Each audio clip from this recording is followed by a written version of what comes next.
Wait, so long story short, audio works. Great.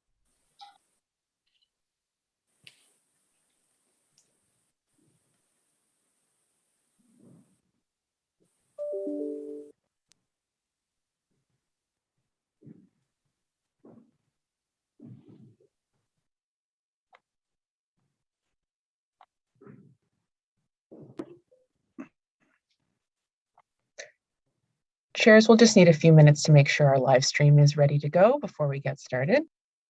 Thank you, Caitlin.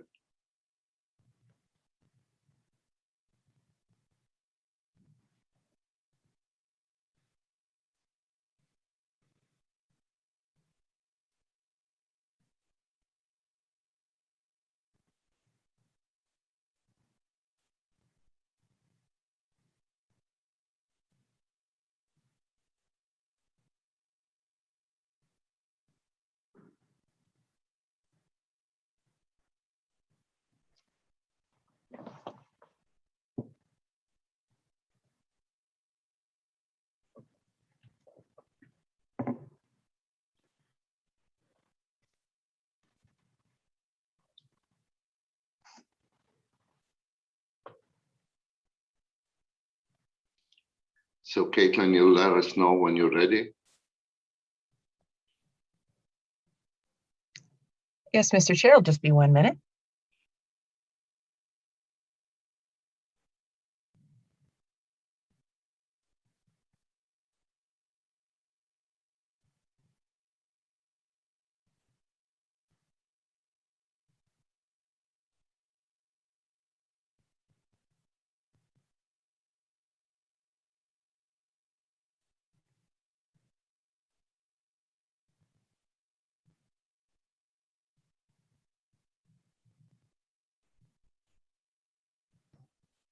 We are live, Mr. Chair. Thank you very much. Good morning, everyone. And before we start, Mr. Desjardins, can we have a roll call, please? Yes. Councillor Brockington. Good Monday morning. Conseiller Cloutier. Présent. Councillor Derouz. I'm here. Councillor Dudas. Present. Councillor Hubley. Here. Councillor Leeper. Good morning. Councillor Meehan. I'm here. Councillor Menard. Morning. Councillor Tierney. Present. Vice Chair Kitts.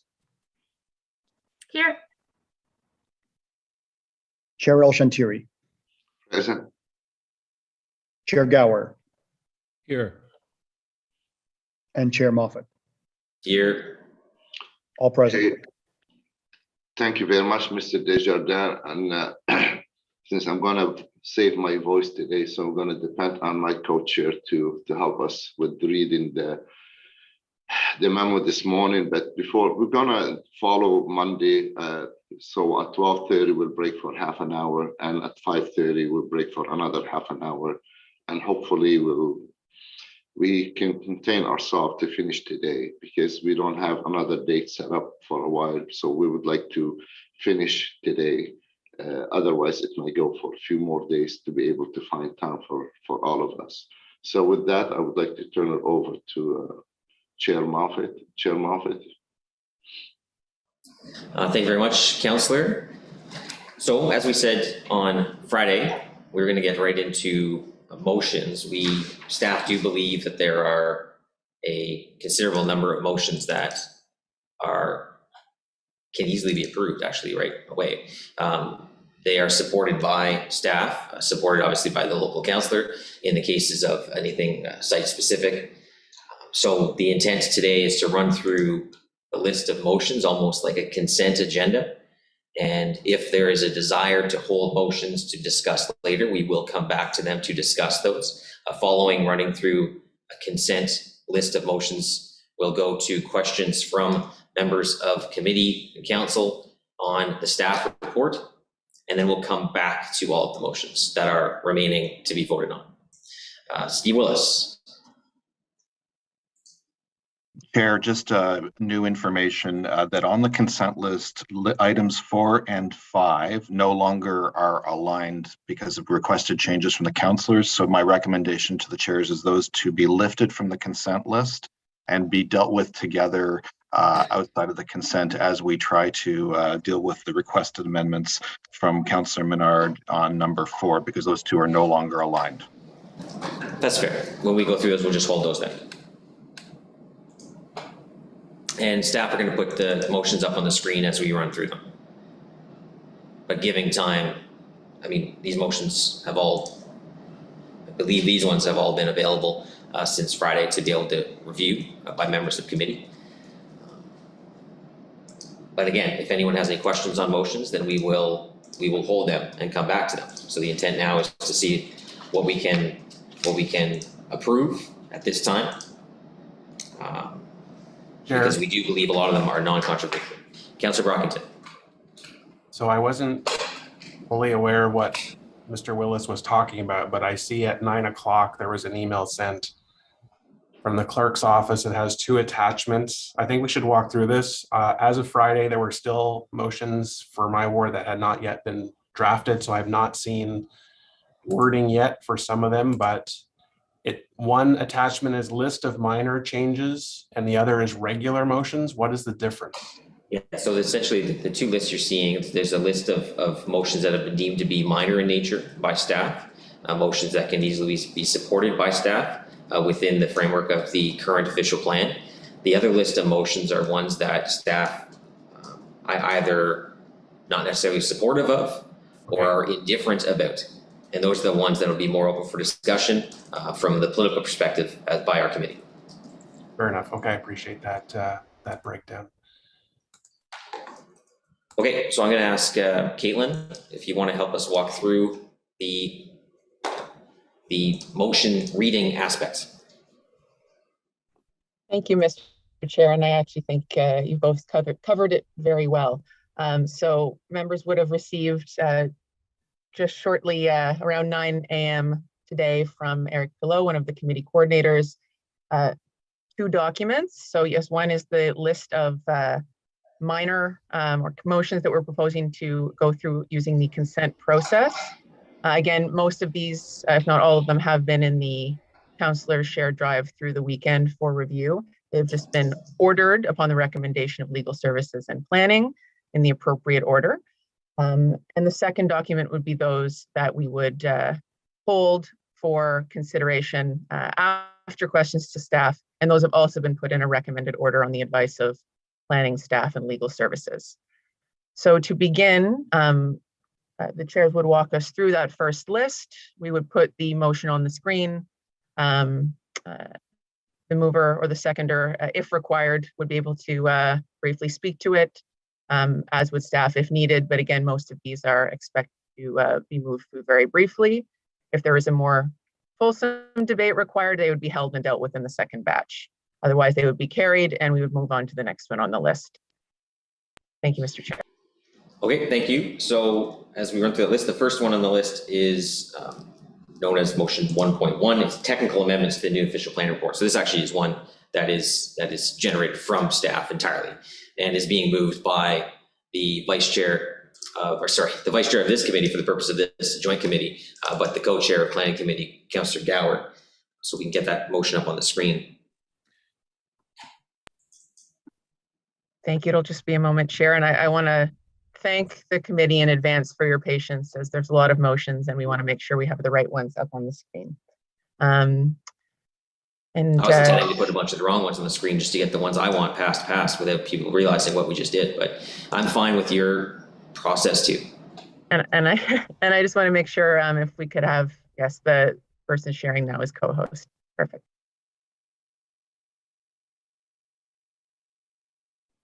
Okay. So this is technical amendments to the new official plan report, whereas the report for the new OP presents the details of the new official plan volume 1 and volume 2, secondary plans and area specific policies, as well as supporting documents and annexes with the objective to guide planning for the city's growth and redevelopment over the next 25 years. And whereas there have been omissions found in the new official plan report since it was published on September 22nd, 2021, therefore be it resolved that the Joint Planning Committee and Agriculture and Rural Affairs Committee approve the following modifications.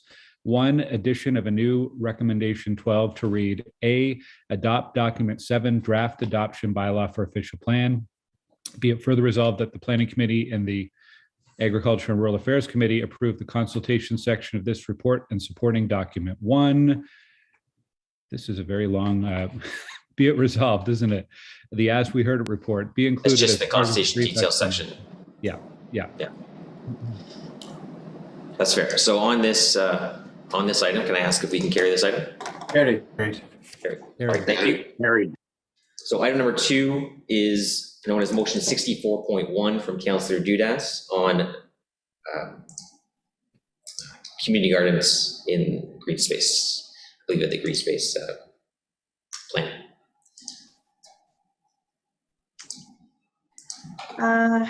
Oops. Do you want me to read the whole thing? Yeah, I can go to therefore be resolved unless anybody has any questions. We're gonna have a long day ahead of us. Therefore be resolved that the Joint Committee recommend Council approve the following, that the specific public benefits of community gardens be described in section 2.2.4, healthy and inclusive communities, in the new official plan, and direction for consideration of land allocation for community gardens be identified in the update to urban forest and green space master plan, and that section 2.2.43 as contained on page 30 in the new official plan be amended by adding the words healthy eating and active living helps reduce food insecurity and social isolation while providing broader environmental, aesthetic, and educational benefits immediately following the words in villages to promote equitable access to health foods in the 5th bullet point. All right, thank you, Councillor Diaz. So we obviously heard a lot about community gardens over the week, and Councillor Diaz and Councillor Kavanagh had talked about that quite extensively. So on this motion? Carried. Thank you so much. Item number 3, motion 84.1, Natural Heritage System Protection, Councillor Menard.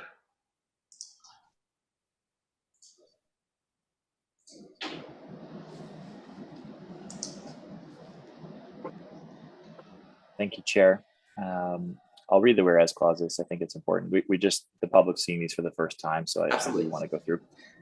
Whereas policy 3.1.5F in the draft official plan seeks to protect the proposed natural heritage system from future urban expansion, whereas the staff report proposes to revise draft policy 3.1.5F to change the word exclude to the word avoid, whereas some delegations have expressed concern that the change in wording would weaken protections for the natural heritage system, whereas city staff advised that the proposed word change was intended to provide for the possibility of minor site-specific adjustments to the boundaries between the natural heritage system and urban expansion areas to reflect the results of more detailed field investigations if required.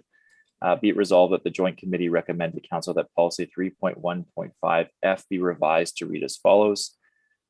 F, that lands designated as part of a natural heritage system are excluded, while maintaining the possibility of minor site-specific adjustments along the boundaries to reflect the results of more detailed field investigations if required. I think this captures the sentiment, Chair, that we were hearing. It removes the word avoid, it reinserts the word exclude, and it's very specific about those exclusions. So we don't want to exclude wide swaths of natural system area, and this is protecting against that. So appreciate staff's work on this.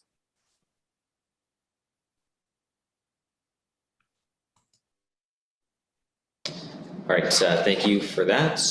So on that motion, can we carry that motion? Carried. Carried. Thank you. Mr. Willis kind of misspoke a bit at the start. So he mentioned 4 and 5 to be held. It's actually 5 and 6. So motion 4 is actually on greenhouse gas mitigation from Councillor Menard as well, motion 77.1.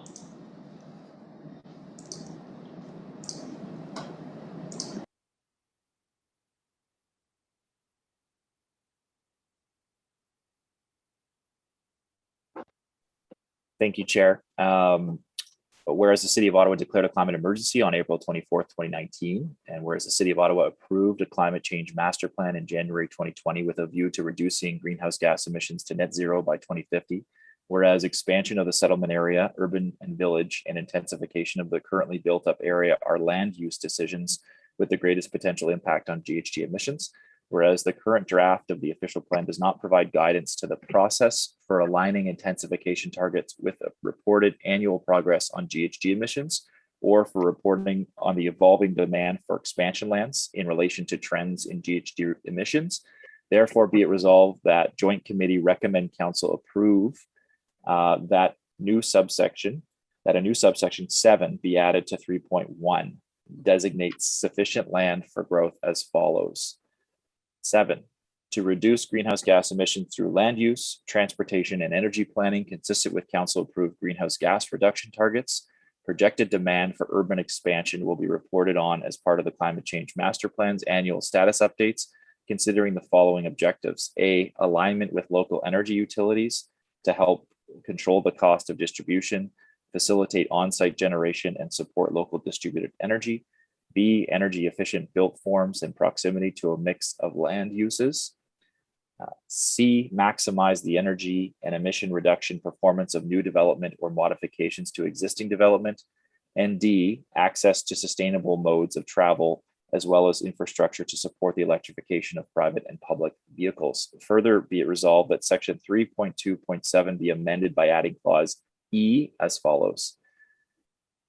To reduce greenhouse gas emissions through land use, transportation, and energy planning consistent with council-approved greenhouse gas reduction targets, intensification will be reported on as part of the Climate Change Master Plan's annual status updates, considering the following objectives. A, alignment with local energy utilities to help control the cost of distribution, facilitate on-site generation, and support local distributed energy. B, energy efficient built forms in proximity to a mix of land uses. C, maximize the energy and emission reduction performance of new development or modifications to existing development. And D, access to sustainable modes of travel as well as infrastructure to support the electrification of private and public vehicles. E, alignment of intensification targets with progress towards targets for the reduction of greenhouse gas emissions. Thank you to staff for their work on this, and to People's Official Plan for their work on this, as well as cafes. Appreciate the efforts. Testing. Blah, blah, blah. Thank you. Yep, David, it's working You're well. there. We can hear you, David Wise. Or whoever was testing the microphone on behalf of David Wise. Okay. Thank you, Councilor Menard. So on that motion on greenhouse gas mitigation, can we carry that? Okay, Thank you. So as mentioned, we will come back to 5 and 6 on affordable housing,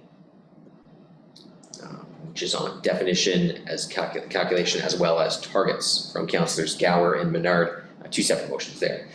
Motion 7 this morning is 14.1. It is from Councillor Brockington on capping minor corridors height to 4 stories. Thank you, Chair. And again, I'm looking for the committee's direction. Do you want me to read the whereases or get straight into the? if you can get straight, it'll be better, right? Fair enough. You have so many of them. I hear you. Okay. So just to give just one sentence of context, a number of colleagues have raised this concern with staff, including myself, with respect to reasonable heights for minor corridors, which is a new designation coming out of the OP. Therefore, be it resolved that Joint Committee recommend Council direct staff to modify the new official plan to remove the policies that allow for consideration of 5 or 6 story buildings on minor corridors without an official plan amendment process. Be it further resolved that to implement the above, the following text be modified in the new official plan. And so staff have provided the clauses within the OP that have to be amended to reflect this change.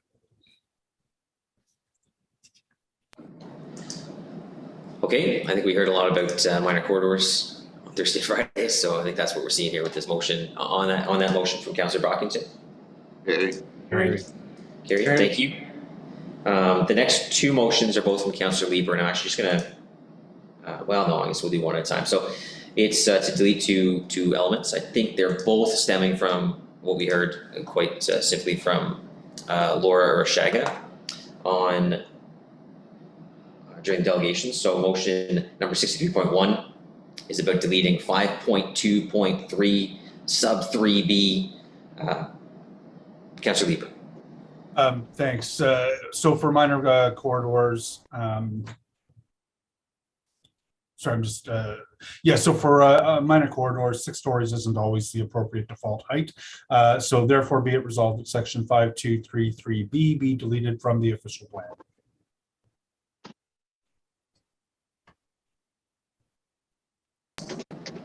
All right, thank you. On that motion, oh, Steve Willis, did you want to say something? Yeah, Chair, this, just for the clarity of committee, this motion goes in tandem to the motion Councillor Brockington just moved. They work together, and Councillor Lieber rightly pointed out, if you're going to delete one, you have to delete the other. So they work in tandem. That's why they're doing it. And this was a significant concession the department agreed to make after hearing the delegations and working with many councillors to alleviate the concerns on intensification. But, you know, we appreciate the concerns brought forward by the public, and believe it's the right thing to do. No, and thank you very much for that, Steve. And I thought there might be some combination of the motions, but it is consequential to the one that Councillor Brockington brought. All right, thank you. So on that motion? Carried. The next motion is about deleting 5.6.1.1 sub 3A. Councillor Lieber. So with respect to the, sorry, let me read it from the top, please. So whereas the draft official plan in 56113A proposes for the emerging overlay, the city will be supportive of applications for low-rise intensification and seek to move beyond the development standards of the underlying zone, where the proposal demonstrates that the development achieves objectives of the applicable transect with regards to density, built form, and site design in keeping with the intent of section 3 and 5 of this plan. I'll skip now to the therefore be it resolved. There's some potential risks that we identified that in neighborhoods that have updated zoning, this could be a loophole to allow people to go further. So therefore be it resolved that 56113A be deleted and replaced with the following, where the zoning bylaw for an area has not been updated either before the adoption of this plan in anticipation of this plan's policy direction or post-adoption of this plan, to be consistent with the policy of the intent with this plan, the city will be generally supportive of applications for low-rise intensification that seek to amend the development standards of the underlying zone, where the proposal demonstrates that the development achieves objectives of the applicable transect with regards to density, built form, and site design in keeping with the intent of sections 3 and 5 of this plan. I've spoken with a number of communities, including some that are not in my ward, and this seems to be broadly understood as something that we need to do, and I appreciate the department picked up quickly on it. All right, thank you, Councillor Lieber. On that motion, carried. Carried. Very much. Moving on to motion number 91.1. Amendments to 6.3.3 sub 8A. Councillor Menard. Thank you, Chair. This has to do with some of the discussion we saw about site plan during delegations, and I'm sure emails and before. Obviously, site plan is one of the tools that councillors possess, one of the only tools we possess to negotiate, and this motion speaks to that. So therefore be it resolved. And so I'll read the last whereas the official plan should be clear about the conditions under which mixed use should take place and ensure that permissions for mixed uses in neighborhoods must be scaled accordingly. Therefore be it resolved that joint committee recommend council approve amendments to 6.3.38A to remove the words or eliminated and replace with the words or exempted under limited and appropriate circumstances and requirements, and B 11.12A to read as follows.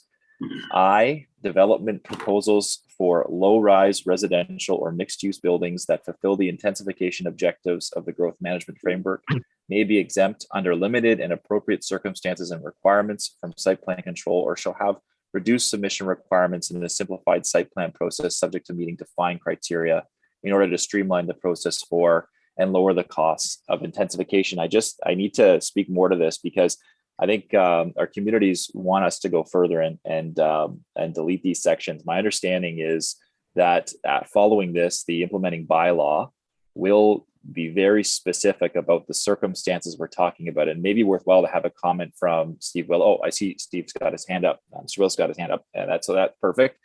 Because in our conversations, I've been dissuaded from deleting these entirely, but we did have clarifying language on them, and the reason why is that there is a push later on to have a clarification in our bylaws. So be helpful to hear from Steve.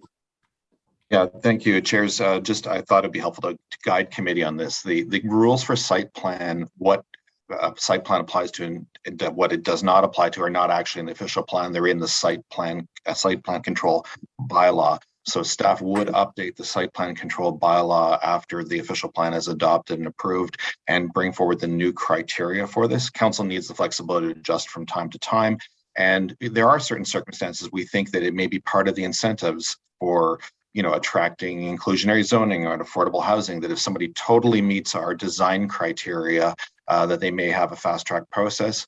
We're not giving them that blanket authority up front. Council will have to approve that through the site plan control bylaw, but we want the tool available to reward people who do exactly what council says they want happening in some of these situations. And also we need situations for exemptions for small scale industrial and commercial, additions and the like that are really non-consequential, that are beneficial from an economic development purpose. And again, those criteria would be set in the site plan control bylaw, not actually specified in the official plan. Okay, thank you, Steve, and thank you, Councillor Menard. So are we comfortable with that motion to carry it right now? Carry. Carried. Thank you very much. Our next motion is from Councillor DeRuse, 51.2, if you're following our tracking sheet. I am.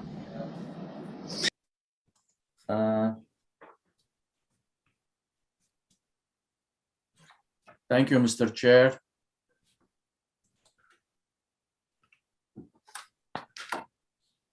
And That's not the, just give me a sec, that's not the one. yeah, There I it was is there. just wondering. Don't worry. I got them all here.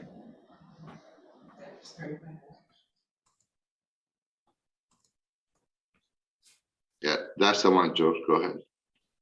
I'm not going to go through whereas, but therefore the joint committee recommend council to approve the following with respect to section 9.2.2 BI of the new official plan by adding the word private medical related clinic veterinary service immediately following the words such as restaurant and gas station. And this is, Mr. Chair, we have some specific area on intersections, Mitch Owens and few other area.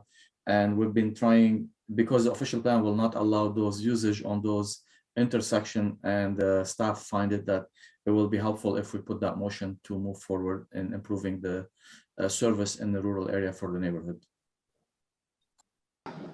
Okay, thank you, Councillor Roos. So for those who may not know, most of in the rural area, most of our commercial entities are directed to within villages, quite specifically. But we do recognize that there are some uses that could be compatible outside of villages in the proper zones. And this motion just kind of expands on that a little bit.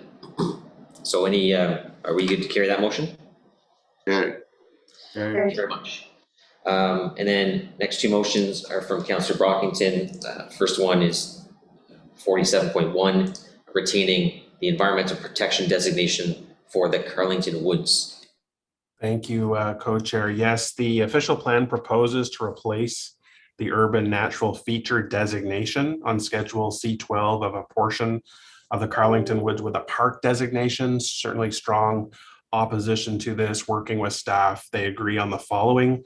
Therefore, be it resolved that joint committee recommend council retain the urban natural feature designation for all of the Carlington Woods. All right. Is that carried? Carried. Carry. Thank you very much. And next is on quite specific, 1110 Fisher Avenue. Thank you. And I believe this is a direction. So I'll read it. Co-chair, a zoning bylaw amendment with respect to 1110 Fisher Avenue is currently under appeal at the Ontario Land Tribunal. If the tribunal repeals or directs council to repeal the zoning bylaw amendment in whole, or appeals or directs council to repeal the parts of the zoning bylaw relating to building height or the addition of mid-rise apartment as a permitted use, staff are directed to ask the Minister of Municipal Affairs and Housing to modify the newly adopted OP to match the new OP designation for lands north of this site. Alternatively, if the tribunal amends or directs council to amend the zoning bylaw amendment to reduce the size of the building permitted to be constructed at 1110 Fisher Avenue, staff should recommend a designation that matches the tribunal decision. And Mr. Willis. Yes. Chair, if I may, on this one, the staff report already indicates a very comparable process under any situations where an appeal is where a council decision is overturned by the tribunal until the minister approves. This community group was specifically looking for very specific assurances through Councillor Brockington. We agreed that this direction is compatible with the direction staff had already indicated. The same approach would be taken in other situations. But we're trying to acknowledge this particular group. We're trying to deal with their issues. Understand. So I mean, essentially it's staff are doing it, but this direction provides that certainty to the community that it's being done. That's right. And it explains the mechanics of how it will be done as well. Okay, so it's a direction, so staff obviously are accepting of that direction. Yes, Chair. All right, thank you very much. And we sincerely thank planning staff for working with the community on this one. We appreciate the effort. So on the motion, Carrie? It's just direction, but yeah, we're good. Thank you. And now we go to the secondary plan changes. Motion 13.1, motion 13.1, Alta Vista Faircrest Heights. Councillor Tutsi. Thank you, Chair El Shantiri, and thank you. And this motion, I too thank staff for working with my office to craft this motion.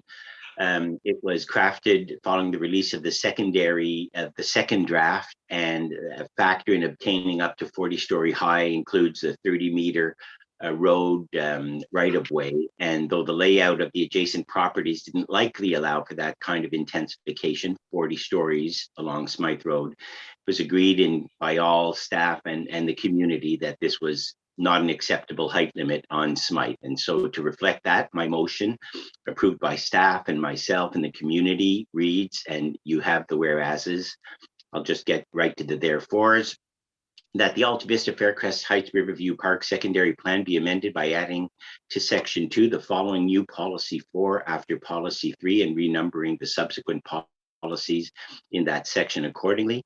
That notwithstanding the right-of-way protection or existing width along Smythe Road, high-rise buildings are not permitted on any parcel of land on the north side of Smythe Road within the boundary of this secondary plan. Therefore, be it resolved that volume 2C be amended by adding the new area-specific policy to read as follows.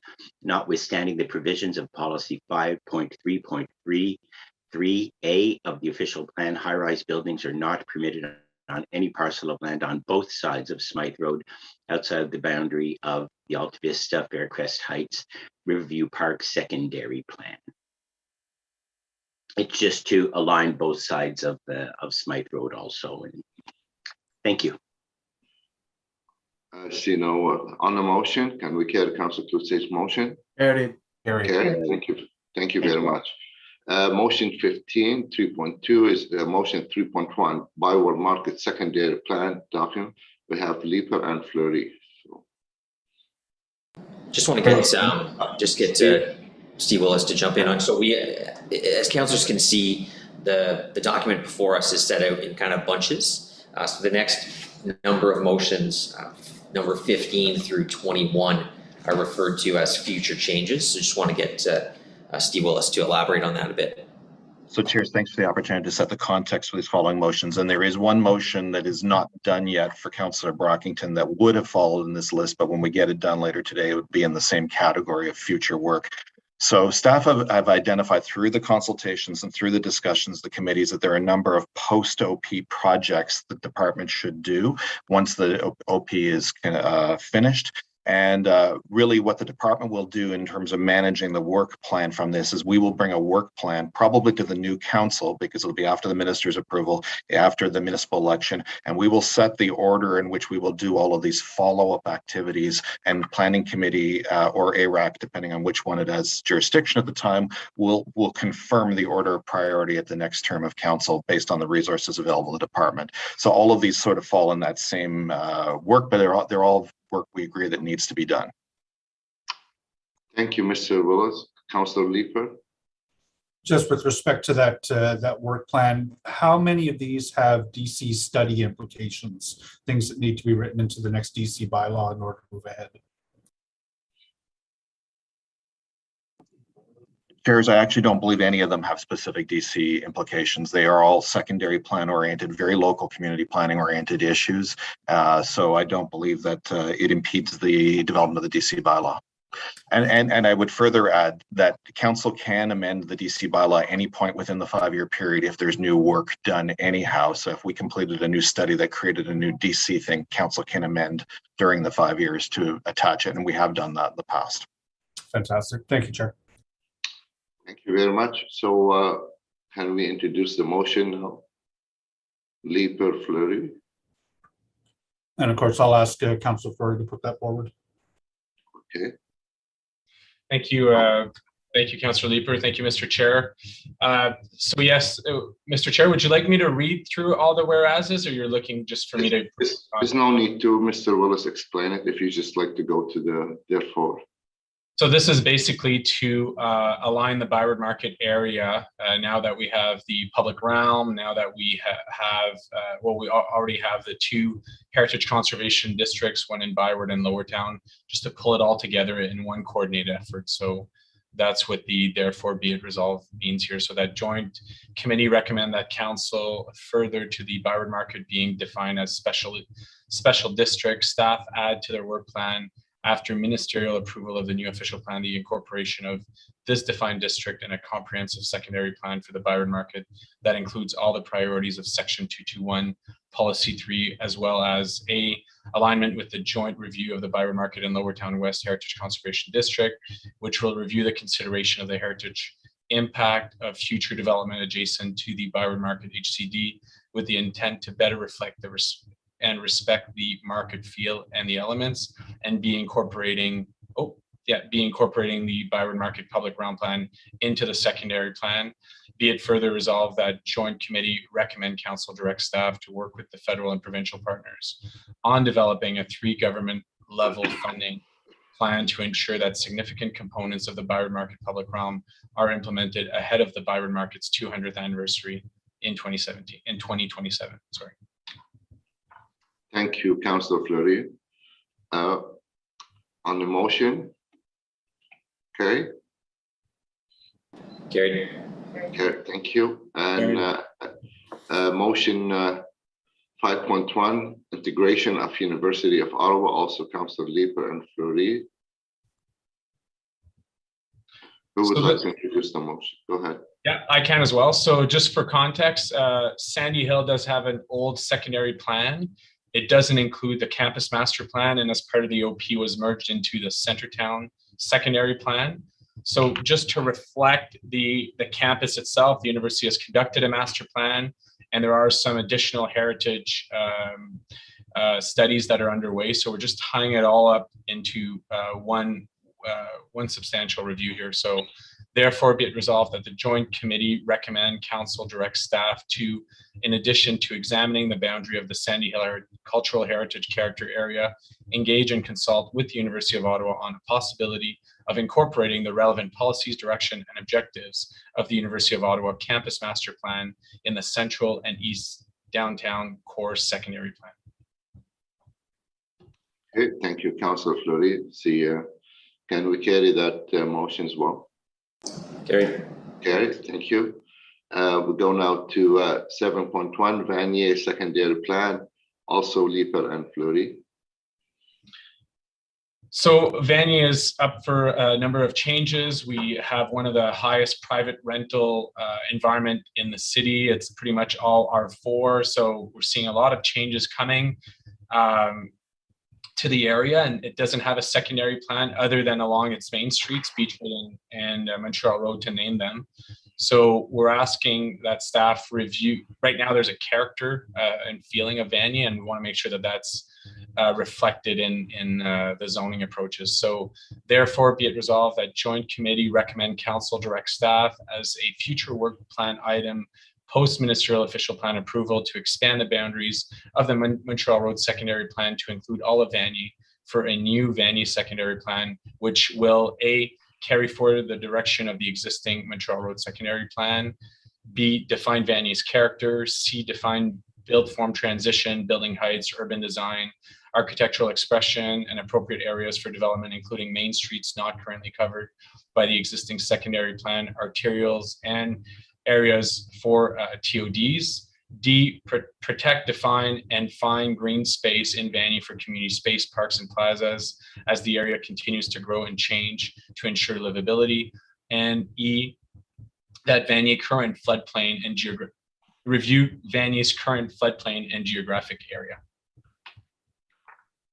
Thank you, Councillor Fleury. See, no, can we carry this motion? Carry. Carry. Okay, so our next 39.1, and it's motion by Councillor Leeper and McKenney, Urban Design Review Panel.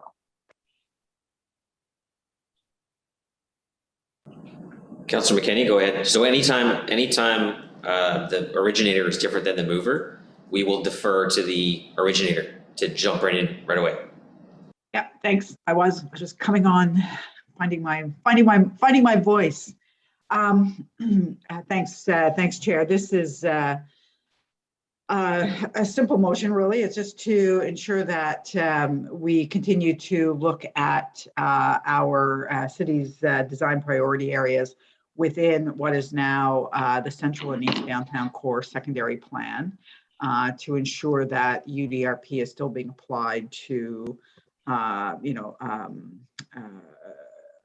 certainly mid-rise, high-rise, and very high-rise buildings until review is done. So I'll just read out the, therefore be it resolved that Joint Committee recommend Council modify the CSP so that all official plan amendments, zoning bylaw amendments, and site plan control applications associated with mid-rise, high-rise, and high-rise 41 plus buildings within the boundaries of the secondary plan be required to be reviewed by the UDRP until the completion of the updated UDRP terms of reference, which may provide more specific guidance on the role of the panel in this area, and that the below text be added to the CED CSP 3.5 urban design, 27 official plan amendments, zoning bylaw amendments, and site plan control applications associated with mid-rise, high-rise, and high-rise 41 plus buildings within the boundaries of the secondary plan will be reviewed by the UDRP until the completion of an updated UDRP terms of reference, which may provide more specific guidance on the role of the panel in this area.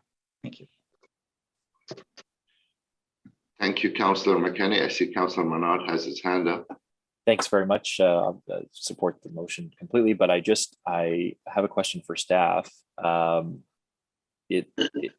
we making changes to the requirements for UDRP to review buildings of this sort in other communities? If you could just provide more clarity on that point. I find UDRP a very useful body, and their expertise is extremely appreciated. So I want to be sure we're not lessening the need to go to UDRP in any way. So chairs, I'll start, and Mr. Migueles may jump in to correct me if I misstate. So we bring UDRP involved in design priority areas and very tall buildings regardless.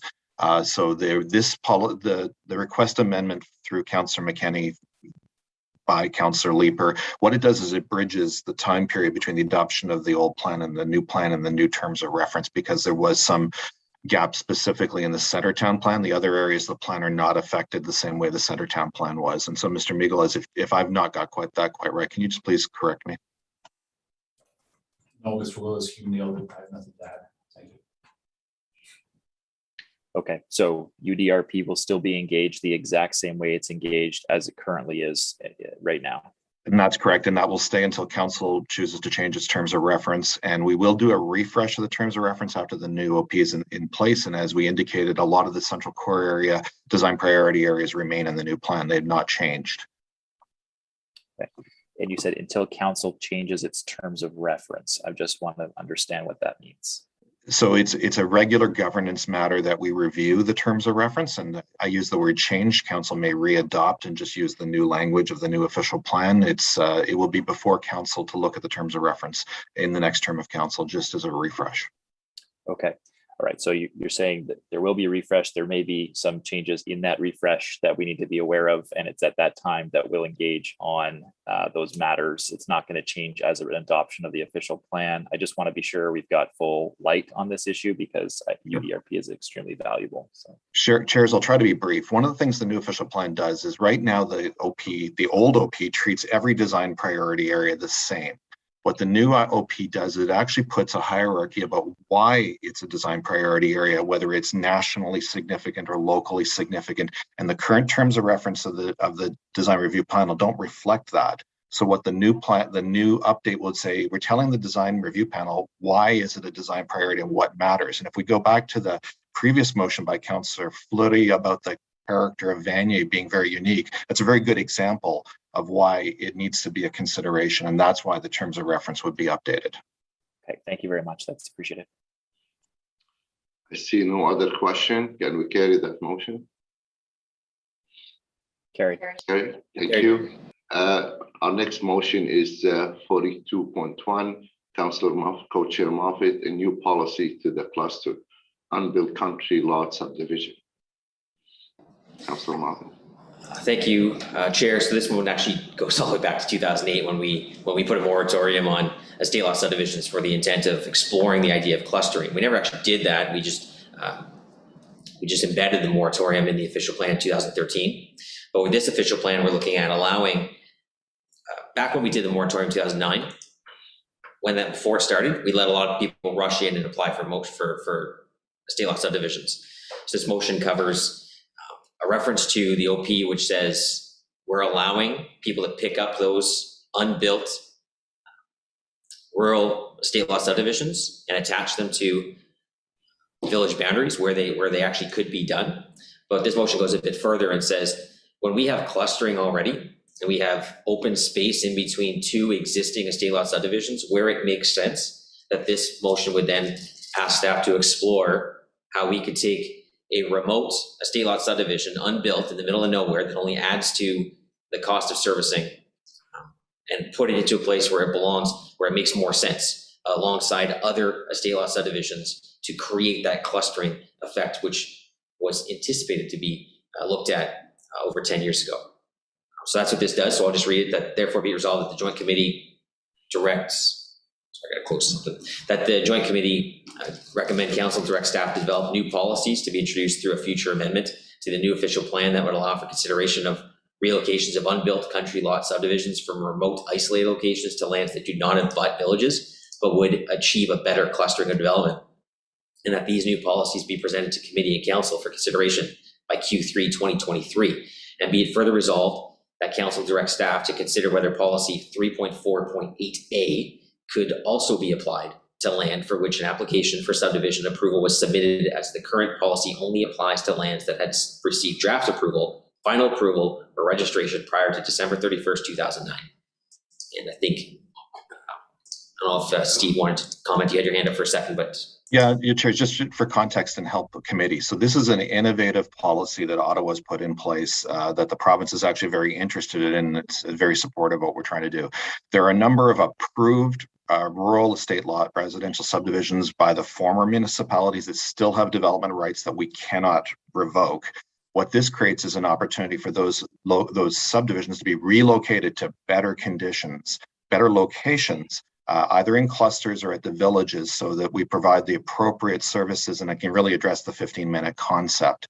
So this doesn't mean that it will happen, but it creates the opportunity for someone to come forward and move them to a better location that have better planning rationale. And again, it's not automatic. It has to come before planning committee or ARAC in this situation, ARAC and council for approval. So this is about creating a a better condition than what we have as a legacy of pre-amalgamation. Okay, we have Councillor Derues has his hand up. Councillor Derues. Thank you, Mr. Chair, through you. And I just want to probably quick comment, because those legacy subdivision, they've been everywhere in our since pre-amalgamation, and they've been creating so much problems in the rural area. And the 15-minute policy that we've been working on, that will fit perfectly. I want to congratulate Steve and his team. This is a very creative policy, and that will help us move forward to keep our rural village vibrant. And this is something it should be done long time ago, but nevertheless, I want to thank Steve. I know this is a very creative. I don't think there's any other municipality done that, but congratulations on this policy, because it's going to help the rural councillors tremendously, and it's going to create better vibrant in our villages. Thank you, Steve. Okay, I see no other question on the motion. Carry. Carry. Thank you, Councillor Moffat. Motion 15.1, Councillor Hoopley. Thank you, Chair El Shantiri. Therefore, be it resolved that the Joint Committee recommend Council, with the goal of maximizing ridership and trends for ridership of the new Trillium Line South Extension, direct staff to consider prioritization of the secondary plan for the new expansion lands at Bowlesville to support the investment in transit, and report back on the timing as part of the future departmental work plan report. Okay, I see no question from my colleague on the motion. Carry. Carry. Thank you. And motion 15.1, motion Councillor Fleury. It's moved by Councillor Leeper. Councillor Fleury. This one is the wall okay, of triangle. Yes. Yeah. So the context is the following. Imagine City Hall. We have, if we look north, we have the canal, we have the Confed Boulevard, and we have the Byward Market, all of which are special district. But there's this little space where the Arts Court, the Convention Center, and 6 hotels are located. So I'm asking staff to look at that area and consider where it best fits in relation to the special district designation. So that therefore be it resolved that following the adoption of the city's official plan, Council directs staff to prepare terms of reference, including timelines and resources needed to complete a thorough study exploring the opportunity to include the Waller Triangle either in a special district, whether in the Byron Market, Parliament, or Confed Boulevard, or Rideau, or as the new section of the Central and East Downtown Core Secondary Plan, and be it further resolved that as part of the term and reference of the study, that staff also identify other city policies and programs that enhance the public realm that can apply to this area.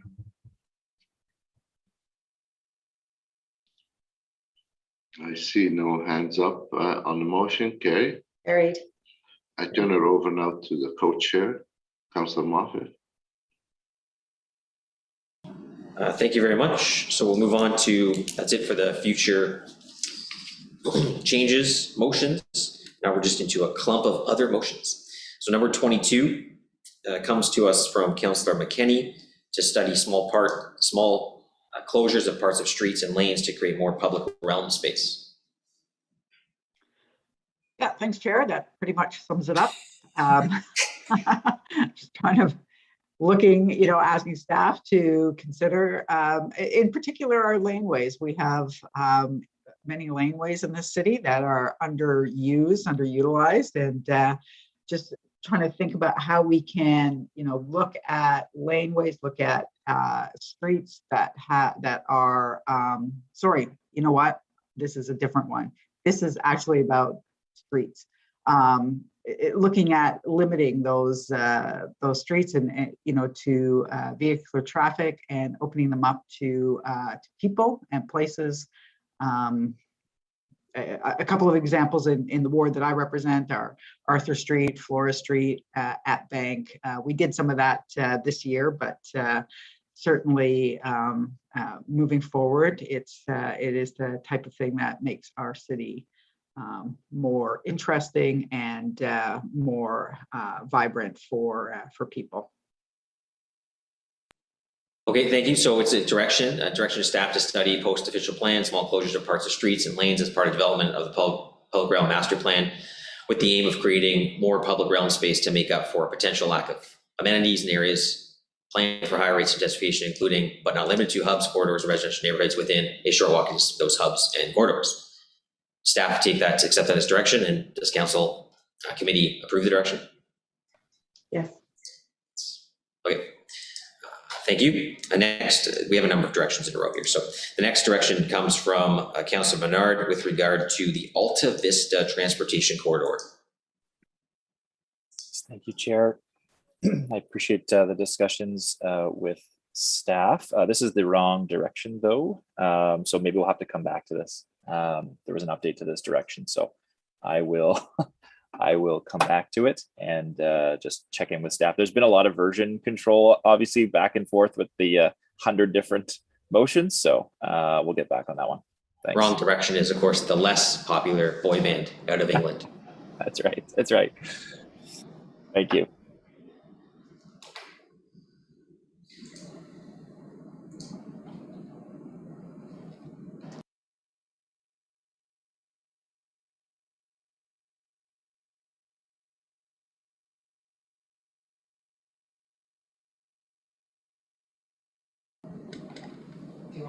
Okay, so we might come back to that one because the latest one we have is the one that went up on screen. So staff will work on getting the most update on 4.1, and we'll move on to direction 9.1, which is from Councillor Fleury regarding the shelter cap in Ward 12. This is simply a point of clarification. So in the zoning bylaw, we have a current cap, and it's not as expected, wouldn't be mentioned in the OP, but just for sake of consistency and assurances to my community, that the joint committee directs staff to carry forward the policies limiting the number of shelters in Ward 12 to 4 in the new zoning bylaw as per the report mentioned below. All right, thank you. Just ensuring that that one gets from one bylaw to the next bylaw. So on that direction, are we good with that? Yes, thank you. Next direction, 10.1, back to Councillor Menard on low-rise design guidelines. Thanks very much, Chair. This is more just for a note for the public, because I know this is staff intent, but that we were getting a lot of questions about this, and we saw delegations speak to it as well. So it's that joint committee directs staff to complete the low-rise design guidelines within this term of council. That will go a long way to alleviating concerns around how low-rise will work in our residential neighborhoods. I see Mr. Willis has his hand up as well. Mr. Willis, should we add an or else to the end of this direction? Exactly. Chairs, Mr. Curry's on the line, so I'll just ask him to give a quick update of what our ETA is for those documents. Thanks, Steve. Good morning, Chair. Yes, we are working on those documents, or those guidelines right now, rather, and we intend to have them at committee before June 2022. So that will involve stakeholder consultation, resident consultation, of course. So look forward to doing that in the winter. Get her done. All right, thank you very much. That was my rural coming out. Thank you very much, Courts, and thank you, Councillor Menard. So we accept that direction to staff, obviously. The next item is a motion from Councillor Derues. Motion 12.1 to study a future employment hub in South Ottawa. Councillor Derues. Thank you, Mr. Chair. Through you, I know there's a lot of development happening in that south, in the south end, and specifically that area around the extension of the O train. And of course, there is lots of land that we're not going to bring it in at this time, but there is a little a motion, therefore be it resolved that joint committee recommend council direct staff to prepare terms and references, identify staff resources and potential funding mechanism for council's consideration to prepare strategic economy development study about the future potential of the rural lands in approximately to Bosville or train station, Earl Armstrong extension, and the Rideau Carton Raceway and Casino to identify the job creation potential and the policies and infrastructure required to realize the economic potential, e.g. potential type of businesses and potential job that could be created. And that the General Manager of Planning, Infrastructure and Economy Development advise Planning Committee of the proposed terms and reference and anticipated study timing after the Minister of Municipal Affairs has granted approval to the official plan. All right, thank you, Councillor Derues. And this is something I assume would, after staff completed the terms of reference and the studies, they could actually come back to committee for further approvals. Yeah, Chair, if I may just briefly clarify, there's a companion motion from Councillor Meehan coming separately, and they are different issues, but they have the same characteristics. We have the lowest job to resident per port ratio in the city, in the south end of the city. So in Councillor Meehan's ward, Councillor Derues' ward, we have lands that are designated in Councillor Derues' case as rural economic development, and Councillor Meehan's case as urban economic development, that they're not attracting high job yielding uses at this stage. This is an economic development study about what we could do to bring in new jobs in this area, much along what we're trying to do on the 174 corridor right now in Orleans, just as an example. So this is an economic development study in both instances, and staff support doing that to meet our overall OP objectives. It is not a change in the underlying land use designations. Yeah, understood. And then the companion motion that you mentioned from Councillor Meehan, that comes up in a while, but we'll get there. Okay, thank you. So on that motion from Councillor Derues. Carried? Carried. Very much. We will go now to direction to staff from Councillor Dudas regarding official plan monitoring.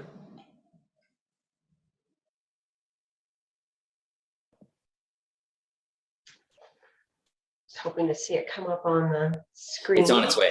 It's on its way. I'm sure it is, and they're doing a phenomenal job. It's what we've been hearing from residents. We've been hearing it from certain groups who've been very involved in the OP, and it's just to reinforce the need for that report that will be coming out from staff regarding the metrics on how they're going to measure reaching our objectives through the official plan and the supporting plan. So that joint committee directs staff to investigate cost, feasibility, and staff resources to develop an accessible, easy to use, publicly available tracking tool on ottawa.ca that provides transparency regarding the city's performance in achieving the goals set out in the OP as part of the official plan monitoring report that will follow the approval of the official plan. This is to continue to provide transparency about our objectives and to make sure that everyone, including elected officials and the public, have access to this information as it becomes available. I see Steve has a comment. Yeah, just again to aid committee. So the staff are bringing, after the official plan is approved by council, we'll be bringing forward a monitoring report to council how to construct a new monitoring program. There were a lot of comments from the public about that issue. Staff really strongly support trying to do more monitoring, trying to make that information publicly available so people can understand how we're doing. There are resource implications, and that's why it's not in the official plan. It has to be a separate standalone report. And ultimately, staff will construct a monitoring program based on the resources council is able to allocate to the department. All right, thank you. So that direction is accepted by staff. Are we good with that direction, members of the committee? Carried. Thank you. We will go back now. We have direction 4.1 from Councillor Menard, so that will come up on the screen now. And by now, I mean now. There we go. Oh, Chair, actually, we're still, I appreciate this, but we're just still talking about this. So I think Steve Willis just sent it to Vivi Chi as well. So I just want to be sure we've got the right version. Chair, my recommendation is we'll deal with it at the end of the other list, because by then we will have it sorted. I do believe we've got it. I just want I've asked Vivi to verify on my behalf. Thanks. All right. My acceptance of this direction might wane over the next hour. Okay, we'll move on. Motion from Councillor Meehan regarding reviewing commerce and transshipment industry as part of new zoning bylaw. Councillor Meehan.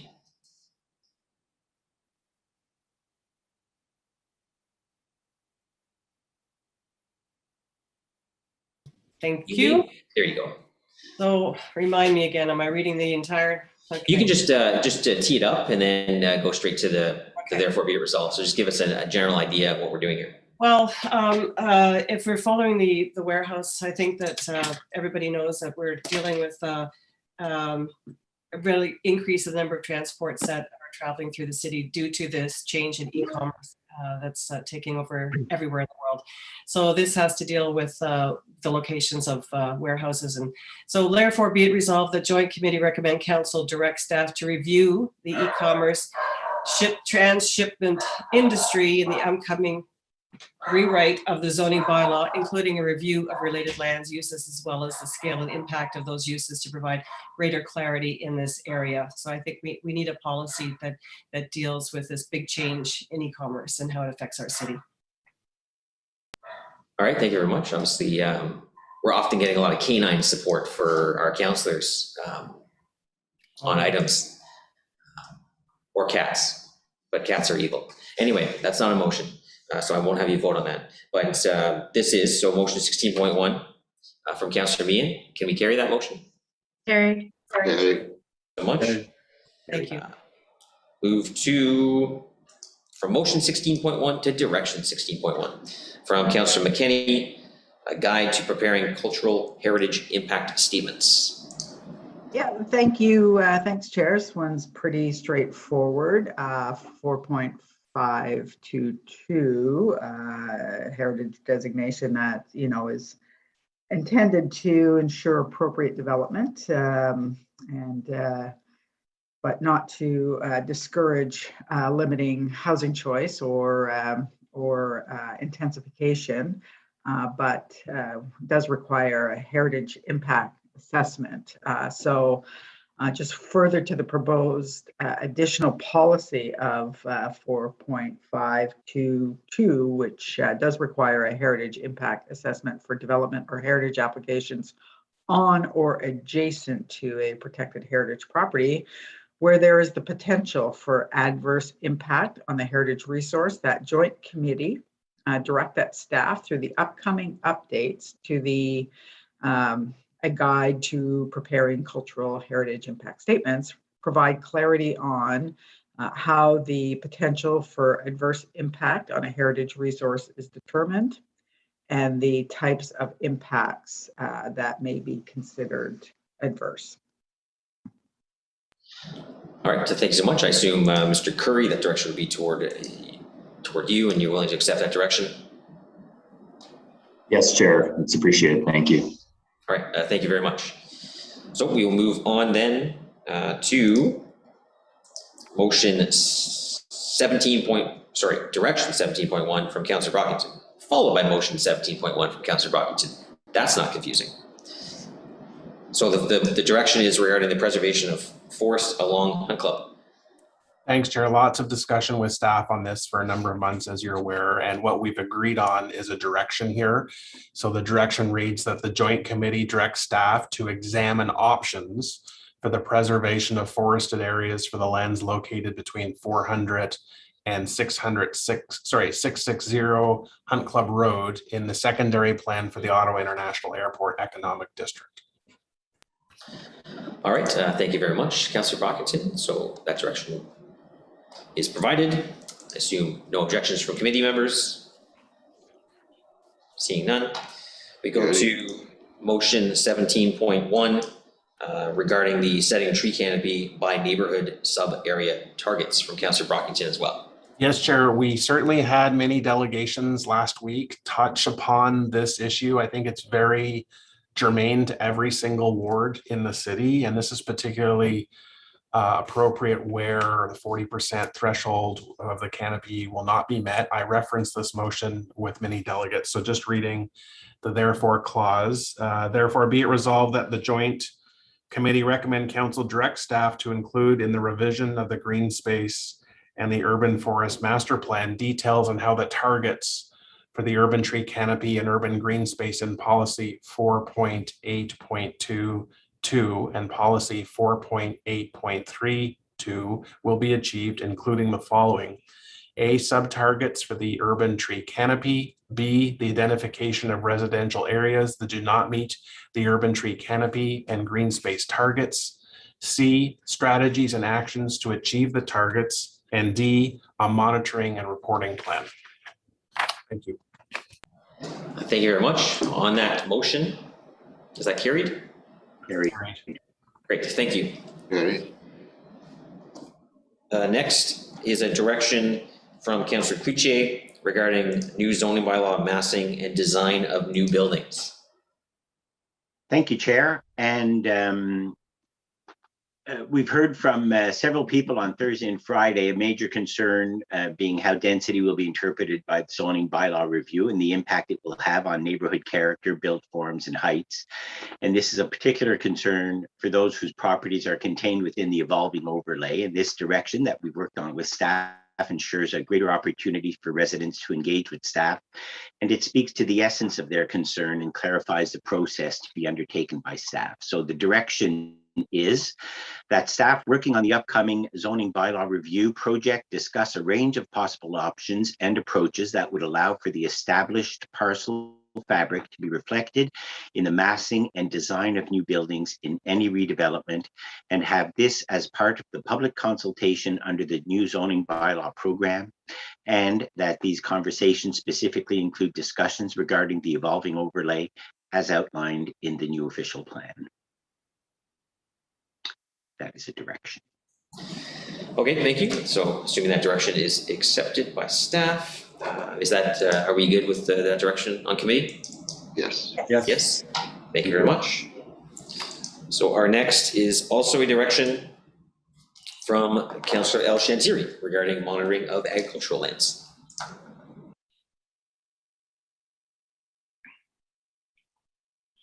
Thank you, Mr. Chair. The Joint Committee directs staff to include consideration in the future to monitor and report on any lands removed from the agricultural resource area designation as a part of the official plan monitoring report that will follow the approval of the official plan. So it's very simple direction, just to monitor the agricultural land, and staff is okay with this motion, with this direction, sorry. Okay, thank you. I monitor agricultural land from the front window of my house every day. Thank you. Thank you. Thank you. So that's good for that direction. Good, thank you. So we'll go to to motion 22.1, request for province to review maximum school site, and that's Councillor Kitts. Thank you, Chair. So this really speaks to efficient land use demands in new subdivisions that are in line with our building better and smarter suburbs initiative to really ensure that our density targets are not undermined.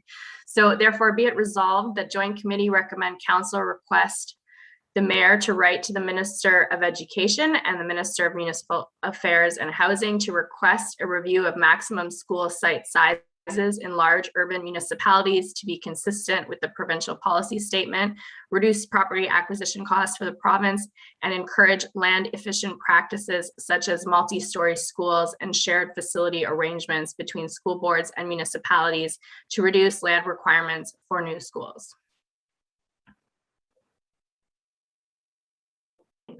See no question on Councillor Kitts' motion. Can we carry the motion? Carried. Carried. Thank you very much. And next motion is the 25.1 Capital Finance Option Information Report. Councillor Gower. Yeah, thank you, Chair. So this is based on the issue that we're having right now. We're already behind in many of our transportation projects, arterial roads, transit projects, things that are identified in the development charges background study. So this would ask staff, when we get our next DC charges background study, to look into other options to help in catching up on the funding gap that we have. So Therefore, be it resolved that Joint Committee recommend Council direct Planning, Infrastructure and Economic Development and Finance Services Departments to prepare an information report to Planning Committee and Council to review existing capital financing options concerning growth-related infrastructure implemented by various Ontario municipalities to address this growth management issue, and that the report be submitted before Q2 2023 to inform the next development charges background study and bylaw. Thank you, Councillor Gower. I see no hands, so can we carry the motion? Carried. Thank you. Our next motion is motion 33.1. It's a front yard setback and maintain the opportunity for free planting, and that's Councillor Lieber. Thank you, Chair. Table 6 in section 5 notes that the characteristic of the interurban transect, or one of them, is to have shallow front yards. There is a concern in the community that this might lead to zoning and variances, et cetera, that leave inadequate room for trees. And after some good back and forth with staff, we've come up with the therefore be it resolved the Joint Committee recommend the Council when considering a reduction in front yard setbacks commensurate with table 6, staff responsible for development of the new zoning bylaw be directed to take into consideration the quality of the adjacent public realm, including availability of soil volume and opportunity for street trees, availability of walkable infrastructure, including sidewalks, and work in coordination with other city departments with respect to modifications to the public realm to support livable neighborhoods, and maintain opportunity for tree planting on private property where the public realm cannot so accommodate. And be it further resolved that prior to such modifications to the right-of-way, staff have regard for the quality of the public realm and promotion of a livable and walkable street network consistent with official plan policy when considering an application for site-specific amendment or variance to front yard setbacks. And this has been welcomed by the community who are seeking it. Thank you. Thank you, Councillor Lieber. I see no question, no concern. So can we carry the motion? Carried. I thank you for this. Now we go back to direction. There's a direction 19.1 from Councillor Meehan, a new zoning bylaw front yard setback. Councillor Meehan. Actually, I think we have we've withdrawn that because Councillor Lieber's motion already covered it very well, and it certainly addresses some of the concerns in the new growth areas about the space for planting trees in front. So thank you to Councillor Lieber for that. So can you just confirm that? Can you confirm that, Chair? That has been. Yes, Mr. Willis is jumping. Yeah, Go ahead. yes, Chair. The Leaper motion and the Meehan motion are effectively the same. So, and staff acknowledge that there are both infill and greenfield development issues that are affected, both concerned about trees. So we understand that.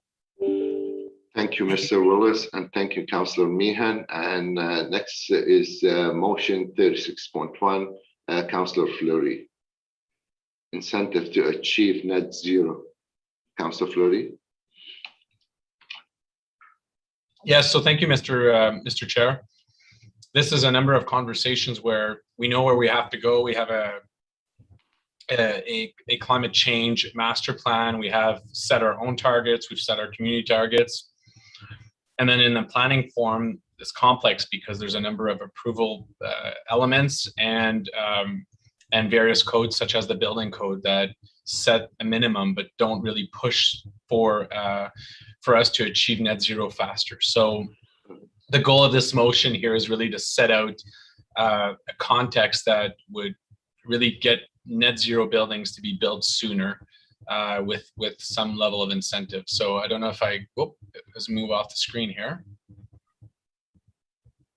Here, so I'll just read the therefore be it resolved that Joint Committee recommend Council refer this motion to the Standing Committee of Environment Protection, Water and Waste Management for their consideration to direct staff to study and develop additional mitigation measures which offer incentive for new and existing buildings, and be it further resolved that the mitigation measures incentive study be aligned with the community improvement plan review expected to be considered by Council in 23, and be aligned with the high performance development standards to help alleviate costs which occur while achieving net zero climate change focused buildings.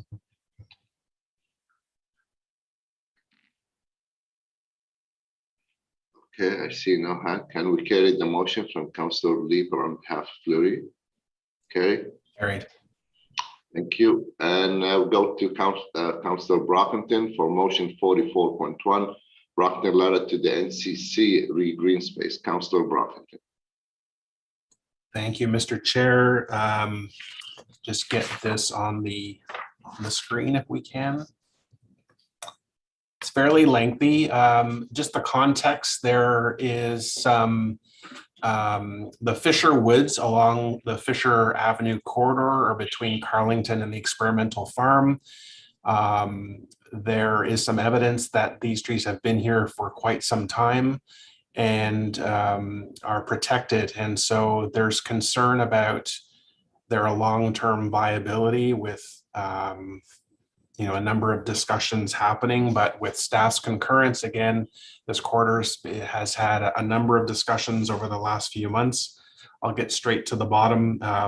What we've agreed on is therefore be it resolved that the Joint Committee recommend Council request that the Mayor on behalf of Council write the Chair and CEO of the National Capital Commission requesting them to amend their Capital Urban Lands Master Plan to not permit any development on lands located between Holland Avenue, Fisher Avenue, and Carling Avenue, protect these valued forest features.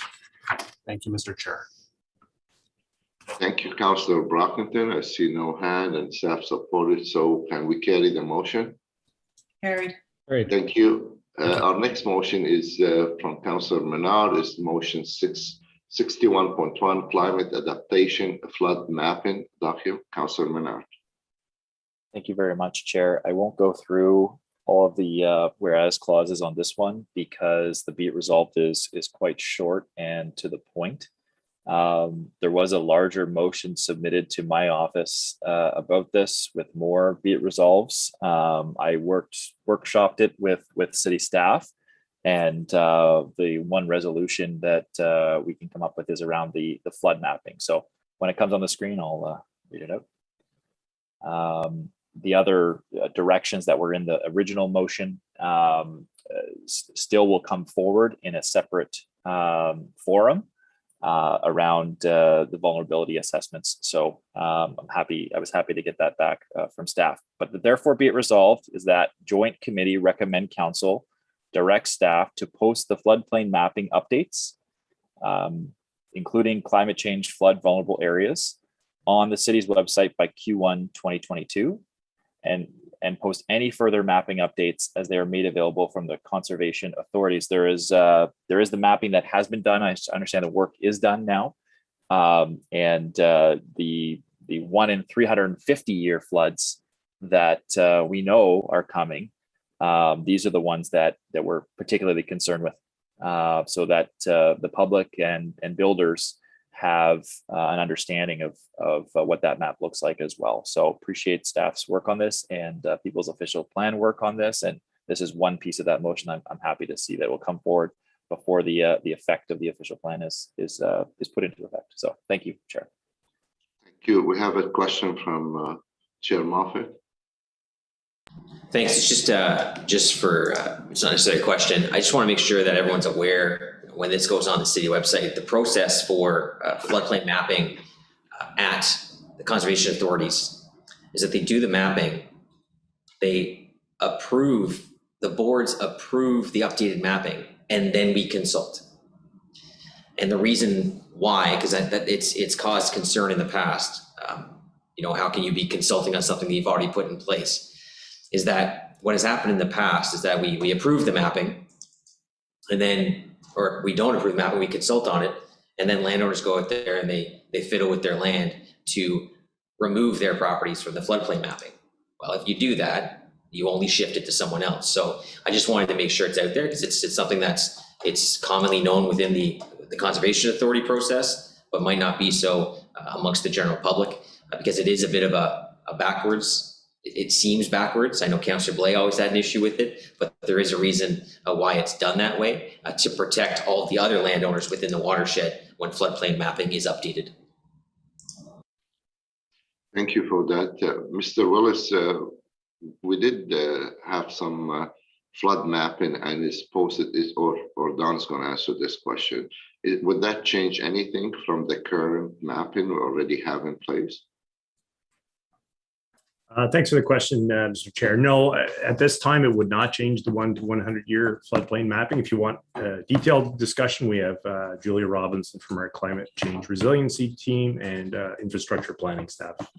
No, the reason I asked the question because we had staff present that with the conservation authority in some of the location where we saw the floods last couple of years. And I'm just wondering if that would change anything at this time other than just future. Yeah, not at this time. We would be coming back in the future. Yes. Okay, thank you very much. So on Councillor Menard's motion, carry. Carried. Thank you. And go to motion 81.1. That's Councillor King, moved by Councillor Moff. Thank you, Chair. And I'm pleased to bring this motion forward after some consultation with different community organizations and groups, including Walkable Ottawa and the People's Official Plan, concerning modeling and modern analytical tools that we can leverage to simulate project intensification. During at the beginning of COVID, actually, I believe that Walkable Ottawa actually undertook workshopping with community members that I was involved in that actually showed 3D visualization of proposed built forms and intensification. And it was an amazing tool for community engagement.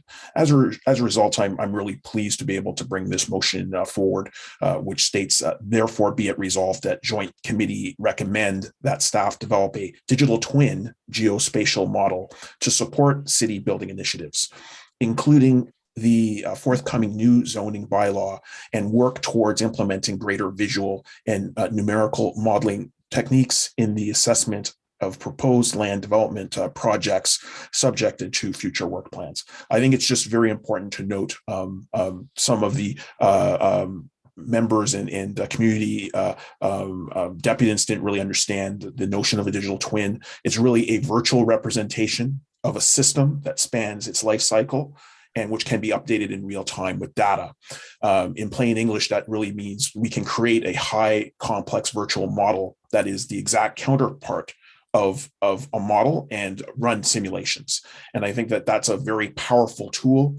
As an example, we could see virtual systems that could actually model the impact of new or infill construction as an example, and we'd be able to run virtual simulations in conjunction that would show impacts on traffic and parking. So I think that this is a really excellent set of tools to be able to, for planning staff to be able to leverage. And I'm very pleased to have the opportunity to bring the motion. Thank you, Chair. Thank you. I see Mr. Willis has his hand first.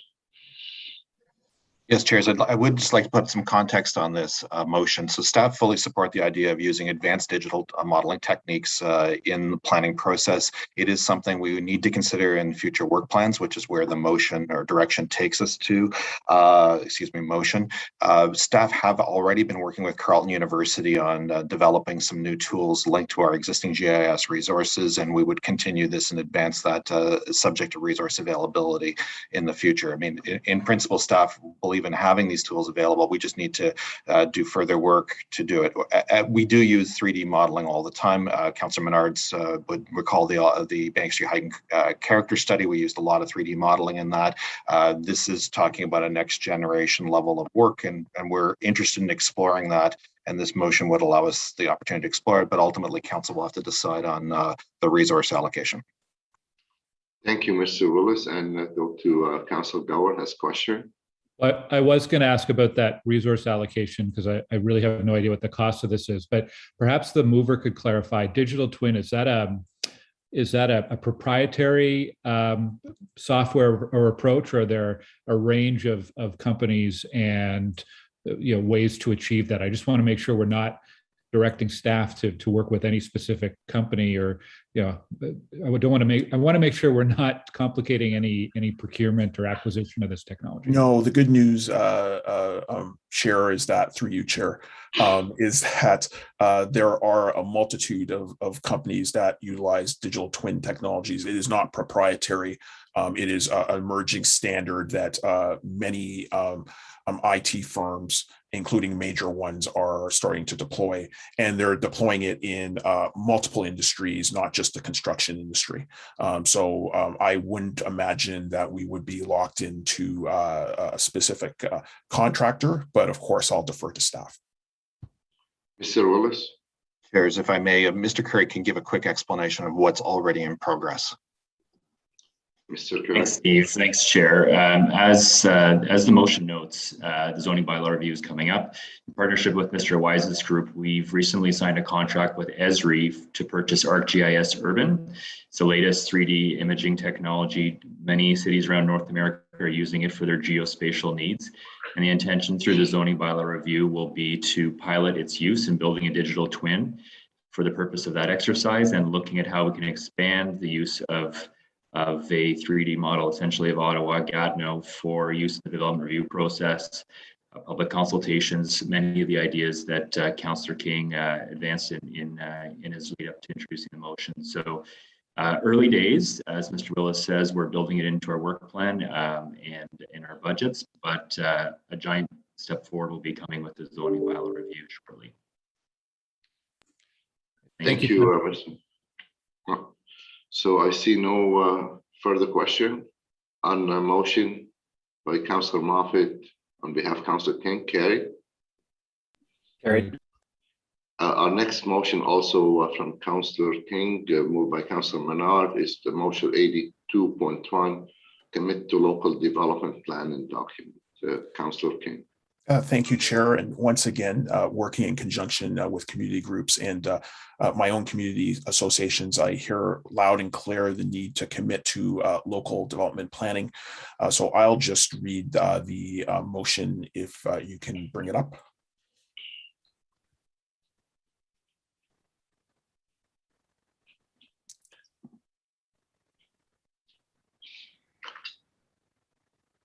I think it's coming, Caitlin. Okay.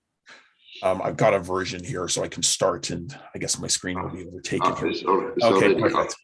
Whereas simple collaborative neighborhood level planning builds residents' confidence and trust in the development planning process, and whereas the residents are an important part of the conversation to identify desirable forms and features for missing multi-unit infill housing, to build support for neighborhood transition, and to identify or locate new walkable shopping destinations and other transitional features. And whereas resident-informed local plans can determine ideal locations for future shopping, walking destinations, local commercial destinations, ideal locations for new parkettes, park upgrades and benches, ideal programs and uses for park upgrades, acquisitions, preferred tree planting, and potential improvements to neighborhood walkability, bikeability, and overall completeness. And whereas local plans can be used to guide zoning that locates residential and local commercial uses in neighborhoods, provide input for infrastructure upgrade planning, provide input for municipal upgrades to recreation and social facilities, provide input for park planning and for tree planting. And whereas planning, infrastructure, and economic development currently undertakes extensive public engagement beyond the Planning Act and corporate guidelines, working collaboratively with residents to develop local plans and, where feasible, address specific and unique community needs. And we just need to scroll down a bit. Therefore, be it resolved that Joint Committee recommend Council direct staff following the adoption of the official plan to review and enhance community engagement practices and procedures, and that this work be added as an item for future PIDE departmental work plan.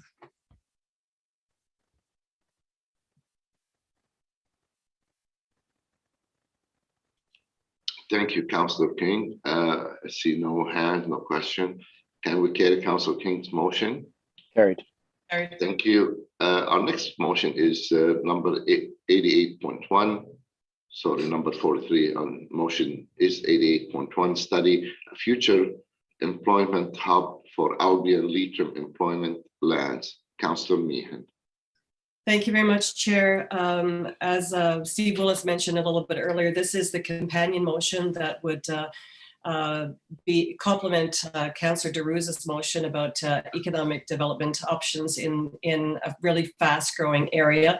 This area is further north, a very unique community at the corner of Albion and Leitrim. For those who are unfamiliar with it, on one side, on the east side, there's an industrial site with a lot of very innovative companies doing business here in Ottawa. On the west side is an area that's really in transition. It is industrial right now. We are changing the designation to mixed use industrial, which will allow us a lot more options. But the companies that are in there right now would like to transition out of what they're currently doing. So this option would give them, we get a study that would give us some of the options that these companies can go through. We would like to have servicing for a very fast growing community between Finley Creek and Riverside South that's right next to light rail. The Leitrim station is right there. So this will study some of the options and opportunities that these companies have. We would eliminate a snow dump, other companies that do similar work. So that's what this motion speaks to, okay?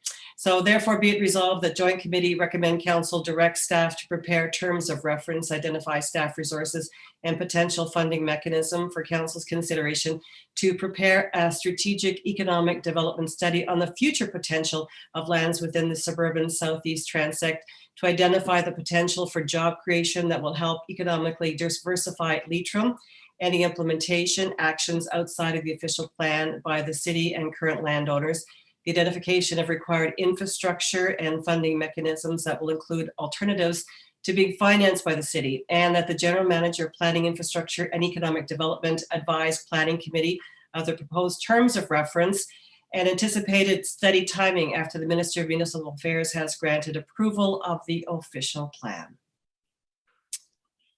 Thank you very much, Councillor Meehan. I see no question about it. So can we carry Councillor Meehan's motion? Carried. Now I'll turn it over to Co-Chair Moffat so I can move my motion. All right, thank you so much. So our final motion this morning, before we get to questions to staff, comes to us from Councillor El-Shantiri. Thank you very much, Chair. And this is also from what we heard from our folks in the last week. So therefore, be it resolved that Joint Committee recommend Council request the Mayor on behalf of Council to write the Provincial Minister of Agriculture, Food and Rural Affairs to request that she meet with the delegation of the City Agriculture and Rural Affairs Committee to discuss steps the province could take to study how flexibility might be to introduce in Ontario, or how more customized approach could be applied at the municipal level. And folks, this is about the size of the farm. And we know OMAFRA has already position on it, that we were hoping to have a dialogue, and also other municipality, I believe, since I sit on Roma, they have some requests about the size of the farm. I see Councillor Fleury has hand question. No, okay. So that's our motion, Mr. Chair. Okay, thank you. So on that motion, I mean, I think it happened at the very end of the discussion on Friday night, so you might remember that with Phil Mount. So on that motion, is that carried? Carried. Thank you. Thank you so much. And then finally, sorry, I referenced the last one, but we did promise that we'd come back. As far as I know, the direction 4.1 from Councillor Menard is ready to be brought to the screen and given at this time. I see Councillor Fleury have his hand up. I'm not sure for what. Yeah, sorry about that, Mr. Chair. Just a point of clarification. I have a number of motions that weren't presented, like the public land one and so on. Yeah, we aren't done.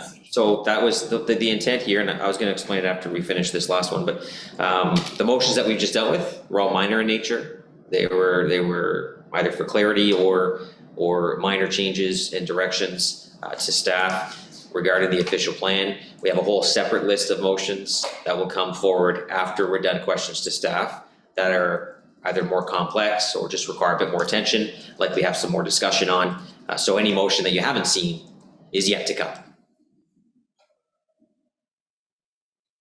ARAC is confirmed. Okay, Chair, just for Councillor Fleury's benefit, the one he's referring to is number 17 on the next list. Okay, so I still don't have the motion, the direction of 4.1. I don't have it in the building I'm in to be able to put it on the screen. Yes, Mr. Chair, we do not have the final wording of that one.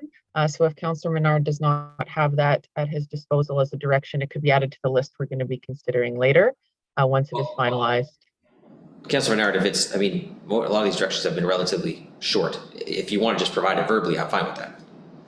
Sure. Yeah, it's just there was a replacement piece to it, and I'm just we've cobbled it together and had agreement with Mr. Willis and others and Ms. Chi. So it's probably best, Chair, just we can do it in the next section or while I'm asking my questions, for example. I think that's probably better so that we're not doing it on the fly. I'll get it to you during today. All right, sounds good. We'll come back to it. Councillor Rockinson. Chair, just for clarification, I understand the next set of motions are those that require more debate and discussion because they're not endorsed by staff, but can the clerk's office confirm, are there other motions being worked on right now? How many are in the queue? I just want to be clear before we go to Steve Wilson that the motions on the next list are not there just necessarily to say that they aren't supported by staff. There are motions there that are supported by staff. Okay. This wasn't broken up with staff supported versus non-staff supported. It was generally the complexity and the nature of the motions that created the two lists. Thank you. And Chair, may I add, it's also motions that we were resolving as late as this morning and that committee would not have had in advance with enough time to reasonably look at. That's the third reason why it may be on the other list. Thank you. So can we get an idea of what else is in the queue? Mr. Chair, there is a list circulated just shortly entitled Motions as of 10:15 a.m.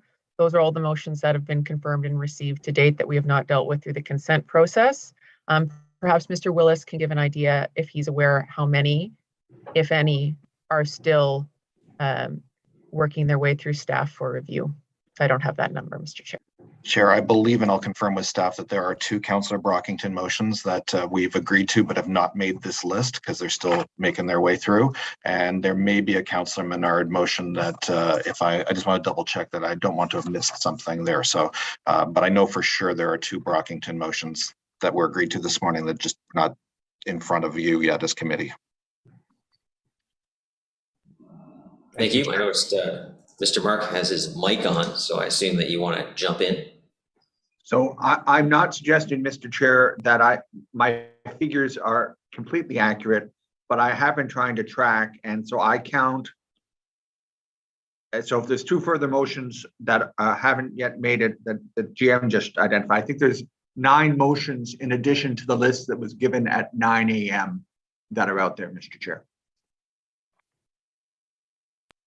I haven't reviewed it. No worries, no worries. I mean, we're not going to miss any motions, but we also know that councillors are well within their right to bring motions forward directly to council on October 27th, and we do anticipate that could happen as well on motions that we have not yet seen at this committee. All right, so we are done with our preliminary list of motions. As promised, we will move on now to questions to staff on the entire official plan document. Now, just to give a sense too, for members of the public, motions that are to come, because I imagine staff will ask questions, get questions asked to them about these now too, even though we will go through them again. But we have the 2 motions on affordable housing. We have a motion coming from Councillor Gower and King on gender and racial equity, motions to discuss interprovincial truck traffic at King Edward, motions on heritage conservation districts, rural severancing, rural servicing, Sherbourne Avenue. Of course, Councillor Liebers talked about this. So we have a number of things coming still. to discuss the ones from Councillor Fleury on public vacant lands, as well as low-rise apartments, rental, protection, greenbelt lands around Moody Station, some site-specific amendments as well, and then another one on the Alta Vista corridor. So I'm only mentioning a few of them, but there are more to come, and we'll have those discussions, fulsome discussions when the time comes. So if you have questions, sorry, go ahead, Councillor Shantiri. Maybe it's up to the committee. We'll take direction from the committee, but since we have those motion and they all require staff's comment on the motions going to be presented, would it be possible to deal with those motion? Because asking staff and then go back and have the motion, and then we have to ask staff again about those individual motion. I'm just in the hand of the committee. Maybe we can just go to the motions, and each motion will have to ask staff about it. Is that something the committee, or there's other question beside the motions? Well, I imagine there's probably some overall general official plan motions that might be best to get out of the way now, to do that now. But knowing that committee members will have the opportunity to go through the various motion, ask specific questions on those motions. So what's the will of the committee? Do you want to just go to questions to staff now on the OP, or do you want to start running through the motions? Oh, no, we should have open questions, I think, first. Good, I'm good with that. All right, so if you have questions to staff, feel free to raise your hand. Councillor Leeper had his hand up, but then took it down. Oh, Councillor Gower, you're first up. I'll probably have more questions later, but I just wanted to get staff. There's a number of references throughout to conditions of development based on funded infrastructure that happens again and again. Can staff just clarify on the record, what does funded infrastructure mean?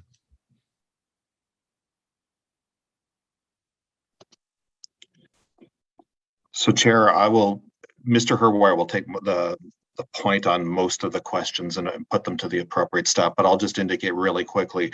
Funded infrastructure means we've costed and we've identified whether or not it is done through the general development charges bylaw or through area specific charges. The context will vary depending on the situation we're talking about, but we want to ensure that we've flagged what those costs are and how they're going to be paid for.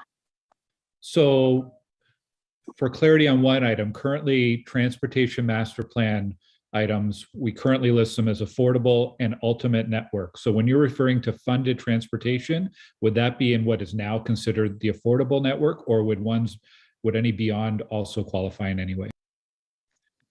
There are certain transportation projects, for example, public transit projects that may get funding from senior levels of government that would qualify in that. Otherwise, it would be in the updated transportation master plan, what we would likely qualify as affordable, the new version of affordable.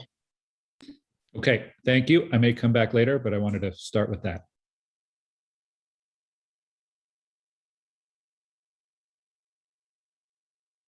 Okay, Councillor. Oh, sorry, go ahead. I was going to say what you were going to say, which was thank you, Councillor Gower, and on to Councillor Cloutier.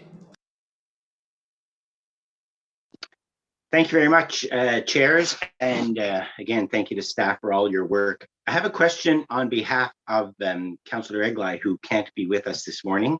It's to Steve Willis. Mr. Willis, it seems like the baseline road corridor is getting increased development interest now, and that we have an approved EA for the baseline transit priority corridor. Since many of the neighborhoods that are adjacent to the baseline corridor are not covered by the secondary plan, wouldn't it make sense to make it a priority to get one in place so that it can be fine-tuned? It can fine-tune how intensification will work in these areas and provide more guidance to the development application. Would you, and further, would you agree that we should try to do it before we update plans that already exist?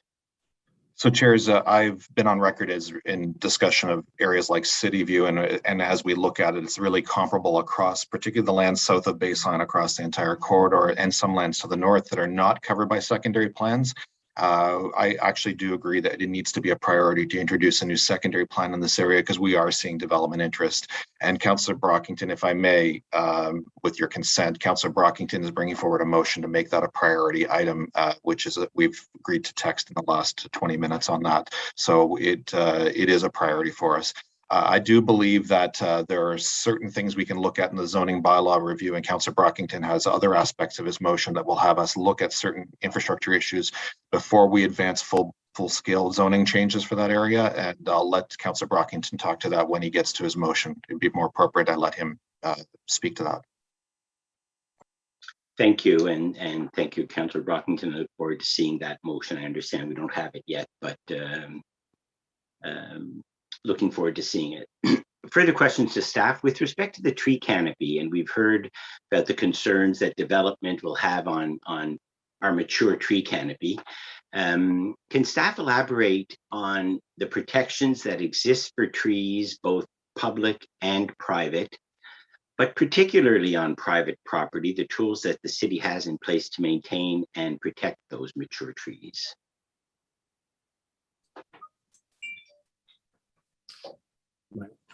Thank you for the question, chairs. Yes, in terms of protection on public and private lands, certainly those are two key components. We have made changes to our tree bylaw of recent times, and we've also made some changes to our zoning through the R4 and infill studies. So I'd like to ask Nick Stowe perhaps to speak a little bit about the individual targets and how that will roll out over time through the Green Space and Urban Forest Master Plan. And perhaps David Wise could speak a little bit about the zoning after that.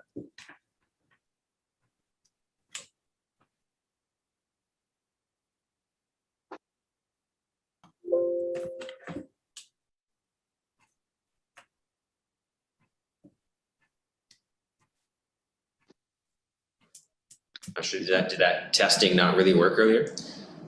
Sorry, Nick's just logging on. David is on, so we could start with David if that's helpful. Yeah, Mr. Chair, I'm happy to weigh in here.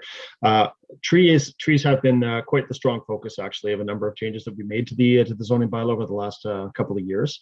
The latest change that we made with respect to the infill monitoring that came into force in 2020 was to provide a dedicated soft area of landscaping in the front yards that was specifically coordinated with natural systems to provide for areas of adequate soil volume to support trees of different sizes and dimensions as they grow out. And so when you do look in the zoning bylaw under section, I believe it's section 140, you will find those areas of dedicated soft landscaping. That is a requirement for all areas and all lots inside of the green belt.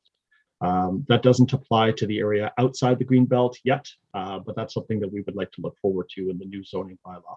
In the Westboro area, as part of the Westboro ICB pilot study, we have also a requirement for a soft landscaping buffer in the rear yards that aligns alongside the rear property line.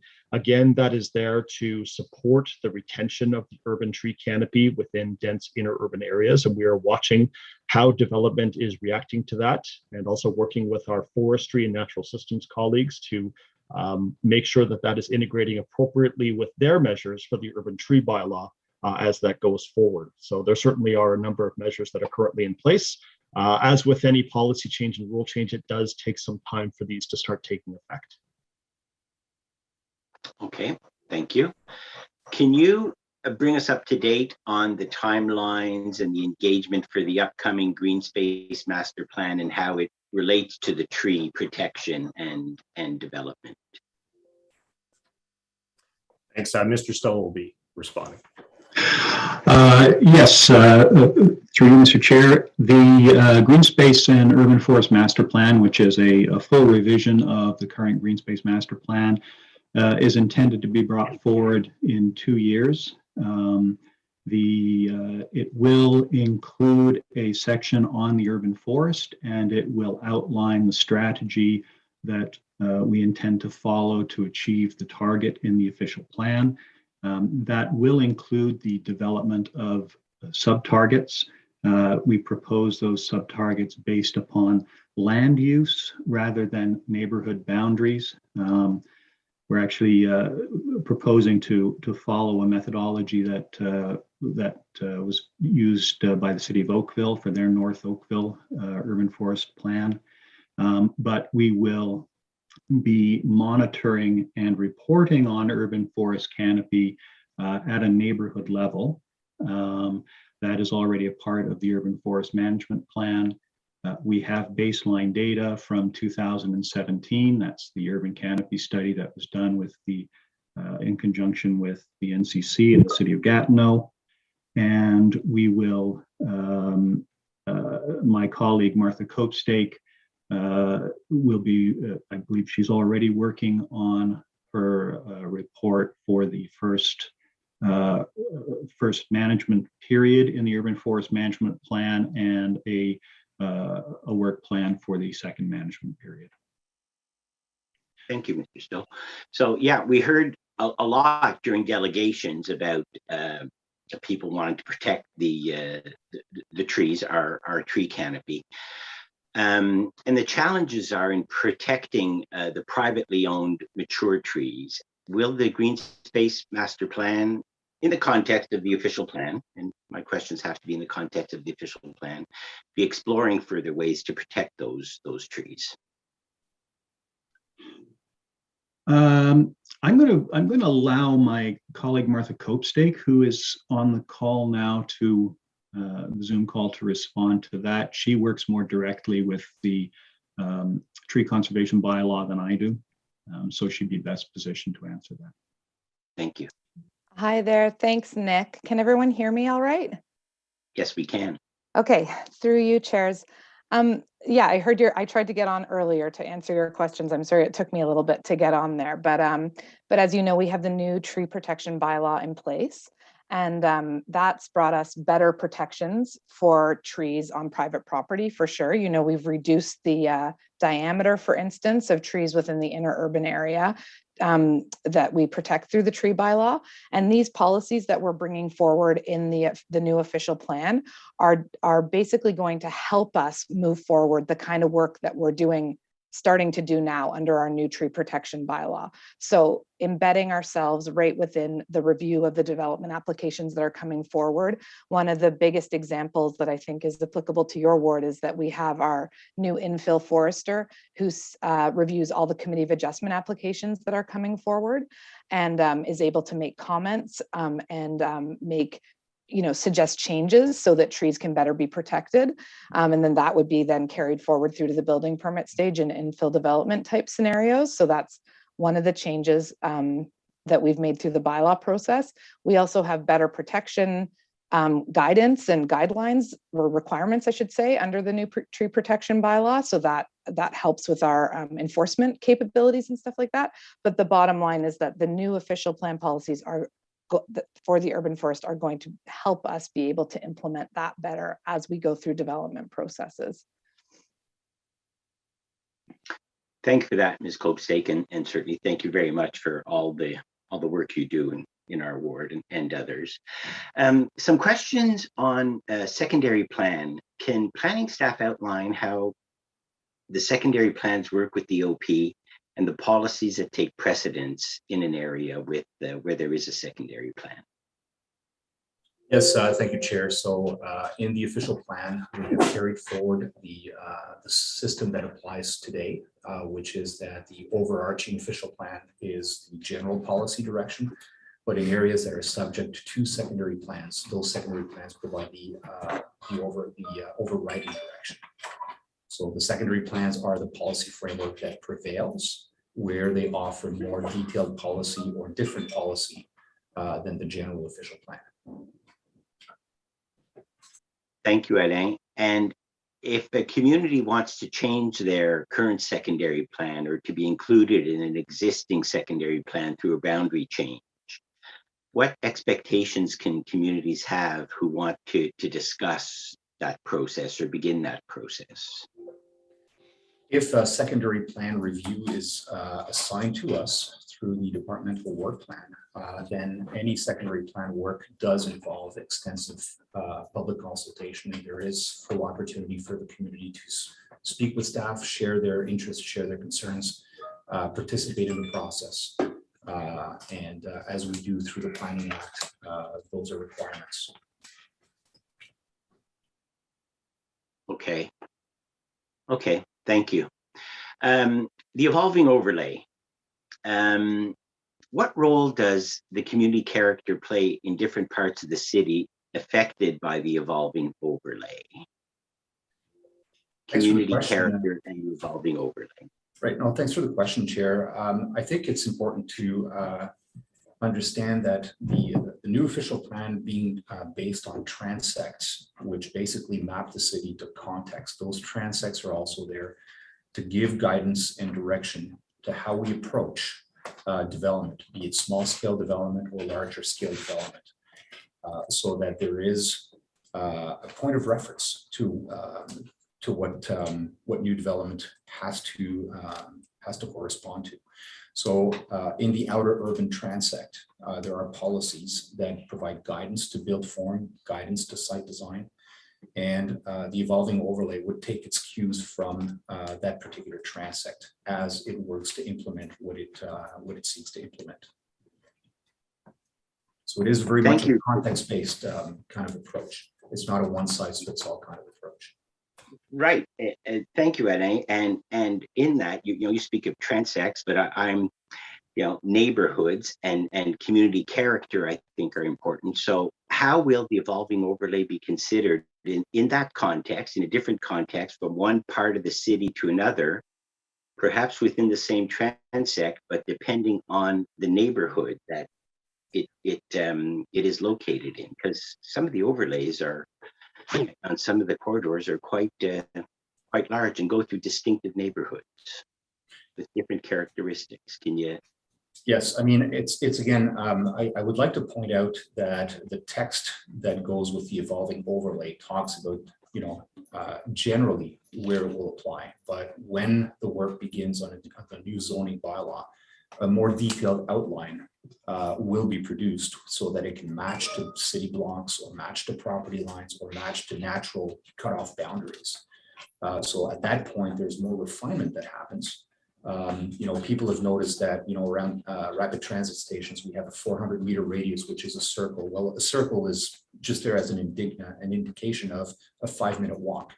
But when each of those circles becomes an actual zoning, it will, follow the natural lines that it needs to follow, so that it's not cutting a property in half, or that it's basically reflecting the conditions on the ground. I would say the same thing for the overlay in general. When it becomes a zoning task, then the zoning bylaw will have the ability to look neighborhood by neighborhood at context, at lot fabric, at lotting patterns, and have a response that matches so that there's an adequate framework and adequate regulations in each case. Great, thank you. That it was what was going to be my next question, but I think you've answered it. For example, with the 400 meters from transit hubs, but an area which doesn't have a direct connection because of the street configuration, that will impact how the evolving overlay is implemented on that street or in that area. Is that what I understand? Yes, and it would make sense that it would. Perfect. That's reassuring. Just another question, Chair. I think my time might be up. Electric cars. We heard from some residents with respect to electric cars, and how can the OP further explore the use of electric cars as an alternative and sustainable mode of transportation? Is there to be a consideration of electric cars as a method of transportation different from fossil fuels that would be perhaps addressed in the TMP and its impact on the OP? Can you give us that context? Yes, thank you, Mr. Chair. So there's two things. One is that the new official plan does put in place language that will speak to the provision of the kind of infrastructure that will be needed for those vehicles that will be electric. However, in terms of the 5 big moves of the official plan is still moving towards its second big move, which is to make sure that 50% or more of trips are made through sustainable modes of transportation, and that remains the underlying thrust of the policy direction. And that definition, just one final question, that definition of sustainable modes of transportation, does that include electric cars or does it specifically exclude electric cars? I think the method of propulsion of vehicles is something that is something we need to deal with in terms of the energy evolution. So electric cars, electric buses, electric trucks, electric fire engines, the transportation fleet of vehicles has to achieve that transformation to electricity. So we look at motor vehicles in terms of what they accomplish. If they're a private motor vehicle, they have their place in the spectrum of mobility options. If they're transit motor vehicles, they have their place in the spectrum. If they're an electric scooter, they have their place in the spectrum of mobility options. So we don't distinguish by method of propulsion other than to say that through energy evolution in the climate change master plan, we do need to go to non-combustibles. Thank you. Again, thank you to planning staff and Mr. Willis and the entire team. Thank you. Thank you, chairs. Thank you very much, Councillor Cloutier, Councillor Lieber. Thank you very much, chairs. I'll just focus on, I think, 3 areas to start with. Just something though, the chair mentioned earlier, and I can't bite my tongue much longer, but earlier Chair Moffat spoke about cats being evil. I think we all know that cats are actually quite awesome. So the first area, and I know staff are expecting this question, I am wondering about Sherbourne Avenue and its inclusion as a minor corridor. That has created some significant consternation in the neighborhood among folks who are worried about what that might mean for their street.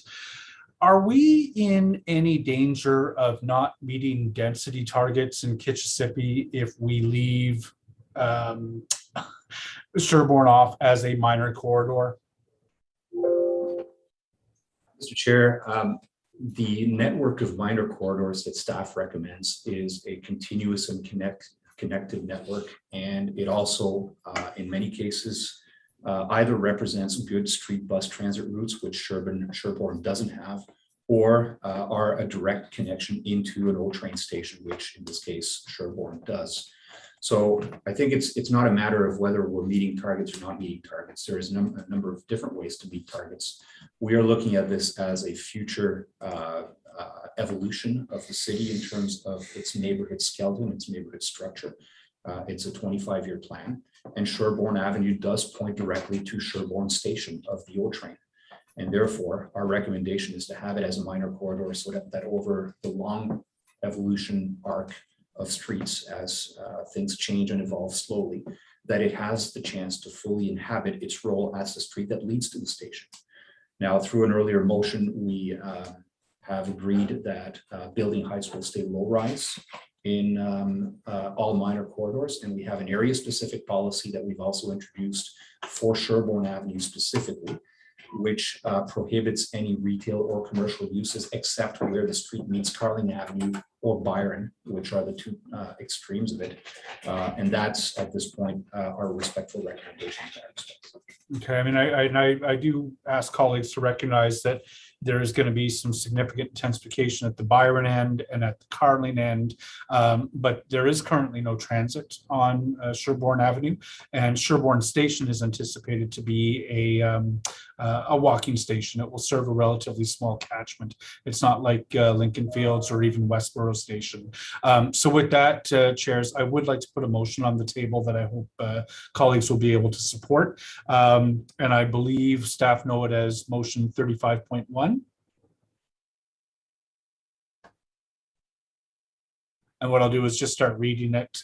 Whereas Sherbourne Avenue is proposed in the draft official plan Schedule B1 to be defined as a minor corridor, and whereas minor corridors are intended to accommodate a higher density of development and street transit service, And whereas the built form of homes is not distinguishable between those abutting Sherbourne and adjacent streets, and whereas there is currently no commercial activity on Sherbourne, and there will be significant opportunities for commercial amenities at the Carling and Byron ends, and whereas Sherbourne is not anticipated to be a key transit route, and Sherbourne Station is intended to serve a walking and cycling catchment for local residents, and whereas there is considerable uncertainty with respect to how the zoning for minor corridors will be modified during the comprehensive zoning bylaw review, therefore be it resolved that Sherbourne Avenue be removed from Schedule B1 as a minor corridor. And be it further resolved that area specific policy 43.1 be deleted from volume 2C of the official plan. So colleagues, we'll have a chance to vote on that at the end, and I do hope you can support me on that. Switching gears for a moment. Obviously, one of the biggest questions in this official plan is the Taywin development, about which a lot of us have a number of concerns. I think it was clear from the growth management strategy discussion that this is not city staff's ideal solution to bring new land into the urban boundary. I guess the question that I have is, or the concern that I have is how much it's going to cost to service this land. Can staff tell me how many units do you think will be built by 2046? And how much is the infrastructure to serve this subdivision going to cost?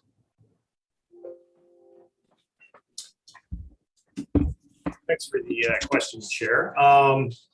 Yeah, in terms of cost and timing, I would suggest that it's premature to give you very specific answers in terms of that. In terms of the processes ahead that are laid out in Annex 10, there's significant work that has to happen from infrastructure, transportation planning, natural heritage features. We took a look at the, once a decision is made on bringing lands into the urban area, the average time for a secondary plan, a community design plan to reach committee ranges from 6 to 13 years. So the average is about 8.5 years. And then there's usually a year or two after that before you see the first subdivisions and zoning. And I think that's consistent with recent examples such as Canada North that Councillor El Shantiri could attest to in terms of time frame. So we have a lot of work ahead of us. Costs are to be confirmed. The Annex 12 to the official plan lays out the financial principles in terms of how Taywin will pay for Taywin. And that will form a memorandum of understanding that will be executed and come back to council. And there will be multiple touch points in terms of the planning work, some of the studies, infrastructure, transportation master plan over the coming years that will start to fill in those answers. So, I mean, Taywin will pay for Taywin is a great principle, but if we're going to proceed on this path, we heard from delegations that the affordability of housing is a critical consideration. And I guess the question I would have is, how much more expensive is it for someone, is it going to be for someone to buy a house in a Taywin development as opposed to one of the other alternatives? And surely before we proceed with this growth management strategy approach, we should understand what those costs are going to be. Like if there's a significant delta between filling in the edges versus building a brand new subdivision that requires all kinds of new servicing, we should know that before we move ahead. Do we have no idea what it's going to cost to service Taywin? So chairs, if I may, on this one, the area specific development charges for Taywin will be more than the other urban expansion areas. And we don't yet know by how much, but we know that there are significant new costs that will be attributed to that. And so that they will be part of what is attached to the development charges, because there are components of development charges that are citywide and there are components that are area specific, and that's what they will be responsible for. So at this stage of the game, as Mr. Herwire indicated, we have many years worth of planning ahead of us to nail down these precise amounts in time. There'll be It'd be premature to come up with estimates because the numbers at this stage of the game we don't have the plans in order to base the numbers on like we have for other areas for urban expansion that are much more advanced. And we acknowledge the affordability question, but I'll also remind you Ottawa's development charges compared to development charges in other parts of Ontario are not that high, not that big a component of the cost of housing like they are in other cities. So that is a consideration council should have as well. I've heard that the charges that are associated with the Taywin could be, multiple, call it $10,000 higher than a comparable home built in an area that doesn't require the same level of intensive service. Does that sound at all accurate? Chairs, it's premature to come up with a number. I think it is in the thousands. I don't know if it's 10 and I don't know if it's 5. We don't have the studies to do that. But I would again go back to the point I made that Ottawa's development charges on new housing are about a third of what they are in the Greater Toronto area. So that an increase on a $35,000 development charge of that magnitude is not that significant compared to development charges charged in other parts of the province. But ultimately, council has to decide if that's the direction it wishes to go. And then in terms of the first part of my question around how many units Taywin can actually be expected to have built by 2046. You spoke just now to the more advanced stage of planning for some of the alternative approaches to bringing new lands into the urban boundary. Is it going, and we've heard through delegations, the need for housing now. How much longer is it going to take to get a semi-built in Taywin than a semi-built in some of the areas for which we have more advanced planning? So chairs, I think we should go back and look at the 2013 official plan and amendments done to it. So it's it was a 20-year plan. This is new, is a 25-year plan. Not everything gets open day one. Not everything is development ready day one.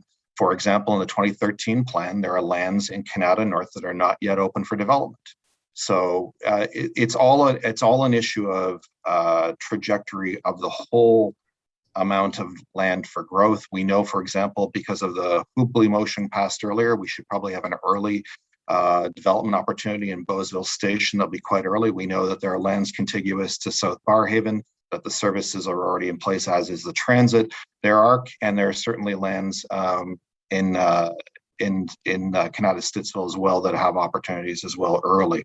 There'll be some that go early and some that go late. There are lands, for example, in the East End that are not yet designated for development from the last official plan. Okay. Chair, how much time do I have? I have one more area for questioning in this round. You can go ahead. So we're not. We actually don't have the time running for members of committee and council. So we'll just keep going. There's a lot of hands up, so I'll try to ask a reasonable number at a time. So the third area that I'm hoping to explore, and I'm sure staff are anticipating this one as well, section 11.56D of the draft plan speaks to conditions under which variances could be granted to the area of soft landscaping required. And it's caused some significant consternation in Kitchissippi Ward.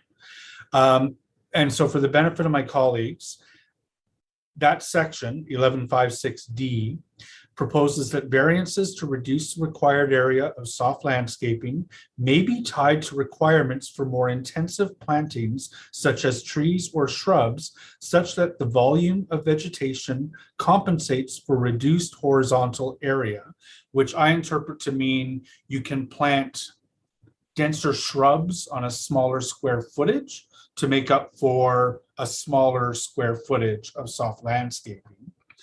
However, despite that, where the purpose or effect is primarily to enable motor vehicle parking or driveways, variances to reduce the required soft landscaping are contrary to the intent of this plan.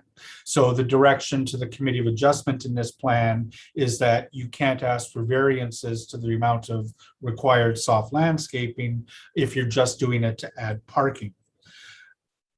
The residents of multiple community associations in Kitchissippi Ward are concerned that if we give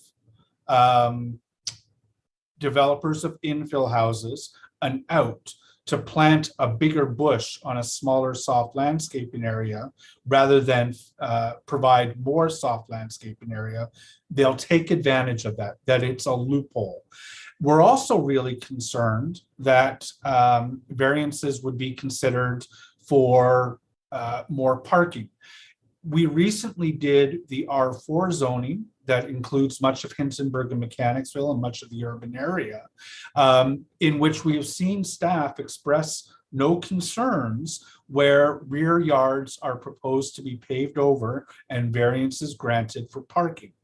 And so my question to staff is, why would we maintain this section of the draft official plan and not replace that wording to say that variances to reduce the required area of soft landscaping are contrary to the intent of this plan?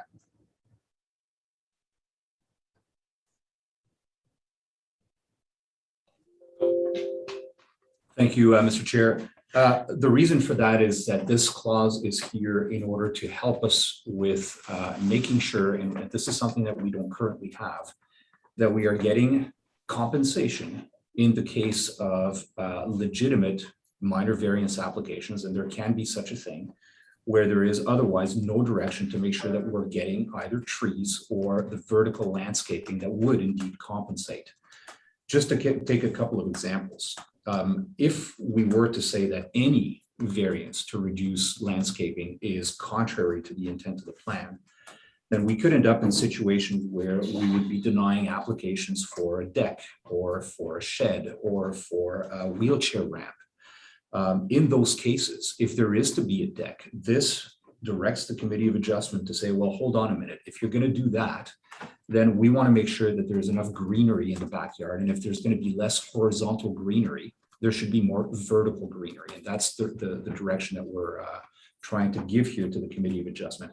It is not open season on backyards, as my colleague, Mr. Wise, indicated through quite a bit of work that we've done in the zoning bylaw. We have looked at rear yard setbacks. This same policy also has at C direction with respect to variances to reduce the minimum required side yard. And that's a direction to make sure that we have functionality of being able to get to and from the back to the street. So these are, I would say, improvements over the situation that we have today, where we are giving clearer direction to the Committee of Adjustment as to when it's okay, and if it's going to be okay, how it's going to be okay, rather than to just have a vacuum of policy direction. I think the concern among folks, and these are folks like Heather Pearl and Lynn Bankier and Jay Baltz and Linda Hode, folks who know their Committee of Adjustment, is that they're not seeing the words that are being put forward by our policy folks like yourselves. They're not being backed up by the development approvals or development review folks. So that development review isn't pushing back at variances. And I think there's also a significant question around whether, and it sounds funny, but whether vertical greenery has the same benefits as horizontal greenery. I mean, square footage of soft landscaping gives you stormwater benefits that no vertical greenery is going to give you. Decks, I believe that things like wheelchair ramps have already got exemptions and are considered. I'm having difficulties reconciling the very sophisticated community members I have telling me that this is a concern with what I'm hearing. So I'm going to put forward a second motion for consideration to vote on. Perhaps we'll take the motion after council. Let's just ask question now to staff, and any motion you can send it to staff. We'll present the motion all together after. Okay. Why? Well, because right now we're asking the staff question, and we can prepare the motion, send it to staff to vet it, and then you'll have an opportunity to present it after. Okay, so staff have the motion. It's number 50 for those who want to look, and I am putting that forward formally now. I guess the question I have is if somebody really wants a deck in unique circumstances, they can look to other parts of the official plan to argue that it's not entirely contrary, but that it meets with parts of the official plan when the committee is doing their 4-part test. So I'll put that forward, understanding that staff are not supportive of it. And I'll leave it there for the time being, Chair. Thank you. Thank you very much, Councilor Leeper. Councilor Kidd.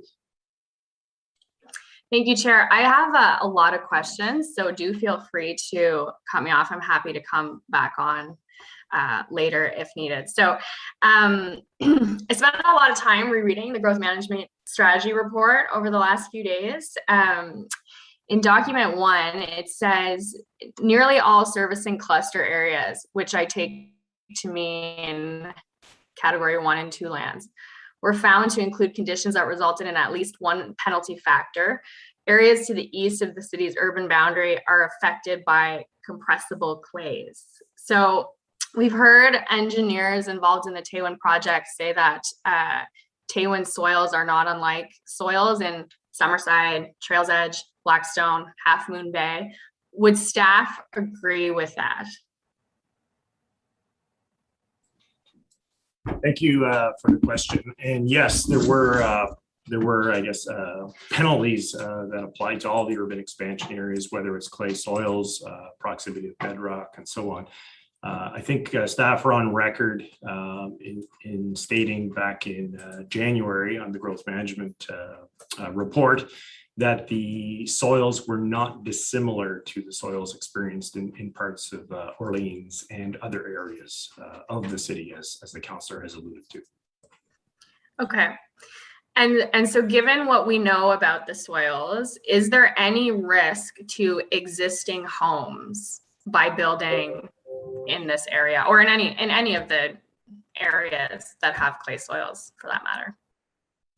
Well, certainly the soils will have to be managed as we've seen in other parts of the city. There may be preloading required, lightweight fill. There's a lot of techniques that will be required to deal with the soils, but that is, that is a key part of the review process to protect whether it's existing city infrastructure or existing homes in the area. All those things will have to be looked at and addressed appropriately. Okay. So because building on clay soils isn't new for the city of Ottawa, I think at least the East End councillors have dealt with this quite a bit in areas in Orleans. And I believe some of the category 1 lands include clay soils as well. So, I mean, can you explain a little bit perhaps about the framework that the city has in dealing with clay soils to ensure that we don't see issues down the road? Yes, thanks for the question, Councillor, and to the chairs. Yes, we have guidelines in terms of our infrastructure, our tree planting, geotechnical studies that have to be undertaken. All of our, in terms of our home building code requirements, all these things need to be addressed and considered. So I would submit that the city does have a robust set of rules and requirements that are required before any development can proceed in areas with clay soils and other geotechnical constraints as well. Okay. We've had issues with radon in other parts of the city in greenfield development. Is there a way to test for radon gas before building? Thank you for the question, and I don't know if John Buck in our building code group is on the call at this point, but that's certainly an issue that we're familiar with in parts of Canada and other parts of the city. So there is a testing ability, and if Mr. Buck is not on the line, I'd suggest we could come back to that question. Actually, chairs, I can add a little bit to this if Mr. Buck isn't on the line. So radon is a matter that is being reviewed in Ontario more broadly, and how we can address this. Mr. Buck was going to prepare a memo to council on the matters on how it's being addressed. Wherever there's rock, for example, you tend to get radon gas that comes out. And so that we do see this in other parts of the city. The building code is being adapted to provide new requirements where radon may be a risk. So as I said, Mr. Buck will be coming forward with a memo to council on this matter. Okay. So, part of what's appealing to me about Taywin, for me at least, is that, the idea, as Councillor Lieber said, Taywin pays for Taywin. We have a memorandum of understanding that says as much. We've heard from the applicant, they're committed to bringing transit to the area. And, I think we're really going to have to hold the developer to that promise once the OP passes. I've said this before, I wish the landowners in the Category 1 lands were making the same commitment. You've heard me speak about that a lot at Planning Committee. But is there a concern about the cost of servicing after the services are brought to the area? Or would it be similar servicing costs that we've seen in expansion lands or other expansion land areas such as South Orleans?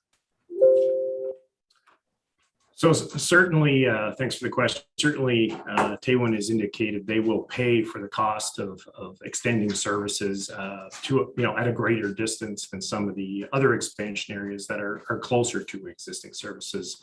So that part is clear. And there will be initially extra operating costs for some of this infrastructure that we will also be looking to Taywin to deal with in terms of until the adequate flows are built up into the sewers and water systems. So there will be extra costs initially, which also can occur in other expansion areas, but we will be looking to cover those costs as well. Okay, then once the initial costs are covered, like the ongoing maintenance, servicing costs that the city would assume, is there a concern that those costs would be higher than in other suburbs in the city? Again, it comes to the point of when it reaches that critical mass where those extra operational costs are not present. Another example would be transit service. Until there's adequate population, we have this policy and rule in place. The developers pay for that initial early transit service until such time as it reaches the critical mass where it becomes part of the city network, so to speak. So yes, there will be at the initial stages of development extra costs that we will be looking to Taywin to cover in terms of those operational examples that I just mentioned. Okay. We heard one of the delegations last week speak about the concern of how dense Taywin will be in relation to other suburban communities. But I guess my counterpoint to that would be we're currently densifying our suburbs. We have an application for 30-some stories in Councillor Dudas's ward in South Orleans, and we know that TOD along LRT is going to drastically change the density in Orleans as an example. So in your view, would the density of Taywin match the density of other areas when we get to that final build out, in the future, let's say? Well, certainly that's our expectation that the densities will exceed those thresholds we're looking at in terms of our current urban expansion areas. The reality is our suburban growth areas are actually quite dense, and the density has increased through this official plan in terms of those minimum requirements. And we're actually, as you note, we're exceeding those requirements in most cases. So there will be an extensive, secondary planning, community planning process. We're working with the Algonquins to establish those, those principles of how Taywin would develop in the future. It may look somewhat and quite different than some of our traditional growth areas, but we certainly expect that there will be that density there. Okay, you led well into my next question. I was wondering if you could explain some of the next steps in terms of consultation with the community. Certainly. So that's in our discussions with Taywin. That's been a key sort of job one. Once council makes a decision on the urban lands and the official plan, that we need a consultation strategy for, you know, the multi-year process that's ahead of us through the various studies, through the various planning exercises. And frankly, Taywin has said they're looking for that too, because the Algonquins have been quite clear that they have their own needs and their own values that we need to incorporate into any consultation. So we will be working very closely with the Taywin group to develop a consultation strategy, but that will be to come once council has made its decision. Okay, and I mean, obviously, Councillor DeRuz and I would be keen to get that going as soon as possible, because I know that the community has a lot of questions. In your response to Councillor Lieber, you noted 8 to 10 years of study. You just alluded to that again. So safe to say it would be, I don't want to hold you to a hard and fast timeline. I know these things are kind of a moving target, but safe to say about it, probably a decade before we would see a shovel in the ground for Taywin. Yes, as I think Mr. Mark has advised, it's dangerous to quote an exact number, but in terms of, past and recent examples, I think that is a reasonable indication of the work ahead of us before you will see shovels in the ground. So I think the range I identified was that 6 to 13 year has been our experience as the new city in terms of designation in the official plan, secondary plan.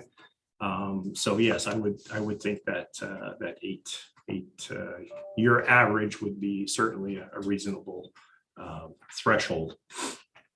Okay.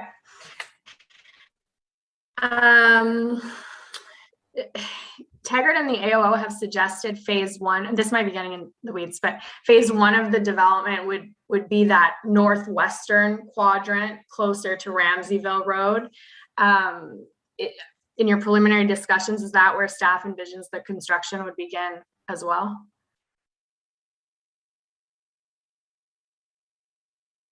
I would concur that that's probably a premature question. I mean, they still have to go through a secondary plan process. That's right, Chair. We have not got to that level of discussion. There's, there will obviously be examination in terms of, servicing and transportation where a logical place is to start, but we have not got to that level of discussion or detail yet. Okay, fair. I'm almost done, I promise. So I feel we have some answers, but certainly not all the answers with respect to this area. So what happens if, in the studies that take place over the next decade or so, it comes back and, we discover that it's not viable to build in this area because of, X, Y, or Z. What would happen to the urban boundary in that scenario? So I'll thank you for the question, Chair. So in terms of that hypothetical scenario, the lands would not be able to proceed if there were a constraint as laid out in Annex 10 of this plan in terms of proceeding.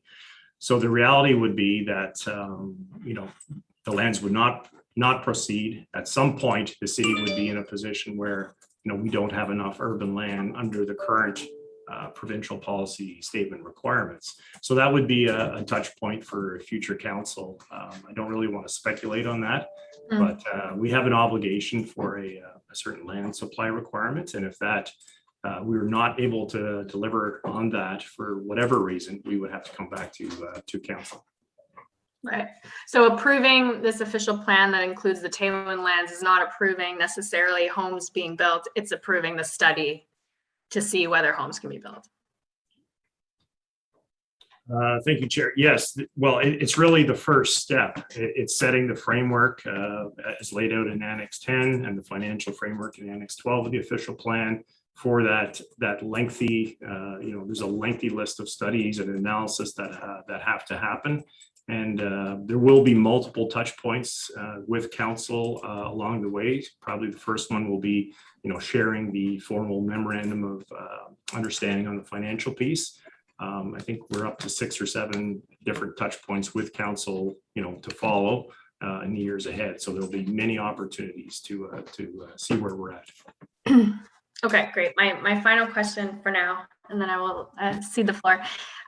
So for those very rural residences that are now going to find themselves in the urban boundary, but as we just heard, won't get new servicing for decades to come, will they be taxed at the urban tax rate because they're in the urban boundary, or is that contingent on receiving new services? I think I'll defer to Mr. Willis on this question. Actually, Chair, I'm going to ask that we take that question offline, and we'll talk to Revenue Services and Finance to give us advice on this. I don't have the expertise to answer that question, and so we'll talk to Mr. Mahoney and get an answer before council on that question. Okay. Thanks very much. I appreciate everybody's patience. Thank you. Thank you, Councillor Pitts. Councillor Brockington. Thank you, Chair. First, I have to thank staff. This has been a marathon for a number of years. And they have been fantastic working with my community, not just the citywide opportunities for engagement, but coming to public meetings, coming on walkabouts in the community, meeting community leaders. The number of questions I've sent, not just working on the motions the last month, but I just want to say this has been a huge undertaking. Obviously, my first official plan. I'm not sure I'll be on council for the next official plan, but this has been a massive undertaking. So I hope there'll be more thanks by others, but I just want to start off with that. Mr. Willis, I hope you understand that there is apprehension in the community, not just in River Ward, but I'm sure in other neighborhoods, about what the official plan means, how this will impact neighborhoods, how this will change neighborhoods. I just want to give you an opportunity to address that and put people's minds at ease, but also to talk about the comprehensive zoning bylaw review that follows and how the attention then goes on to specific neighborhoods. Councillor, thank you for that opportunity. I think we go back to the growth management discussion we had earlier in the year, and we talked about having ambitious targets for meeting our climate change objectives and trying to slow the rate of urban expansion. And what that inherently means is we have to do more on allowing intensification than we have been doing to this point.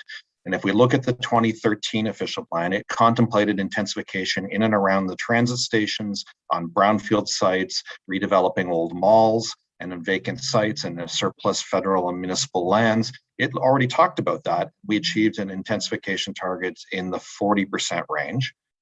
When we brought forward our growth management report, we talked about heading to a trajectory of a 60% intensification target, and we identified it as an ambitious target, which is what it is. We stand by that. And I think the discussion we've had since February to now shows that people are now appreciating that it really is an ambitious target, because it does mean change in the communities.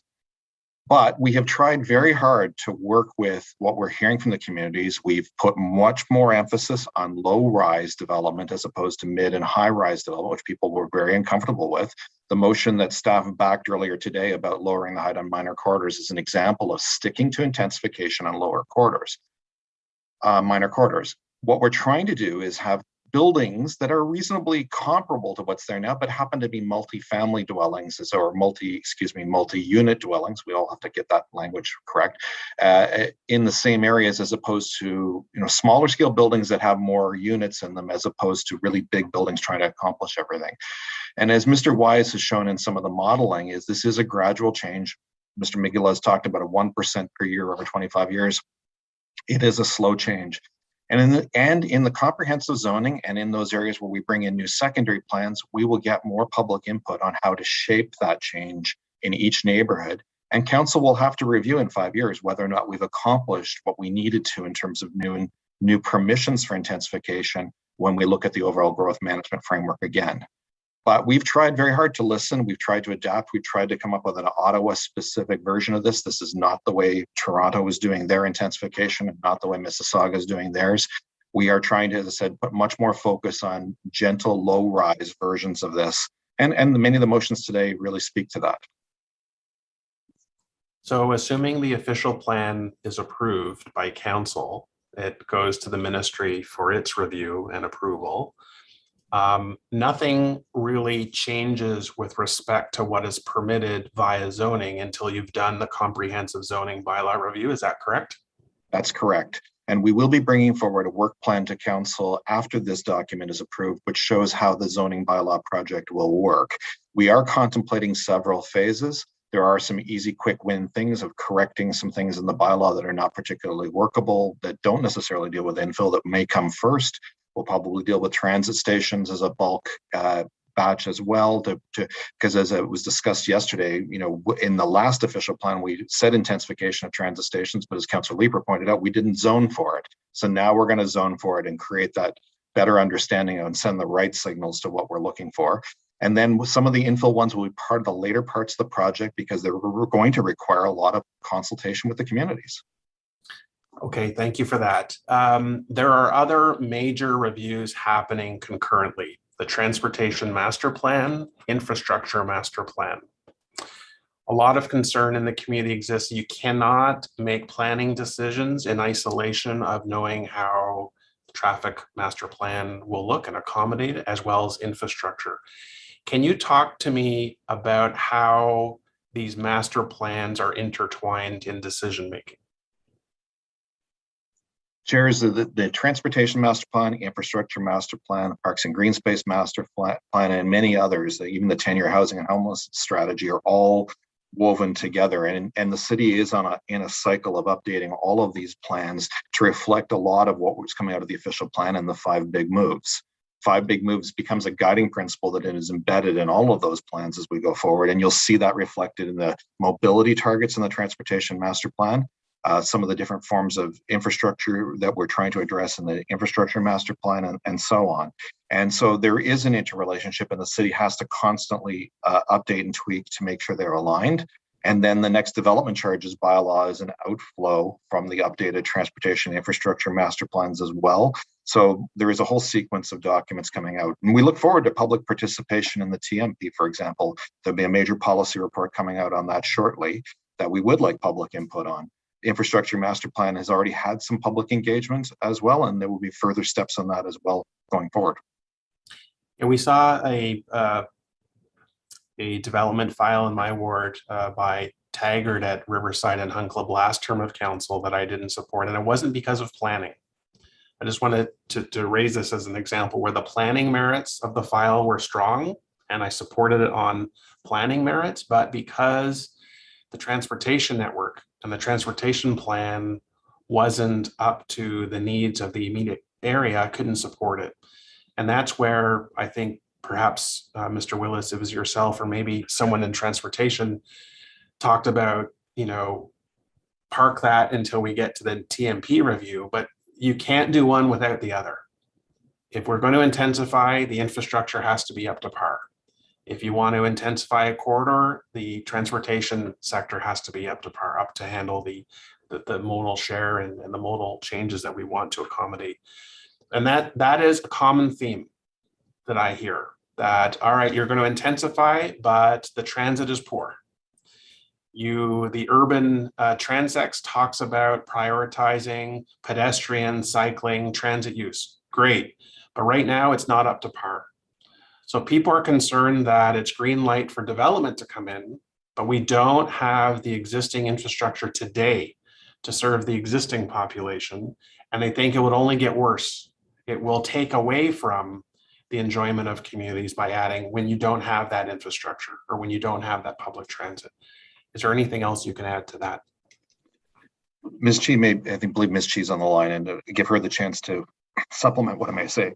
Excuse me.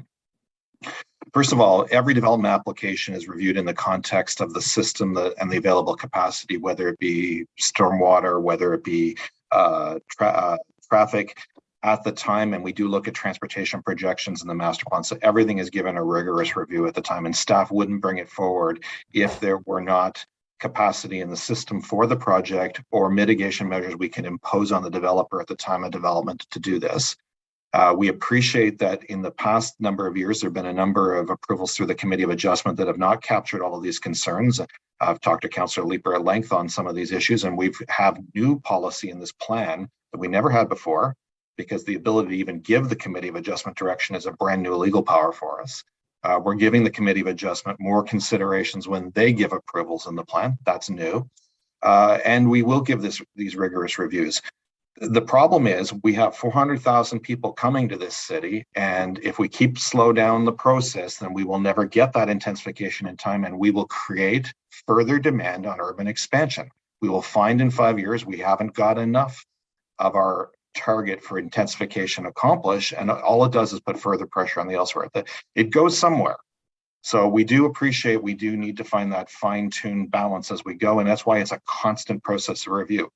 Most development applications in the city take, a year to get approved, much to the chagrin of some of the applicants. But that's because they undergo this rigorous review. So if Ms. Chi is here, I want to direct a question, Mr. Willis, if I can, through you to her, and that is, Ms. Chi, I'm going to use Carlington, inner urban transect, 70 plus years old. We have pedestrian routes identified that don't have sidewalks. We have an infrastructure deficit, and yet the inner urban transect is supposed to intensify far greater than the outer urban transect. So I just heard what Mr. Willis said. We can't slow down development. We'll never hit the targets that we are setting. But again, there's this disconnect in the community that if the infrastructure is not up to speed now, how can we rationalize adding more and more density when those gaps exist? Yes, Councillor, that's a very good issue that your community has raised, and others have raised it as well.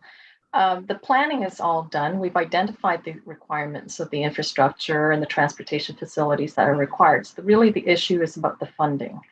So we will need to work carefully with the next DC bylaw review and with finance. And maybe it's not just taxes and DCs anymore. There may be a requirement for other sources of funding, which is one of the discussion papers that we're working on for the TNP, because we recognize that it's not just the new growth facilities that we need, but also the asset management as well. So the issue is not about the coordination of planning, but more so on the funding for implementation. And that's a big nut that we have to crack the next round when we review all of this.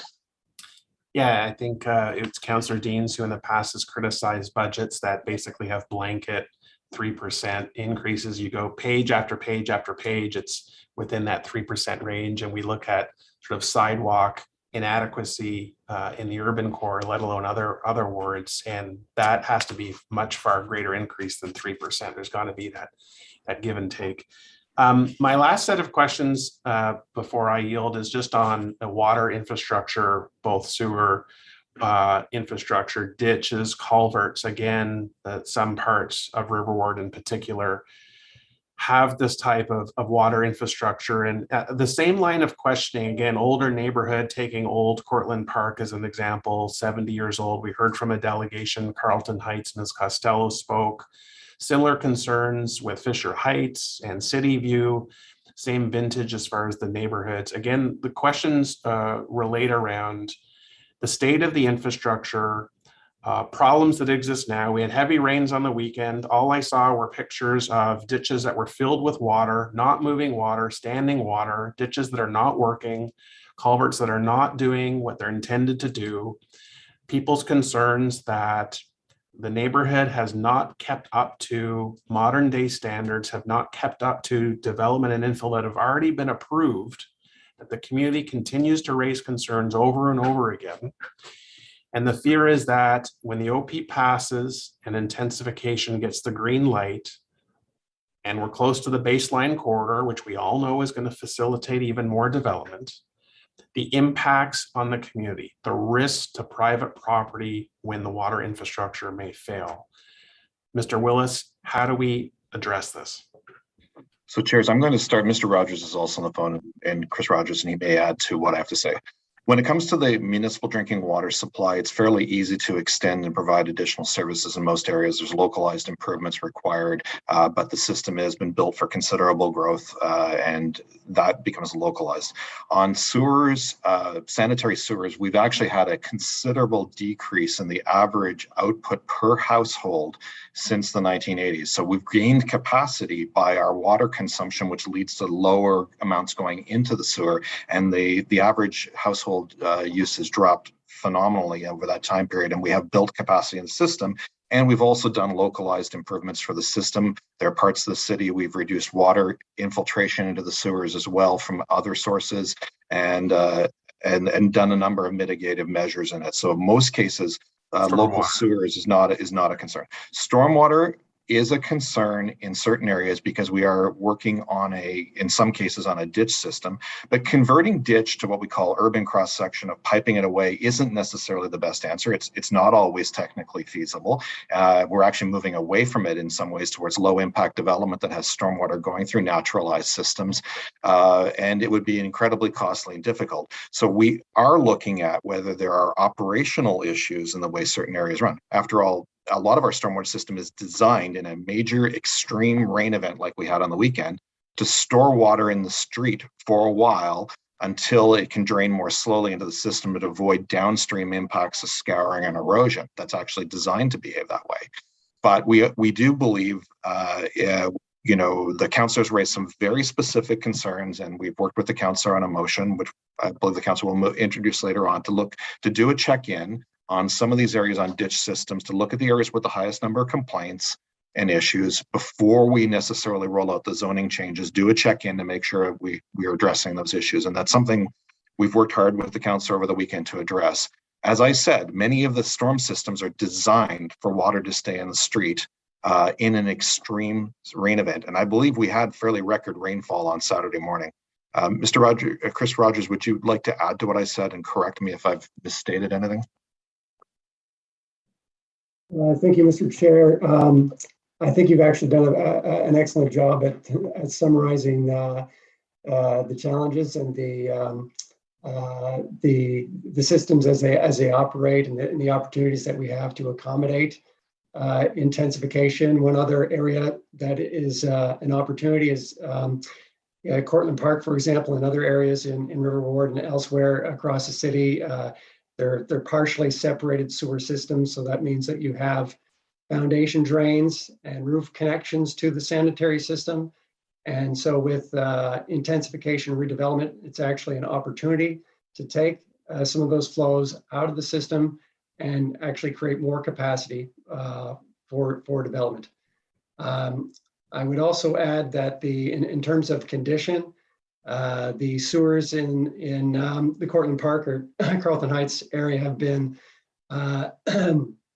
investigated recently. There was condition assessment work done in 2020 and fairly recently for the different sewer systems in the neighborhood. So we know that they're in good condition and they're not in the 5-year plan for rehabilitation. And as far as the ditches go, I think that's where the main challenge is in an area like Cortland Park. What Mr. Willis said is absolutely true, but we are looking at ditch systems on a priority basis. Staff are looking at City View, for example, right now to look at opportunities to improve the system, ensure we have positive drainage throughout the community, and program whatever upgrades are required there. Cortland Park will follow later, but that's sort of the priority that we see in terms of improving infrastructure in the area. I appreciate that. I will yield the floor, Chair. I'll just say there's a capital side to the water system and there's an operating.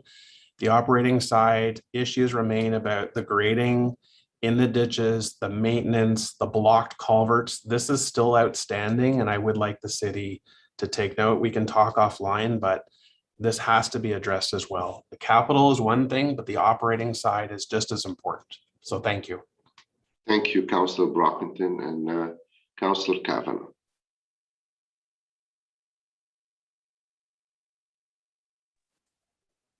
Thank you very much, Mr. Chair. And just following up from my colleague, Councillor Brockington, yeah, ditches are an ongoing issue. Drainage, it's probably one of the top concerns I hear about in terms of infill, is the concern of drainage when you're taking up more land, less places for the water to go.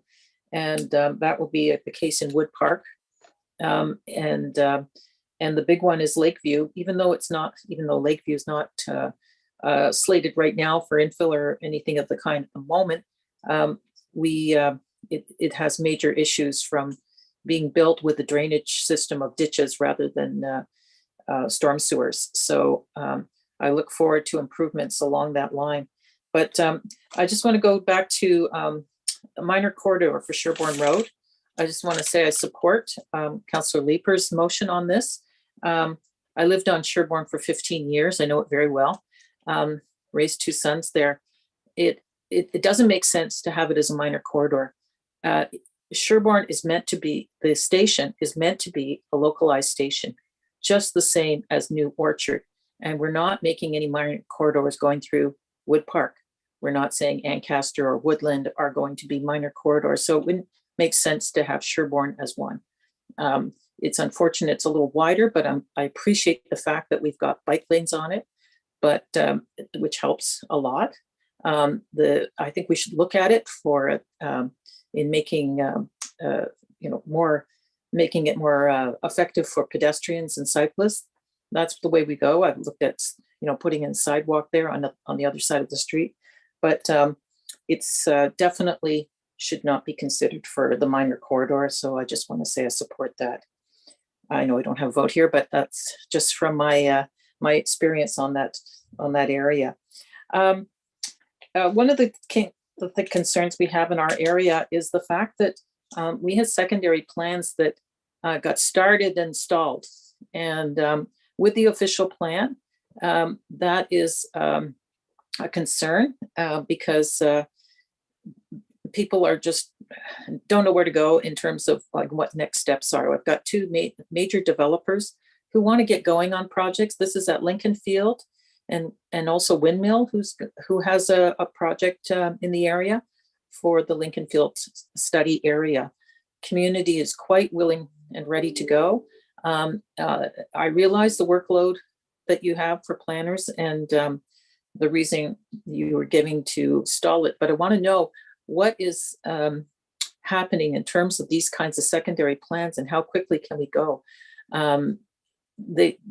Everyone is ready to move forward, and there's lots of localized concerns, particularly with the station and connectivity. And I just want to get an idea of the timeline for next steps for this area. Thanks, Mr. Chairman. I don't have timelines at my fingertips, but I do know that these plans remain active. They remain in our work plan, and you're quite right, Councillor. It's been all hands on deck to complete the official plan. What I would say though is that once the official plan is in place, the Lincoln Fields area in particular will benefit from the designation that is now in place in the new official plan of hub. It comes with the improved policies of the official plan with respect to hubs and the development of hubs in the inner urban transect. The same will go for the Pinecrest and Queensview stations area. Those are now going to be under a new designation. There will be new policy direction already provided by the new official plan. In the case of Pinecrest and Queensview, we are a little further ahead because it was started a little earlier, and we will be moving to completion of both of those secondary plans as quickly as possible. You're quite right as well that what remains to be sorted out is the detail that the community is interested in pursuing, and that we're interested in pursuing with them as well. Having to do with connectivity, pedestrian connectivity to and from those stations.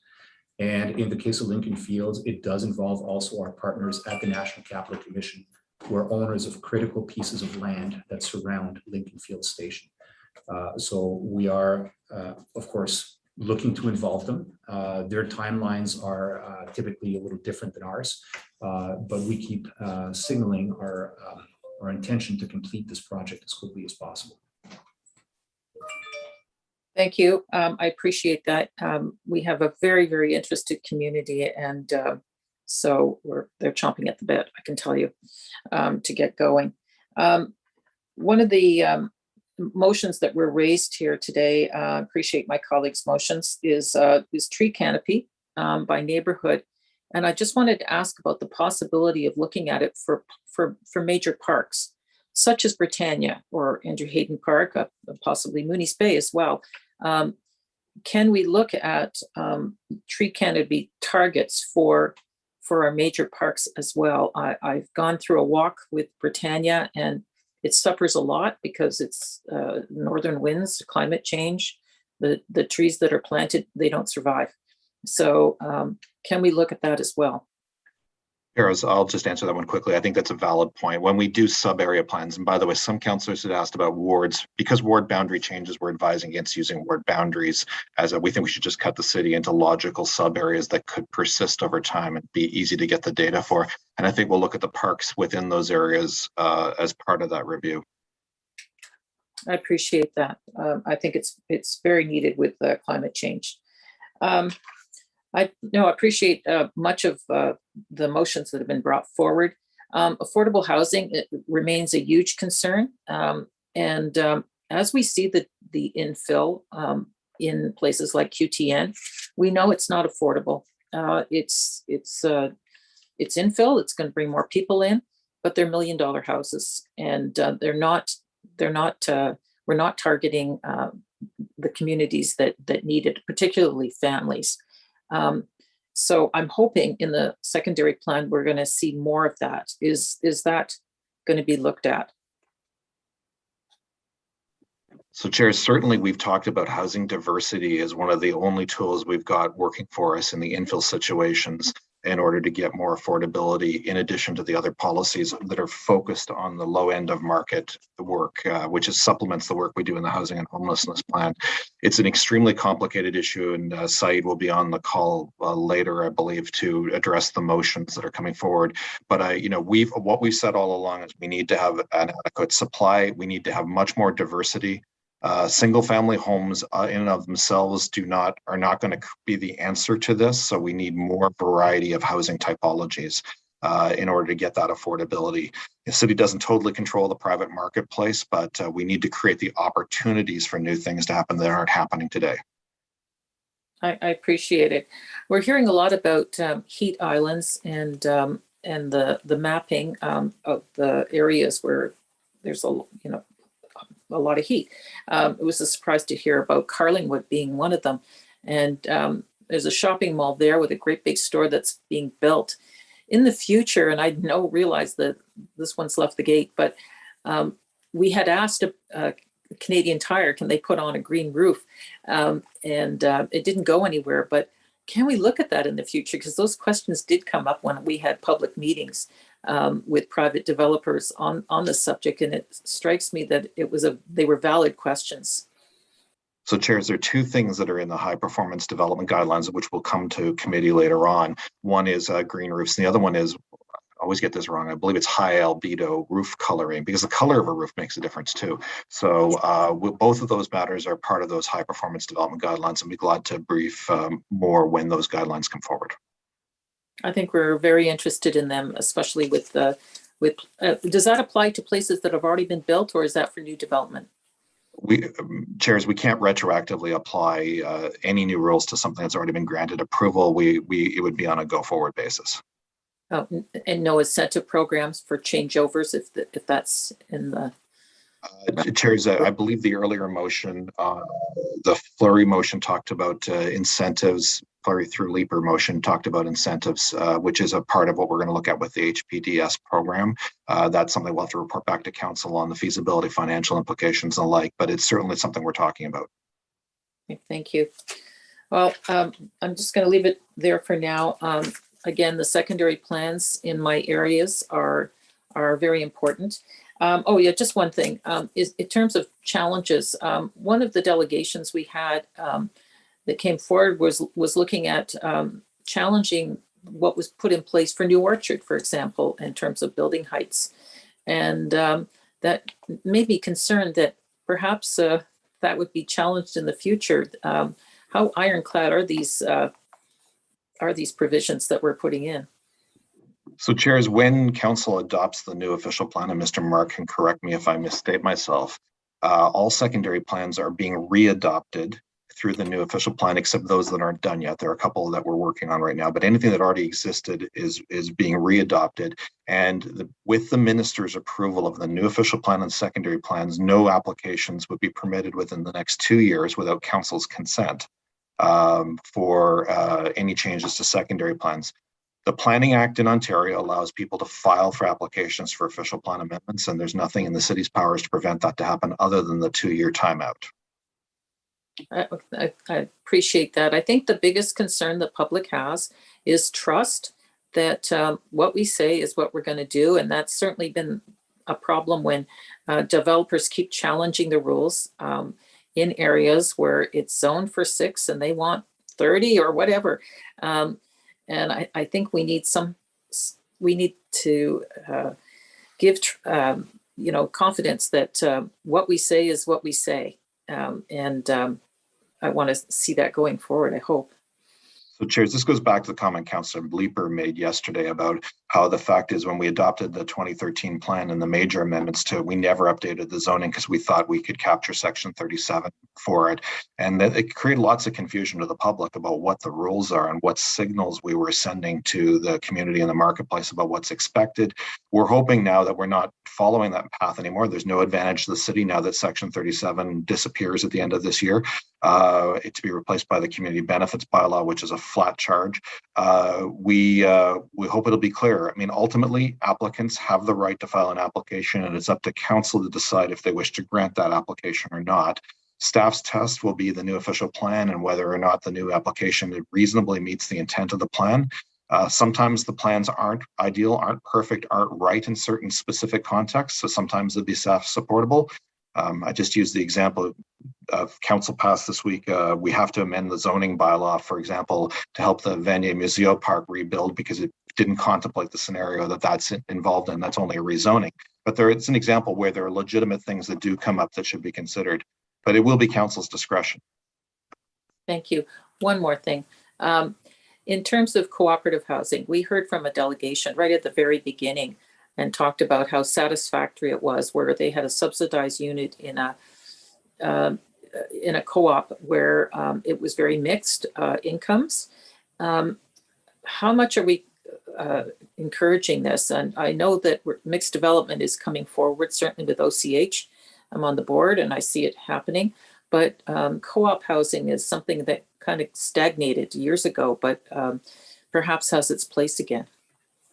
So chairs, the councillor makes an interesting point. I was very interested in hearing the delegation. I've read some of the material some of those delegates have actually produced, and it is, I think it is a real opportunity for us. The official plan is silent on who owns or rents any dwelling that's not under the Planning Act. We can't talk about the nature of tenure in there. So, but I would say there's nothing in the official plan that blocks it from happening. So we're restricted in the law to not talk about own versus rent versus co-op. We don't talk about that. But there's nothing stopping it from happening if somebody wants to do it. In, again, is it multi-unit housing we're talking about? Is that if that's what we talk about, not whether it's rental or co-op or the like. Okay, thank you very much. Thank you, Councillor Kavanagh. Councillor McKenney. Oh, thank you, Chair El Shantiri, and thank you, staff. I do want to also thank staff for the work that was done getting to where we are today. Mr. Willis and of course Alain Miguel's tremendous amount of work then and thinking that went into this draft official plan and the work in our communities.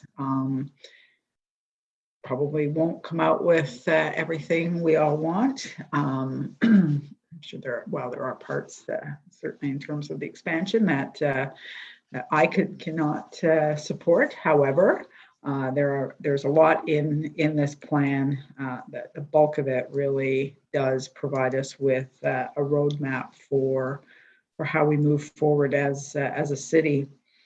I just want to circle back to the affordable housing piece. I mean, it was very obvious over the past 2 days as we were listening to delegations that very, very few, actually, I think maybe 3, unless some were, didn't say, we're not homeowners.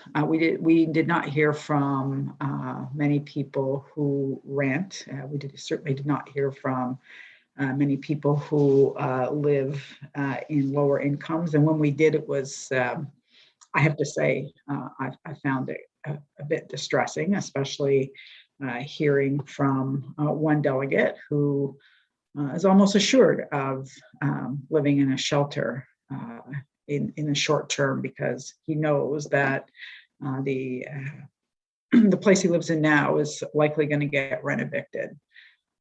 So when I look at I know that we have a couple of motions coming on affordable housing later today. I really do hope that we will strongly consider the stronger of the two. I think that we have to commit as a committee and a council to doing everything we can to ensure that the delegate who spoke to us on Friday and everybody else who's in his, her, or their shoes does not fall into homelessness going forward in this city.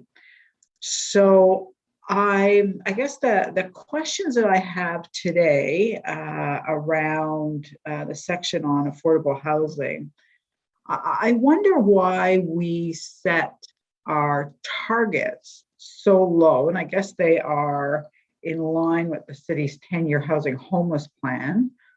But again, they're very low. It's a target of 10 to 15% of all residential units will be affordable. And affordable is a huge range of in terms of its definition. Why so low? And why a target and not a requirement? Why, as a city, do we use the passive language that we do around affordability? I think that, again, we had a target of 25%. Of course, we never realized that. We never were going to realize that because it's not a requirement. Unless something is a requirement, I don't see us getting there. Our targets in this plan are low. I'm hoping that, with a motion on the floor for later, we'll be able to raise those. But I guess my key question is this: do we know? We're gonna add 40% of new residents. Do we know how many of those are going to require affordable housing? And do we actually have today? Do we have an assessment of the land that we need and the housing that we need to build community housing? This is not ever going to get, I know we have an inclusionary zoning policy on the horizon, but the private market is never going to realize the affordability that we need and the deep affordability that we need to keep people who are low income housed. So do we know, do we have that needs assessment in terms of housing and land? Do we know where we're going? Can you tell me 300 a year, 500 a year? So that's what I'm looking for. So, Chairs, I know we're trying to get Mr. Saya on the line. He may very well be, but if I can give an introductory comment, and then if he's on the line, he'll pick up. And Councillor, if he's not, we're getting him, and we will bring him back for that for sure. First of all, in terms of the target versus requirement, it comes to the provincial legislation.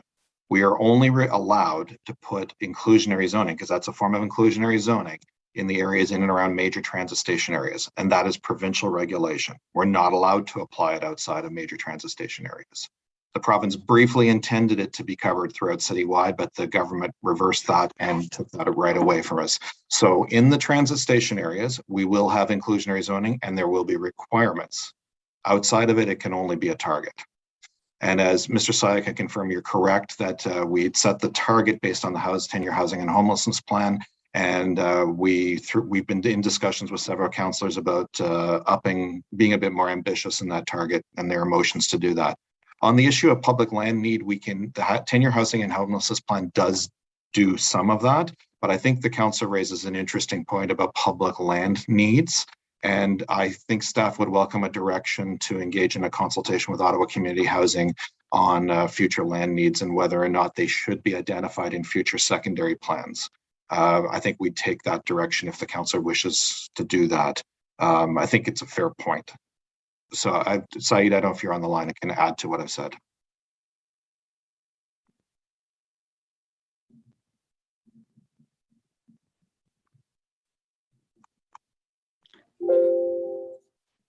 Mr. Willis and Mr. Chair, I can maybe, as we wait for Saeed to log on, maybe touch on as well a little bit on the issue of targets. So the existing official plan, as we noted in our presentation on Thursday, is about a 20-year-old document. And at the time, those targets were all that the municipality could do. We could speak in terms of targets. And the cost of housing at the time was the cost of housing that it was at the time of the adoption of that plan. I think what's happened since is we have seen the situation worsen in Ottawa, and not simply for the deep affordable housing needs, but for market affordable housing needs as well. So in setting out the targets, there are two different things going on. One is, as Mr. Willis pointed out, we now have from the province the inclusionary zoning tool that didn't exist 20 years ago, but does exist now. And those will be requirements. They're not targets, they're requirements. So that when that bylaw is in place, that will be a bylaw that needs to be complied with. On the other hand, we also have now two definitions of affordable. There's the deep affordable or core affordable housing definition. And in this, we go over and above the provincial policy statement definition because one, we're the second largest city in Ontario and we know we have this problem. We need to deal with it. And then we have a market affordable housing definition. And for the first time, our official plan very much pays attention to market affordability. That's part of the reason why it's so important for this official plan to be a complete package in terms of, what we call a 15-minute neighborhood is also a city where people can find options to get housing according to their needs in a neighborhood that they would like to be in, that gives them the opportunity to be close to things. And in that sense, we have expanded the definition of what we understand as affordable as being more than just the cost of housing, but also the cost of going to and from that housing. So if we expand opportunities beyond the traditional areas where we would find these options, but across all neighborhoods of the city, including in the suburbs, where people would have more options of types of housing that they can access, then also the cost of transportation, which can be a hit on a family budget, is beneficially affected. So we're trying to also bring forward an approach to city building that gives people locational opportunities to have options with respect to mobility as well, that mobility won't cost as much. And that has a big, big role to play in the overall picture of a family budget or a household budget, I should say. Okay, yeah, I can appreciate that. And I, understanding that we are constrained, of course, by the province's regulations around where we can put in place inclusionary zoning. But we also have a very strong housing sector. Our own Ottawa Community Housing. So in terms of, and I will work with staff on a direction to look at a needs assessment, land needs assessment, housing needs assessment, so that our community housing provider, in partnership with other, sector partners, will be able to give us a roadmap. Because I just feel that, and I include myself in this, we look, we target one thing and we look at something else and we hope this is going to happen, and and we build new housing and people fall into homelessness, and it just doesn't ever seem like it's coherent enough. And I really, and it's not that's not a criticism of staff. I think that as a country, a province, and all cities, we really, or many cities, we really are not looking at future growth, where we are today and exactly what we need to do, and the land and the housing needs that that we need, that entire assessment. So I will do that. I have a quick question on inclusionary zoning, and I just wonder. I go back to the 4.2.24, which is again the targets of 10 to 15%. Will that clause, will our inclusionary zoning policy be in any way contained by that clause? So Chairs, Mr. Saya is now on the call, so I will give him the chance to offer that. But before I go back, I would like to set some context pieces again, just really quickly to be helpful to committee. First of all, understand in Ontario, it's one of the only provinces in Canada, if not the only province, where they put so much responsibility on municipalities. That makes us different from other provinces. And when people compare us to other provinces, it's extremely difficult because we are constrained by what the law allows. We do believe we do need to look at it. One of the things I didn't say earlier is OCH in particular is sitting on an inventory of land that were developed at very low densities, and OCH itself has the ability to increase the number of units on the land they already own. And a lot of the land used to be on the edges of the city. Now it's actually, with passage of time, is actually in extraordinarily good locations. And some of them, Councillor McKenney's own ward, are good examples where it's now become a great location because of the new transit access and the way the city has grown. So we are working actively with OCH to look at opportunities to get more units on land they already own, because they don't have to buy land to do it, they just have to build the new construction. So they're our key partner for ours. Saeed, would you like to and Councillor, just in all fairness to Saeed, he may not have heard the entire conversation. So I'll let him answer the question specifically related to inclusionary zoning and the 10% target, which will change through motion. But if he may need further assistance on the answer on the question itself. Yeah, I'm happy to, Saeed. It was really just around the question of, do we know going forward, if we're adding 40% of new residents in the city, what our land needs are, our housing needs, like, have we done that assessment? And if not, we can. I'm happy to give direction to staff to work with our community housing provider to get that. Okay, thank you, Chair. With respect to that specific question, I think that would be more for, or at least housing services would have to speak to research and forecasting. When we looked at our assessments in the 10-year housing and homelessness plan, we looked at the affordable housing as a reasonable percentage of what the capacity of the sector was as a whole to build housing. And that's where we came up to the 10 to 15%. And, taking into account also the type, the funding that will be required to support those units, whether it's with the private sector or the not-for-profit sector. I think when we look at the future needs, a lot of that depends on projections, migration, and household incomes coming into the city. But we have been experiencing, as you're well aware, higher than normal influx of families with very low incomes, and that's why we've been experiencing these high numbers of people staying in the emergency shelter and in motels. Mm-hmm. Okay, no, I appreciate that. I guess, if we are looking at data and we know through census data or whatever that, this is the number of affordable housing units we need. And if we only build this many, we are, and by we, I mean collectively, like all levels of government, we are leaving people unhoused. Like, I think that rather than react to funding, we have to be able to say, this is the funding we need. We have a federal government that has a national housing strategy, and they're not giving us what we need to meet their goals. So I think at some point, that's where the conversation has to go. And then it's back to them to say, you know what, you are leaving people unhoused unless this is, and we can do our own assessment. We have our own housing sector, and we can build and we can redevelop. But I really think that the way we approach it really does need to shift.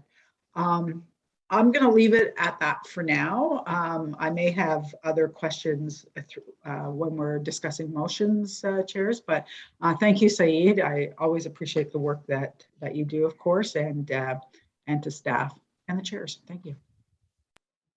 Thank you very much, Councillor McKinney. I'm gonna go, it's 12:26. We want to take a break around 12:30, but I'm gonna go to Councillor Fleury right now, and then you can decide in the middle of your questioning if you want to do it briefly or if you want to stop during and take a break. It's up to you. Thank you, Mr. Chair.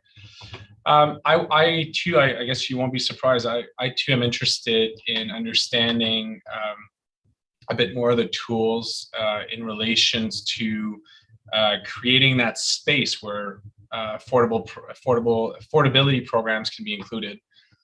And yes, I'll show my bias that when I speak of affordability, I'm speaking of rental housing, because I do feel that home ownership, there's so many external factors to that trying to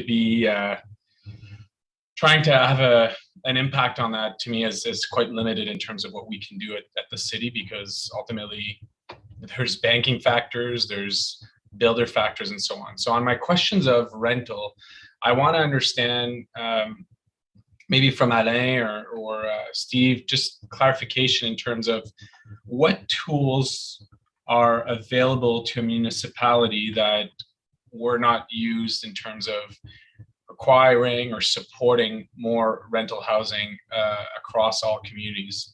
Like, do you feel that every stone is turned? Do you feel that there's additional measures that we could put in that would incentivize the creation of more rental housing? Chairs, the rental housing in Ontario is controlled by the province, and under the Planning Act, we cannot distinguish whether a unit is owned or rented. We're not allowed to. It does relate back to human rights law as well in Ontario. The issue about rental housing is really a perplexing problem. I can tell you that through the bulk of my career, there were virtually no new rental housing projects built in Ontario up until the last couple of years. And things have changed a lot in the last couple of years because of recent changes from the province. There are new rental housing stock being created, albeit not much of that is very affordable. But there is new rental housing stock being created in Ontario when there hadn't been for the longest time. And, I don't think the city has any formal planning tools, official plan zoning, or anything of the like that would give us an ability to influence that. Really, that rests with the province and how they manage the broader system in Ontario.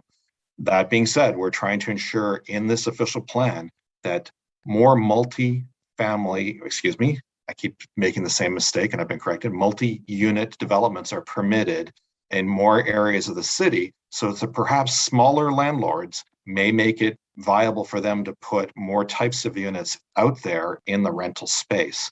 And that is the new tool that we are introducing. And it's the best thing we can do, is opening up where multi-unit developments can actually happen. Mr. Chair, I have a number of follow-up questions. I want to respect the commitments you had made. It is 12:30 on my screen, so can I just come back on when the committee reconvenes? Absolutely. So it's 12:29. We'll come back at 1 o'clock. Thank you all.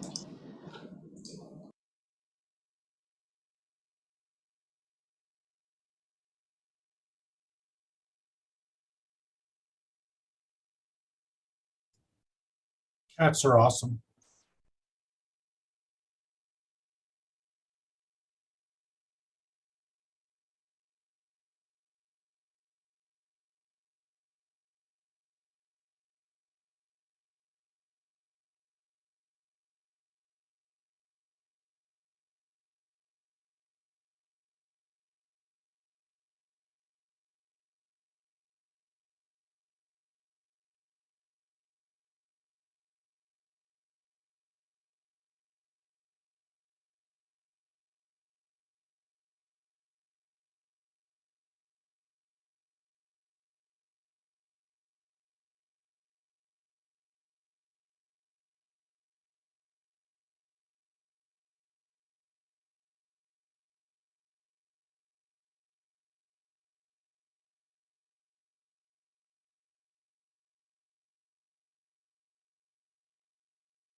All right. I'm not sure how many of us back yet. I believe we do have a quorum. Mr. Chair, we have quorum. Yes, we do. Not yet. We need one more on camera. And we gotta make sure staff, so we have quorum now, but we also need to make sure staff's all back and ready to go for Councillor Fleury's questions.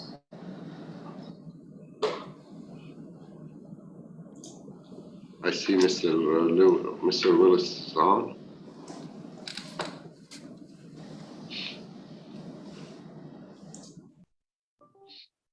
Hello, chairs, we are good to go. All right, thank you. Go ahead, Councillor Fleury, please. Continue. Thank you, Mr. Chair. So just to maybe reset, my previous question was around rental housing and specifically the tools that we have. Mr. Willis, I don't know if you're back on, but I guess my follow-up to your answer, to the answer and the context you provided would be really much so in trying to understand. You're right that we don't differentiate between families, individuals, ownership, renter. I get that. We structure the built form, but we do know that there are higher percentages of renters when there are multiple dwellings within a setting, apartments and so on. It just makes it easier to do. So in that spirit, we have our main streets, which have the right kind of format with commercial ground floor, residential above. We have clear directions on the LRT lines. But then when we look within transects, there's tremendous opportunities. And I know we kept hearing back and forth from residents saying, we're all neighborhoods, we have character, hold the line, there's climate change impact. So can you explain to me how you see that unfolding through the next steps, which would be the zoning bylaw, to ensure that the goals of increasing intensification, which in doing so should increase the amount of rental housing, will be achieved? So chairs, first of all, I'll apologize. There's background noise of drilling over my head here, so I apologize if that comes into the feed. To the councillor's point, we talked about the overlays and the role of the overlays that really tied the 15-minute neighborhoods. And when areas are well served, we're trying to encourage small scale buildings that are multi-unit buildings in the vicinity, so that we create more opportunities and diversity in the housing supply and more chances that these buildings will become rentals. And Mr. Wise can elaborate on this, but really what the role of the zoning bylaw is to open up the opportunities. And we're trying to, based on what we heard from the community, have those buildings to be sympathetic in their scale, but allow more types of units within the areas. And David, I don't know if you want to add to what I had to say.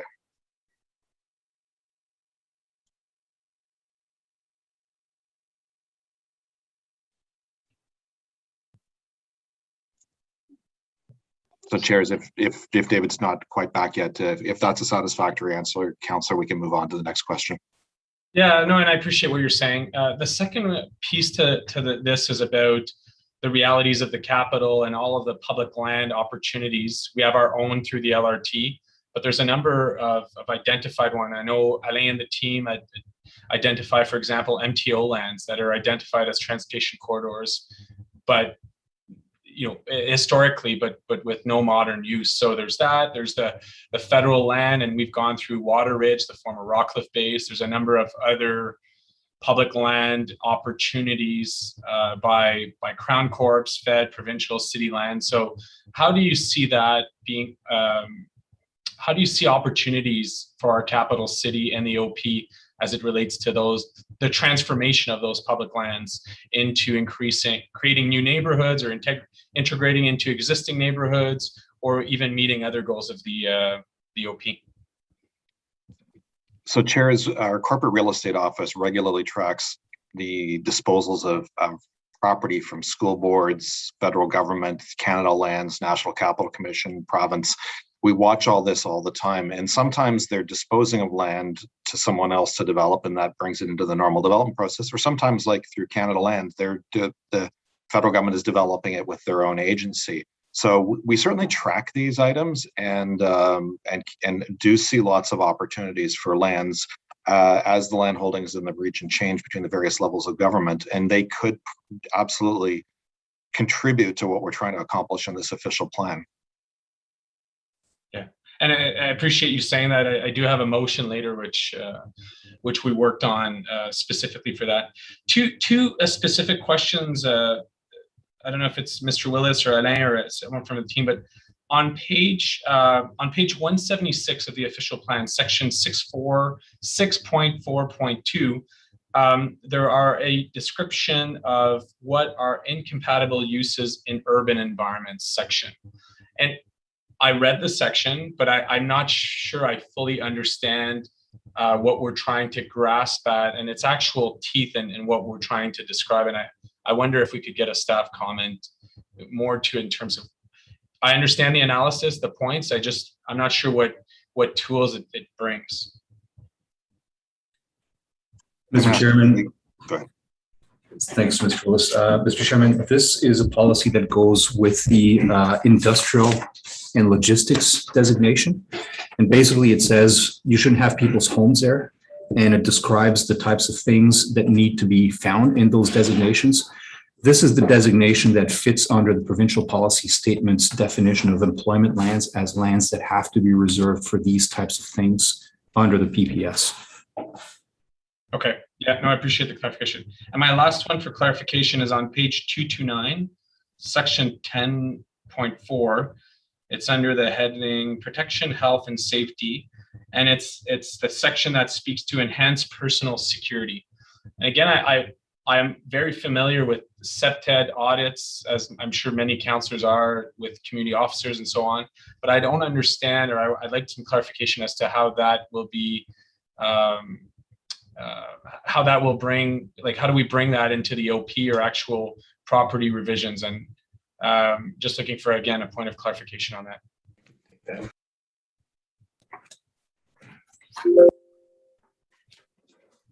Thank you for the question, Chair. Yeah, in terms of the CEPTED, you're right, Councillor. We, through site plans, a large number of our staff have had training in crime prevention through environmental design. And we also include our police services partners on those circulations. So the goal there is really to, through development review, to avoid creating problems before they come to be. So make sure the design is appropriate. We're not creating a situation that will be a problem in the future. So that's done through development review and training of staff currently. Okay, that completes my question, Mr. Chair. I do want to, just before the next time you'll hear me, we'll be reading my my last few motions that I have. I do want to thank committee. I want to thank staff, and I want to thank the community. This has been a really substantial engagement, complex one on all fronts. So want to thank specifically Charmaine, Andy, Alain, and their team for the engagement. It's been helpful, it's been fruitful, and I think the committee has heard from multiple delegations who are quite interested, and that's exciting for our city to see it. We have an exciting future, and we're trying to shape it. So I want to thank everyone for bringing something very substantial to us today. Thank you very much, Councillor Fleury. Merci beaucoup. Councillor Go. Thanks, Chair. I wanted to follow up with some more questions about Taywin and operational costs. I guess on the capital side, I think there's some pretty reasonable conditions that'll protect us on the expenses of building the infrastructure, but I do have some questions about operational. So first is around transit. So in the principles of the memorandum of understanding, it refers to the proponent funding at day one 100% of operating costs, and then it speaks to defining the service level. Can staff give us some idea what would a service level be here?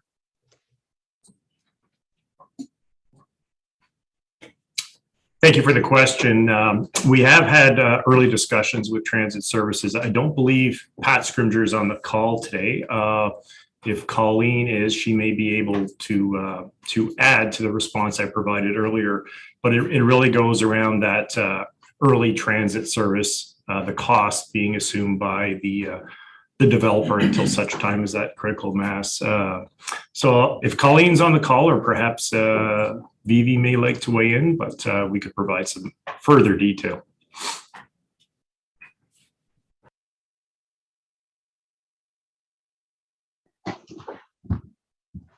Councillor, I don't see transit services staff on this meeting, but what Don has said is quite accurate. It refers to getting transit in early and the funding being paid by the developer.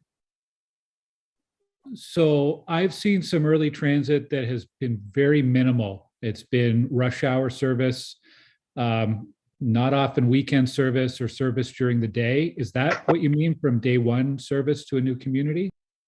I think that's what's going to be negotiated between between Taywin and OC Transpo, because the developer's picking up the tab. That has to be examined, and I'm sure staff will encourage to cover the commuting needs, and not just during peak periods, but for on the weekends as well, for other destinations. I see Dawn shaking your head in agreement to that, but I'm just wondering if it would be helpful to have a direction from our committee about that level of service. Because to me, if we're trying to create a transit-friendly community from the get-go, if there are only buses during rush hour, that's really not enough. Would staff accept as direction to seek a fuller daytime service and weekend service? I don't know how to word that direction. It's perhaps something we can meet separately to speak about, but I don't think a rush hour only of the similar type of service we've seen to existing greenfield developments is adequate for Taywin. Thank you, Chair. Yes, I think staff would be more than willing to accept that direction. As Ms. Chi indicated, the early discussions to date with transit services are for a much higher level of service than the service you just referred to. So I think that would be, there would be no issues with accepting that direction. And the transit service, is this done under existing OC Transpo policy as it relates to new development, to greenfield development? Yes, Chair. We actually, in the current official plan, we have a policy that speaks to the early transit agreement. So we have historically had that policy and negotiated those agreements under the current official plan. Okay, so I was trying to think of other city services that would be significantly affected by kilometers. You know, the further out or the further away from existing communities, the more they might cost. Transit is an obvious one. The other ones I could think of off the top of my head would be waste collection and snow plowing, because there's a need to get to waste to a collection facility, or snow plowing to a city depot. Has there been any discussion with Taywin around covering some of those costs, at least in the early part of that development before the critical mass is reached, where it's a more economical operational? Thank you for the question, Chair. No, I would say there have not been discussions. To date, the discussion is focused around transit and piped infrastructure. So we'd be happy to have those discussions moving forward. Do we have any policy we can peg that through, like existing greenfield policy for those kinds of services? I am not aware, Chair, of any such policy that we have currently. Okay. Yeah, I do think it's something that should be explored through that memorandum of understanding. Again, I don't know if we need specific direction, but it's something that I'd like to see when we have a chance as a committee or council to review the negotiated MOU. There are going to be significant operational costs in the early years, so making sure we're making every effort through staff and the negotiation with the Taywin proponents to mitigate those costs as much as possible. Yes, we'd be willing to explore any and all options as we work through that process. I know through this early stages of a subdivision, sometimes there is opportunities for the developers to do their own snow removal until such time as first lift of asphalt is down, that kind of thing. So we can explore that. Okay, thank you, Chair. Thank you very much, Councillor Meehan. Time for me to wake up. Thank you very much, Chair. Yeah, interesting discussion. I too have a question about Taywin, if you don't mind. From my understanding of what I'm reading, once a chunk of land, like the Taywin lands, are included in the boundary expansion or they're brought in, they are automatically a part of our 15-year supply of land that's dictated by the province. Is that, do I have that correct? That's part of our 15-year supply? Actually, through you, Chair, we're on a 25-year horizon in terms of the official plan. So the 15-year is a PPS requirement, but not all of our 25-year land supply will be available in that 15-year window. So I would say, no, it's not. All lands brought into the urban boundary are not initially part of that 15-year supply. It will take time for some of those lands to come on stream, as Mr. Willis alluded to earlier in his response. Will the Taywin lands be part of that, though? Well, over time, at some point, yes, they will. Initially, they won't be part of that initial 15-year requirement, but it's a 25-year planning horizon.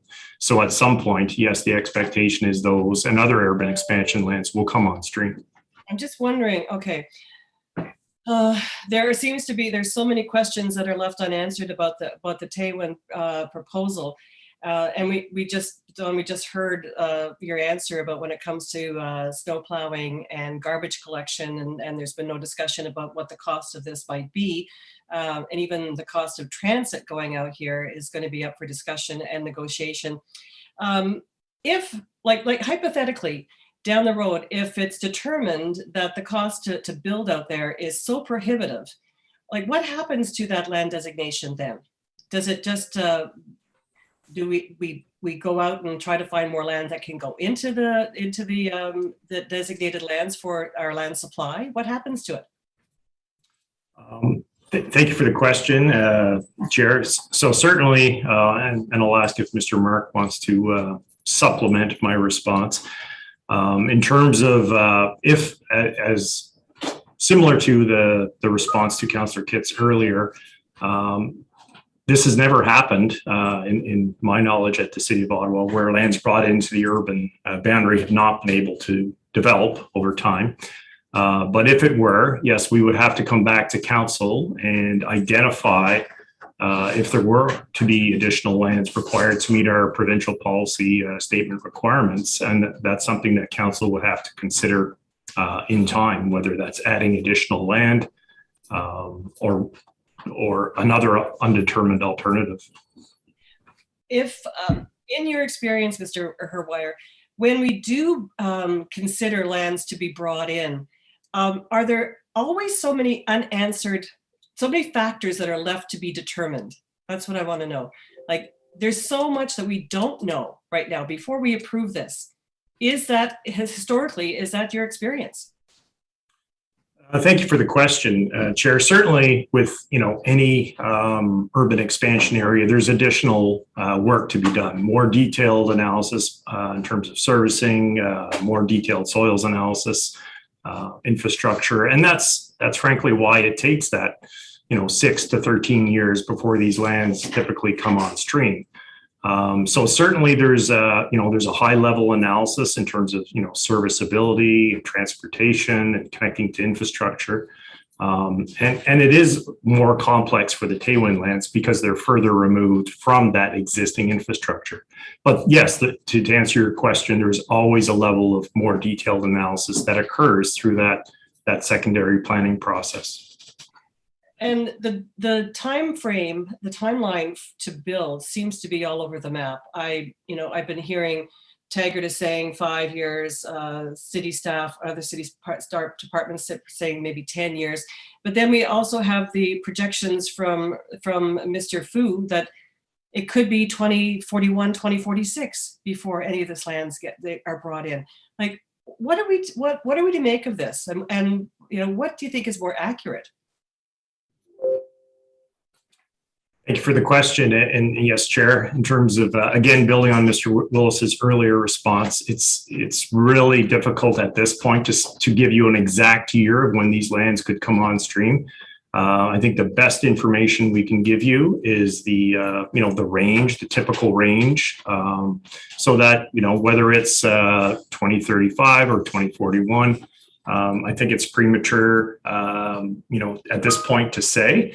It will come down to, how quickly the various studies and the engagement with the community. There's a lot of things that have to happen over the, we'll certainly have a better idea in 3 to 5 years from now. But at this point, I think that's the best information we can give you in terms of that timeframe.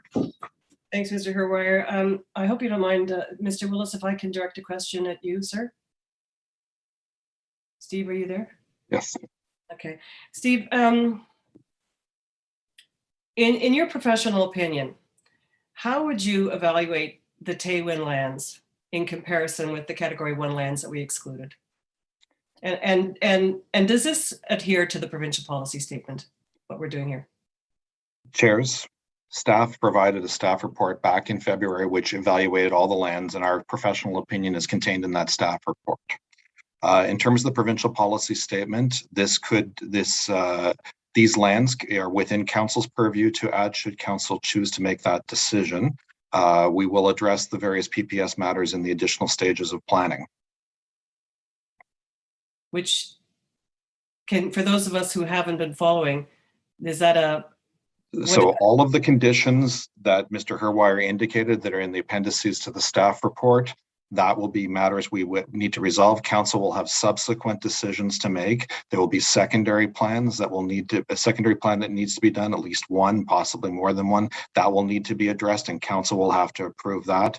There will be matters in the infrastructure and transportation master plan that council will also approve as part of this as well. So comparing is not, you don't think it's fair to compare the Taywin lands with the Category 1 lands, is it? Chairs, staff, in staff's recommendation last year, the Category 1 lands were what we probably easiest say were the plug and play lands that would easily plug into the existing suburbs and complete the existing suburbs. We are under direction from council on multiple occasions to identify first the lands that could be plug and play, and then identify opportunities when suburbs are complete for additional lands. Staff follow council's direction. I think I got it. I got it finally. Thank you. That's it for me. Thanks. Thank you, Councillor Meehan. Councillor Leaper, can we go to Councillor Menard first, since you already spoke and he hasn't? Councillor Menard, are you ready? I am. Thank you, Chair. Go ahead, I can go ahead here. Well, I first wanted to give a big thanks to staff for their work on this. It's not been easy. It's been a long, in some ways, a long process, and in other ways, a lot of push to get this done. And I know you've been under strain, but you have, come up with, I think, a lot of positive policies in this plan, and you deserve a lot of credit for all the work that's gone into to get to this point. So I want to start with that. I do, on the timing of the plan, though, we still are hearing from folks about some concerns around language, the breadth of language, some of the specificity of language. And I know, I've personally feel really slammed by a lot of what's happening at the city right now. I know a lot of our staff do too. And we've also, seen today something I don't think I've ever seen before, which is the amount of motions that are coming forward and adjustments to the plan, which I think is prudent in that this is the first time we're able to bring those motions. And there was previously a plan to do that earlier in the summer, and then maybe come back in a few months after staff had the time to work on them. I don't think the timeline allowed for it. But this is rare to see, maybe upwards of 80 motions. And so I guess just to staff, being open and honest about this, that you have council direction and what you were directed to do. But can you confirm to me that in an ideal world, more time would have been desirable on this plan? Chairs, it's possible to continue these processes ad infinitum. And the problem is that when we don't bring it to a finishing point, other work is being held up. And so we're not going to achieve the intensification targets if we don't get the OP done and then don't get the zoning bylaw done. All we're doing is accelerating the potential need for additional lands in the urban boundary if we don't move on. We ultimately follow council's direction at all times. And I don't think the number of motions is a bad thing at all. First of all, in the last transportation master plan, there were very much this number of motions the last time the TMP was approved. So this to me is the point in time where staff hand council our plan and council makes it your plan. And I actually think we've had massive collaboration between ourselves, councillors, community organizations in these changes. And I think you'll see by the staff support on so many of these motions that we accept these as good improvements. And I think it's a good thing. We do need to make a decision. If we don't make a decision, there are cost implications, staff implications, deferred work. There are all of these things that really have true meaning to the organization if we don't move on. But ultimately, this is council's decision. I appreciate that. And I do think there has been good collaboration on the motions we've seen, and I guess a willingness to see some adjustments. So I do appreciate that. In saying that, I think we're talking, I wouldn't say more than a matter of months of difference, not years, but I digress on that and appreciate the answer from you, Mr. Willis. I want to come back to secondary plans because Councillor Leeper had raised this, other councillors had raised this as well, delegations had raised it. And really, it's at the heart of what I see as so much of the basis of either a division or unity in the development process. And I'd like to say that this plan is going to create more unity. That's what I want. I would like more shared understanding of our development standards and less conflict when it comes to developments in our communities. And community associations and others have been saying for a long time that we're only going to get there with a shared understanding of what those standards are, what those bylaws are, and how we adhere to them. And it's different. The secondary plans are different than the bylaws that you've talked about. Because I heard the answer before about this, and it's that we didn't implement the bylaws with the 2013 plan because of other funds through Section 37 and otherwise. I get that. But this is a bit different in that secondary plans are part of the official plan. They make up the same type of standing in front of our appeal tribunals. And so I guess the fundamental question here is, are we going to see a change in the way our application staff handle, given all the secondary plans that have come in and the changes that have been made? Because you've seen them all. Some of them got repealed, some of them got updated. Are we going to see a change in the way that our staff handle applications that come in to be more consistent with what are essentially brand new or recently created secondary plans that have just been reviewed? I'd love to say that that staff are going to defend those secondary plans. And that's my fundamental question. Mr. Chairman, development review staff will now have a contemporary policy framework, including the secondary plans that are being brought forward from which to evaluate development applications. It is true that we are bringing forward a lot of secondary plans that are new, that are relatively recent, and those are more contemporary. We are also bringing forward secondary plans that have gone through consistency review and were older creations, but we feel still are consistent with the 5 big moves, the PPS, and the direction of the plan. So I don't think that development review staff would treat secondary plans in a different way, in that they are policy on the books.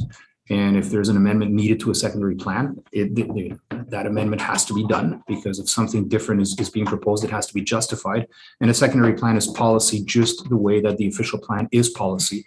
So the tests are stricter, they're more rigorous. What I'm thinking that you're looking for is an answer that now that the official plan is new, we're going to say no to any change requests of secondary plans. I don't think we can go quite that far.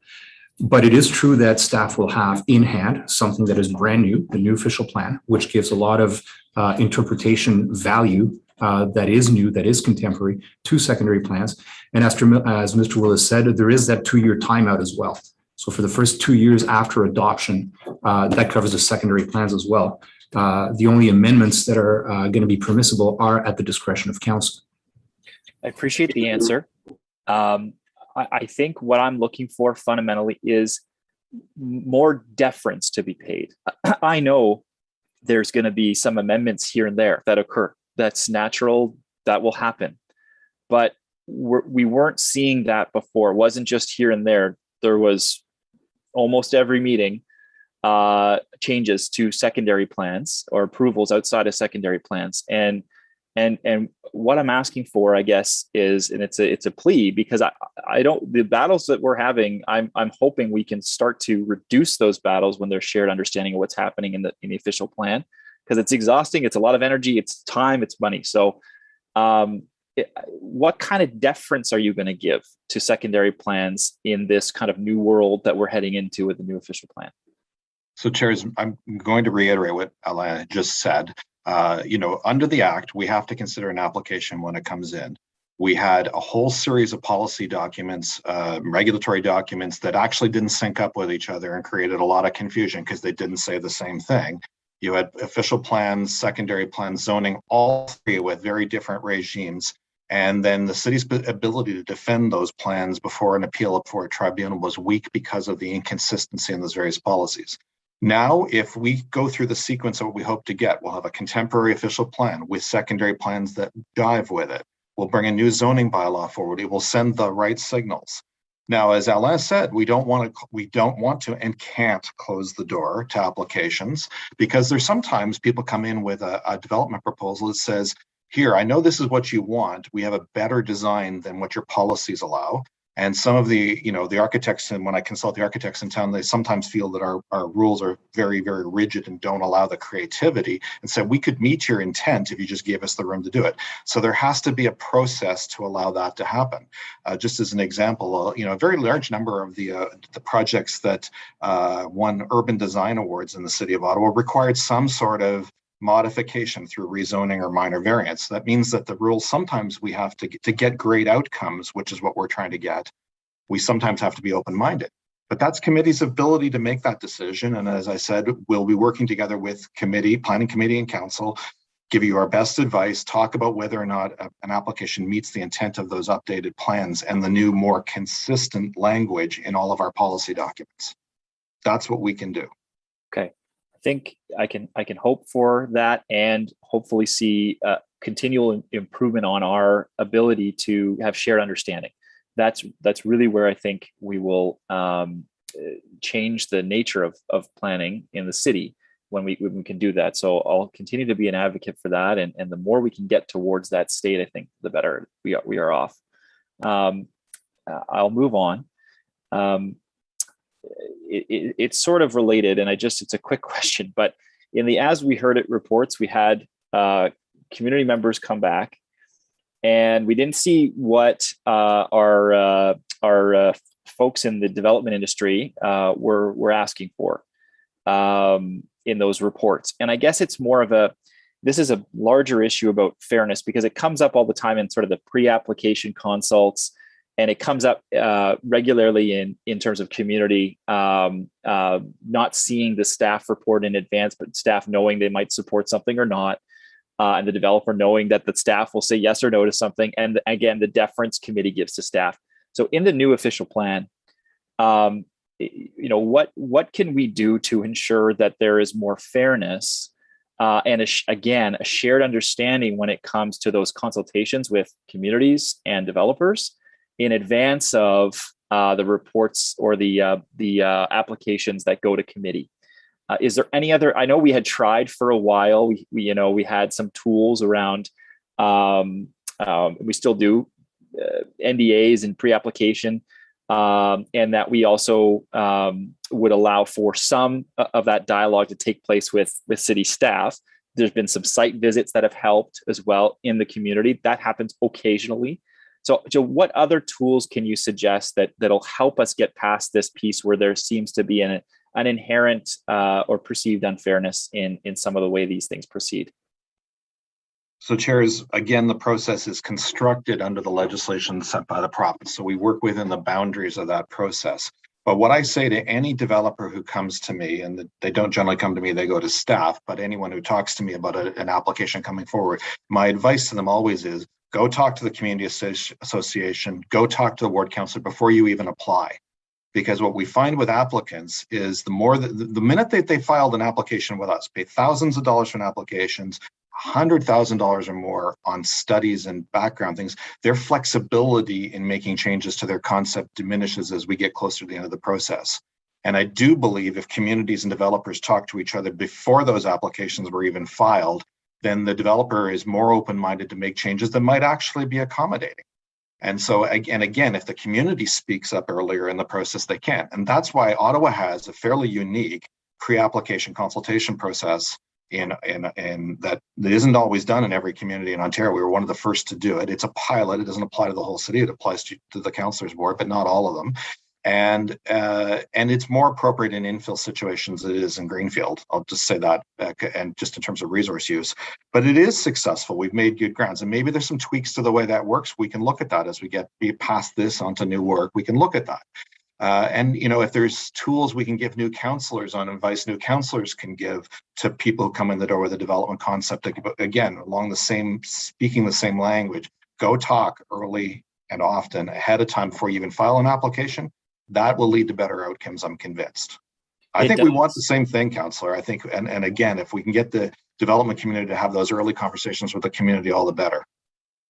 Yeah, I agree with you that when they go and speak to communities in advance, it usually always ends up a bit better. It may not be perfect. Not everyone may take, again, a bit of water in their wine, but it is usually a much better outcome. I don't see it happening as much as I'd like to. And I don't know if there's a way for us to encourage it to occur besides just these conversations where there's something in our process that they're at the development application stage. And there's a question maybe we ask them in that stage, and it's clear. Have you gone to them? Have you presented? Have you given a PowerPoint or something at the community level before applying? Because I think you're right that does really make a difference, and then they can shape it. I also have to agree, and I don't agree often with them, but Mr. Malhotra, who presented at committee, who talked about having, here's how many people you want to be in this neighborhood. And here's the agreement on where we want those people to be in the neighborhood, right? Here's where it makes sense to have that density and have people intermix and mixed use, et cetera. But here's the number right off the bat. And I've been through secondary plans, and we don't see those in that planning. And I'd love to see that. A number right off the bat is how many residents are we trying to put here, so that then we can just make sure that there's proper distribution that people can agree on. So I don't know if there's a way, again, to get to that point, but I agree with my developer colleagues on that point, that is ideal to see that type of figure, so that we're working on the same playing field, I guess. So, Councillor, it does happen sometimes. It's probably not happening as consistently as you would like, but I can just put on my hat for a second about my life before I worked for the city. When I worked as a consultant, and I worked on the Wateridge development in Councillor King's ward, and in that process, we absolutely did have a target number right from the beginning of the process. Now, it may be that it was a public land agency, Canada Lands, who was the applicant in that situation, but that absolutely did. And, it's a fair comment. I think with the new work that we're doing and the more sophisticated tools we have, we'll have an easier time of setting some targets to try to achieve in the planning processes. And I think we can head there. Okay, thank you. That's encouraging. I did want to touch on, there was a couple of delegations that came in. They talked about affordability of housing. And I think they were talking about the purchase of homes, but it wasn't 100% clear. But their central message was build more homes, build more houses everywhere you can. And I want to hear staff's reply to that. When I look at it, and in the studies I've read around things like interest rates, or supply of homes on the for sale market. It's not just a supply of homes in general, how many homes you have, but actually that are for sale, which we've seen a real decline in homes on the market for sale. Those are also large factors. We've heard from staff as well that single family homes aren't the answer, yet we have very low, artificially low development charges for single family homes. So I just would like a bit of clarity from staff on how you feel about those discussions around affordability of housing in general. And they weren't talking about subsidized housing or low income housing. I think they were just talking about regular market housing affordability? And I'd love to get your response on it. Well, first and foremost, I appreciated the eloquence of the delegations and coming in and talking about that viewpoint. We don't always hear that. And I have a lot of empathy personally for the one delegate in particular who talked about it, because I have that lived experience of when I went to get my first house not in Ottawa, chased in a market, trying to chase rapidly rising prices, that if you waited 3 weeks, your down payment was not good enough and you kept going. And then I ended up having to drive till I qualify myself. And that was not a great lifestyle. It's part of the reason I live in Ottawa these days. And I'd hate to lose that competitiveness that Ottawa has of a better lifestyle, all those things we talk about, the most livable city. So, there is a role in the overall housing supply. There absolutely is a macro issue on how many units are available. The city does not control how many units are on the market at any point in time. We don't. What we do control is ensuring there's available land supply for it to happen, and the intensification opportunities, and they both work in tandem. And if we're doing really well on one and not on the other, it'll create a problem on the overall system. And that's why we have to constantly monitor this. And this is why we have a 5-year review. But the councillor's quite right. There are factors that have nothing to do with the city. Overall interest rates, general positivity in the health of the economy, whether or not there are more jobs in Ottawa compared to other cities, immigration levels. There are also things that the city does not control in the overall framework. But our job in the provincial policy statement is to ensure that we provide enough opportunities for things to be built through intensification and greenfield development. That's the job the province has given us.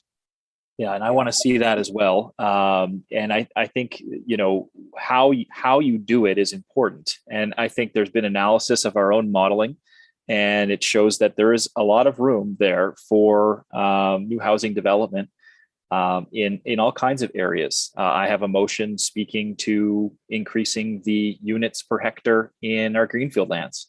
That's an example of an area where we could make meaningful progress on that sort of thing.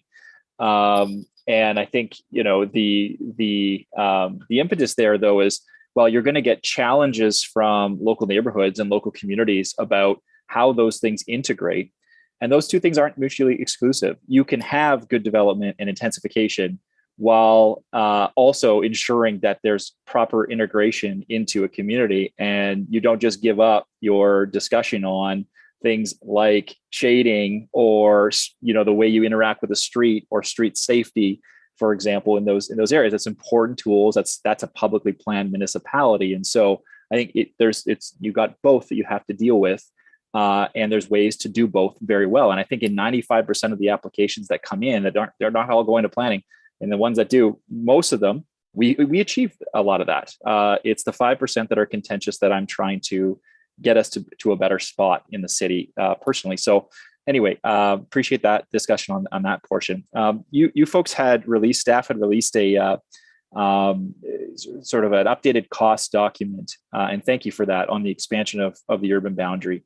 Obviously, this is something that throughout the official plan, when you read the official plan, you can see our aversion to wanting to expand the urban boundary. It's detailed in there about the types of 15-minute communities we want to create. We are very clear in our 5 big moves and the way we're trying to develop the city that we don't want to expand. We are expanding, but we don't want to. And so the cost document that you put out, I think, was a further reiteration of the difficulty to our residents when we expand the urban boundary. And I guess what I'm driving at, because those costs, when you did it per person per year over the lifetime of the plan, were hundreds of millions and into the billions. So it's extremely expensive. We're choosing to spend our very delicate revenue that we bring in on that as a priority, is to expand, and we're spending a lot of money to expand in the next little while. So knowing how much investment we're making in expanding the urban boundary, what can we do to stop that expansion? What is the solution to that? Because I think that, the fights that come up, and they say, oh, there's neighborhood fights, so you just can't expand. Well, or you have to expand because there's neighborhood battles that go on, and people will fight that sort of thing. I don't necessarily buy that. I think there's plenty of room within our current bylaws and within the upcoming plans to have much more development that will allow for the types of units we're talking about. I think it's the type of units. If you're saying that you've got to meet the single family home all the time, well, yeah, you're going to be expanding forever. And it's part of my concern about Taywin is this is a whole new community completely separate from any other development that will only push more and more out. There will be pressure on our city as a result of an approval of Taywin to keep going there. And it won't be Taggart and AOO Realty Corp. It's not going to be those folks. It's going to be all the other speculation that comes around that. So I'm concerned because we had the concept of a gold belt in there. And this was going to try to restrain future expansions. And given we know how much it costs us, the deleterious effects on our city, what on earth are we going to do to restrain that from ever happening again, given how bad it is for our municipality? So, Chair, I could go on for days on this issue, and I'm trying not to. So first of all, we're never going back to the gold belt discussion. I think I promised Councillor Kitts I wouldn't use that word ever again. It made her first couple of days in office very, very difficult, and I made a solemn promise. I solemnly swear I won't use that term again. We have in the plan and in the growth management debate, and I think it was 3 days of committee meetings on the growth management alone, and largely discussed about the fact that we have to find a balanced approach to moving forward. Because on one hand, we're trying to mitigate the costs, and Councillor, not disagreeing.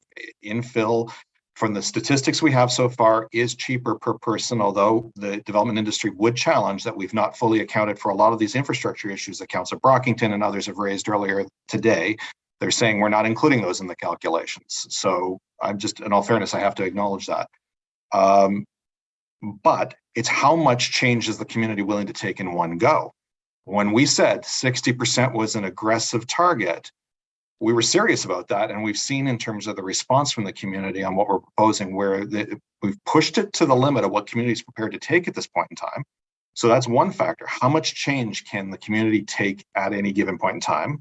Secondly, we have a provincial policy statement, new tests that were required to have a market-based approach, which is what are home purchasers wanting? And I say home, I use that liberally. It doesn't necessarily mean a single unit dwelling. It could be any number of things. And when people are lining up at sales centers to buy both condos and single household dwellings, we know that there's a market-based demand for both. So we have to juggle all of these factors. And to answer your question is, we need to succeed in proving 60% can work. If we prove 60% can work, maybe we can go further next time. But we need to get there, and we need to get the work done. We need to get this official plan adopted. We need to get the plans in place. We need to review the financial mechanisms through the next round of the development charges. And I can assure you the treasurer and I work regularly on, are we getting enough out of the system on those cost recoveries for new development? That's a regular piece. We need to get the zoning bylaw in place. We need to move along. We need to allow development applications. We need to allow infill to actually happen. We need to diversify the housing supply. That's how we solve that problem. Thank you for that. And I mean, I think I've talked with Alain a lot about, as Montreal style development. I think we need more of that here. It is a far cry from where we were heading with, a lot of huge towers and then single unit homes, right? Or single dwelling homes. So this sort of middle portion of a higher type of low rise, or the missing middle, this is where I think we need to go as a city. But I'll be honest, I honestly see us surpassing the goals in the official plan for intensification.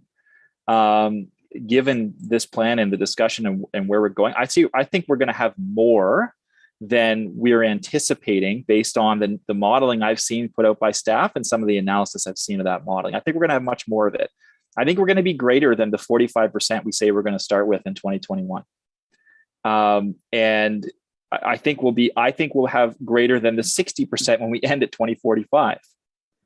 Because actually the difference between a 60 to a 70% isn't that great. Like once you get to those higher margins, you're not talking a ton of difference there. You're really it's less than say like a 40 to a 60%. It's not the same as a 60 to a 70, for example. So I just to say, my belief is we're going to be much greater than that based on the planning that we've got in place, the transit-oriented development that we have, and some of the increases that are going to be allowed off of our and along minor corridors. So we'll see how it goes. I want to come. In this last comment I'll make around Taywin, come back to the Taywin issue, and I would like to get staff comment about a couple of pieces, and I want to try to be as objective as possible. The development that's happening in the southeast, where the Taywin lands would begin. Do you see this as a potential jumping off point for future expansions in that area, given there's been no new community down there and we've avoided it, and there was reports back in the 70s to avoid it? Do you see that as a jumping off point for more development in that particular spot when you look at it and where our greenbelt is and where development is taking place in the rest of the city? So chairs, I mean, the councilor's asking for me to predict the future, and it's a very dangerous game to play. But I can tell you when we looked at the exercise of that belt that shall remain nameless, where we identified really a space between the current urban boundary and the agriculturally protected lands, and should council decide to protect those agricultural lands in the long run, and the natural resource features that are also part of that shall be nameless belt. There is a space in there that should council need to expand in the future, it could. The reality is, with this plan, Barrhaven is done. There is no land left in Barrhaven to go further because of the agricultural protections. Very much the same in Stittsville. There's very little land left. There is very little in North Canada left. I appreciate council took a position on that, but there's not a lot left in that direction. You can't go further east in Orleans by much because there's very little land left. So future councils, probably not when I'm around, are going to have to look at whether or not they want to go into the agricultural resource lands or use the lands that are not agricultural resource lands if they need to add more land, if intensification doesn't solve what's required. So, there is very much a possibility that land between Finley Creek and the Taywin is not agricultural lands. It's a possibility it could go there, but that's a decision for future council. Yeah, and on that point around a future council, and I appreciate that answer. Thank you. And I agree. It's not easy to speculate on those pieces, but my concern is that new community will pressure us in the future to have more development there than we would have had. And I saw former planners come to committee and talk about creating a new community, and to me, that's where it leads. So on a future council, could a future council remove lands previously added to the urban boundary? So for example, could next council come back and say, look, this is not a priority in this area. We don't think this was a good idea. Could they come back and remove those Taywin lands, for example, in the future? So chairs, I'm going to ask Mr. Mark to correct me or elaborate on what I have to say. I believe any council at any time can make an amendment to the official plan that is consistent with to the provincial policy statement of the day. And if this provincial policy statement still exists the next time someone looks at it, same amount, as long as council took land out and substituted an answer for how we meet the 15-year land supply, then council has that liberty, but it would be subject to appeal.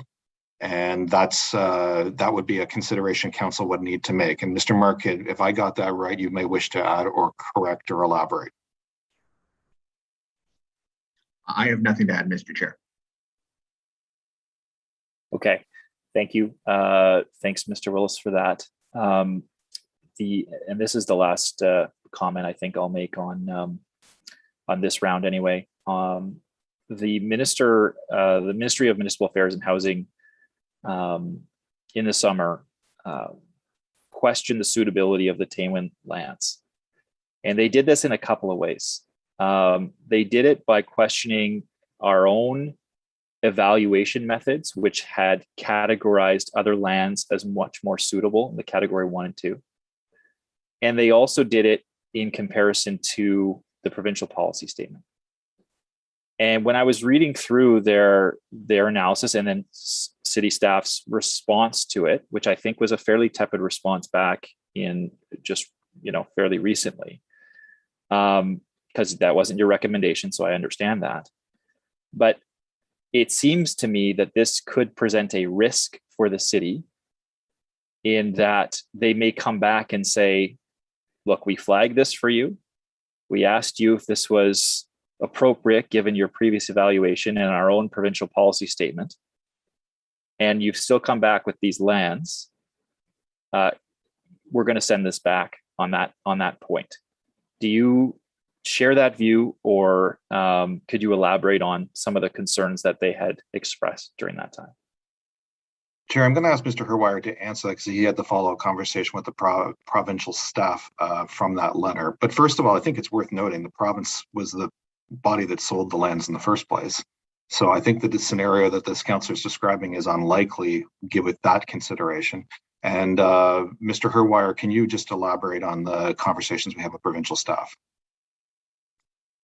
Thank you, Chair. Yeah, we did have discussions with ministry staff after we received those comments.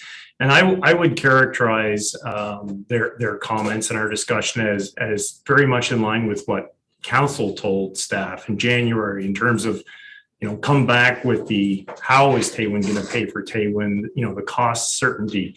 So I would say it was more of a caution that, these lands are further removed from the existing urban boundary, which, the PPS does lend itself to more easily.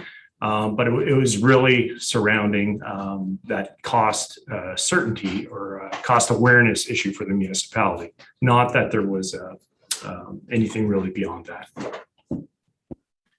Okay, thank you for that. I mean, I guess just a point around ministry selling land. The province sells land fairly often, and this land was sold before any expansion of the urban boundary. So when it was sold, it was not within our urban boundary.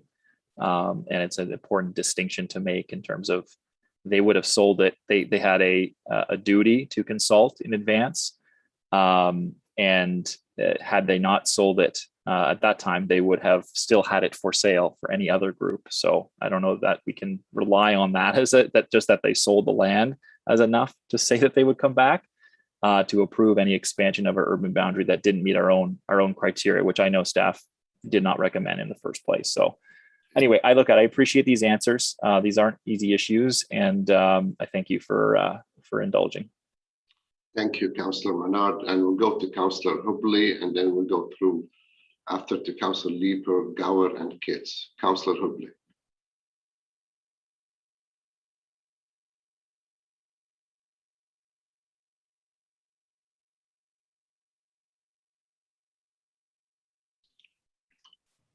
Councillor Hubley, you're next. Yes. Oh, sorry about that, Chair Egla.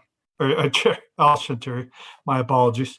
I just have two questions for staff, and it follows along with what Councillor Menard was just asking about here with regards to the intensification.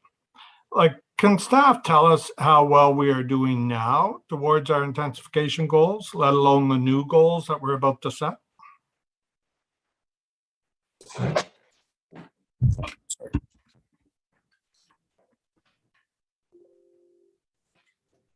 Yes, Mr. Chairman, thank you for the question.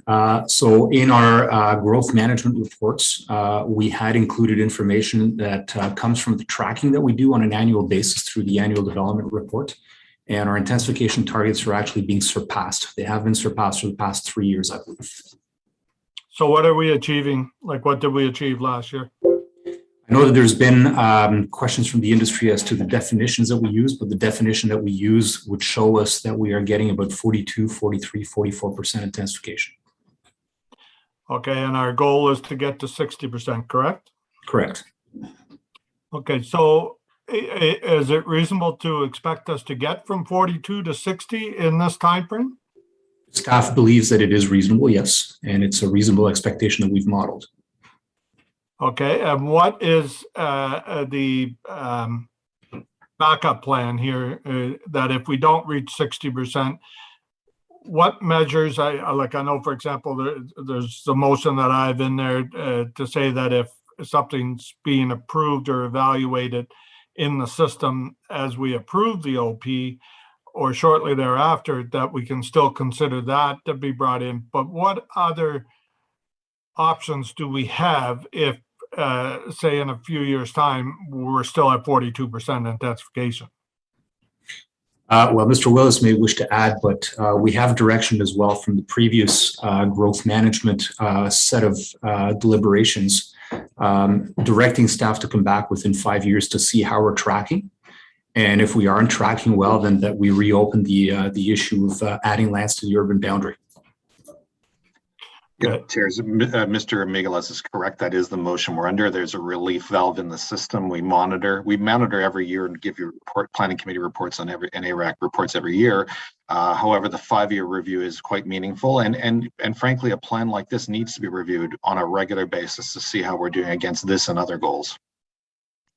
Good. That's good to hear, Mr. Wills. But should we be looking at continuing to score and evaluate lands around the perimeter of the city, like filling in the blanks, so to speak, around the city, in the event that we need to move more land in to protect that we don't get into too much of a housing shortage, which is similar to what we've been experiencing the last 2 years? So chairs, staff did last year review and score all the lands, and I don't think factors would change that frequently, that we would need to review them continually. Although if we go longer than 5 years, I would imagine if we were looking at it again in 10, we probably should revisit it. I will qualify that statement that of all the lands we reviewed, there were 2 that applicants have challenged our score and don't agree. And so I've committed that we will continue to work with the applicants through a process to come to conclusion on a final score. It does not affect this official plan, but if matters were looked at within the 5-year review, the scores would be updated if we found that there was some error in our scoring. But those only applied to the 2 that notified us at the time last fall. During the last report, we had 2 who came in right away and said that. So I just wanted, out of procedural fairness, say that. Okay, so they would be considered still being evaluated then, basically. So we'll get to the finishing line on those 2. I apologize. Sorry, Mr. Wills, am I understanding correctly then the 2 that you're saying that there's a dispute over the scoring, and if anything else comes up in the next month or so in that area, they would be considered still being evaluated? Out of procedural fairness, we will finalize the process of doing the independent review of the scores that we started on those 2 that filed complaints right at that process. That will be an update to the record of what we did last year. And if in the 5-year review, there's a determination that we need to review the land inventory, they will be reflective of the updated scores for those 2. Okay, thank you. Thank you, Mr. Chair. That's my questions for now. Thank you, Councillor Hubley and Councillor Leifer. Sorry for the wait. Go ahead. Oh, no, not at all. Thanks, Chair.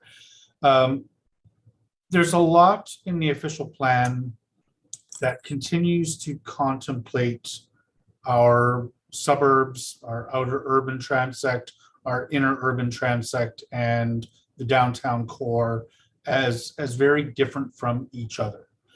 And we've seen through the course of developing this official plan, responses to concerns by residents about being included in one transect or another. We've shifted the border of where inner becomes outer transect in response to resident concerns about intensification. My belief, if this official plan passes, is that much of the intensification that we need to accomplish is going to continue to be stuffed into wards like Kitchissippi that have the LRT, right? We know that in my ward, you've got Bayview Station, Tunney's Pasture Station, Westboro Station, Kitchissippi Station, and currently Sherbourne Station as well. And it only makes sense that a lot of the regulatory flexibility that is granted to developers in seeking to build more housing is going to happen in wards like Kitchissippi. But one of the concerns I have around that, where I think we're going to see an inequitable distribution of density across the city as we intensify, is that I don't see a path to ensuring that the most rapidly changing neighborhoods have some of the parks and recreation infrastructure that they need to support that. You know, I realize we've just passed a new Parks and Rec master plan. It doesn't speak to things like building a new community facility at Tunney's Pasture.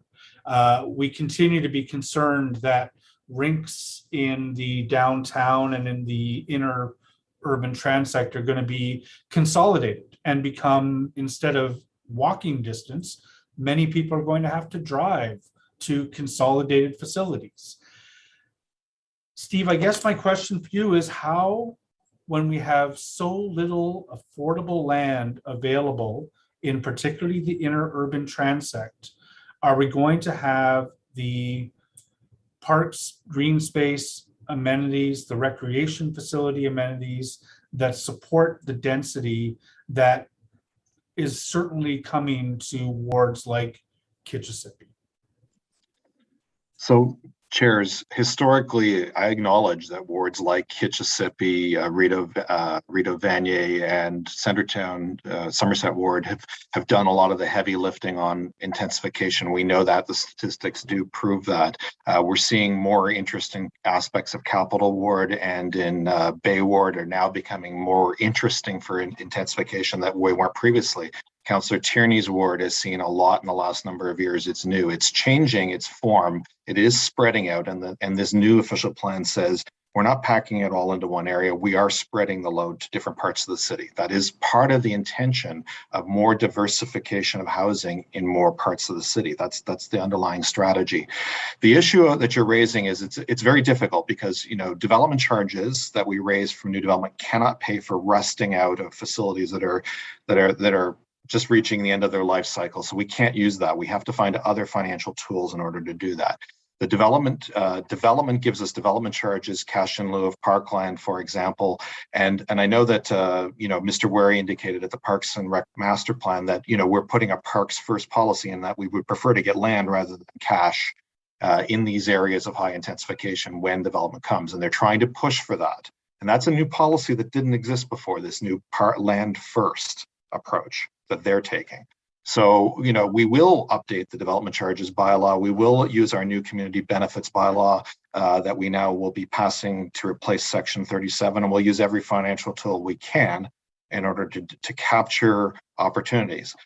But in all fairness, the development industry would say, you know, their job is to pay for the increment of new population. It's council's responsibility to find other financial tools to deal with the rust outs, expansions of the level of service, those other sorts of things. Yeah, I mean, when I take a look at Nanny Goat Hill to Churchill Avenue along the Scott Albert corridor, you know, there's going to be real growth of probably 20,000 residents by the time Tunney's Pasture is built out, et cetera. I don't see a reasonable path to getting ice pads, to getting new gymnasium facilities, to getting the fitness studios. I'm really, really concerned about that as we deal with the cost of trying to maintain the life cycle facilities. And to Councillor Menard's point, many of the tax dollars that we need to support the maintenance of those facilities is tied up with maintaining road infrastructure and other infrastructure in our suburbs that, you know, have been built over the generations. It's really difficult to imagine that there is a feasible path towards ensuring that density in the inner urban transect is going to be livable.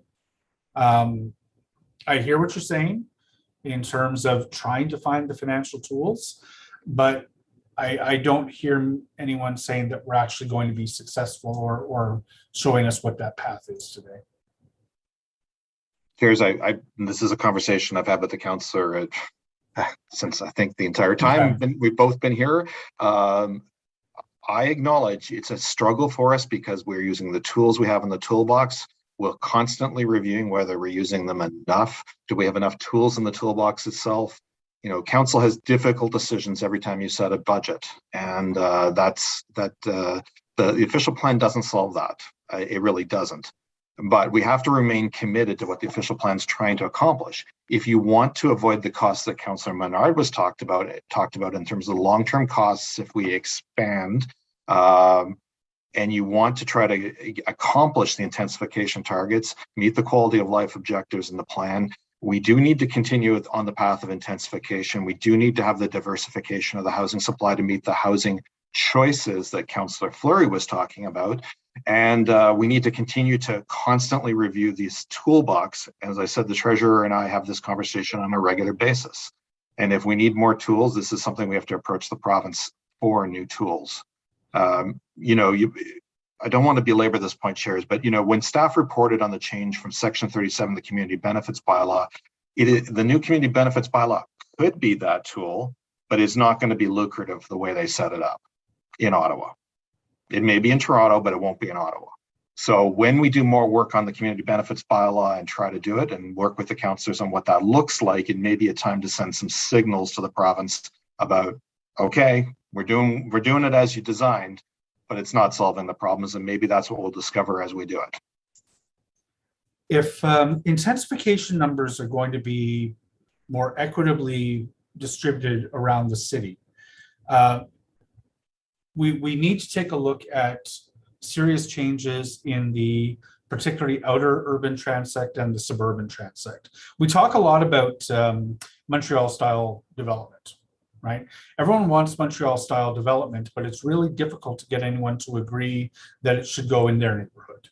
I don't think I'm far off in saying that if you wanted to accommodate those walk-ups in Montreal, that we'd be looking at, R4 type zone in much of the city. And because it's still low rise, you need a large geography to get the many tens of thousands of units that you need in order to meet intensification numbers. The places where it makes the most sense to try to get more missing middle is, to my mind, around transit in some of the new transit station areas, particularly in the outer urban and the suburban areas. Do you anticipate that the comprehensive zoning bylaw review is going to protect R1 the way it is today, or will you be making a serious effort to try to get real intensity in our suburbs in order that intensification doesn't all have to go into the traditional neighborhoods where it's going into today? So, chairs, there's a couple concepts in that question that are kind of intertwined. I'm going to try to unravel it. So first of all, council should recall that with the exception of some of the oldest parts of Canada and Barrhaven, all suburban areas are a minimum R3 zoning today. And they're often a mix of R3 and R4. So Councillor Meehan's ward, for example, Riverside South, is all R3 or R4. And we've never seen it before, but in the new secondary plan that's going forward for Riverside South, we're going to have R5. We're going to have towers near the new transit stations. Haven't seen that before because the transit hasn't been there, but it will be there.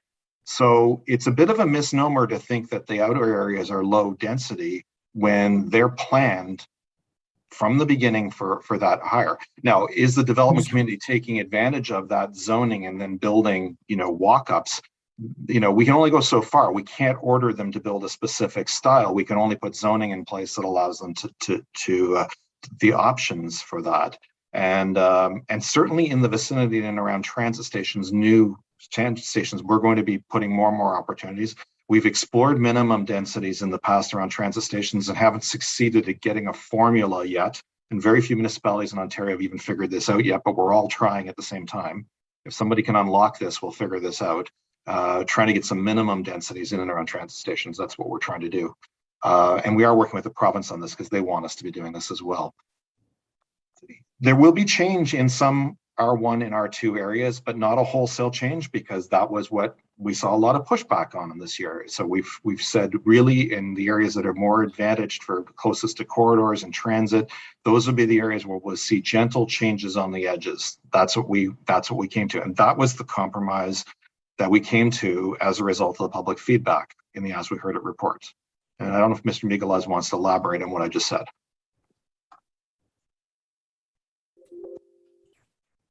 Yeah, no, thanks, Steve. And Mr. Chairman, I just want to go back to one thing. We didn't change the transect boundaries as a result of concern over intensification. We changed those boundaries as a result of better reading of contexts, and therefore out of an effort to better align intensification targets with neighborhood makeup, including lot pattern, lot fabric, and street systems and whatnot. But there are intensification targets for the outer urban transect, just as there are for the suburban transect and for the downtown core and the inner urban. So intensification is, as we've said, a shared goal across all parts of the city. What we have to do in order to help our friends in zoning is to give them the proper tools in order to implement those goals properly within the ranges, not as requirements, but as targets, but to implement them anyways, based on what they have to work with at each context. Okay. I will leave it there. I've said my piece. Thank you. Thank you, Councillor Leeper and Councillor Gower. Thanks, Chair. I have a very quick question before I ask. I think the last 3 days of this committee meeting have been excellent. I think the delegations came very well prepared, and I think we learned a lot from many of them. I think the questions and comments from councillors today have been thoughtful and, again, helpful in our deliberations. And I think the answers and the information from staff has also been very high quality and is really it's going to inform a better plan when we come out of this today. Want to pick up on something that Councillor Menard was asking early on, just about we may have delegations, we may have stakeholders who are unhappy with the much amended plan that comes out of today's meeting. There will be a little bit of time between now and council where things could be tweaked some more. And then it goes to the provincial government for a ministerial approval. Can staff clarify, is there a public comment process or is there any way for public or stakeholders to comment to the ministry directly if there are outstanding issues of our plan that they're unhappy with, or that would like the minister to alter in some way?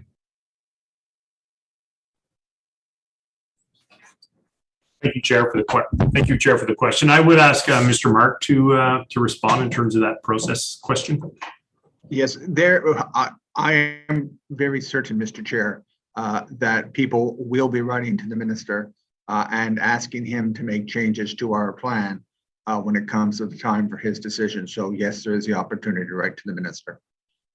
So there's an opportunity to write, but is there a call for comments, or is there a formal consultation framework that they use, or is it just depending on people knowing that they must write to the minister or call the minister or perhaps their MPP to share comments? All right, so I will pass the informal process to planning to answer. I can advise there is no formal process in the Planning Act that speaks to it, but I do know it takes place. Chair, I believe the process is when council makes a decision and notice is given, people are notified if they've contributed to the process, that the minister is the final approval authority for the plan, and comments can be directed to the ministry. The ministry's process, they take the comments in and process. The ministry doesn't hold public consultations the way we do, and they don't issue their own notice, I believe. But should the ministry have an intention of modifying our plan, they will notify us, and we'll be able to notify the council ahead of time, presuming we get the information from the ministry. Okay, thanks very much. Thanks, Chair. Thank you, Councillor Gower. Councillor Keith. Thanks, Chairs. Councillor Meehan asked about Taywin versus Category 1 lands, and we know there was a motion to remove some of those lands and add them to Taywin. That motion was debated. I didn't support it, but putting that aside, there was an additional 270 hectares that we were still required to bring into the urban boundary under the approved growth management strategy. And for those hectares, we didn't have a staff recommended option. Staff was asking for council's direction, and we had a choice of a distributed option that would see category 2 lands brought in, or we could choose a concentrated option to bring category 3 lands. Can you just clarify that? The chairs, the councillor has done an excellent job characterizing the staff report. That there's nothing to add to that. That's exactly what staff did. Staff took the category 1 lands, ran through the process, and identified that we ran out of the highest category lands to meet the full land supply requirement, and put before council options, because it was a directions report and we wanted council's direction. Okay, thank you. I think it's important to clarify, and I might go on a little bit of a tangent here, but over the last few days, we've heard concerns from residents about all forms of development. And from where I sit as a councillor that represents an area that has several parcels of category 1 lands, category 2 lands, category 3 lands, and the former belt that should not be named, like, there are questions and challenges with all of this. And fundamentally, I think the conversations we've been having over the last few days have been so involved because we're at a really challenging moment in our city's history. I'm new to council, but I've lived in this city for 33 years. The residents of Ottawa need to be comfortable with change in all forms, because we're projecting an increase of at least 400,000 people in the next 25 years. That's significant. And, I had concerns about the category 2 lands. We have incredible infrastructure challenges in those areas.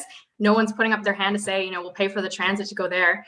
But building off of some of the comments this morning, there are challenges that exist with all of the expansion lands, and there are also challenges that exist with intensification. I think we see that every 2 weeks at planning committee. So to say, like, these are hard decisions that we have to make. I don't think anyone around the table would argue that. Anyways, I do have another sort of more direct question.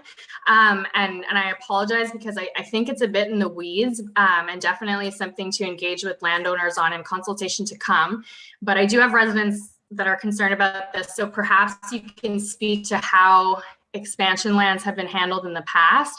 When we're proposing urban development that's adjacent to rural properties, rural businesses, how can we ensure compatibility with adjacent land uses developed? So chairs, there is actually provincial guidelines on minimum distance separation distances from agricultural operations that come into play as soon as we're in the secondary planning phase. So, for example, we don't want urban expansion happening adjacent to livestock operations too close. What typically happens is those lands are held in reserve and are not allowed to develop until the incompatibility changes. And sometimes landowners have to work it out with their neighbors on these issues. But that this is something at a finer grain at a secondary plan level that we deal with. Okay. So, and excuse me, Councillor, Chair, may I add that you can often put intervening land uses in place that are not residential. So you could have a park site, a stormwater management pond, or an employment use that is not an incompatible use. Sometimes it's about how way you lay things out. Okay, no, that's very helpful. Thank you. I appreciate that. And then finally, one of the delegations had challenged our population projections and our homes per 1,000 people ratios. Can we just get a staff comment on that?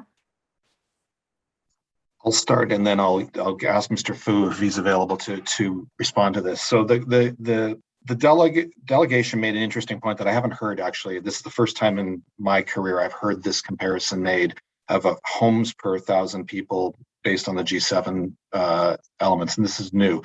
We follow a provincially dictated process. Ours is an adaptation on a brand new, very similar to the provincial process. There's a set process in the Toronto area for how you actually calculate your land needs. Ottawa's is only slightly different because we're not captured by the Toronto process, although the province has issued a new guideline that would apply that more broadly across Ontario. We're ahead of that process. So we use a provincially standard process that looks at, births and deaths, migration in and out, to actually calculate our population growth. And we take that population growth and say, how many dwellings do we need to meet that population growth? So it's very different than the methodology the delegation did, because the delegation talked about looking at the overall housing supply over the whole population, where ours is focused on how many dwellings do we need for that growth. Mr. Fu, have I got that right? And maybe you want to elaborate. Chairs, Mr. Willis has that correct. In addition to the population projections, we also apply what we call a headship rate to each 5-year projection of the population, and that translates into the households. And that again is a standard projections methodology. Further details is provided in the growth projections report to this committee and council that was adopted in December 2019. Okay, thank you. And if, you know, we suddenly start growing sort of more quickly than we anticipate, that could be something that could be looked at future reviews. It could very well happen. I mean, there are things that cause disruptions to the normal growth patterns. I mean, Ottawa has had a fairly consistent growth rate over time. Unlike other cities, we have a good economy here. We don't suffer big downturns or big upsurges the same way others do. But there could be scenarios such as the government of Canada decides to significantly increase immigration rates to Canada. It could happen. There could be big economic shocks to the system, both positive or negative, that could change Ottawa's standing relative to other areas. And if those things do happen, we'll pick that up in the monitoring reports, and it'll be part of the 5-year review, 10-year review, 15-year review, or 20-year review. We'll pick them up. We don't look at them every single year, but we do watch those trend lines. Okay, thank you very much. Thank you, Councillor Pitts. Before we go to Councillor Kavanagh, after Councillor Kavanagh, we'll turn to Co-Chair Moffitt to go through the motion, the remainder of the motion. But before we go, I just want to say thanks to staff and to my colleague for good question to our staff, and thanks to staff, not just the one on the screen, also the one behind the screen, helping us through the process. Councillor Kavanagh, please. Thank you, Chair. And yes, I echo your comments on thanking staff. I know they've been hard at work all weekend. I'm glad it was a rainy weekend, so they didn't feel like they were missing out on the sunshine, because they were working hard. We were talking earlier, and I heard your comments with Councillor Menard and about pre-consultations for applications, and I've had a number of them. I usually, when I hear from a developer, I always ask, can you come and meet with the community before you apply? And most of them are pretty good about that, but it seems very informal, and there's no set process on it. I think it should be more integrated in, so that we can have more of a process on that, so to have that as a fixture. And I recognize it's not necessary on greenfields. We're talking about areas that are established where something new is coming in. And frankly, for my communities, it's something new that hasn't happened for a while. This is new territory for them. So big changes. And so those pre-consultations are helpful. So is it possible to make it more fixed, to have that? So chairs, Ms. Forgy can correct me if I'm wrong on this, but I believe on our website, the city's website, which talks about the steps for filing a development application, we are already strongly recommend it in terms of the language we use. And maybe it's time for us to update that page and give it even stronger language. There is no mechanism under the law for us to require it. It's just not in our toolbox, but as every opportunity I get to talk to the industry, I do say to them, it's in your own interests to actually do it. Because, much like Councillor Menard mentioned, if it's in their interests, if it's a smoother process, if people can come to agreement along the way sooner rather than just be fighting with each other right to the end. So we strongly encourage it wherever we can. Thank you. The other part of that is that these are one-offs, and so it's one by one. And at this point, some of them are the first ones, and we know there's going to be more, like intensification along artillery routes, like Carling. That's just starting to come about. And the concern is especially if they're not following the current zoning, i.e. number of stories, that this will continue, and it's opening up a door, it's opening up a trend, and the tendency is to push back on everything because they don't want more. They don't know what's one off of asking for a large number of stories, or they just don't have a playbook or a guideline or blueprint or whatever of what's coming next. And many of these areas don't have secondary plans. So how can we give communities a better indication of what's coming in these cases?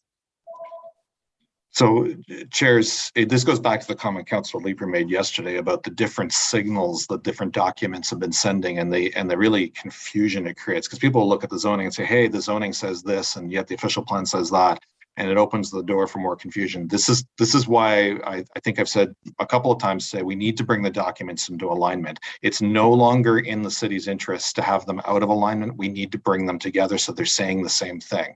So that will give more information for the community to work from when they go online. They'll be able to check what the zoning applies. And it will be a big task in the comprehensive zoning process that Mr. Wise is going to be leading to try and educate the community on how the new zoning bylaw will work under the new official plan. So, we'd like to see the confusion disappear as well. And, new opportunity, it's a new day, it's a new plan. Yeah, and this is true for the areas that aren't earmarked as a secondary plan, so they don't have that input for the overall view of what's happening in their area. So they feel very helpless, and they want to know what's going to be next. What are we seeing next? It is a helpless feeling, as well with the secondary plans. Even with them, things can be, you need check-ins. You need to see how things are moving along. Is it working? Does it need nudging? Is there that capacity later on? So, chairs, if I wear one hat and wear another hat, I'll give you two different answers. So if I wear my GM of planning, real estate, and economic development hat, I can tell you that staff are big believers in secondary planning efforts, and we do believe they add a lot of value. They're difficult processes, but Ms. McKenzie yesterday talked about, really how well it's worked in the Bank Street Height and Character Study, how people didn't initially buy in and now they do buy in. I think it's a good example. I mean, unfortunately, those are long processes and they take staff resources and time. So if I put my other hat on as a general manager, as part of the senior leadership of the team of the city, I can't come to you and ask for a doubling of the size of the department to do them all. We have to prioritize them. We have to do them in order. And that's planning committee, primarily planning committee's role, although ARAC will have a few as well, to tell us what you want done in what order of priority. There are motions today that we've backed to indicate where we think some of the higher priority areas should be. There are certainly areas we're very sympathetic to that are facing development pressures without a secondary plan, and we would like to get them in play as early as possible. But it is dependent on the resources available to us and what else is on our work plan at a given point in time. Okay, thank you very much. Thank you, Councillor Kavanaugh, and now we'll turn it to Co-Chair Moffat. Scott. All right, thank you very much. Thank you, everyone, members of the committee, for your questions, as everyone else has said, and thank you and staff, of course, for your work. I am, while we've been talking, I've revised the list of motions slightly. So I'm gonna rip through about 10 or 11 right off the top that I think are aligned with where we were before this committee, at the start of the committee meeting. So they're motions that I don't see significant issue with, and that I think we can get out of the way. So we're gonna start with, and sorry, we'll make sure to go up on the screen. We're going to start with motion. It's 52.1, it's rural infill severances, and it's from Councillor El-Shantiri. Sorry, my mic is up. Sorry, thank you very much. I did work with staff on this one, and I know we don't have a lot of taken on this one, and Mr. Willis can comment on it, but sometimes we have those infill in villages or in a rural area where nothing else you can do with piece of property other than been infilled. So I'm not going to read the whereas, but I work with staff on the wording of this motion, and I hope they can still support the motion. Can you bring it back to therefore, please? So therefore, be it resolved that Joint Committee recommend Council approve the following.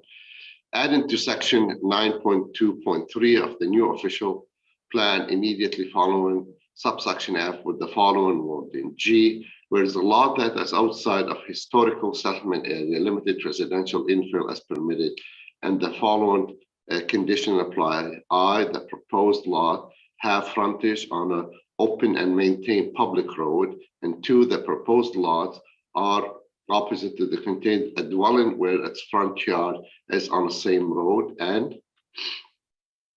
the proposed lots are vacant lot between 2 existing dwelling with the front yard on the same side of the road and are situated not more than 250 meters apart. The proposed and retained lots should be a similar size of the existing surrounding lot and shall not be less than 0.8 hectare.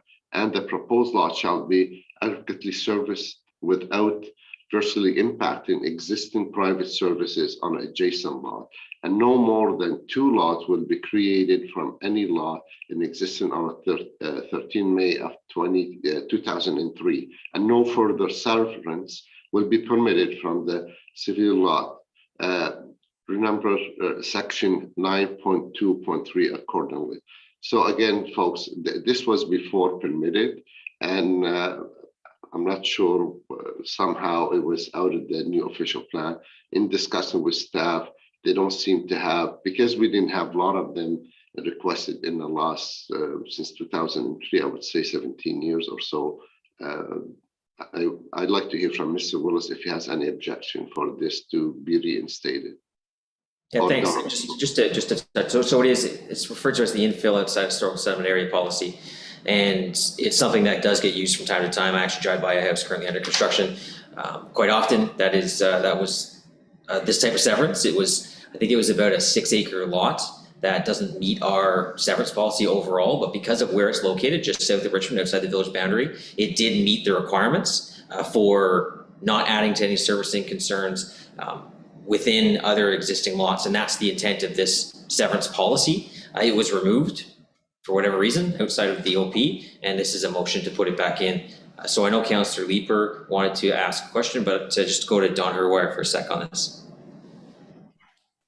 Thank you, Chair. Yes, that's correct. It is a policy that is in the current official plan. Staff had originally proposed to remove it. In speaking with our development review colleagues, there were a few words in there that were causing problems in terms of application of the policy. So the policy before you today fixes those issues and allows that legitimate form of infill to still occur as per the official plan with very minor improvements. Okay, thank you. Councillor Leeper?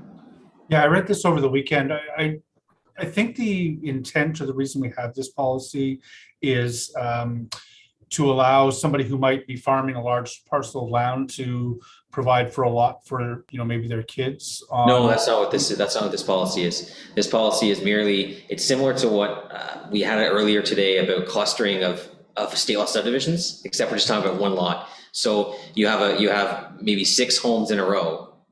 One house happens to be 4 acres. So if you have the 5 homes in a row, but one lot is 6 acres, and you can subdivide that one lot from 4 acres into 2 2-acre lots, which meet the similarity of the rest of the lots. It's on a paved road. Then you can meet the rules of this infill settlement policy. Okay, I take no issue with that. Thank you.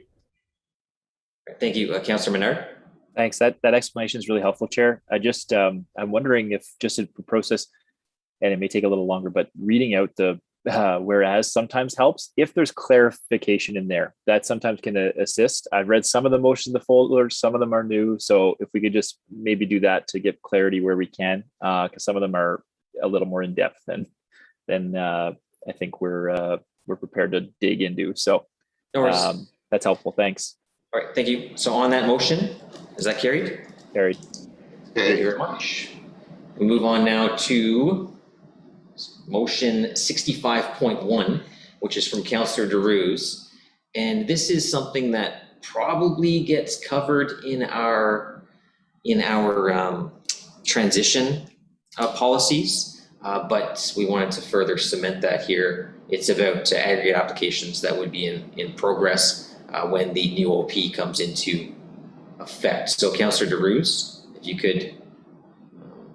Thank you, Mr. Chair, and to you, yes, you sum it very right, and this is probably, it's covered, but this is an extra motion to making sure those applications are they are in transition, and whereas the proposed transition provision outlined in document 6 may potentially result in a blackout period where new official plan amendment application for mineral aggregate operation could not be considered until early 2024.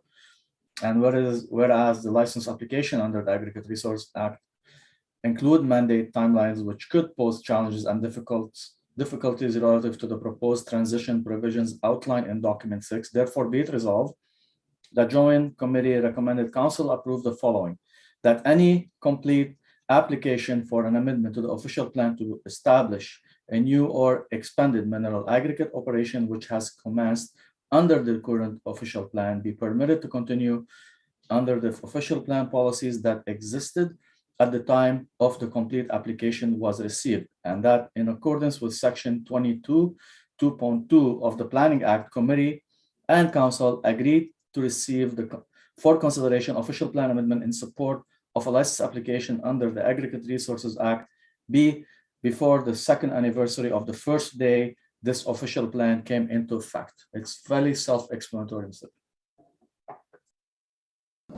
Thank you. Mr. Willis, just want to make a comment there? Yeah, if I could just add some more context that may assist Council Committee. Right now, the transition provisions for any application that's already in the queue and not yet decided, this transition policy is what's same as any other application. The rationale for allowing the applications during the 2-year blackout, which everybody else would not be allowed to do, is that the city itself is the largest purchaser of aggregates in the region. And we want healthy competition in the marketplace to ensure that the city, there's again a robust supply and options in the marketplace. It does not mean those applications are going to be approved. It just means that they're allowed to apply. Council, they would still have to go through the rigorous environmental reviews and everything else we would do, plus all the provincial licensing reviews that we approved.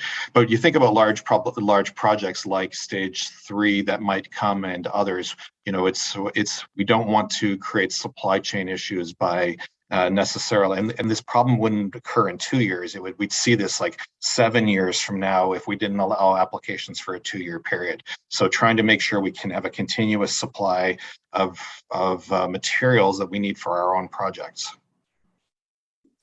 Thank you, Mr. Willis. So Councillor Menard. Thanks, Chair. Sorry, I was lagging a bit there. Turn off my screen. Yeah, I think Mr. Willis explained it generally. The first portion of the motion, you know, we had lots of discussion about other developments. One was in my ward. It had applied under the old official plan. There was a lot of talk about why we couldn't wait until the new official plan was in place, but it had applied under the old one. And I was assured at that time that applied to the old official plan, no matter what, even if a new official plan came into effect. So I'm hearing that it's confirmed. So just want to be 100% on that. Mr. Mark had also confirmed that for me previously, not on this motion, but otherwise. So I assume that's all the way it is. So I'm not sure the first portion of the motion is needed, but happy to support it if it's just moot. And then the second part, I don't know enough about the aggregate industry to know one way or the other about competition within the first 2 years and applications for new developments of this sort. But I suspect there's a whole, like you can make the case for a whole bunch of different industries at the same time. I'm likely just to support the motion, but I wonder, you know, anyway, more information about that industry, the better, I guess, because I'm sure there's other cases that can be made for other industries as well. Chair, Mr. Mark can answer your first question, but I think the answer is you had it. I'll let Mr. Mark answer the first part of your question. That first part of the motion is to give the industry comfort because we've got something like 6 letters from them saying they don't understand our transition policies, and that gives them comfort. It is no change to what we were already proposing, first and foremost. On the second part, we did look at other industries and don't see the same need. It's just the lead time to bring an aggregate operation on is so long that if we actually put an interruption in the process for 2 years, as I said, it's not a problem we will see probably the next term of council, but we're actually prejudicing the financial purchasing power of the following council if we don't keep a good flow of things moving through the system. So we did it because we thought it was in the best interests of the cities, the taxpayers to do that. I don't see the same need for other industries, and we have not agreed to it to any other industry. Mr. Chair, I anticipate taking the position when we get to official plan appeals subsequent to the adoption of the new official plan, and that may not be for more than 2 years, but when it comes up, I intend to take the position that appeals are governed by the new official plan. I don't want to get in the weeds on policies. There's a principle called the clergy principle, which says an application is governed by the policies in place. Councilor Menard alluded to that, in place at the time the application was made. The world, in my opinion, is different with the new procedure for a comprehensive official plan, whereby on the day before the minister's decision, the old official plan is in force. Day of the minister's decision, it is a 100% new official plan that is in force.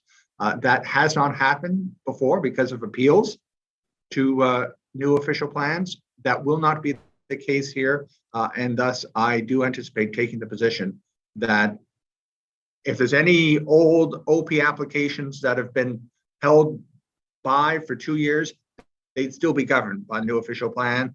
Zoning bylaw amendments that come forth will be governed by the new official plan.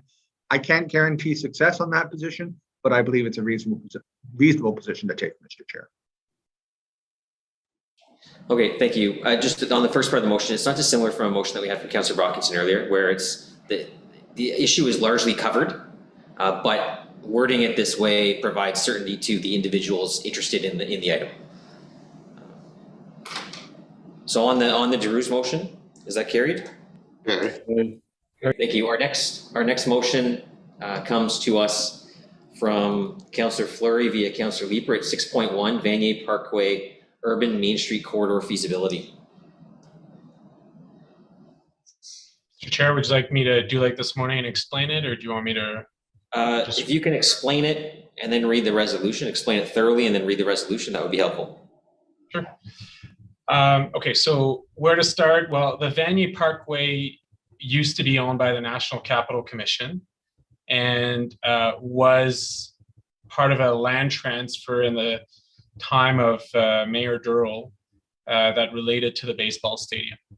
So ever since then, the city's been maintaining it, and all the aspects of the Vanier Parkway, and will continue to do so for a long time. But there's a number of covenants that have remained in relation to accesses and where properties can live. So I'm really not talking about the street or the sidewalk components, but everything on the back edge of it. So where properties can start and end, and where accesses can come for future properties. And as you've seen, there's been a number of developments along the Vanier Parkway. So we want that to properly be integrated within Vanier and Overbrook specifically.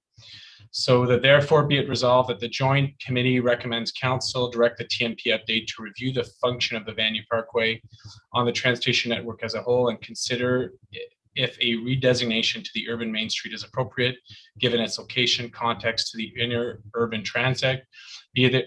Be it further resolved that should the review result in a TMP recommendation for redesignation of the Vanier Parkway to an urban Main Street, and should this recommendation be approved by Council, that the official plan be amended be initiated accordingly.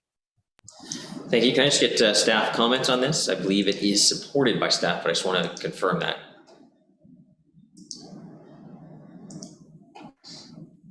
Yes, Chair, it is. Okay, thank you so much. Nice and succinct, Vivi. So on the motion, can Can that motion be moved, be carried, please? Carried. Carried. Thank you very much.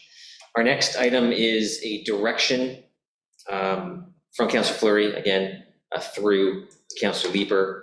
8.1, feasibility report to develop a low-rise apartment specific site plan process for Vanier. Yeah, thank you, Mr. Chair. Just a brief context before I read the recommendation. We've seen that Vanier, like Sandy Hill, is a lot of private rentals and has seen very similar pressures to Sandy Hill. So I have a particular point, but I'd like staff to review the impacts. We passed a few hours ago with the secondary plan for Vanier, the character piece, and it sort of ties into that: materials, shapes of buildings, the streetscape, and so on. So the direction is as follows: that joint committee directs staff to prepare a feasibility report to develop a low-rise apartment specific site plan process for the Vanier area to address some of the development concerns in Vanier, and that this feasibility report be brought for planning committee consideration in Q2 of 2022. Thank you. Can I just confirm that staff are willing to accept this direction?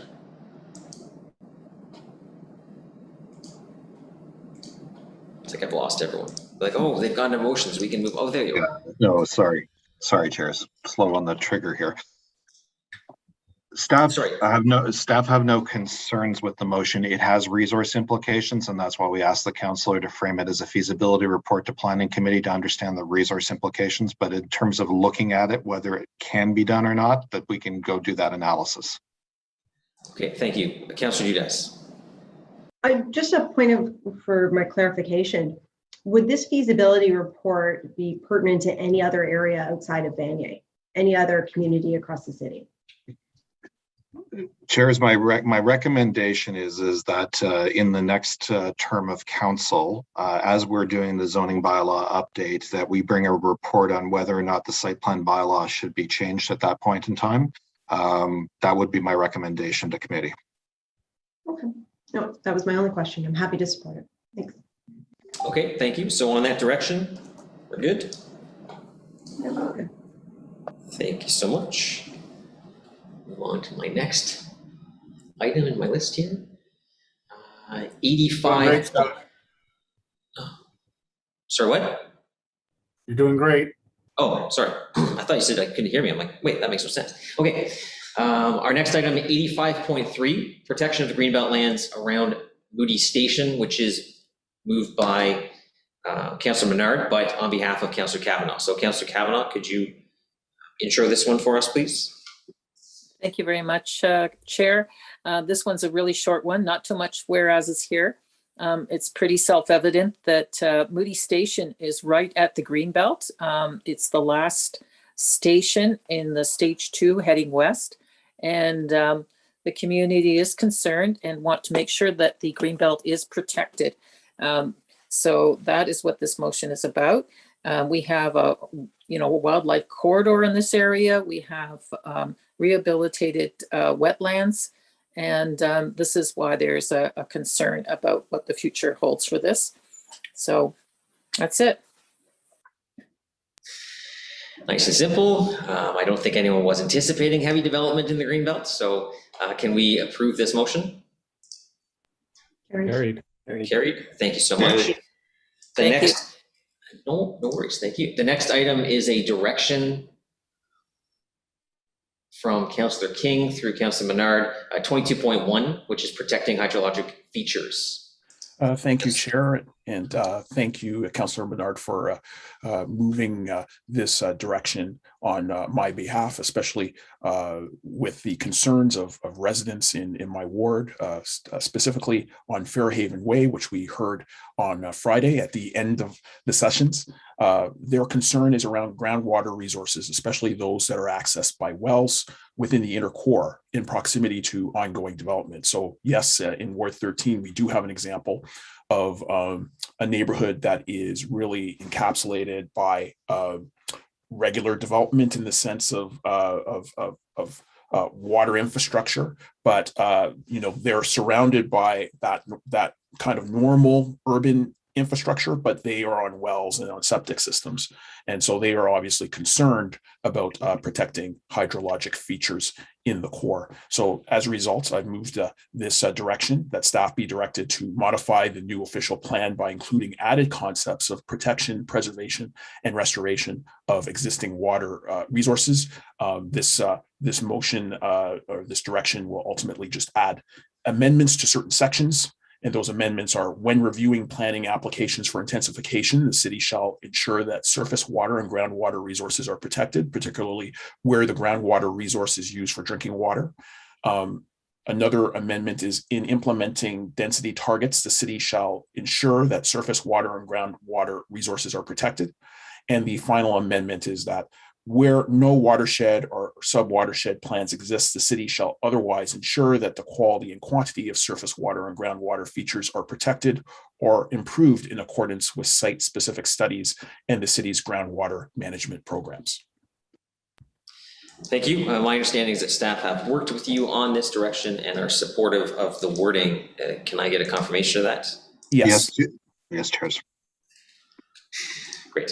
Thank you so much. So is that direction so provided? Okay. Thank you so much. The next item here, with your indulgence, is moved by me. So I will move it from the chair if you're okay with that. It is very, very specific. In 2015, we approved the Mantic Secondary Plan.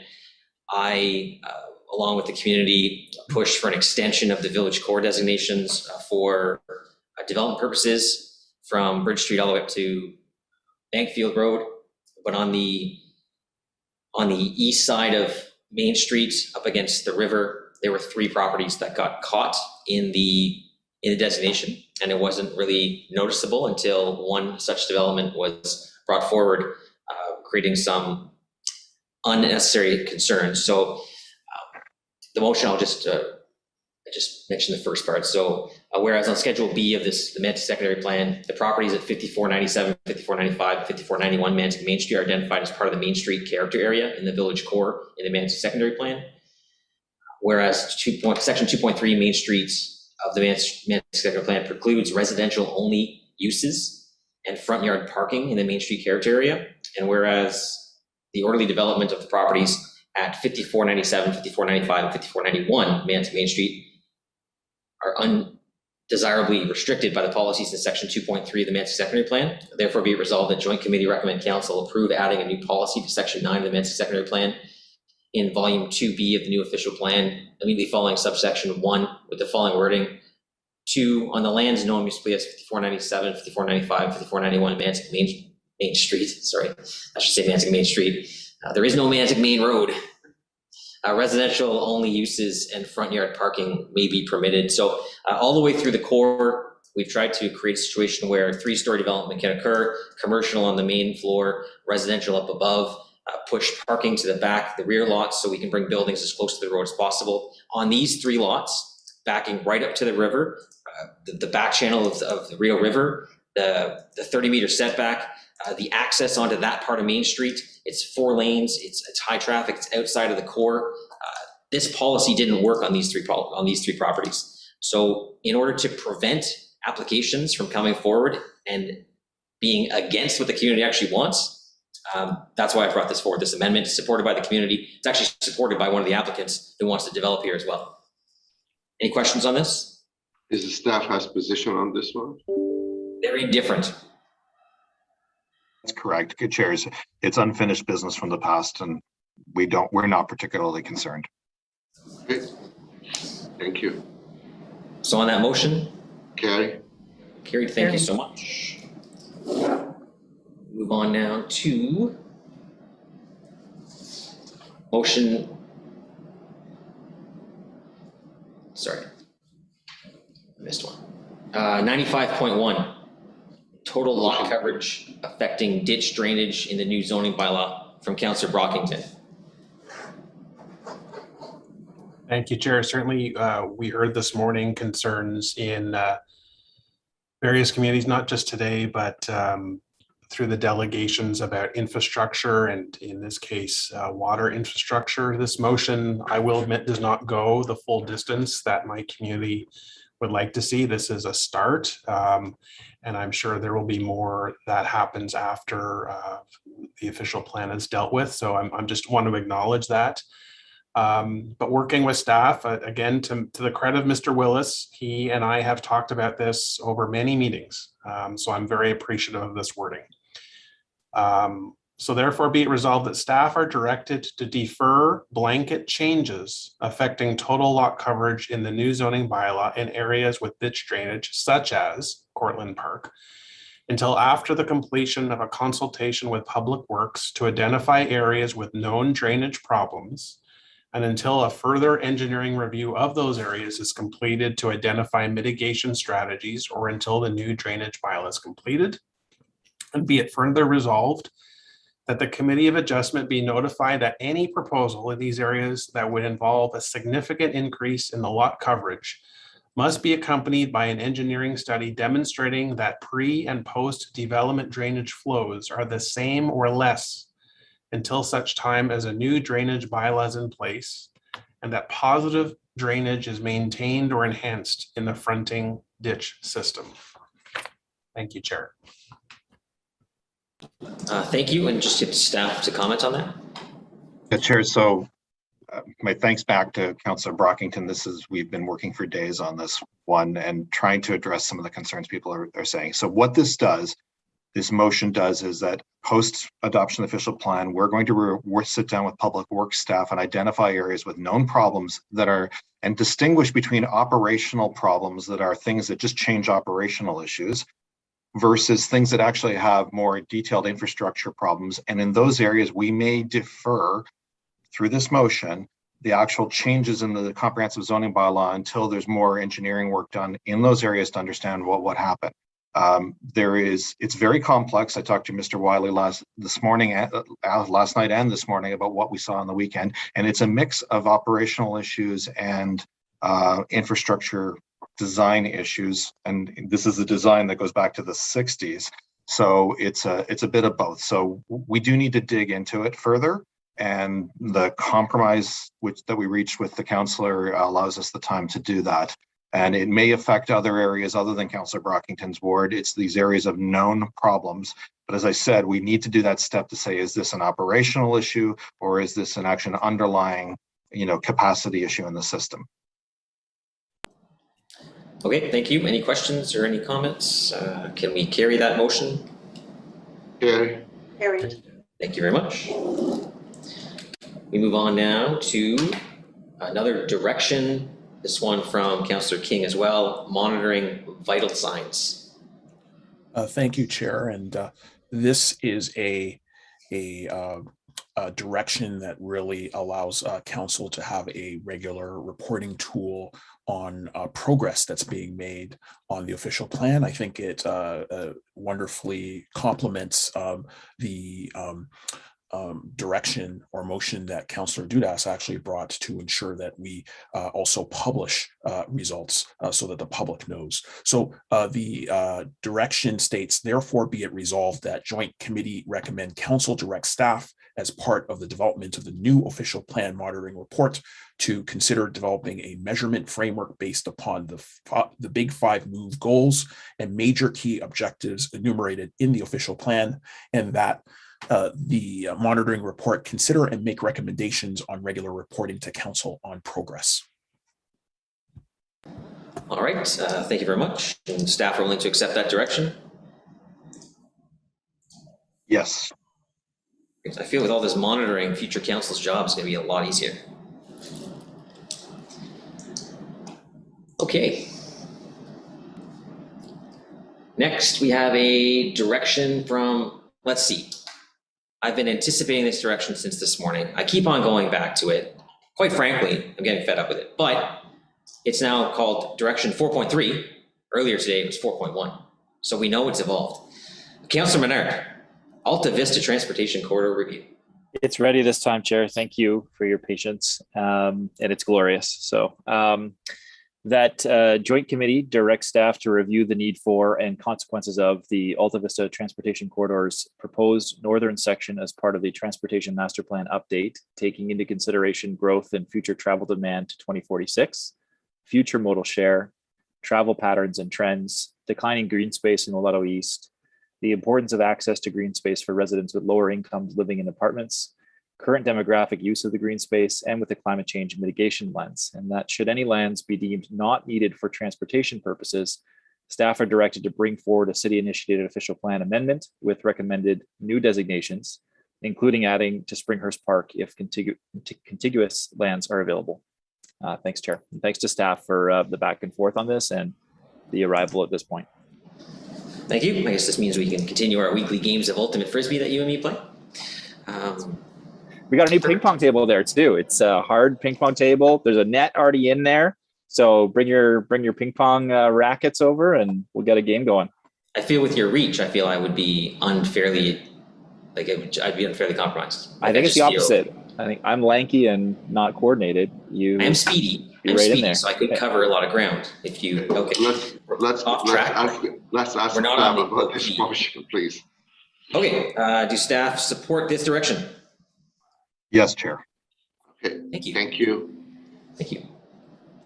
And our last one before we go back to the top of our regular list. This is 96.1, priority for baseline corridor secondary plan, which is something I kind of talked about on Friday with staff. Go ahead, Councillor Brockington. Thanks, Chair. I do believe there's a different motion coming from Councillor Shirley, but in this regard, again, working with staff, trying to balance a number of issues that we heard last week from delegations. One thing that staff has agreed to, and I think Councillor Hubley had a similar motion this morning, and that is to prioritize this. So whereas the baseline corridor area is expected to experience significant intensification and currently does not have a secondary plan to guide this growth, therefore, the Joint Committee recommend Council direct staff to prioritize the baseline corridor secondary plan as a future work plan item after ministerial approval of the new OP. All right, thank you. Any response from staff on that one? Fully support this motion, Chair. Thank you so much. So on that motion, is that one carried? Carried. All right. Thank you. So we will now go to, on your original tracking list that you received, there was, I'm going back to the top of that order, even though I just picked off a number once just to make life easier for us later on. The first motion on that list is 90.1, which is from Councillor Gower, on affordable housing definition and income calculation. That is someone's screen. Okay. So, Chair, I can introduce this quickly. I believe it is staff's intention that is in the section of the official plan that defines housing affordability, they want to match the provincial policy statement definitions of affordability. And I think it'd be worthwhile for extra clarity to include in the text of our official plan that the provincial policy statement distinguishes between when they're talking about affordability for the 60%, lowest 60% of income, they distinguish between all household incomes and rental household incomes. And it does make a big difference because when we're calculating against total median household income in the city, that's $85,000. When we're calculating just amongst rental households, it's $46,000. So there's a significant difference in there. And I think it's important to be super clear about that in the text of our official plan as it relates to the provincial policy statement. So just if we go down to therefore be it resolved, this is my proposed wording, just an adaptation of the wording. Therefore be it resolved that Joint Committee recommend that Council amend the fourth paragraph to the following. Affordable housing is defined by the provincial policy statement as housing for which a low and moderate income household pays no more than 30% of the household's gross annual income for home ownership or rental housing, or a unit for which the rent is at or below the average market rent of a unit in the regional market area. Low to moderate income households are those with incomes in the lowest 60% of the income distribution for the regional market area. And here's the part that gets added. In the case of ownership housing, this calculation will include households with incomes in the lowest 60% of the income distribution. And in the case of rental housing, this calculation will include households with incomes in the lowest 60% of the income distribution for rental households. All right, thank you, Councillor Gower. Just might not hurt just to get staff comment on this before I go to Councillor Menard. I imagine Saeed would be the ideal person to comment on this. Yes, Chair, we're asking Said to speak, please. Okay, thank you, Chair. Yes, staff support this motion. It's more in line with the 10-year housing and homelessness plan, where we do break out also income distribution between renter households and all households within the city of Ottawa. It results in considerable differences in the way that rents are calculated, especially for lower income households.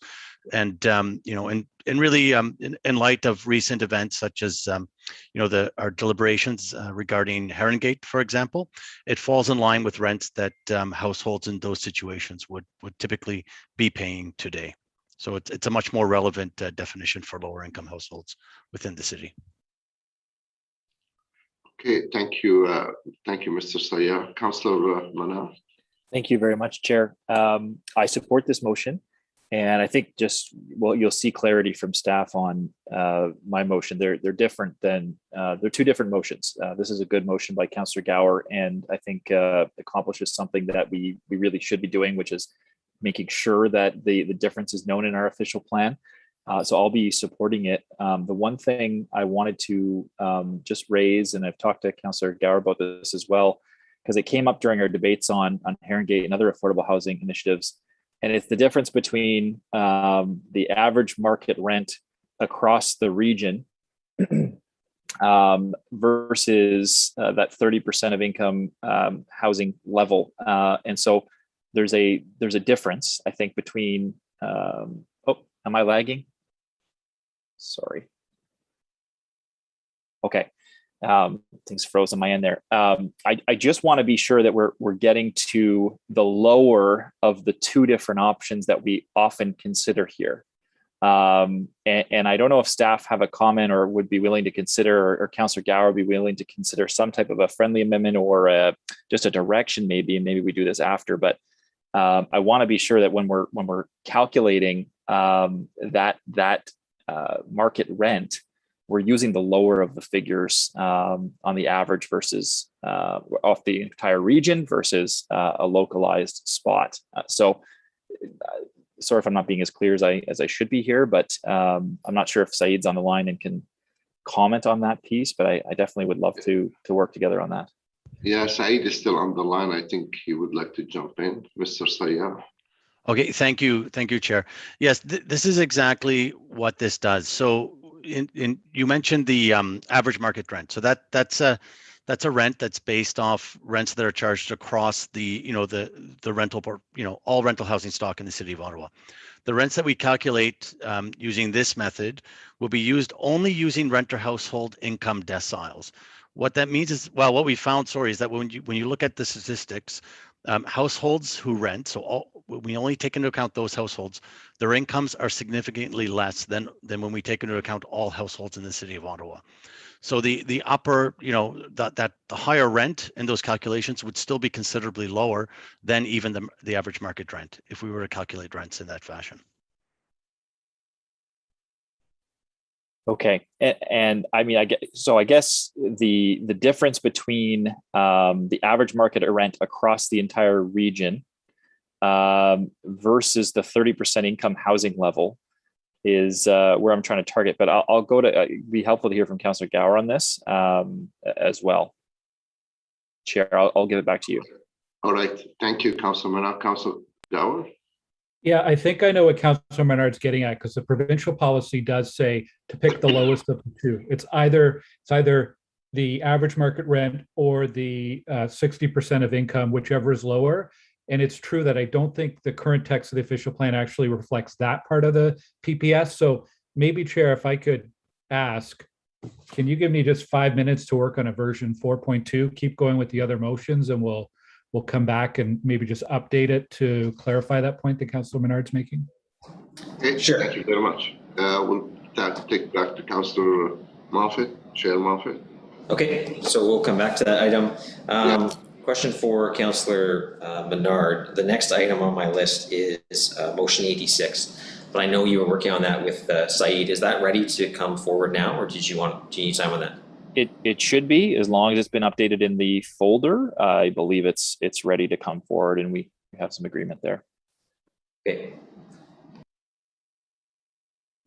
Chair, if I may clarify, the version in the council share drive may not yet be updated, but we can screen share the most recent version that we have. Sure, yeah, because the only one I have access to is 86.1. I assume that's not the one.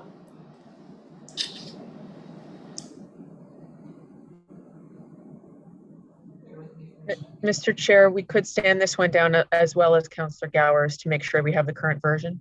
I think it's coming. No, I don't. No, yes, you're right. You're right. We'll have to come back to it. I want to make sure we cover this stuff properly. Okay, so we will move now to, we'll come back to both of those. The next one is motion 8.2 on gender and racial equity from Councillor Gower, originally from Councillor King. And thank you for giving us the opportunity, both myself and as well our council liaison for women and gender equity, Councillor Kavanaugh, who also worked diligently on this item, along with our friends from the People for Official Plan, the People's Official Plan. And ideally, what this motion does is it builds upon what was submitted, what we originally saw in terms of the draft section on women and gender equity. And it adds to very important statements of policy intent that also are a bit more expansive, so dealing with racial and social equity. And it commits the city to full consideration of the city's equity and inclusion lens in the area of planning.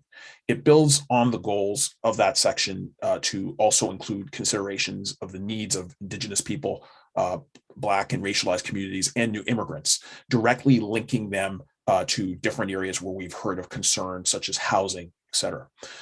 It directs staff to also develop an innovative toolbox, really following the adoption of the official plan, to integrate gender equity and inclusion issues to use in future planning efforts by the City of Ottawa. As you might have noted, this motion is extensive, but it is not a complete rewrite of the section, but really is looking at strategic additions which really need to be incorporated fully into the section to ensure that it is a full expression of support for the concept of racial and social equity, which is ultimately a commitment to promote fairness, justice, and equity in the formation of public policy. So I really want to thank the support of my colleague, Councillor Kavanaugh, for the hard work that was put in to place with this motion, and also thank other councillors for their input and their support. All right, thank you. I will save you from reading the entire 5-page motion. Councillor Kavanaugh. Thank you. Just quickly, thank you to my colleague, Councillor King. It's always a pleasure to work together, especially when there's so much overlap with gender equity and diversity. And I appreciate this motion coming together. And as he's mentioned, there was a number of groups that helped, and Cowie was involved in it as well. So we did hear from the communities on this, and I appreciate their support. Thank you. All right, thank you. I know staff worked with you to help embed this in the official plan document, so I appreciate that. So on the motion, Carried. yeah, I won't read it. On the motion, carried. Thank you. So the next item on the list is once again an item from myself. This goes back to discussion from last year, and I don't need to belabor my position on agricultural lands, because I think I've made that abundantly clear, much to probably bore you if I keep on doing that. So the motion I have before you is, whereas the report for new official plan presents the details of the new official plan volume 1 and 2 and area specific secondary plans, well, that's all repetitive. Whereas staff were directed by the following council motion, therefore be it resolved that in respect of the substitute lands in Riverside South representing 106.29 net hectares, staff be directed to work with the proponent to undertake an examination of the Lear score, including ground truthing and other relevant agricultural impacts of lands between the existing Riverside South community and the past one lands proposed to be added. Be it further resolved that council be provided with the above results before a final decision is made with respect to adding the substitute lands in Riverside South within the urban boundary. And whereas Riverside South Development Corporation have submitted a technical study prepared by Colville Consulting that reevaluates the lands and determines that they should be accorded a revised Lear score of 120.7. And whereas notwithstanding the information, staff is not able to corroborate the conclusions of the recently submitted technical study. Therefore, be it resolved that Joint Committee recommend Council 1, direct staff to retain an independent consultant for analysis of the agricultural capability study for the 106.29 hectares with an aim to validate the recent report and to confirm a new Lear rating for all or part of the land. And 2, direct staff to put on hold, that's worded improperly. Anyways, to put on hold any commencement of any community planning work for the 106.29 hectares before the results of the independent analysis are reported to council. And 3, direct staff that should the independent analysis not confirm a lower Lear score before December 31st, 2023, to bring alternative locations to reallocate all or part of the 106.29 hectares to council for consideration during the 5-year review as soon as practicable, and no later than during the 5-year review. So yeah, my point on this was always clear that I don't believe we should expand out to agricultural lands. The choice was made by council to do so. And I therefore asked, okay, well, if there's some assertions that the land is not in fact prime agriculture, let's go confirm that. So council supported a motion to do such. That was not unanimous. It was a 14-10 motion. I fully understand that. The applicant, the property owner went out and did a review. Staff do not necessarily believe that the review was thorough enough to truly validate that these lands are not prime agricultural lands. For me, I believe the only reason we should make a decision on lands like this is if we know for certain they are not agricultural lands, as has been the case in previous situations in Orleans and Barrhaven with Minto and Maui. So I'm really just asking for the same consideration be afforded to these lands as we did to others. Councillor Meehan? Thank you very much, Chair Moffat. Well, you know, if you know Councillor Moffat's position, I guess then you know mine as well. So what Councillor Moffat is asking you here to do today is basically take a really good puzzle that makes every common sense decision that we've made in the city relevant. We have a transit-oriented development, which is the LRT Trillium line going into Riverside South. It's a $2.1 billion investment that we have made. What he's asking us to do today for this transit-oriented development that we have is to take a big piece of that puzzle out of the equation and leave it vacant. Everything we've been talking about here at this joint committee has been talking about smart growth, transit-oriented development, putting in affordable housing, density. This is going to be R3, R zone development in this area. These are homes that we desperately need, okay? We put in a rail line that's going to be coming into the center of the Riverside South, the new Riverside South Town Center. We're going to have a sports facility. We're going to have a library. We have schools in there. We're going to have businesses in there. Yet he wants us to keep what piece of land that is, yes, quote unquote, agricultural land, but it is not being farmed. A Lear report has been done. Unlike the land in North Gore where a warehouse is now being built, that is on active farmland, this piece that he argues that should be taken out is not actively farmed, and it will not be actively farmed. It's going to be a cow patch sitting beside a rail line. We're not going to be able to do anything with it. It makes absolutely no sense. Not only that, if you take this piece out, then all the development around there is going to cost even more to service because that land, we cannot touch it. So it makes no sense to allow this to happen. You know, in the big scheme of things, everything at one point was agricultural land. We've built all around it.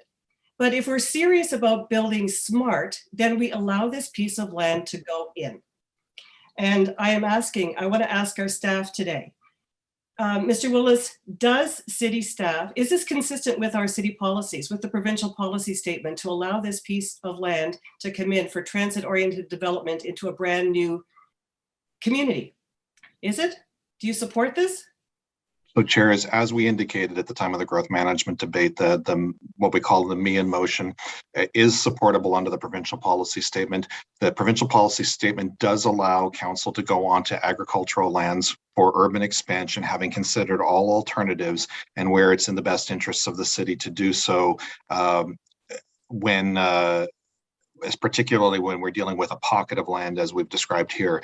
And at clerk's office, there is a diagram I'd like put on the screen. Mr. Herwire was arranging to have it available. Just to give the context, because a picture's worth 1,000 words. So the gray area is the land in question here right now. And just so people understand, the white area that has partially filled in with subdivisions is the current urban boundary. The yellow land is the land being proposed to be added to the urban, would be added to the urban boundary, and the gray is the space in between. The dashed lines represent the capture area of the transit stations. And as I said, a picture's worth 1,000 words. Council can make what council gave us both directions. Staff operated under both motions.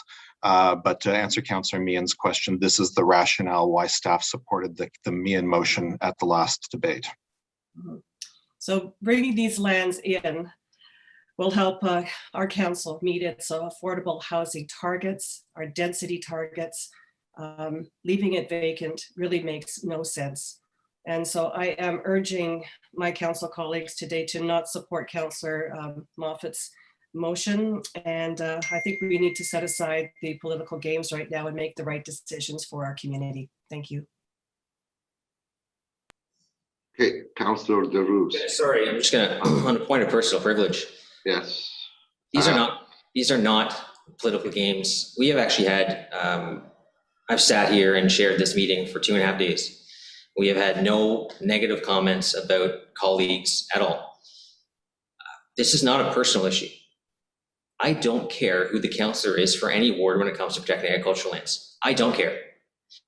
The lands that were just referenced in North Gore were zoned industrial when I was 16 years old. To suggest that is some justification for lands to be not zoned agricultural today is unfair. This is not about me. This is not about the councillor for Riverside South. This is about protecting agricultural land. I've been in the same position on agricultural land since the day I was elected in 2010. I've never voted in favor of switching agricultural lands. I never will. This is just consistent. It has nothing to do with personalities. I don't believe the comment from Councillor Meehan was fair to suggest that this is political games. And I request an apology on that.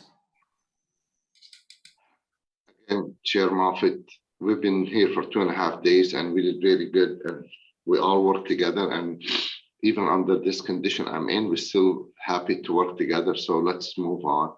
I don't think it was a fair comment. I agree with you, but we're just gonna continue on, please. Councillor DeRose. Yeah, thank you very much. Fair. This is I understand where Councillor Moffat stand on this, and I totally respect his thought. Councillor Moffat never ever voted on any agricultural land to come into any. It doesn't matter what the circumstances. But let's put everything aside, and let's put Councillor Meehan's argument aside, and let's put Councillor Moffat aside. This land, I have quite direct question to Mr. Willis. What is the impact if we don't bring this land into the transit-oriented that we've been talking about in the last 6-7 months into the urban boundary? So clerk's office, if you could put the diagram back up, please. Again, I think it's always the easiest way to describe this.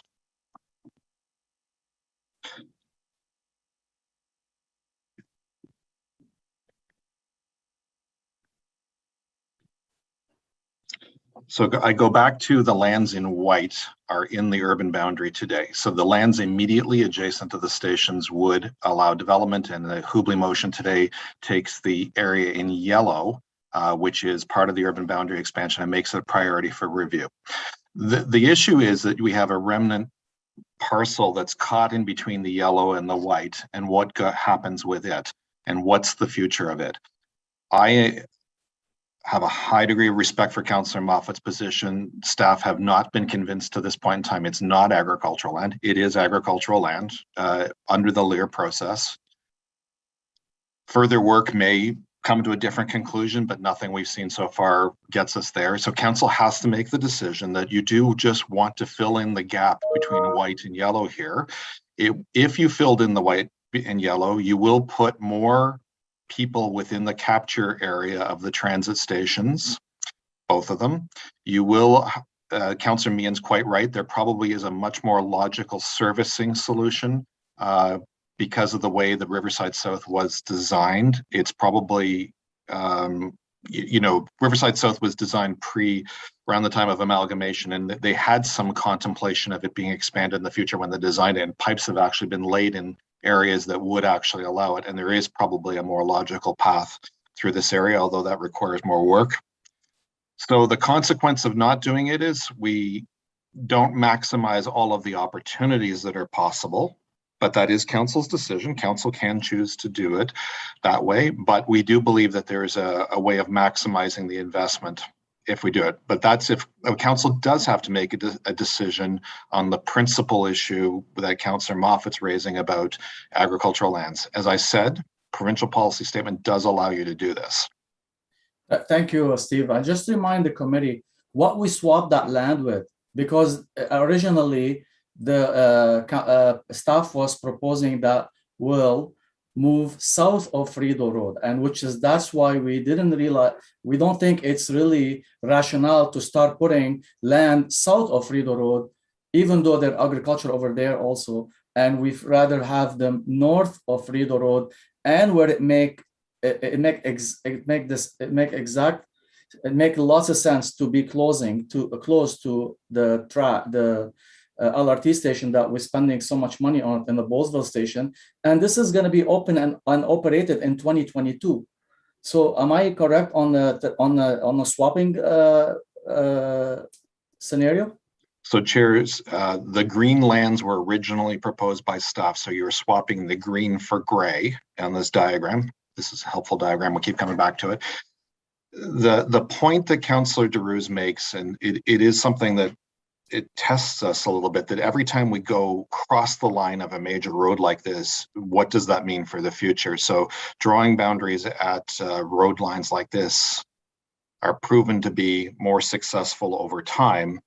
And then the implication, if we followed the original plan, was you basically, you can see the pocket that gets created here. But I want to emphasize, this is a council has to consciously decide you're going on to agricultural lands to do this, but the PPS allows you to do this.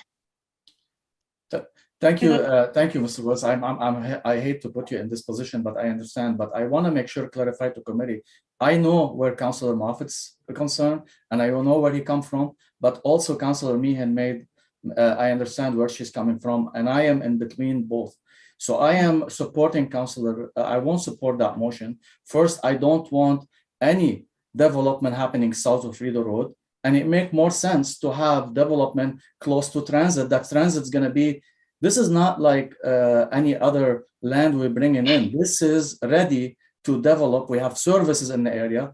It costs the city way more money, and we're not emphasizing on our infrastructure. We have recreational center coming there. We have res coming there. And you know what? If we don't designate it today, what's going to happen in 5 years? You're going to build around it. And no one in the last 8 years I've been in council, every time there is a new subdivision and application coming in between infill, we have debates, we have community up in arm. It is the right thing. It's the right thing and a good thing, councillors today, to make a decision to not vote on Councillor Moffat motion, because it doesn't really make any sense. And I support Councillor Meehan on her theory, but I respect where Councillor Moffat coming from, and I really, I encourage you, councillors, really make the right decision. We've been talking about LRT. We've been talking about maximizing our land that is around transit, to build around transit. This is your opportunity here. So let's be the leader, and let's do the right thing for Riverside South. Thank you. Thank you, Councillor Deluz. Councillor Gower. Yeah, the motion referenced a Lear score of 107. Can staff explain what that actually means in the context of this discussion and whether or not it's agricultural or not? So chairs, I believe Mr. Vandeland's on the line. If he could explain, please.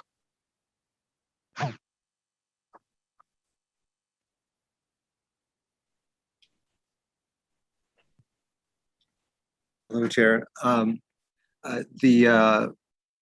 The Lear score is based on two factors: the area review and the land evaluation. The land evaluation component is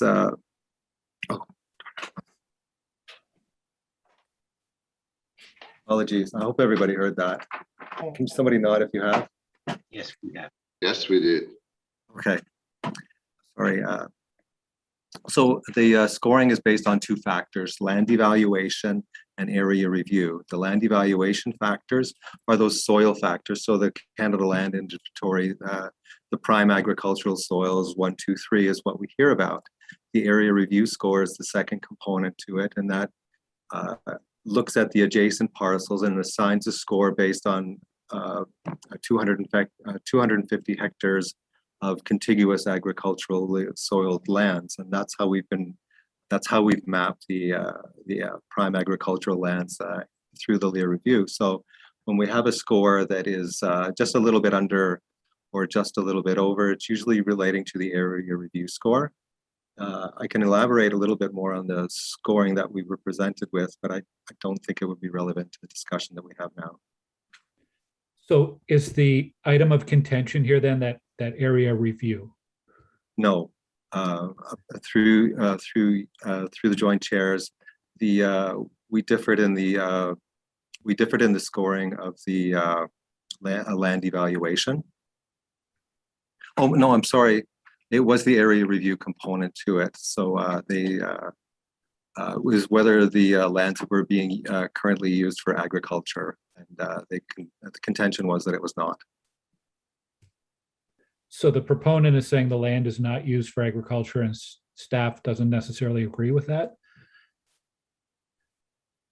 Through the chairs to you, the land was being used for agricultural until very recently.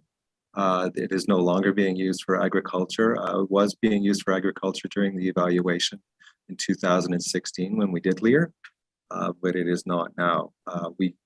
I didn't feel that we were able to corroborate actually the amount of time I think has not been long enough for us to really corroborate whether it is being used actively or not.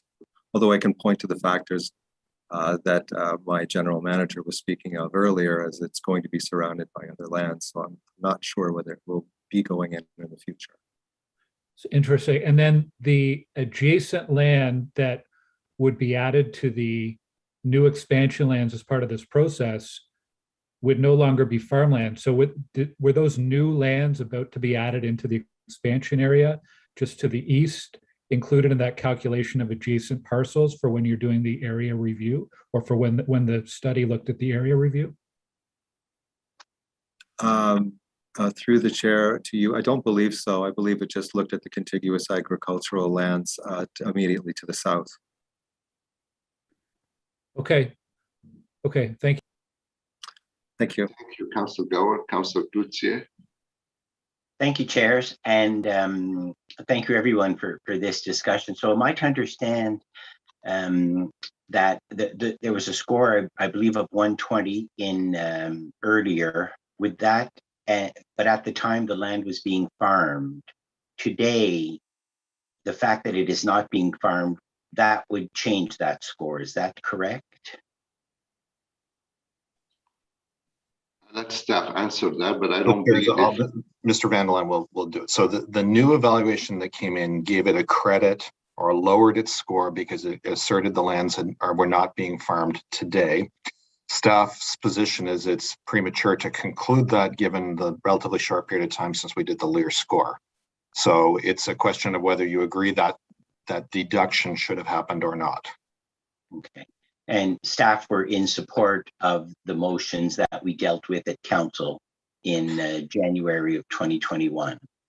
To clarify staff's difficult position here, council has the right to redesignate the lands for urban expansion, regardless of the fact that they're agricultural, for all of the other planning reasons that I think are well articulated on the diagram I keep showing.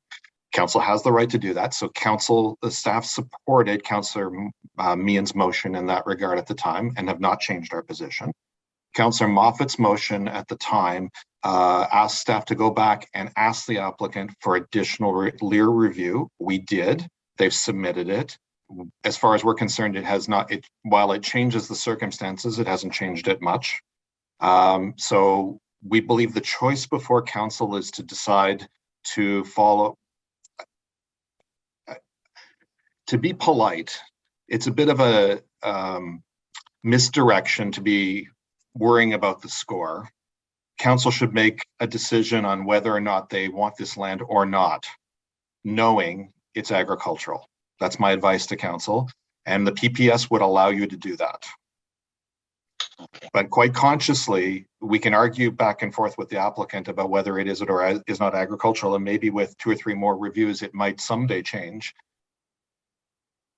Council has to decide today whether you wish to go ahead with it or with it not. And I don't want to misspeak for Councillor Moffat's motion. Councillor Moffat is not satisfied the applicant has met the test, and I should probably let him continue from there. So staff have followed both directions from council. Okay, so thank you. So and as you've just said, Mr. Willis, the choice is the catchment area of the LRT and that map that you have put up, and the catchment area of the LRT or leaving a piece of land.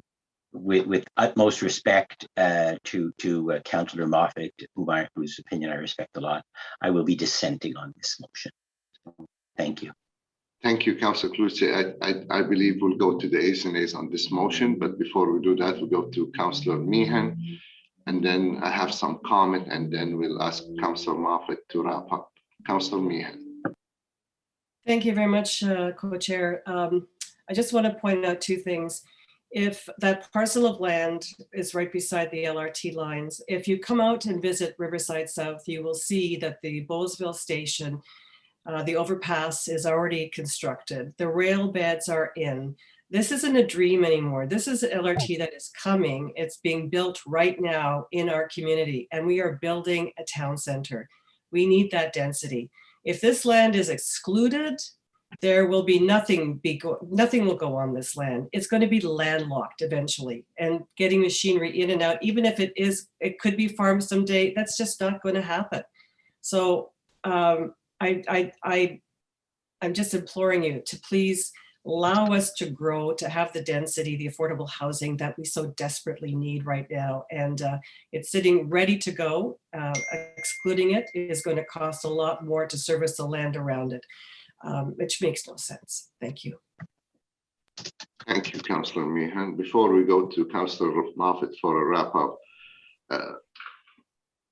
I think I spend more time talking to Councillor Moffat about this than any other item, to be honest with you. This is close to my heart, obviously. We saw how it happened early in January, and am I satisfied with the study the proponent did? No. Driving by a land and evaluate it, that's not an evaluation. A land, if it's not farmed today, it doesn't mean it's not a good farm. But that being said, it is something that the provincial policy statement allow us to do. And if we don't agree to bring the land, which is we saw a while ago in a gray color, there's a possibility the green piece is going to be part of this official. And that means you are sacrificing another agriculture. And then also you're sacrificing, expanding the boundary and almost to Greeley. And that's a concern because that's a similar concern we had in South March area. We have it there. The minute you cross a main road, that mean is open. And I supported my colleague motion early today. Actually, I have amended as well his motion when we have two, when we had two country, when we have two country state lot and we have a third one in between, we said we should be smart and use that third one for intensification between the two country state lot. And we agree on that. But now we see this is so close to the LRT, is ready, a land ready to be developed. And rest assured, no farmer is going to farm so close to the LRT. I don't think I would put a livestock there. And it is a fundamental debate. Which one win the day? Is transit more important to us and building new community, or is losing 106 hectares of agricultural land? And honestly, I don't want you to debate whether good agriculture or not, because the odd is it could be a good agricultural land. And it is good agriculture because the other land beside it is good agricultural land. But here we are talking about a community ready to be built with intensification, and you have a transit coming next year to that area. And you're going to have a new community, transit-oriented community. So I'm asking you, please do not support Moffitt's motion, and let's move on with this one. And Councillor Meher, I disagree with you. This is not a personal, because if I want to, this is more personal for me as the chair of the Agriculture Committee, because I'm the one who had the motion to protect the agricultural land, but I agree that land specifically, it couldn't go. So it's not a personal thing between any of us. It is a fundamental understanding. Some of us believe that transit should be, is there, and we need to maximize the benefit of the transit. And some of us think that's agriculture, we should never compromise it. So it is a fundamental, but it's not personal. Councillor Moffitt, and then we'll go to A's and A's after Councillor Moffitt wrap up. Councillor Moffitt, please. Thank you. So yeah, on the LEAR, when we approved the LEAR, we approved it with certain parameters on protected agricultural land, and some of the main considerations were that farming, whether land is farmed or not, is relevant. Because if you lower the score of land that's not farmed, then you're going to have land manipulation, and you're going to have farming stop around the entire perimeter of this city, so that lands can be downgraded in order for them to be included in the urban boundary in future discussions. So that cannot be a consideration. Secondly, proximity to the current urban boundary is also not a consideration or a factor in calculating a LEAR score. Otherwise, your land will constantly be downgraded along the urban boundary, only leading to further expansion and further meandering of that line into the rural area. If you're constantly taking your prime agricultural land and lowering the score based on proximity to urban development or lack of farming, then you are never going to protect agricultural land. So for me, it's always been about protecting agricultural land. Council before me has never protected agricultural land. In the 250 hectares that were added in 2008, all agricultural land. It's the Fernbank lands. They were all farmed. And that line can grow south of Fernbank. The decision of this today, decision that this council makes on agricultural land, can lead to the degradation of further agricultural land. This land in this area is not 106 hectares. It's actually 300 hectares. That's how much agricultural land exists between the current urban boundary in Riverside South and Rideau Road. Rideau Road is a logical boundary that someone would argue for the southern part of the city, just like Barnsdale is in Barrhaven. It's the same line, Barnsdale and Rideau Road. That's 300 hectares lost. If you take the same considerations that we're applying to this decision, which is developer-funded transit extension close to agricultural land, and that's why we're downgrading the agricultural land, then the exact same decision applies to 400 hectares of agricultural land south of Stittsville, between Fernbank and Llewellyn Road. Because you can bring transit down the Robert Grant corridor, extend the transit funded by the 400 hectares of landowners in order to get that land scored, in order to bring it into the urban boundary. This is not tomorrow, but this is what it looks like in 20 or 30 years from now. These are the decisions that we make today that 20 or 30 years from now, councils of the future will be saying, why didn't we protect agricultural land? So for me, when we moved that motion last year to protect agricultural land, to me, that was a step in the right direction. When we went against that motion last year, it was a step backwards. And it's unfortunate because I believe this council could have taken a huge step towards actually protecting agricultural land for the first time of any council. That's all I have to say. Thank you, Councillor Moffat. Mr. Desjardins, can I have ayes and nays on this motion, please? Yes, Chair. Councillor Dudas, No. Councillor Tierney, No. Councillor Leeper, No. Councillor Brockington, No. Councillor Menard, No. Conseiller Cloutier, No. Councillor DeRose, No. Councillor Meehan, No. Councillor Hubley, No. Vice Chair Kitts, No. Chair El Shantiri, No. Chair Gower, No. and Chair Moffat. So What's that one- number? What's that? What's the calculation there? Did I win? Sorry, Was it no. close?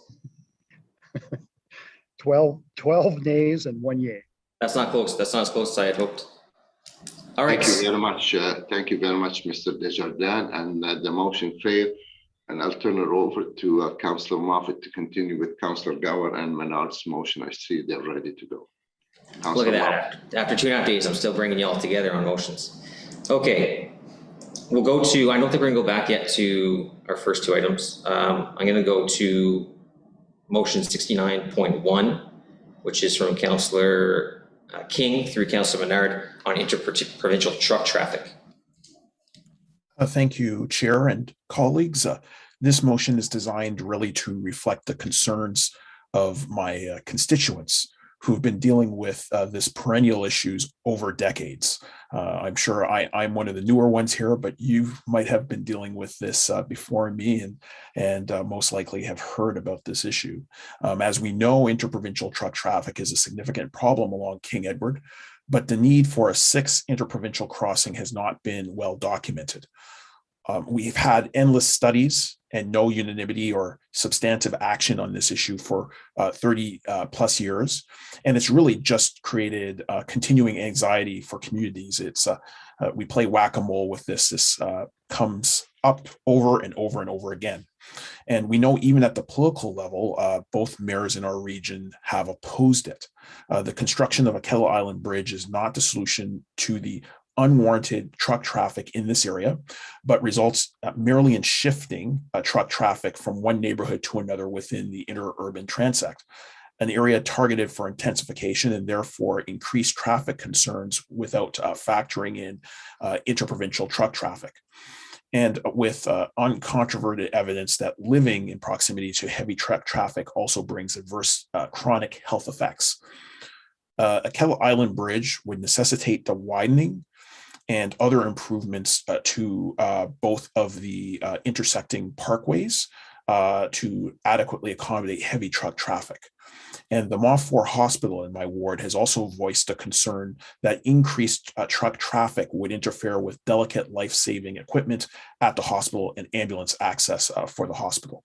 The Flying Club has also indicated that it would be forced to cease operations if the bridge connection was completed. So as a result, I brought this motion, and the end clause says, therefore be it resolved that the draft official plan is amended as follows to add interurban transect along with the downtown core in terms of stopping a bridge development. All right, thank you. I will just ask for staff comments on this one before we go to questions. Chairs, while I fully respect the councillor's position and the issues he raised, staff feel that this consideration of this matter is premature Staff recommend that this matter be considered in the transportation master plan rather than the official plan. And should the transportation master plan come to the conclusion that Councillor King has suggested, that an official plan amendment could be brought forward at that time. But we believe this motion is premature. All right, I mean, the transportation master plan policy directions report is coming in the new year, so it would be well placed there. Councillor Tierney? Oh, great. I think Councillor Dudas was ahead of me. Not on my list. Jump in. You're up. Your All name's right. up first. Terrific. I was actually going to ask Vivi a very similar question in regards to this. First of all, there's a couple of things during the delegations that came out to speak where they said the mayors are against Kettle Island. Actually, the mayors and council made the decision. We don't feel a bridge is something we want to invest in, period. But something like this, and I think there's concern from my community if we were to pass, with all due respect, Councillor King, this motion, it would be looking at pushing it even further east. And I think if you haven't followed along, this isn't the first, the second, this is the third time the NCC has gone out, done a study, selected Kettle Island for the third time, and then magically some report pops up about some landing turtles or frogs on the island, and now they may not be able to use it. I prefer to sit back, and maybe I'll ask for Vivi to comment. This isn't really the time, it's still too early. I mean, the NCC, we have to have a response from them on what direction they want to go in. And I just feel this is just shuffling it up the river. And I don't think that's what the goal of this meeting is. And I do support the comments by Steve Willis that it's better placed at TMP for that full debate. But maybe Vivi or Steve, if you wish to comment on that. Chair, I will take that. The NCC want to restart their interprovincial crossing study. And what this motion speaks to is that a big swath of the city river frontage would not be able to be considered for a corridor for the crossing. So I think it does interfere with that study, that upcoming study, and it would also interfere with policies that we have in the OP that speaks to direct collaboration with the city of Gatineau, the provinces, and the feds on studies dealing with the movement of people and goods.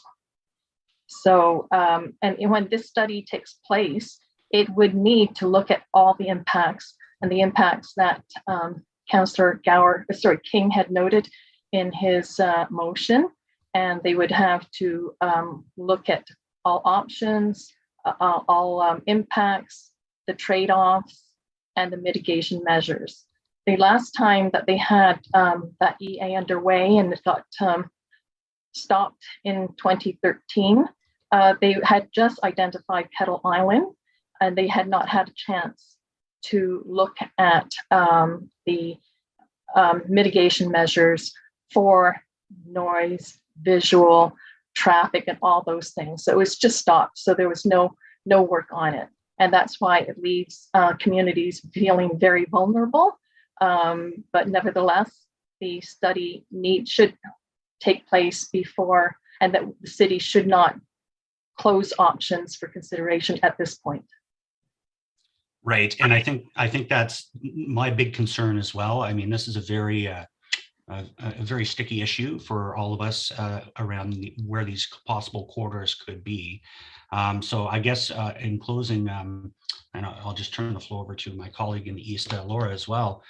That I ask friends on this committee, joint committee, to please vote this down, or maybe if Councillor King wishes to withdraw this motion, and it would be better placed, as staff are saying, at TMP discussion time. I think that would be a far better place for it. But that's all I have on this one, co-chair.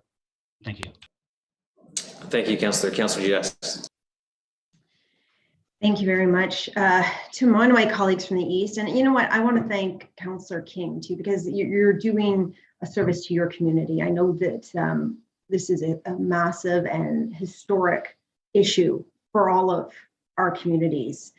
Every time this conversation gets refreshed with the NCC looking at interprovincial bridges, it pits communities against each other, and that's not fair for them to do that. I do want to say I will not support this, and I really would advocate to not support this, not only because it's not the right time to have this conversation. I don't think that any of the options are the right options, because whether it's through Manor Park, which is not appropriate either, if we push the bridge further east, the two locations the NCC looked at was Lower Duck. So Lower Duck Island or Upper Duck Island would go straight from the end of Blackburn Hamlet right through the ecologically sensitive Greens Creek. So if anybody's been along the Parkway, I know some of my colleagues, Teresa Kavanaugh, has pedaled that way. Like, once again, we're talking about a beautiful NCC area that we'd be destroying. And then if we push it further, the other option was going to be McLaurin Bay.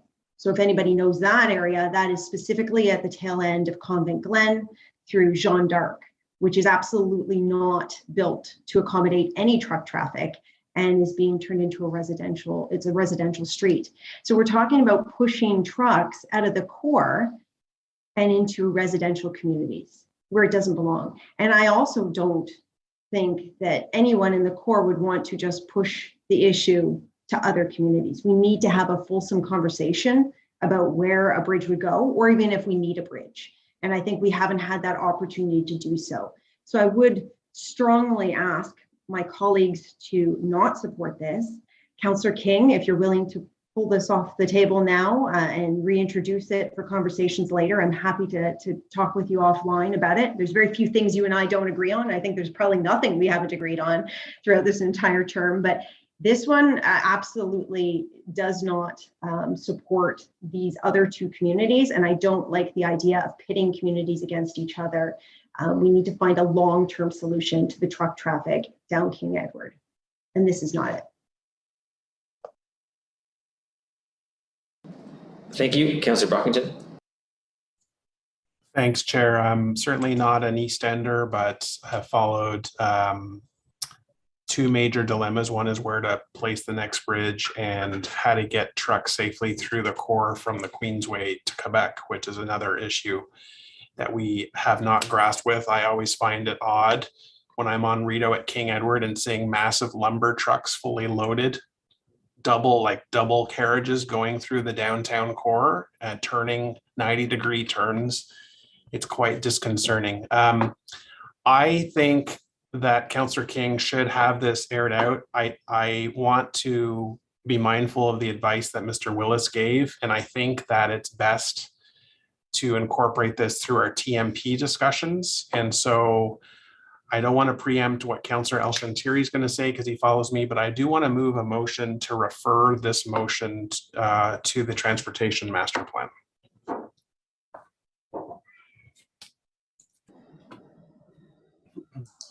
Sorry, thanks. Did you just put referral on the floor? I did. Yes, you did. Okay.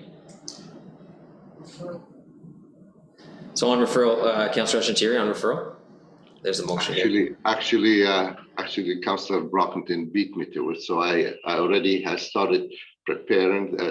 This motion be referred to staff to empty. So thank you, Councillor Brockington. Okay, so that motion is moved by Councillor Brockington. On referral, Councillor King. And I just wanted to say that obviously I want to reflect the interests of my residents. This has been a perennial issue. And we know that we don't want to pit communities against each other. I would have let the motion stand to give ear to my residents' concerns, but at the same time, I acknowledge that we need to have a greater conversation about this, a citywide conversation on a transportation, an interprovincial transportation strategy that works for everybody. So obviously, I'll want to participate very in an in-depth fashion in those debates, as well as my community. So I welcome that this referral, but I also would have let this stand as a political statement that communities are affected, they are anxious, and they want to see a political solution as well that really addresses this in a proper way, and that reflects, I think, the political reality, which I also want to echo that Councillor Tierney had noted. And I might have been just talking to this bridge, but I agreed with many other councillors, the mayors in this region, that a better investment would be in transit versus an interprovincial crossing. All right, thank you, Councillor King. On referral, do we need yeas and nays, or is that carried? Carried. Okay, thank you. Our next motion is very similar. I could say very similar, but it's on the same subject, which is truck traffic. And it's from Councillor Fleury through Councillor Leeper on King Edward. So in fairness, I'll let Councillor Fleury introduce it and speak to it, but it only makes sense to be consistent with the previous decision that we also move referral on this. Yeah, and I'm not ignorant to the conversation that members just had, so don't feel like you need to repeat. I'd be comfortable with a referral motion. I'm bringing this forward in the spirit, not only of what my community has said, but because there are a number of references in the official plan relating to corridors. So if you wouldn't mind just going to the therefore be it resolved. I mean, there's a number of policies in front of us.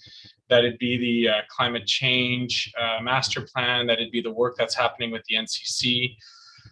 I'm of the mindset that unless the City of Ottawa sets a date to remove the truck route designation, then we never get to a solution. It's like kind of what you saw over the last 15, 20 minutes is this back and forth of very challenging solution. I live the impact of the truck route.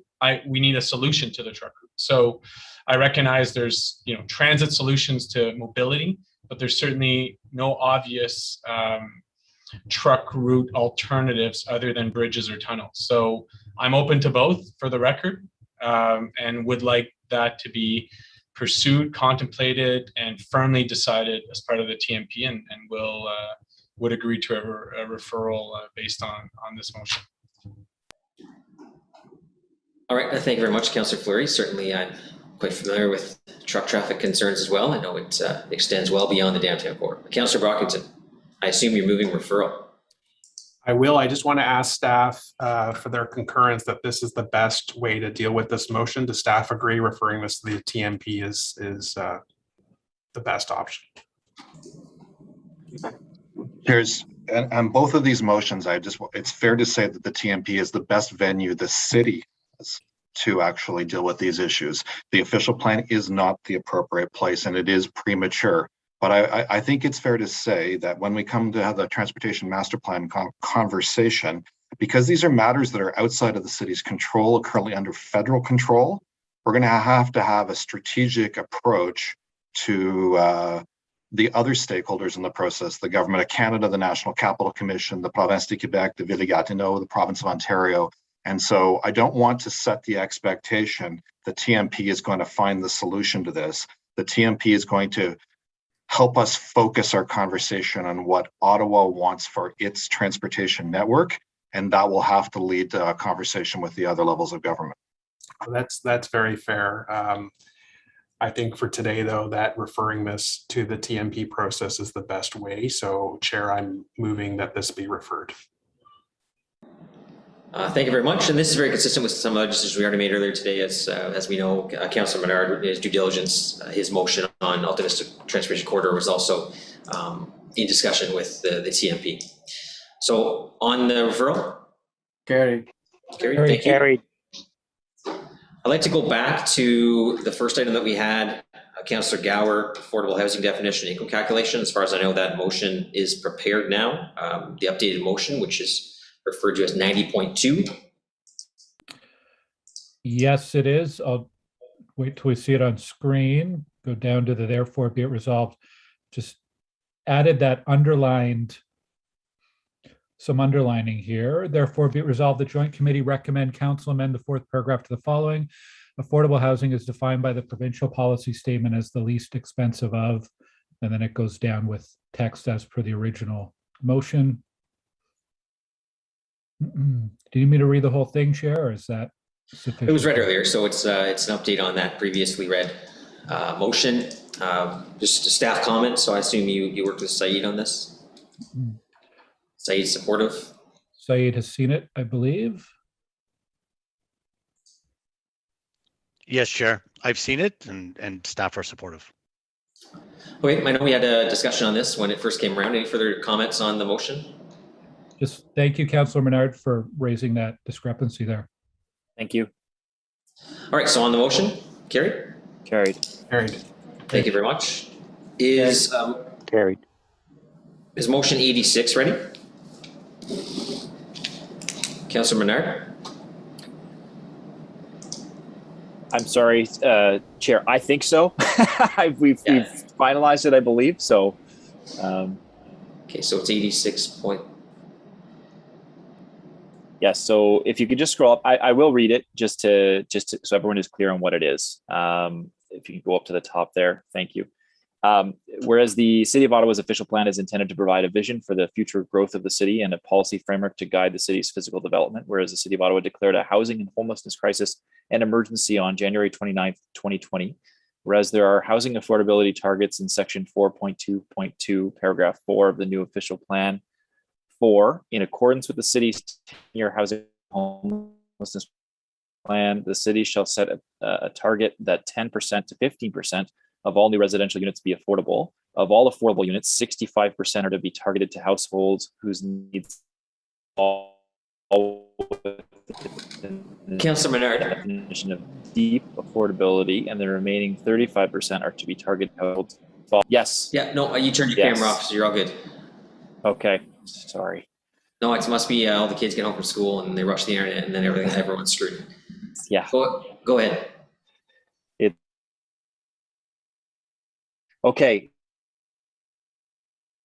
And read through 4. So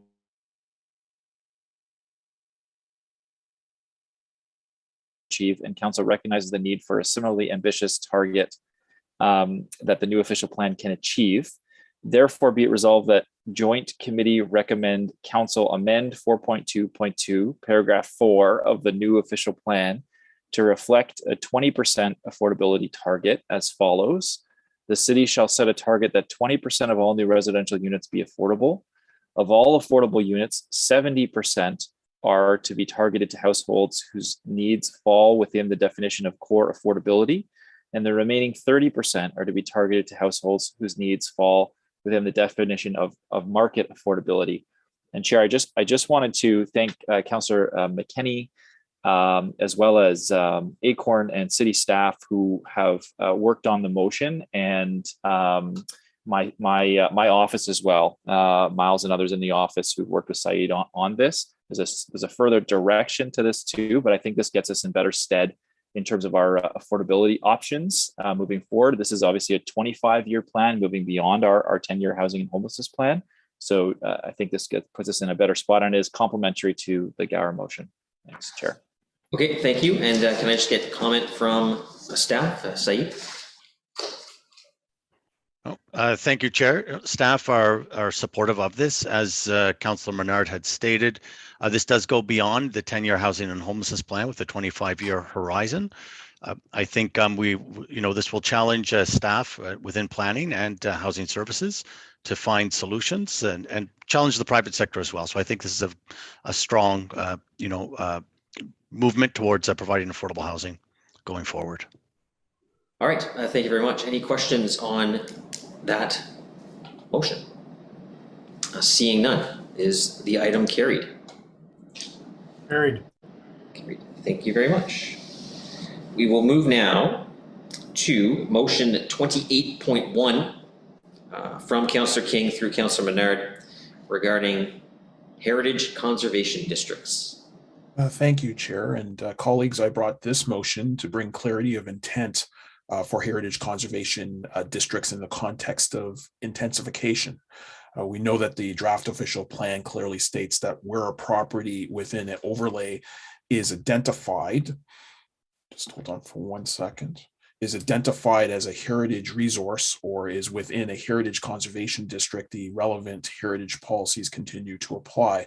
But we also know that the draft official plan also currently contains language that implies that Heritage Conservation District plan details do not take precedence over the more general policies of the official plan, and that the official plan goal of intensification takes precedence over area-specific policies and guidelines found in HCD plans.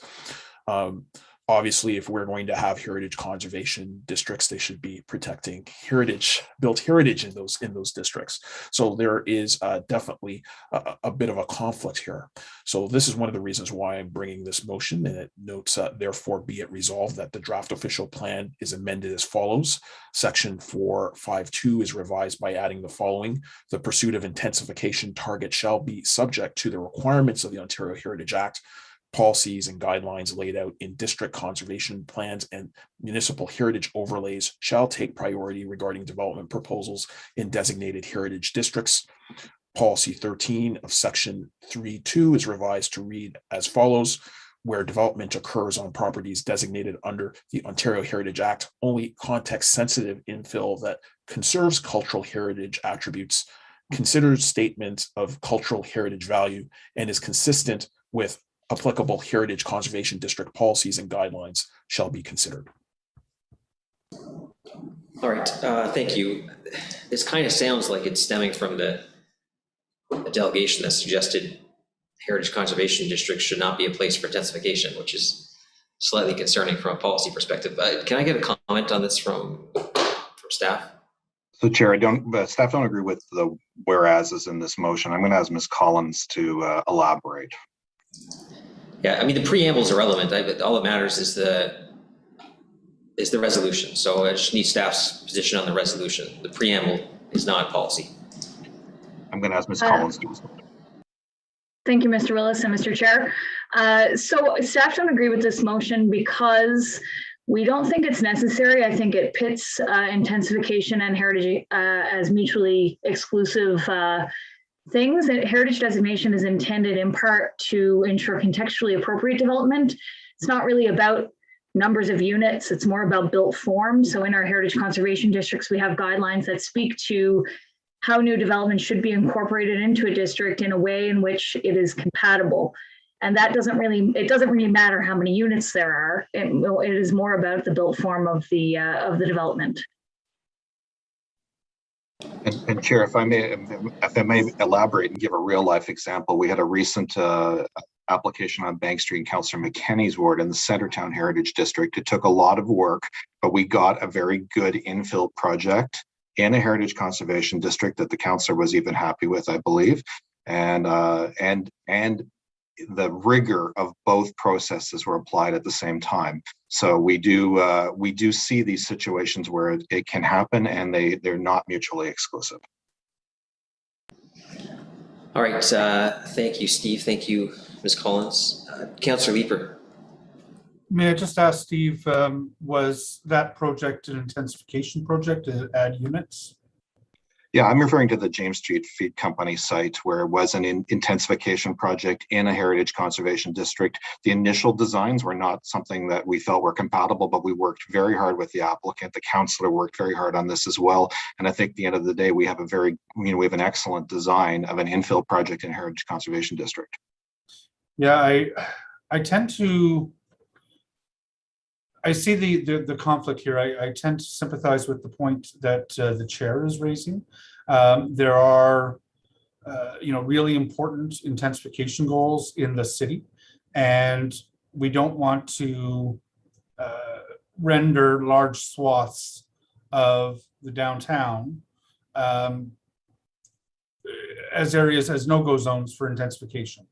And I guess I would just ask the mover, Councillor King, is this an attempt to really stop intensification? How do you see this motion working with the intensification goals that we have? Because on the surface, it's concerning. Primarily, I was viewing it, and maybe I didn't develop it as such as being context sensitive. So that's the challenge that we're hearing in different heritage conservation districts in Ward 13. That some things are just not appropriate, and it's more talking to the context sensitivity than, in my estimation, being against any intensification within those zones. Thank you. I know Mr. Miguelez wants to chime in. Go ahead, Al. Thank you, Mr. Chairman. I also wanted to point out that staff has recommended changes to the language of the official plan for these sections, section 452, actually in response to suggestions and requests from Heritage Ottawa. And we did work with Ms. Collins, and the language that you can find in the new and revised section 452, we believe will ensure that you're looking at both. We have strengthened the language that says respect the cultural and heritage attributes that may be contained either in a Heritage Conservation District guideline document or in a heritage impact assessment. And that is the tool with which we gave more teeth to the intent of this section. It's my opinion that carrying this motion would create problems. That's pretty clear. All right, thank you, Mr. Miguelez. Ms. Collins, you want to jump in? Yeah, I'd just like to add that I think we also have included policies in both the downtown and the interurban transects that talk about when meeting the intensification goals of the plan, that development applications still have to comply with the requirements of section 4.5, being the heritage conservation section, or the cultural heritage section, sorry, of the official plan. So when you bundle all these things together, we've put in some insurance policies there. Okay, thank you. Councillor El-Shantiri. Thank you, Mr. Chair. No, I would ask my colleague, based on what we heard, to not to support this motion. So if we need the ayes and nays for that, I'm good with, but I'm not supporting this motion. I hope you don't either. Okay, I see no further questions, and yeas and nays has been called. Also Dudas.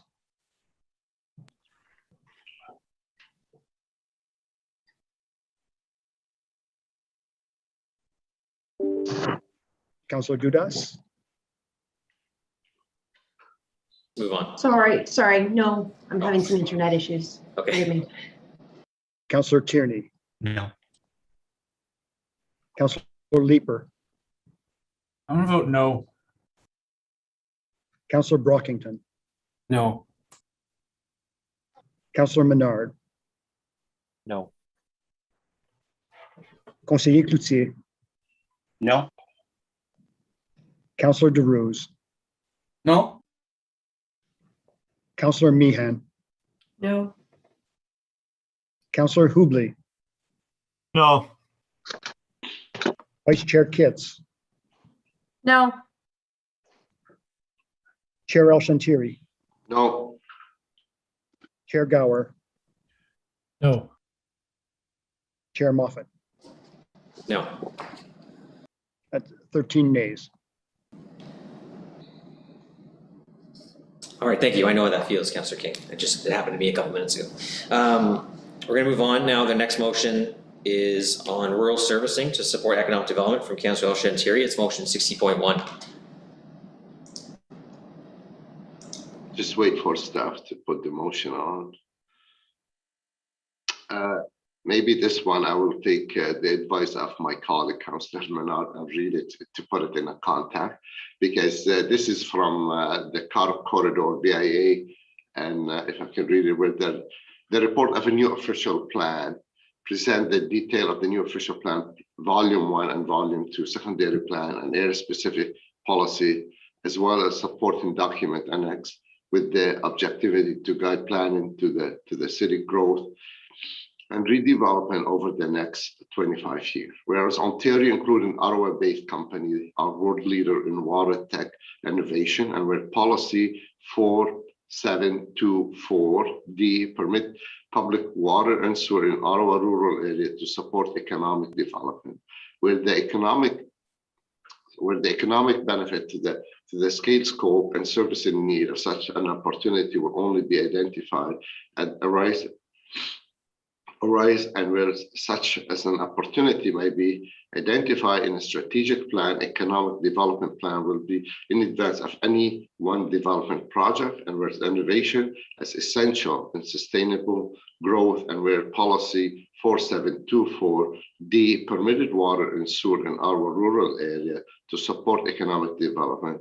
Therefore, be it resolved that Joint Committee recommend Council approve the following. 1, add a new subsection IX to 4472 subsection 4D. The opportunity is specifically identified and can be assessed as being unique through economic development based study approved by Council, which demonstrate a high potential for net benefit to the City of Ottawa, and revise section 472 subsection 4D IV4 with the following. A service and study be evaluated a range of alternative, including an innovation alternative, and provide a solution which is acceptable to the City of Ottawa for all phases of servicing and is approved by Council.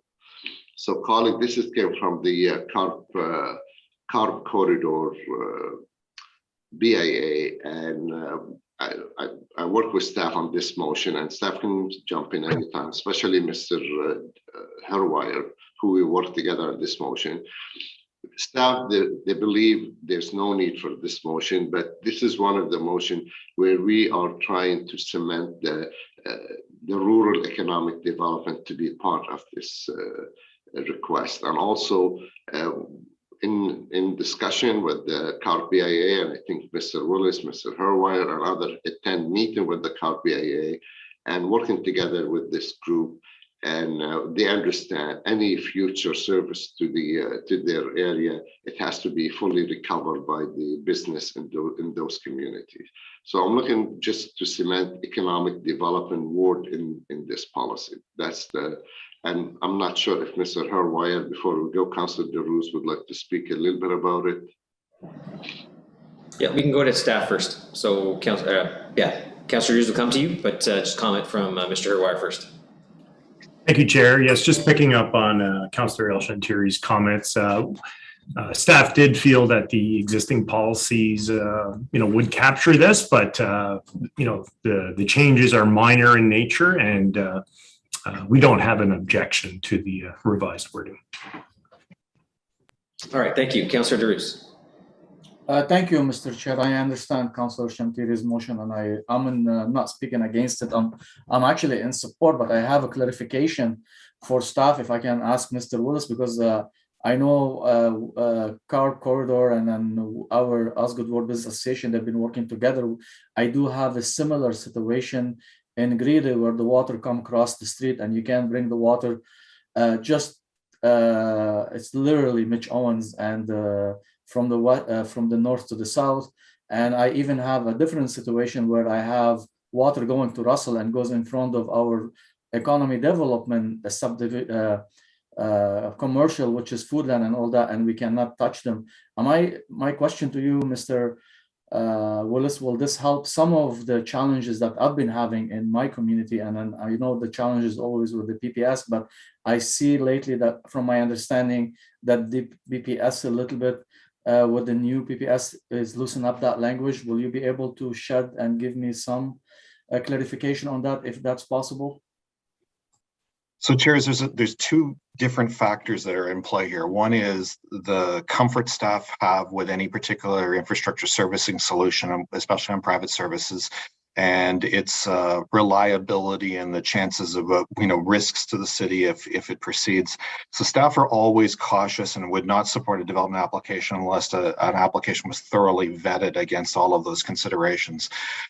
The flip side is, since I've been on this job and I've toured with all of the rural councillors, I'm hearing that the city has not shown enough openness to new solutions. And a lot of that is driven by what the rules the province sets for the servicing solutions in the rural area for collective servicing, especially for business related issues. So as Mr. Herwire would have indicated, we think we have an innovation policy already in the plan.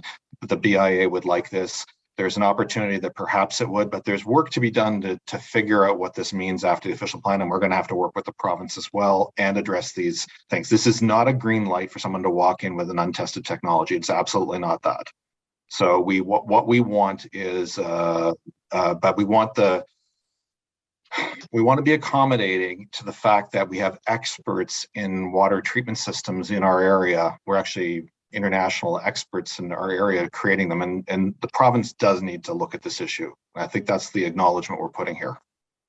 No, I understand, and thank you. I appreciate it. Councillor Shantiri and I and you have been talking on this lengthily because we do have some challenges, and I'm happy to see the language that we're looking into, thinking outside the box. And I appreciate your innovation because everything you bring and all the policy now, you've been open-minded about those gridlock that we've been having with the PPS, and you're trying to shed some light and working with our with the provincial policy statement to be able to develop those economy, those jobs that really we can create in Car Corridor, in Greeley, and where it makes lots of sense. So thank you very much, Mr. Chair. Thanks, Mr. Willis.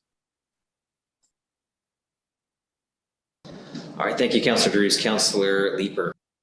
Thanks. I'm going to support Councillor El Shantiri on this. I just a caution for drafting staff. I think it might be section 4724D VI, not IV.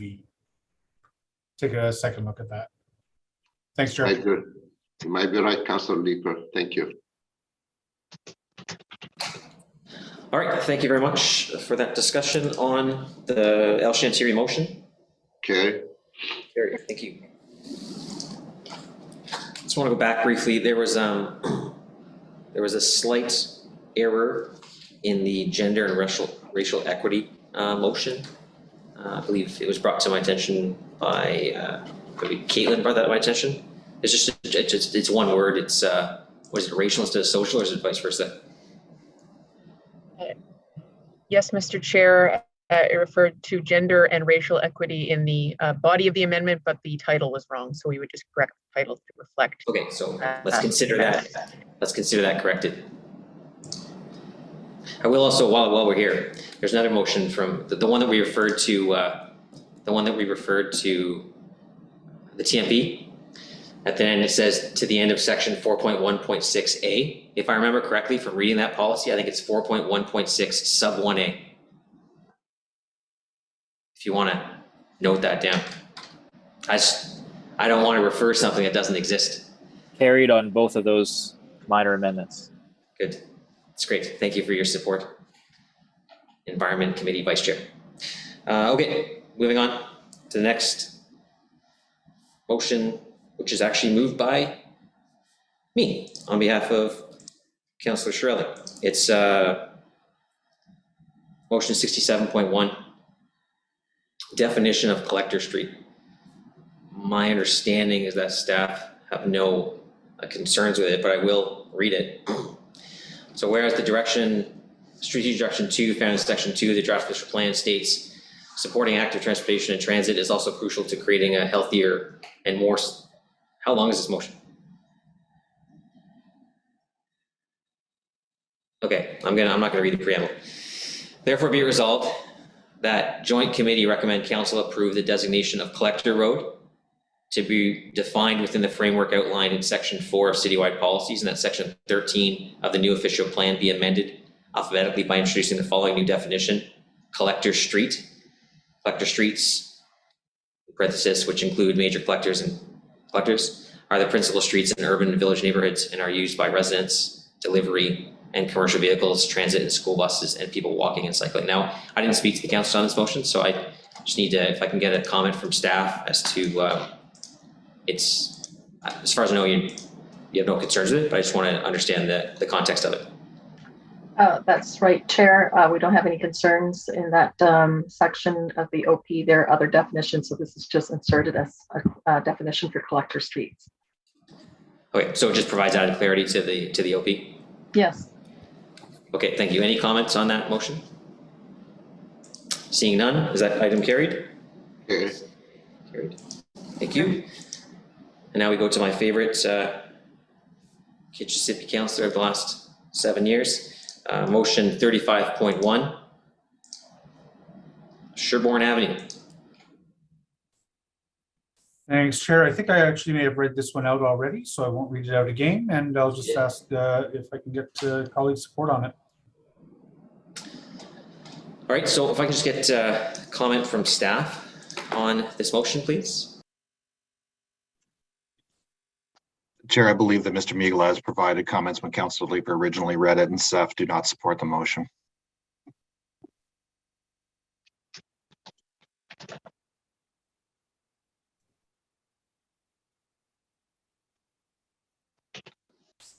Councillor Tierney.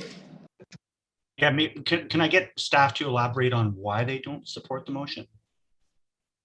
I'll ask Mr. Migla to respond, please.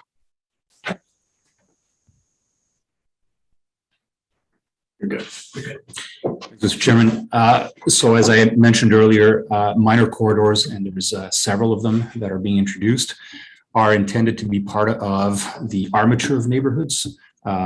This is, again, a 25-year plan. It anticipates slow and gradual evolution, but we have identified streets where we feel that the conditions of 15-minute neighborhoods, and in this case, more options for the diversity of housing, the missing middle that we're looking for, and that we've talked about so much through the other motions that talk about housing, to support the transit that we've talked so much about in relation to other motions, and the other general goals of the official plan basically are part and parcel of the package that we're providing.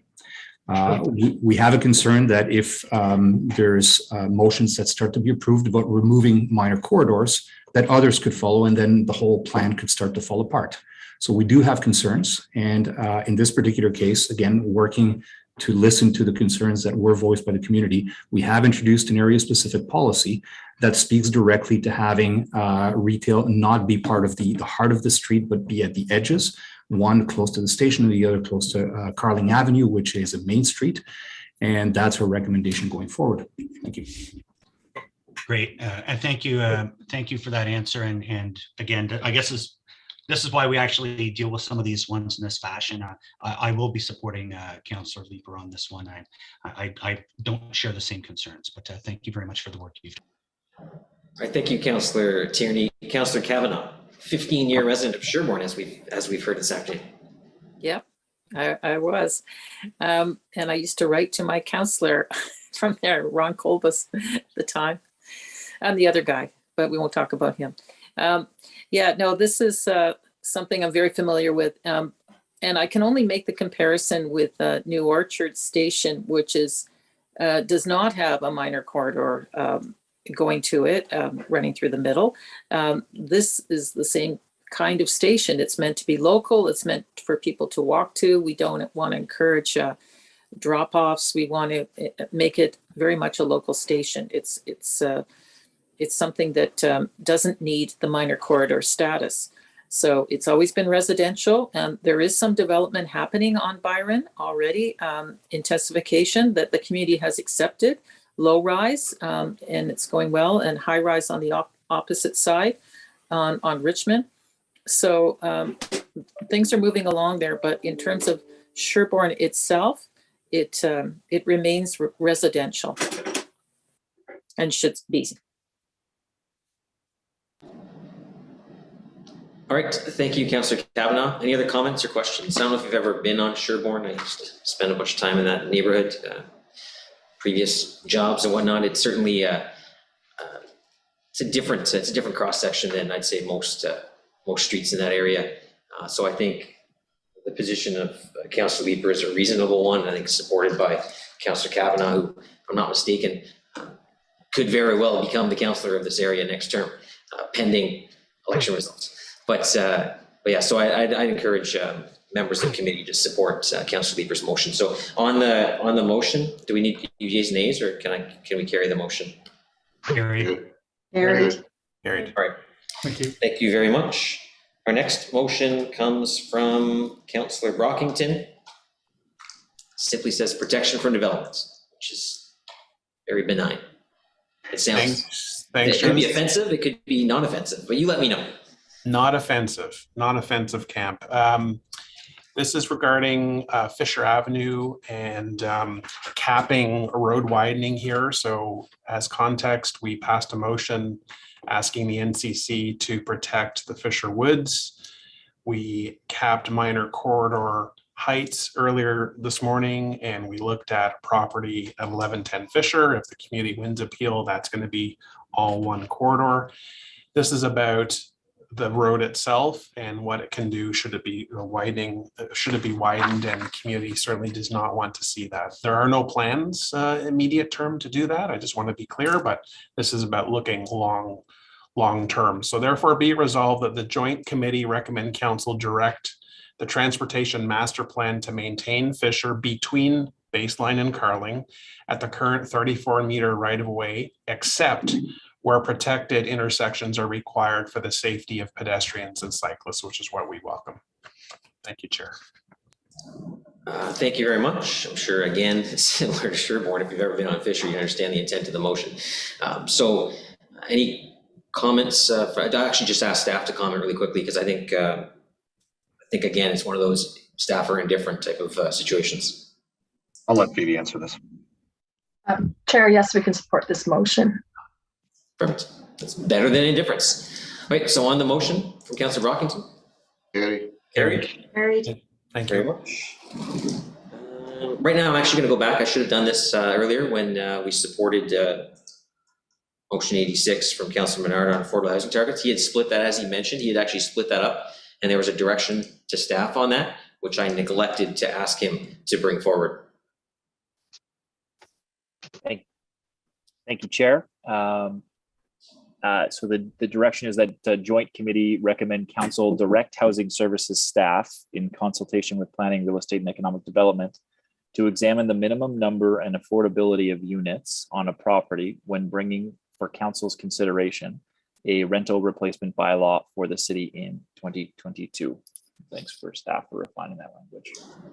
All right, thank you. And I'm aware that you worked with Saeed on that, but just to get to Saeed's confirmation for members of the committee, just for our sake, that staff are supportive and receptive of this direction.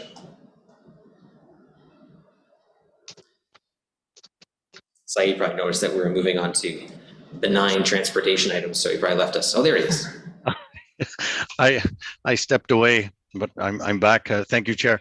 Yes, this is something that is referenced also in the 10-year housing and homelessness plan. So we can include this in the work that we're doing in that regard. Fantastic. So on that direction, then obviously staff are accepting it. So we're good with that direction, members of the committee. Carried. Thank you so much. We move now to motion number 68.2 from Councillor King through Councillor Menard on Beechwood. Yes, thank you, Chair and colleagues. I'm really introducing this motion so that we can bring some rational planning to the Beechwood, Hemlock, St. Laurent corridor. The fact of the matter is Beechwood did have a CDP done, but that never evolved, and that's 10 years plus ago. That never evolved into a full secondary plan. And we are attempting to link Wateridge Village once traffic potentially opens up there and it's fully occupied. We'll be north of 15,000 new residential units. There's also intensification pressures both on the traditional main street of Beechwood, as well as intensification pressures in Manor Park. So I've heard very clearly from community members, multiple community associations, that they want more tools from the planning toolkit, from our planning toolkit, to be applied, and they would like to see a secondary plan.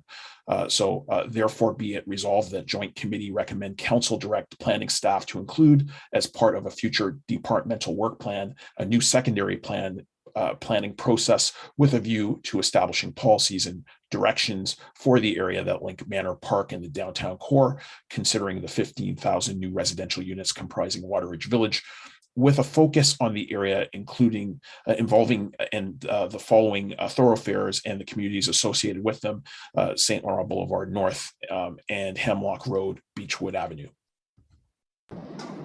All right, thank you. Just get to staff's comment. Did the federal government not conduct any sort of secondary plan in the 56 years that it took them to redevelop the Rockcliffe airbase?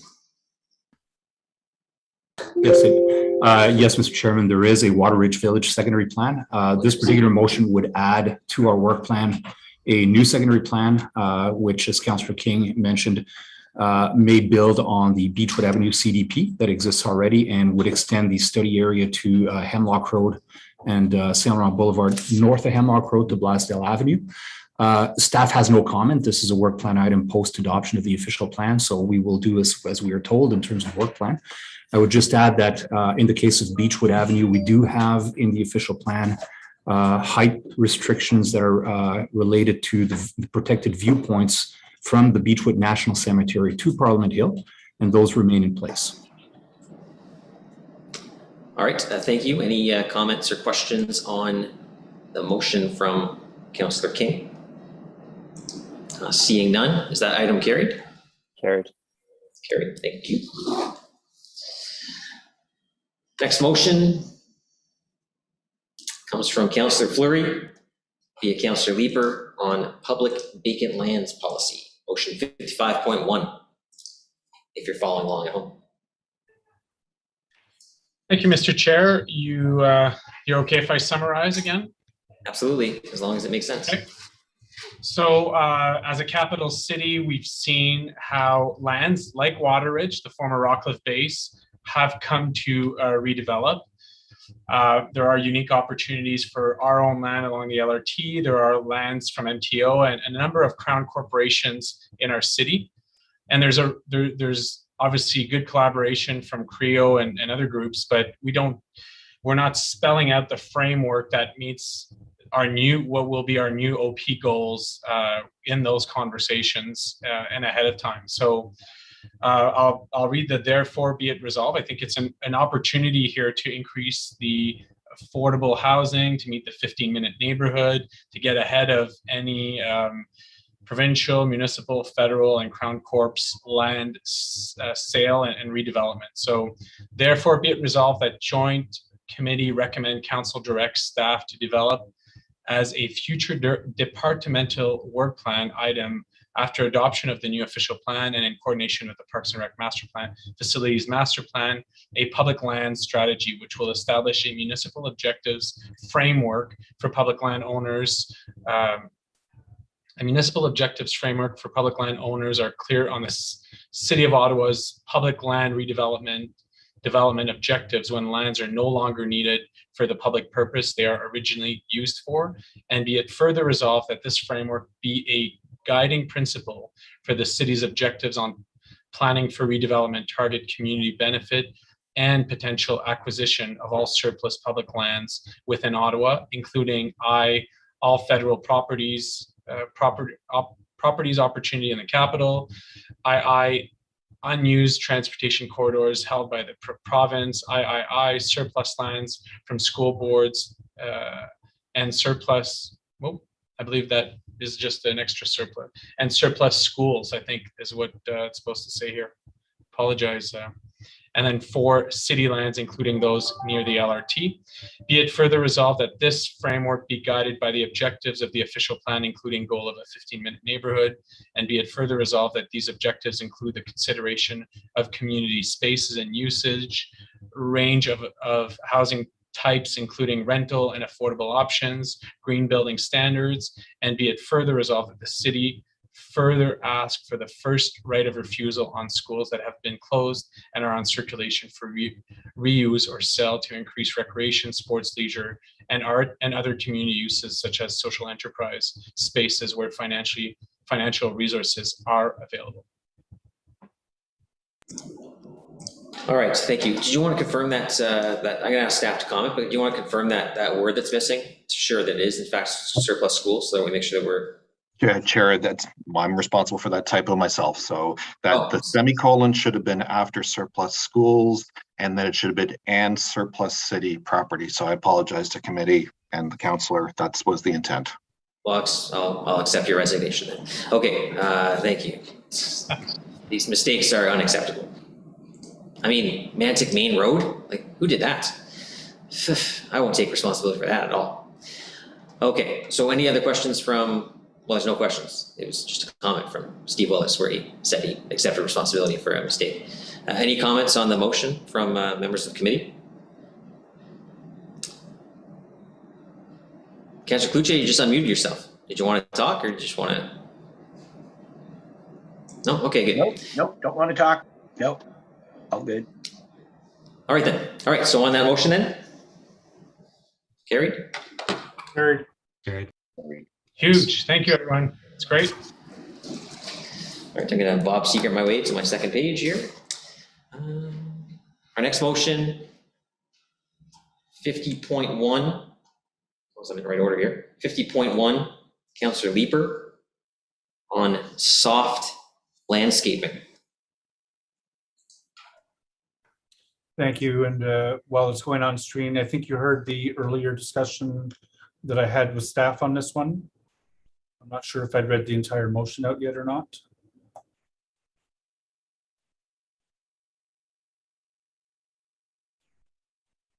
So I read much of this. I'll just go to the resolution.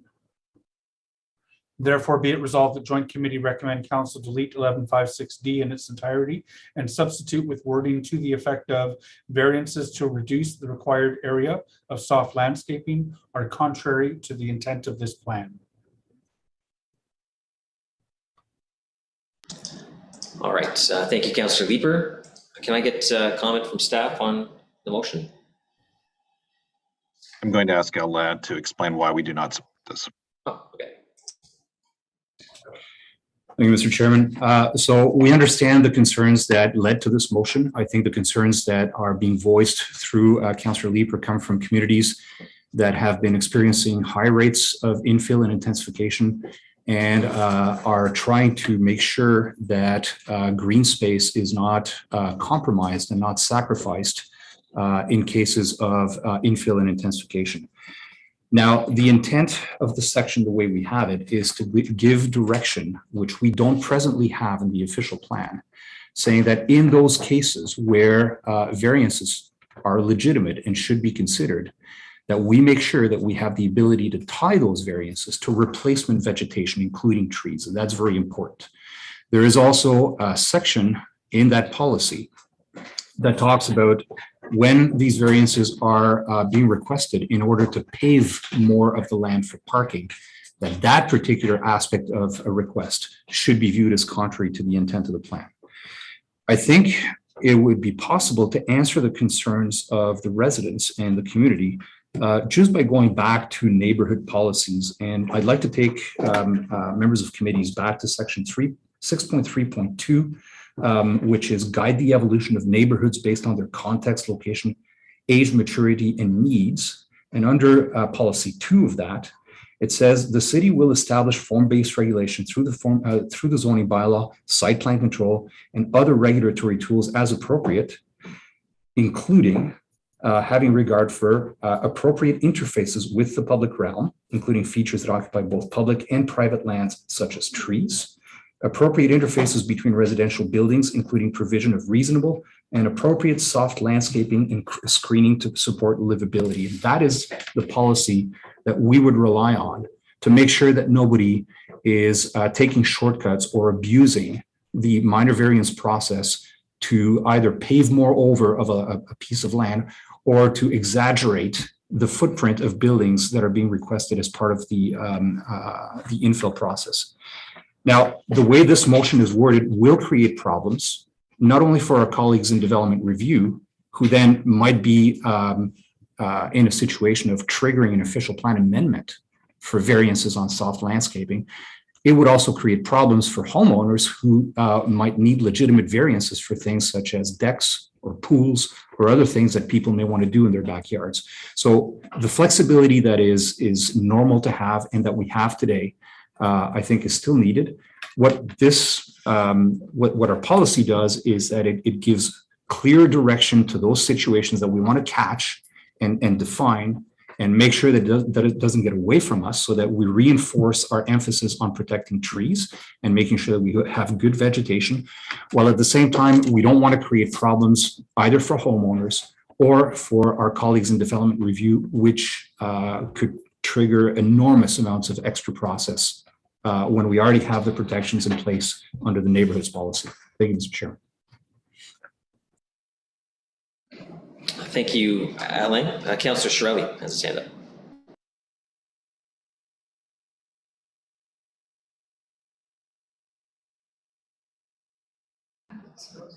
Shirley currently looks frozen. Are you there? There you are. Can you hear me? Yes, I can hear you now. Okay. Earlier today, Mr. Malhotra from Claridge, one of the area's big developers, said that where we're at in this plan is going to damage any effort to bring about more affordable housing. And his reason for that, for saying that, included the regulations surrounding landscaping and trees, and that this was going to add up to $100,000 for the cost of a home. So I'm wondering if staff could indicate what this provision would cost in terms of affordability across the city or across new builds in the city. Thank you, Mr. Chairman. Councillor Shirelli, I think without having any precise numbers or dollar amounts in general, that assessment is correct. If this policy were changed in the way that the motion would request, it would add a lot of costs unnecessarily, and those costs would not be anything that you could see, but they would be paper costs. It would be process costs. Okay. Okay, so I'd urge committee to keep that in mind, since a lot of the talk has been about providing affordable housing. But if we make changes along the way that increase the cost of each individual building, then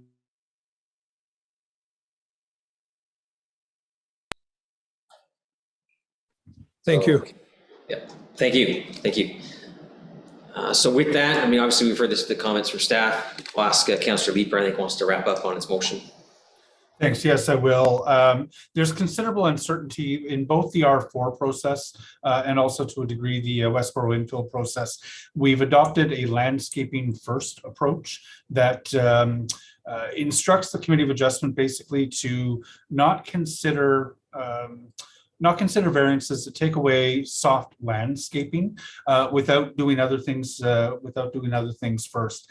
The communities are very concerned that despite the strong language of those zoning bylaws, that at some of the properties that have come before the Committee of Adjustment, the city staff have expressed no concerns with variances that reduce the amount of soft landscaping that is on the property. I guess with respect to the wording, most of you are familiar with the 4-part test that the Committee of Adjustment uses to determine whether a variance is appropriate or not. First of those 4-part tests is the variance in keeping with the official plan? And what I'm hoping with my motion is to tell the Committee of Adjustment that reduced landscaping area is not in keeping with the intent of the official plan. And so with that, I will just ask for yeas and nays. If this doesn't pass, I will be watching very carefully the comments that city staff make on each one of those Committee of Adjustment applications coming forward, seeking any kind of reduction in soft landscaping. Thanks, Chair. Thank you very much. So yeas and nays have been called. Chair, can we have the therefore clause back up on the screen, please? Bring it back up, please.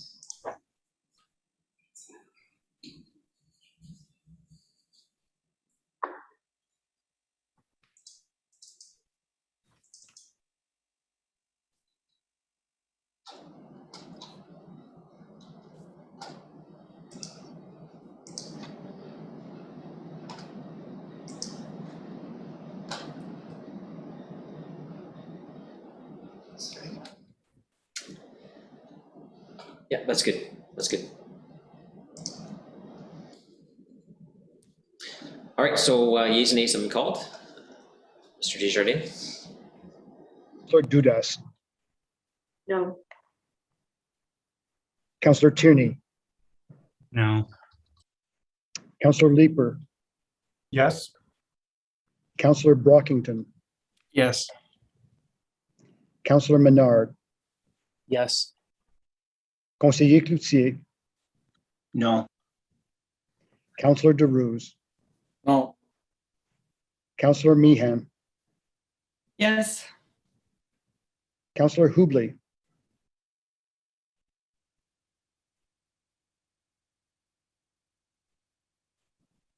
Councillor Hubley,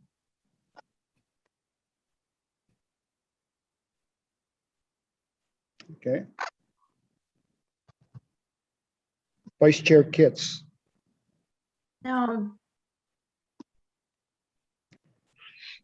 Chair El Shantiri, No. Chair Gower, No. Chair Moffat. No. That's 1, 2, 3, 4, 5, 6, 7, 8 nays and 4 yeas. All right. Thank you for that. Thank you, Councilor Lieber. Our next motion, 89.2 from Councilor Brockington. Protecting the McCarthy Woods, can't speak anymore. McCarthy Woods and experimental farms. But Chair, this is looking long-term. They're not under threat, but this is, the OP gets revised every 20, 25 years. So this is just to restate the city's firm commitment about these two pieces. So therefore, and it's McCarthy Woods, very large woods in the heart of River Ward, the lungs of the ward. And of course, the farm has been in discussion for recently with the hospital. So one is, therefore, be it resolved that the joint committee recommend council approve the following. For one, it should just be the one part, direct that the McCarthy Woods remain zoned as EP so as to be protected from future development. We can delete all of section A. I just want to talk about McCarthy Woods, not the lands near the woods, but just focus on the woods.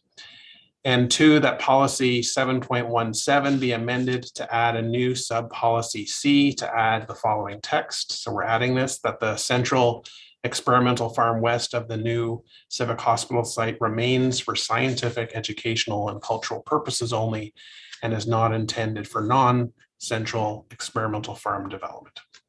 Thank you, Chair. All right, thank you. I just ask staff to comment. So Chair, first of all, staff support the motion, but although it's my responsibility to advise committee that we do not have primary planning jurisdiction over those lands, that is the National Capital Commission, but Councillor Brockington's intent is to state the city's opinion on those lands, and that's what the motion does. And so we have no concerns with the approach Councillor Brockington has taken. Thank you. Thank you. It certainly would be the first time we've expressed our opinion of something we have no jurisdiction over. Any questions or comments from members of committee? Seeing none on the motion. Carried. Thank you. Thank you, everyone. Our next motion we have is 78.1 from Councilor Menard on development in vacant greenfields. Thanks, Chair. I'll read it out just so it's clear. Whereas prior urban expansions have added lands to the urban area of Ottawa, whereas the vacant urban residential land survey provides a statement of the amount of urban residential land that remains vacant annually, whereas the growth management strategy for this official plan has determined that this vacant land represents sufficient space to accommodate 66,300 dwelling units of various types, whereas apartment units represent only 10% of this number, located in the suburban transect. Whereas policy 5.4.4.1 calls for greenfield development in the suburban transect to contribute to the evolution towards 15-minute neighborhoods to the extent possible, whereas residential densities within secondary plan areas of a minimum of 36 units per net hectare and permit density increases through intensification in the units.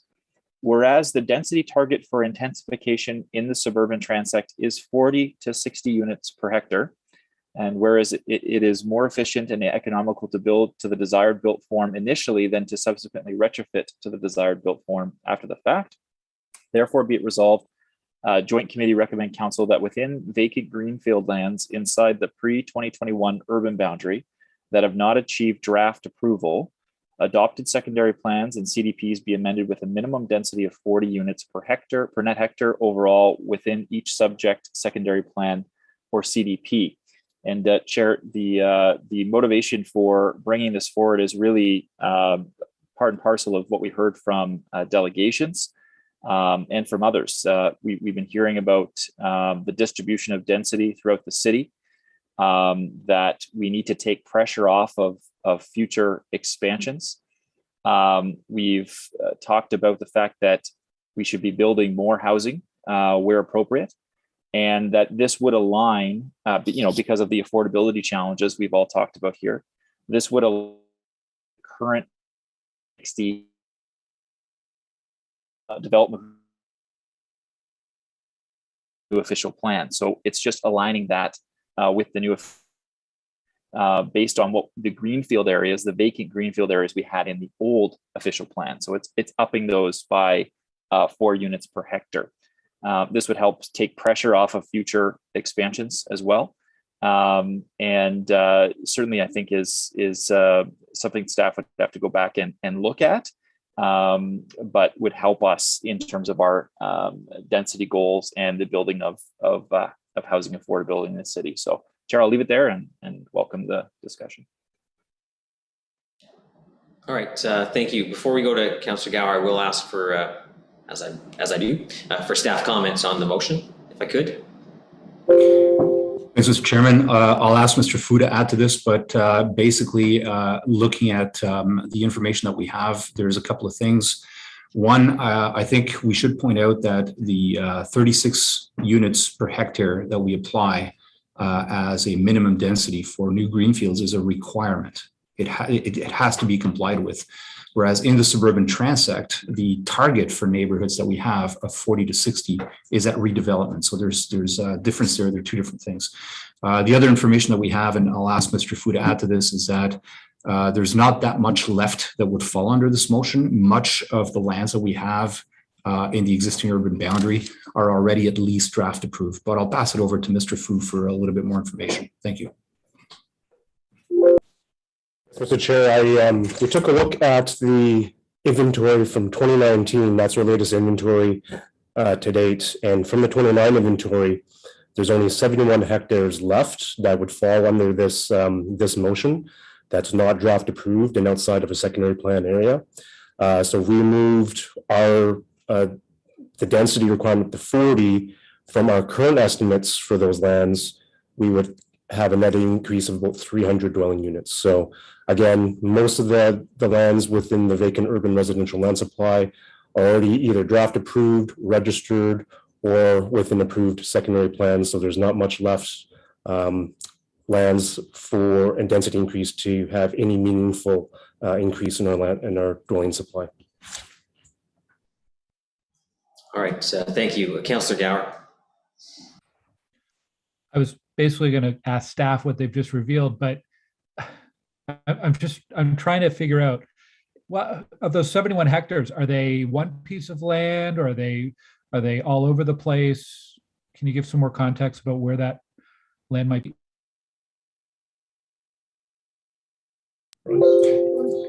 I'll ask Mr. Fu to elaborate, but the other little piece of information that we'd like to bring in here as well is that typical development densities in greenfields right now have been achieving or surpassing the minimum density already. So even if this were to go forward, the observable difference in our opinion would not be that significant. But over to Mr. Fu.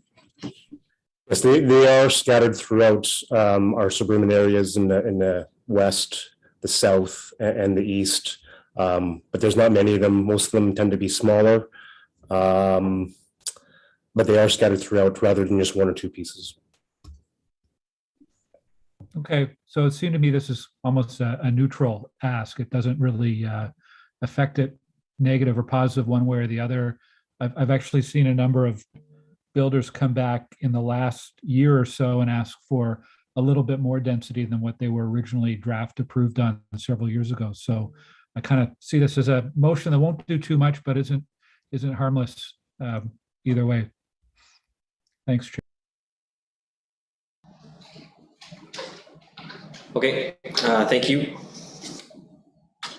So just to be clear, it's staff's contention that's, because if you have existing, because the motion specifically says that have not achieved draft approval, but they could have been applied. If applications have already come in and been applied, they have to be judged against the existing official plan policies, correct? That's right. Yeah. So it's only for, I mean, it would have to only be for submissions that have not yet been applied for. Yes. Mr. Chairman, staff would like to also indicate that we have not spoken to any of the landowners that own any of the lands that might be affected.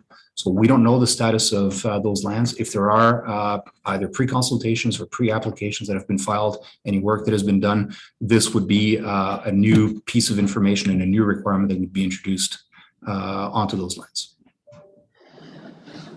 Just for the sake of reading this motion, would staff require a bit of extra time to look at this and let us know a bit more clarity on this to come back to council with it, or do you outright oppose this because of the implications on landowners that have not yet been, like, I'm indifferent, so you tell me. Here, my recommendation is that committee send this to council with no recommendation and give staff a chance to review the matter a little bit further. I'm happy to do that. So I'm comfortable. Yeah, Sorry. Chair, I'm comfortable with that. So, you know, I don't know if procedure wise, if we need to refer it to council or whatever, but I'm happy to work with staff on it. So. Yeah, we can move to refer the decision, the motion to straight to council without decision by committee. Okay, sounds good. It's carried on my end. So, that good? Caitlin, you came on to show your camera, so I figured you wanted to interject something. No, Mr. Chair, are you moving said refer? Yeah. Carried. All right. Thank you. Thank you much. Thank you. So that's it for that one. We go to motion 37.1 on healthy streets. Now, this is one that I know Councilor Bernard has it. This is one I know had some consternation from staff with regard to whether it belongs here or at the TMP, but Councilor Bernard, feel free to move it. Yes, thanks, Chair. And we did resolve with staff some wording with reference to the TMP. So I'll go through it. Whereas Ottawa seeks to create 15-minute neighborhoods and is committed to doing so in the current draft OP, whereas there are 10 indicators of healthy streets that would all very much complement 15-minute neighborhoods, whereas the healthy streets indicators are everyone feels welcome, easy to cross, shade and shelter, places to stop and rest, not too noisy, people choose to walk and cycle, people feel safe, things to see and do, and people feel relaxed, and clean air. Whereas with greater population density achieved through intensification in already built up areas, the official plan in the city needs to pay great attention. And this includes the need for more green spaces, street trees, and other greenery, ability, and a higher quality of life. Therefore, be it resolved that Joint Committee recommend Council update item 8 in section 4.1.1, provide mobility options to safely and equitably navigate the city of the draft revised official plan as follows. 8, the city shall seek to create networks of complete and healthy streets as opportunities arise through the construction or reconstruction of transportation facilities, such as roadways, bridges, and transit stations as part of other capital projects and through the approval of development. And it goes on. Be it further resolved that staff assess how the 10 indicators of the healthy streets approach can be incorporated into the update of the TMP. So thank you to staff and Ms. Chi for working on the language and getting to this result. Appreciate it. All right, thank you. So just if I could ask maybe Chi just to comment briefly. Yes, Chair, we can work with this motion. Okay. I got to tell you, you've got some of the best answers today. They're short. That's how I like it. Okay. So on the motion from Councilor Menard. Carried. Carried. All right, thank you.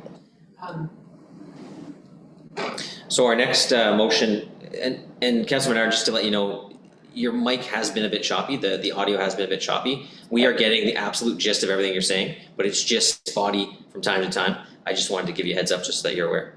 Okay, thank you. I might try to move in my house here. And I just, on the last motion, thank you to Healthy Transportation Coalition, the delegation we had, I believe it was Suzanne on this as well. So thank you for all their work. Chair, I'll try to move. Well, don't move right now because your motion's also next. Okay. So there's another motion, 61.1 on climate adaptation.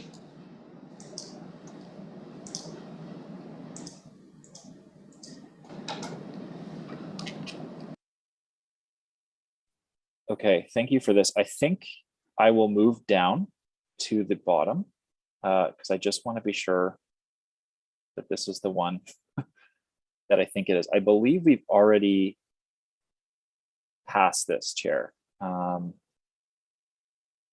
Yes, posting the floodplain maps on the city's website. So I think we're okay. Yeah, sorry, there must have been some doubling on my list here. Thanks for that. Chair, on a point of order. Yeah, well, yeah. The matter just above the baseline road designation, I was going to move that on behalf of Councillor Shirelli, and I think he's here to speak. Oh, sure. Sorry, the Councillor Shirley staff just let me know that they withdrew it. But if you want to move it, oh no, I thought. I mean, I think they were withdrawing because they didn't know they had to move her. Well, if Councillor Shirley's intent is to speak, I will move it on his behalf. Councillor Shirley, what do you wish to do? Okay, I will leave it operational then. Yeah, Okay, so we have to hold on a second. We got to put it up on the screen. Okay. So and have it formally introduced, which you can do. So that's motion 66.2. Okay.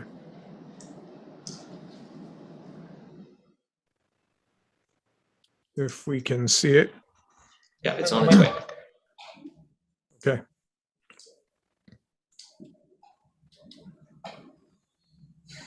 There it is.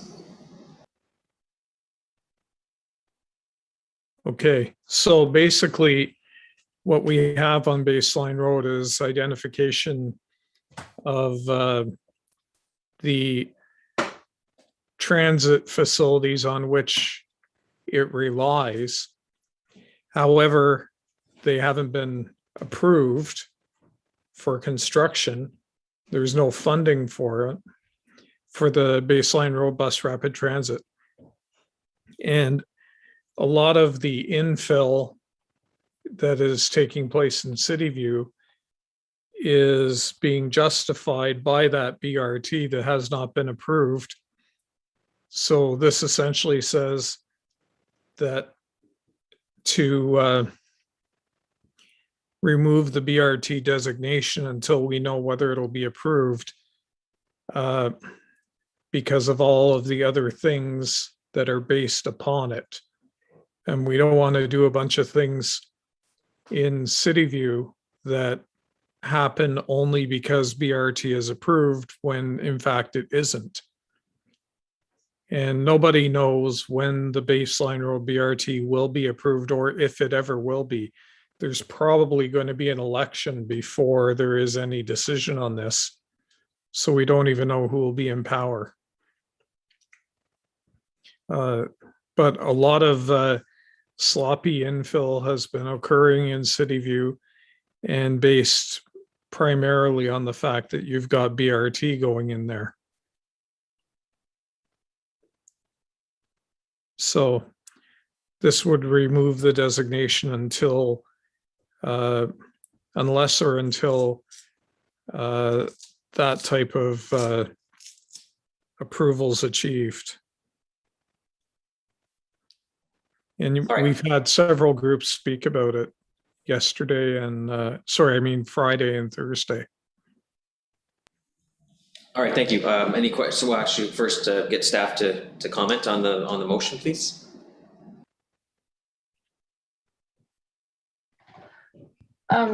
Yes, Chair. The Baseline BRT project has approval. It has a completed EA. And through the federal funding PTIF program, there were dollars set aside. We had the funding to complete the detailed design. So it is a valid project. It has status. The only thing that we're waiting on is the funding for implementation. Okay, so they need a better MPP and NP then.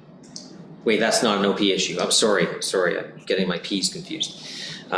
Okay, so thank you for that. Any questions from members of committee?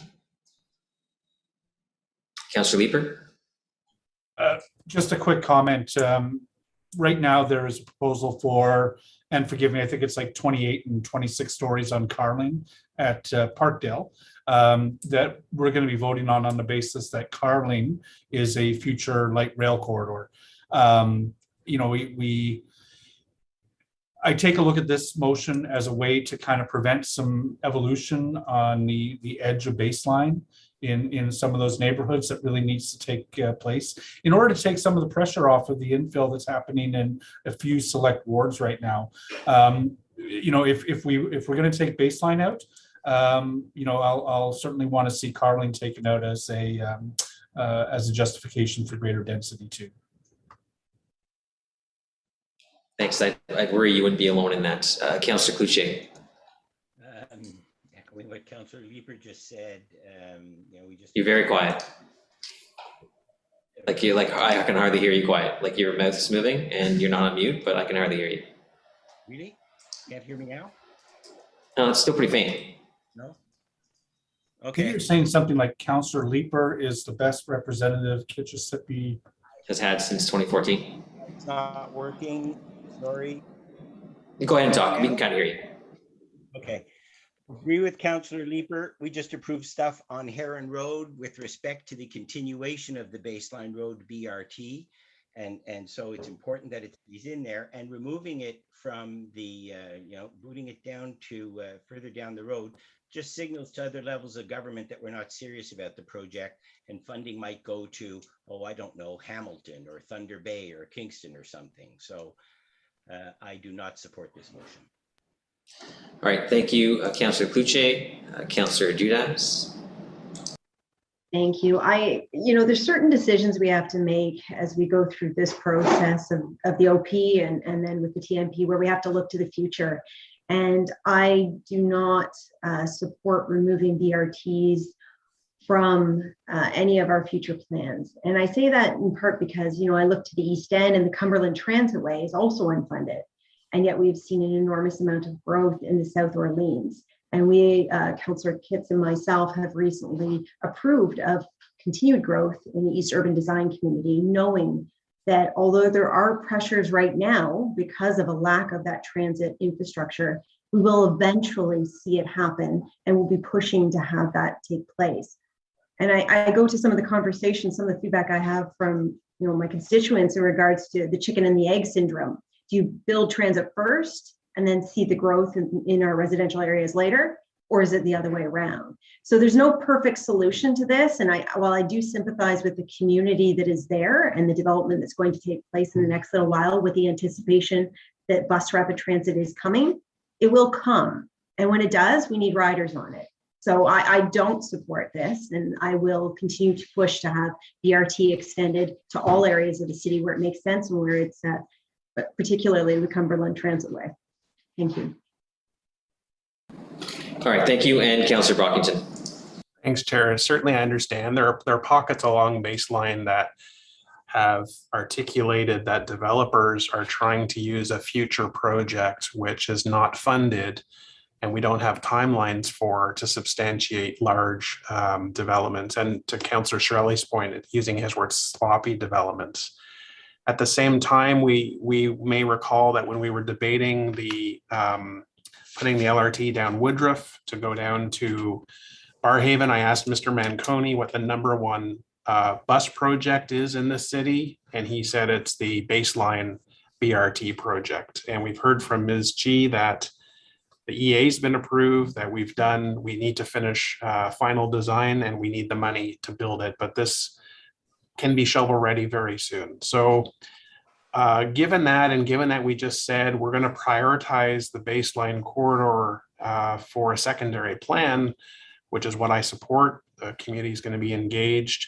I'm going to politely vote against this motion and ensure that we specify in the OP that this is a corridor. We are planning to build this corridor, and we engage the community on a vibrant secondary plan. Thanks, Chair. All right, thank you. So I will, well, Councillor Shirley, did you want to wrap up on the motion?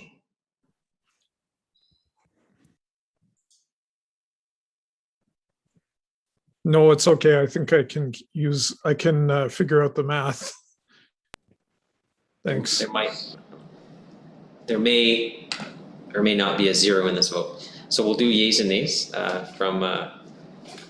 I think this is going to be my first shutout since I played junior hockey as a goalie. I don't believe you. Go ahead, Mr. Jardin. Councillor Dudas, No. Councillor Tierney, No. Councillor Leeper,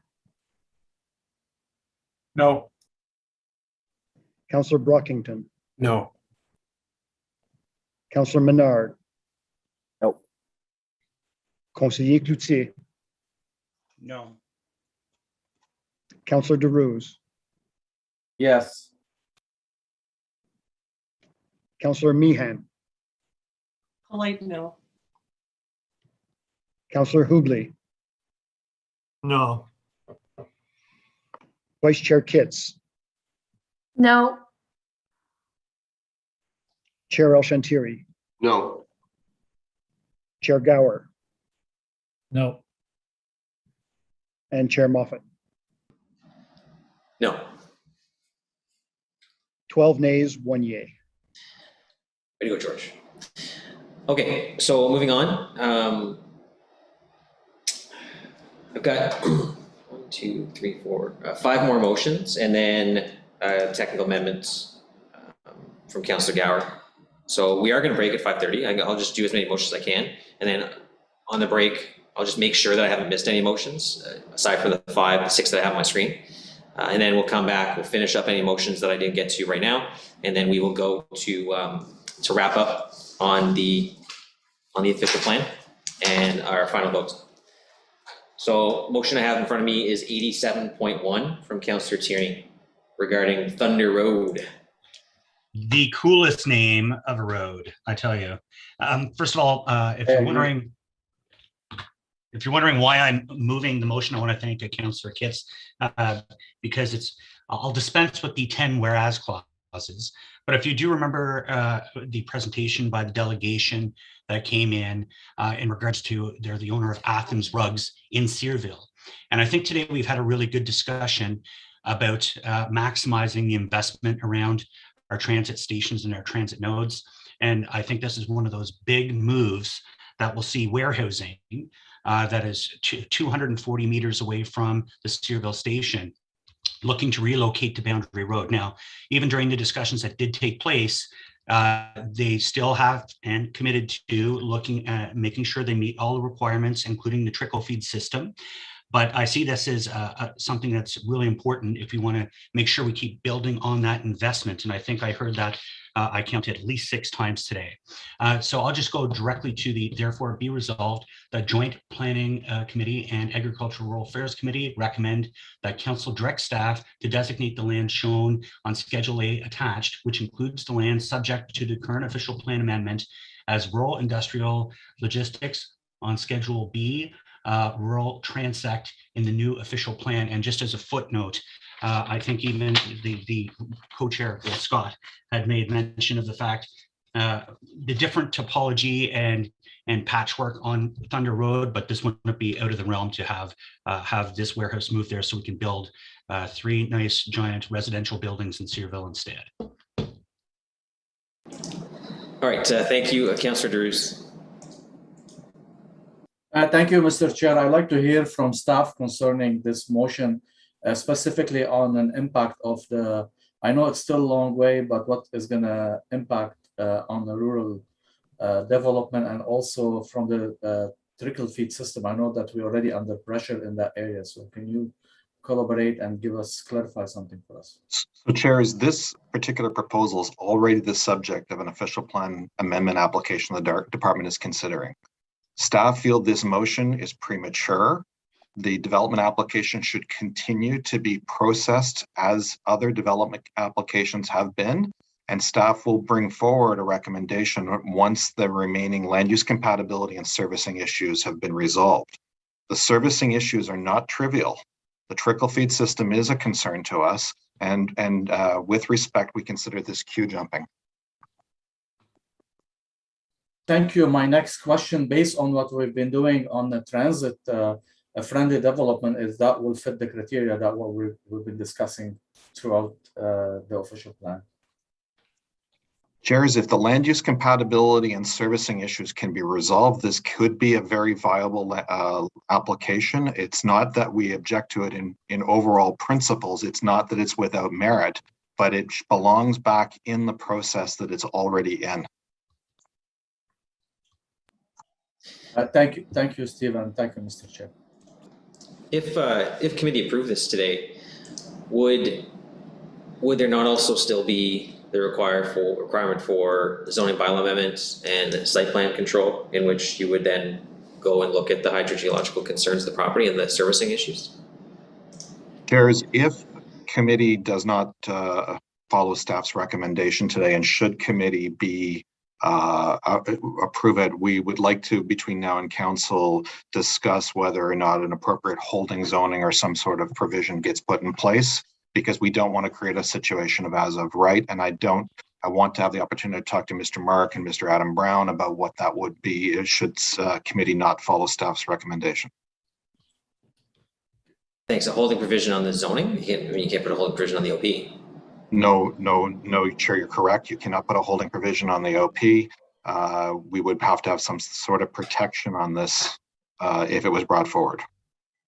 But the zoning requires any change before any work can happen on this property anyway, correct? That's correct. Okay, Councillor El-Shantiri. Just a question to Mr. Willis. Would you feel comfortable sending this motion to council without a decision today, and would give us time or give you time to work with the councillor and other city staff to have really a clear position on it?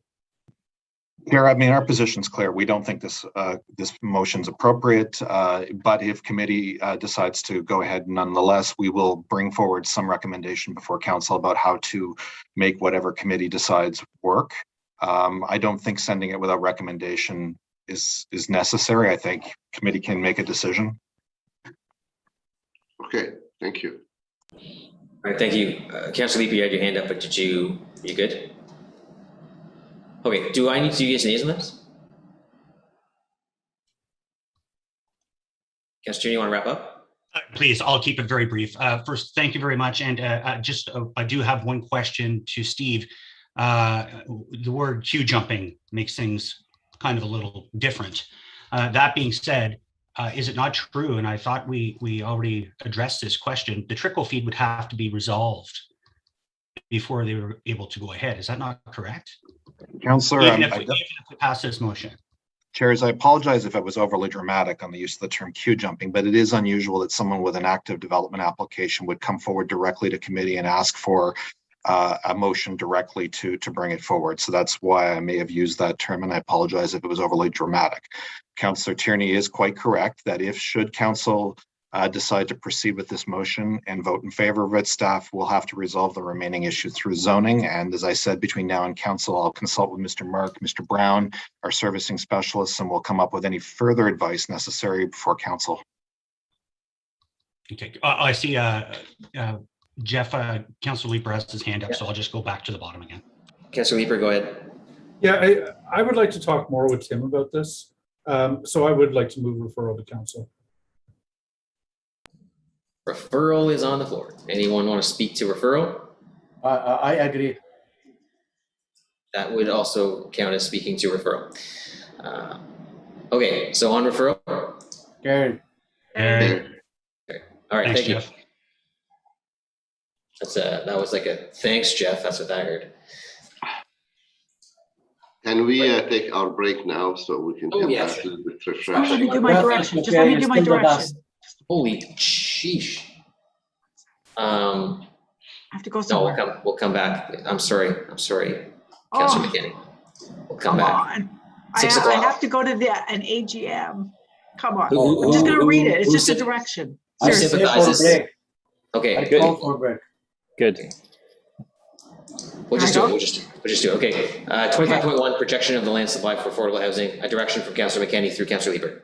Here we go. That it aligns with what we talked about this morning with motions brought forward by Councillor Menard that staff work with the Ottawa Community Housing, other local affordable housing sector partners to develop a projection of the land supply needed to get deeply affordable housing and below market housing to meet the city's core housing requirements and identify potential opportunities to secure additional lands in major infill projects and in greenfield areas, supported by staff and direction going forward. Thanks. Can we hear from staff before we carry this direction? Yep. Staff. Yes, sir. Yes, sir. That's Chair. It's supported. All right. Thank you very much. So we carry that direction, and Councillor McKenney, you can go to your meeting and we can go for half an hour break. We'll be back at 6 o'clock. Thank you. Thank you.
if anyone is around for a Thunder Road sing-along, I'm up for it. Would that be AC/DC? No. Oh. You got the wrong person. Now the personalities come out. You've totally been typecast now. Every now and then I go down that rabbit hole of thunder covers on various instruments. You know, Leaper, like banjo, cello. Leaper, you're still the George. best.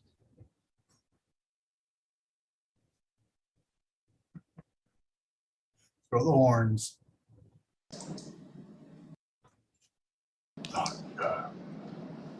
Please no, please. Did anyone get my Bob Seger reference earlier? Anyone? Bob Seger? No, I'm sorry. No. You didn't? You're Bob Segering your way through some paperwork.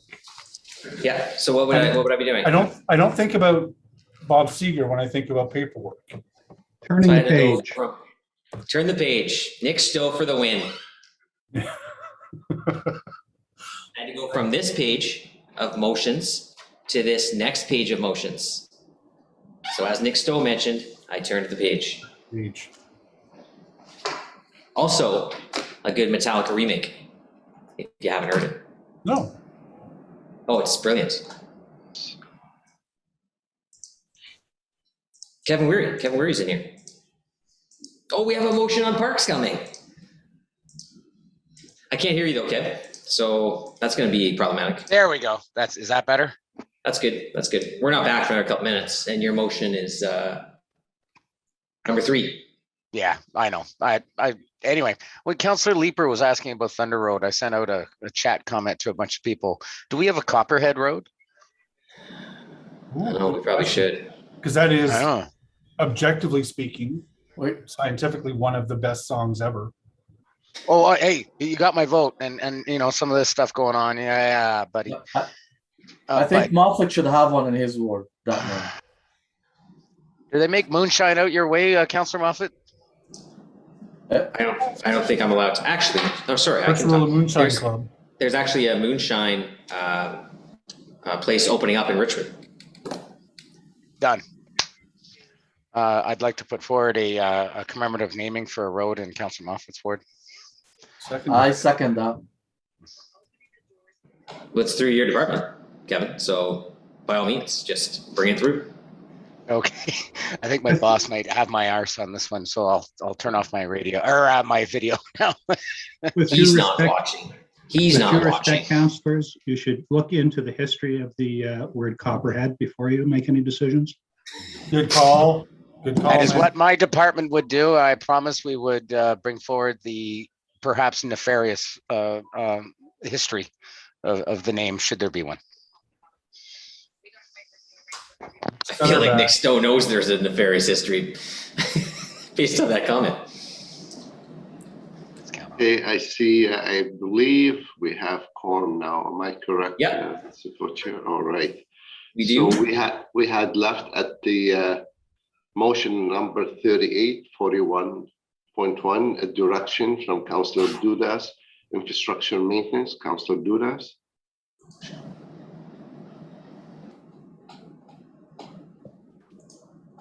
I'm just waiting for it to show up. It is on now. Wonderful, thank you. Just direction that the Joint Committee directs staff to return to council with an analysis of how the maintenance of transit, road, and active transportation infrastructure can help achieve the 15-minute neighborhoods to support the policy intent of section 2.2.1, intensification and diversifying options as part of future steps in the asset management plan. So I wanted to thank staff for working with me on this and pretty much all the other work that they've done to get us through these last several days. I believe it is, I'm positive it's supported by staff, but I'm sure Councillor Leaper has a question. I see Mr. Willis, without asking him, he gives the thumbs up. So his staff is okay with Councillor Duda's direction. Councillor Leaper. I'm just wondering, Laura, what's the intent here? What would you hope to hear?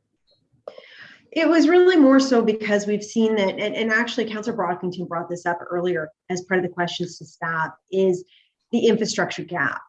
We're building, and yet we're not having the finances to put in the infrastructure that needs to go with it. So this is really to make sure that we're proceeding with that full analysis and knowing how we move forward with this.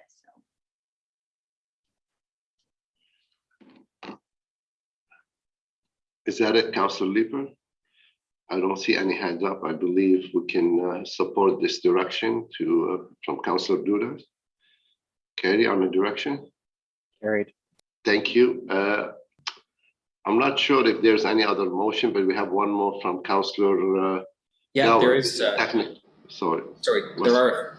I do have a few more on my list. So then I'll have them here. Can you forward them to me? Well, I have them all open on my screen, so I can and staff have, so I can run it through if you want. So the first is 24.1 transit service for Taywin community, which is from Councillor Gower, a direction from Councillor Gower. Okay. Yeah, chairs, I gave this direction verbally to staff, so this is just putting it in writing. Absolutely, perfect. Okay. And the staff is good with that, Mr. Willis? With the direction, okay, so. Thumbs up. Really good for the anyone with hearing impaired watching this, that we're giving thumbs up as gestures. That's good. So we carry on the direction from Councillor Gower. Yeah. The next and now we have motion, Councillor Moffat. 92.1, a minimum park size, which is why Kevin Weary is here, from Councillor Menard. Okay. Thank you, chairs. And thank you to Kevin for helping with this and for all the work on the Parks Master Plan, to Dan Chenier's team and Kevin's team. Fantastic job on that. This just clarifies some wording in the official plan. Whereas the City of Ottawa's official plan, section 4.4.1.2 BI is as below. 2, all development, regardless of use, shall meet all of the following criteria to satisfaction of the city. B, prioritize land for parks on site over cash in lieu of parkland. Cash in lieu of parkland shall only be accepted when land or location is not suitable. The land to be conveyed shall, wherever feasible, I, be a minimum of 400 square meters. And whereas parkettes are desirable elements in livable communities, therefore be it resolved that Joint Committee recommend Council approve an amendment to section 4.4.1.2 BI of the official plan to read, I, be a minimum of 400 square meters, or as described in the upcoming Land First policy and updated park development manual as directed by the Parks and Recreation Facilities Master Plan. So this will allow for those smaller parks we were talking about during that Parks Master Plan in the official plan document, and ensures that for large developments with a Land First policy, we're going to see those smaller parkettes if desirable for green space. It particularly affects anywhere there is density. This will help in terms of park and open green space. So thank you to Kevin and staff for working on this one, and back to you, Chair. Thank you, Councillor Menard. Kevin, do you wish to address the committee or? We support the motion. The park development manual is getting updated per the Parks Master Plan and per recommendations in the official plan. And the 400 square meters is based on the current situation, but knowing there's an update coming down the pipe, it makes absolute sense to make this amendment so that we are in alignment, whatever council approves in the future. Thank you very much, Mr. Wood. So on the motion from Councillor Menard, Carrie? Thank you very much. So is there any other motion beside the technical amendment from? One more. One more from me, and then it's a technical amendment from Councillor Gower. Okay, go ahead, Councillor Murphy. So this stems from the conversation. I personally feel like we have the wind energy thing kind of covered, but there was one element of it that I did want to clarify from an agricultural land perspective. So whereas the section on the official plan on renewable energy generation does not mention the need to protect prime agricultural land, which is a priority in the 2020 provincial policy statement, whereas the term renewable energy generation could mean large-scale wind turbines, which are necessary to provide electrical power to the provincial grid in order to respond to climate emergency and support council's approved greenhouse gas emission reductions target. Whereas there are many concerns about the impact on the environment and the health of nearby residents from large-scale wind turbines, whereas the goal is to encourage the development of wind energy generation that does not conflict with nearby land uses and have the potential to create adverse effects in addition to protecting prime agricultural lands. Therefore, be it resolved, the Joint Committee recommend Council add subsection 6 to section 4.11 of the draft official plan and renumber subsequent the policies accordingly as follows. 6, large-scale provincially regulated wind turbines are not permitted on lands designated agricultural resource area. This policy does not apply to small-scale wind generation associated with permitted principal use. So it's self-explanatory. There isn't currently, we've talked about this in recent weeks, there isn't currently an avenue to apply for wind turbines in the province of Ontario. This looks at ensuring that there does become an opportunity to do such a thing, that we would want it to not be on prime agricultural lands. They do take up space. They do, the road comes in, the base platform, they do take up space in a agricultural resource area. So this motion just addresses that. Thank you, Councillor Moffat. Does staff wish to make a comment before we go to Councillor Derues? Carries, we supported the motion. Thank you, Mr. Woods. Councillor Derues. No, no, thank you, Mr. Chair. I don't have a question. I just want to support Councillor Moffat on this initiative because there is a lots of perception out that municipality can stop those applications, and I'm glad that Councillor Moffat clarified that. He's been time after time trying to tell delegation and resident that this is not the case, but I'm happy to see some kind of, I know it's not in our hand, but Councillor Moffat, I agree with you on the motion, and I fully support you because it's really difficult to try to explain to farmer and to people in the area that the city is not imposing a wind turbine in our community. I just want to put it up on the record. Thanks. Thank you. Any other question to Councillor Moffat? Well, Councillor Moffat, I want to thank you as well for this because there was I know you and the staff from the environmental tried very hard to explain this position, but I think with this motion you will cement our position. So I want to thank you for this. So on Moffat's motion, carried. Carried. So there is no other motion. The final is motion 2.1 technical amendment to replace document 12 with document 12 revised October 14, 2021. Councillor Gower. Therefore, be it resolved that the Joint Planning Committee and Agricultural and Rural Affairs Committee replace document 12 with a document 12 revised October 14, 2021, which includes corrections and additions be made. Okay, if you can go back to the main. I see Councillor Derues, is your hand from previous or you have question for this one? Councillor, okay. No, I don't have a question for now. I have question. I have comment for later. Thanks, Mr. Chair. Okay, so on the technical amendment, carried. Carried. Carried. Thank you. So with that, I believe we have no further motion, correct, co-chair? No. Okay, so before we go to my colleague, and obviously we're going to vote on a joint committee, and I know some of you will wants to speak about this or comment.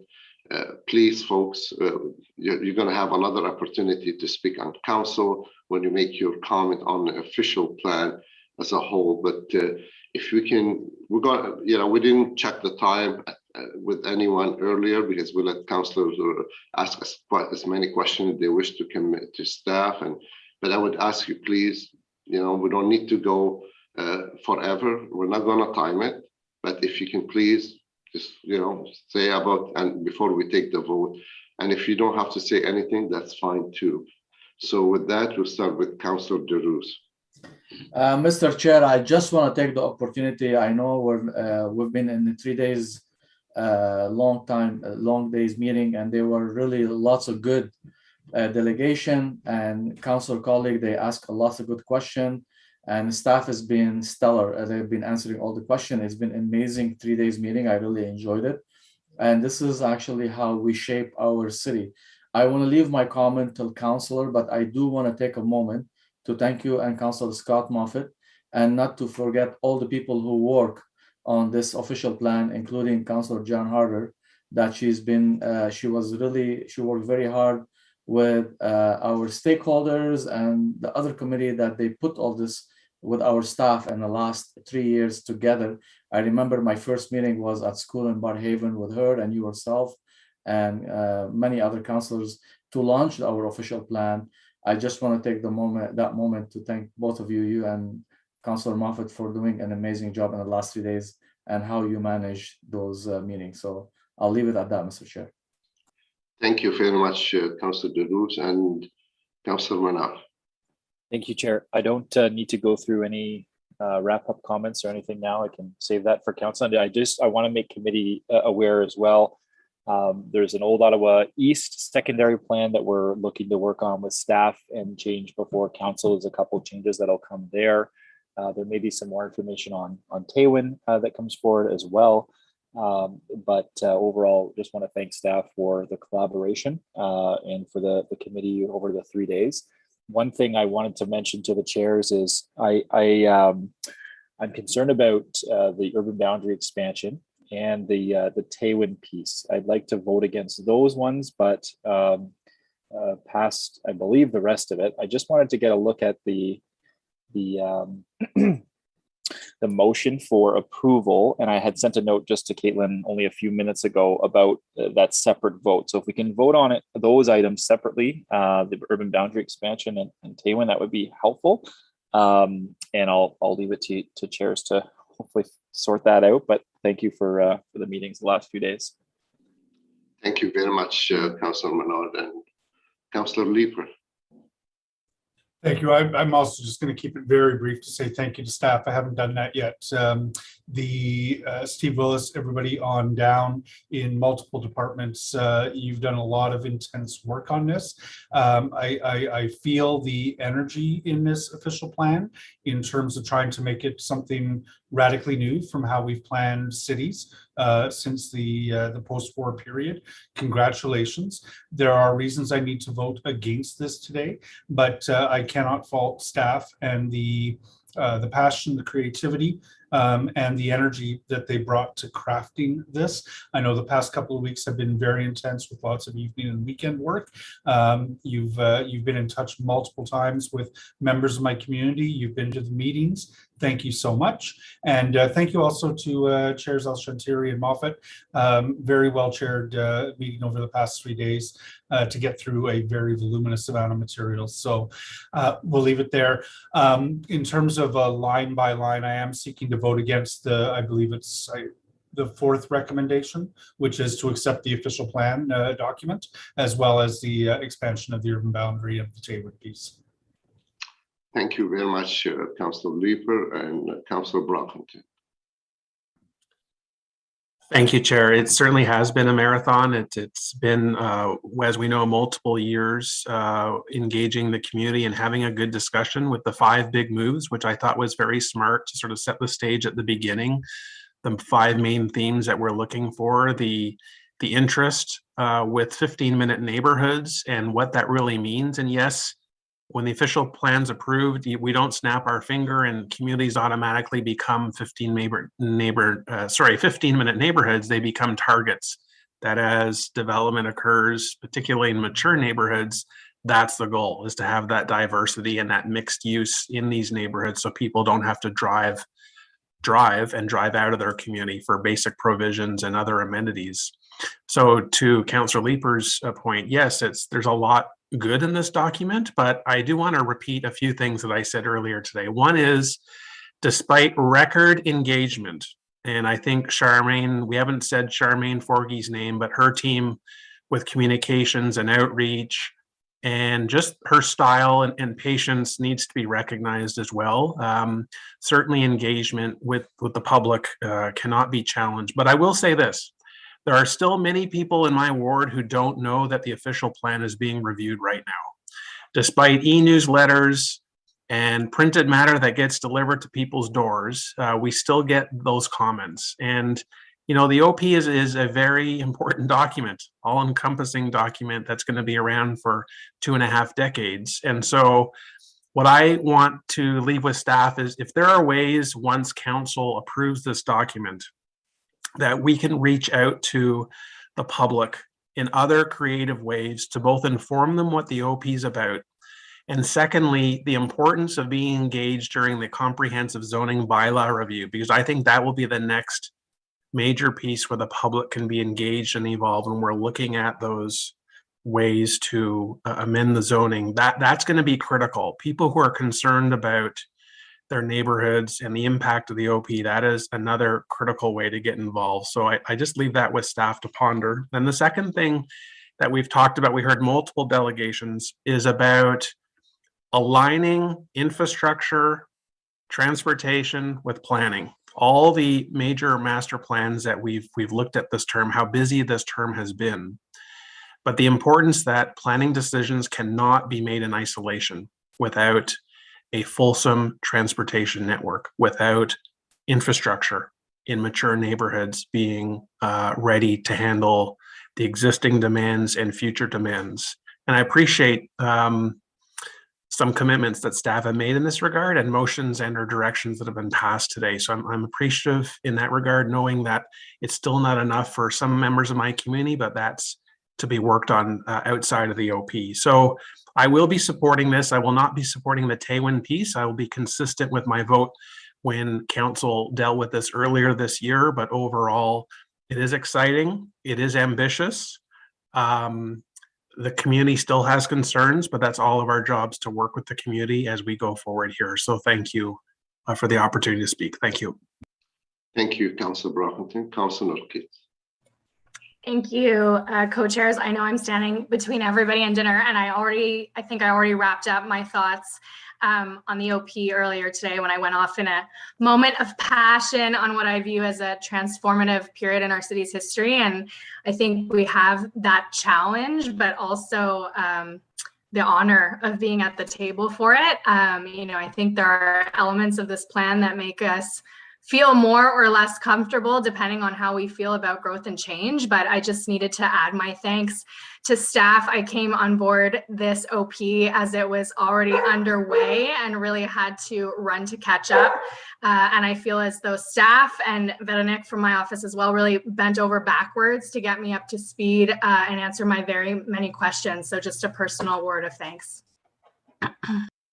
Thank you, Councillor Chris. Anybody else before we go to the motion? I'm going to ask Caitlin to place the motion. Oh, Councillor Meehan, I didn't see your hand up. Okay, go ahead, please. I didn't put it up.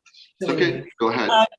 I just want to say a big thank you to staff as well. As a rookie councillor, this was a massive document to get through. And I will admit here that it is overwhelming, the level of detail, and it's sometimes it's mind-boggling, but the expertise of staff and the patience as they had in helping me, I guess they've walked everybody through it, has been totally amazing. And I just want to thank them for that. And also, this has been a wonderful experience. It's been a great learning experience. And it's been really a team approach for the last 3 days. And so on that vein, I'd just like to say, because we work so well together, this afternoon, I guess I spoke passionately, and Councillor Moffat, I offer you an apology if I did not mean to well, I kind of guess I did mean it, but I'm going to take it back and apologize for it. And I'm hoping that this issue can be put to bed now, and we continue to work together as a team, because this city really deserves it, that we all row in the same direction. It's been a challenging time, and we have more challenges to come. And if we do it together, we can do a lot of good in our city. So thank you so much. Thanks. Thank you very much, Councillor Meehan. I appreciate those words. I wasn't insincere when I said that it's an issue that transcends members of council for me, and it's not about who the councillor is there. And I appreciate your words. Well, thank you very much. If I can begin by saying thank you to Co-Chair Moffat and to every one of you. Really, we spent quite a bit of time together, and we managed to go through it all with respect to each other and try to understand the need of working together. So I want to say thank you to all the staff, the one we had them on the screen today and the one behind the scenes supporting documentary. We work with so many staff during the weekend, and I can tell you we have the best staff probably ever. long weekend or, late at night, early in the morning, they were all available to help us.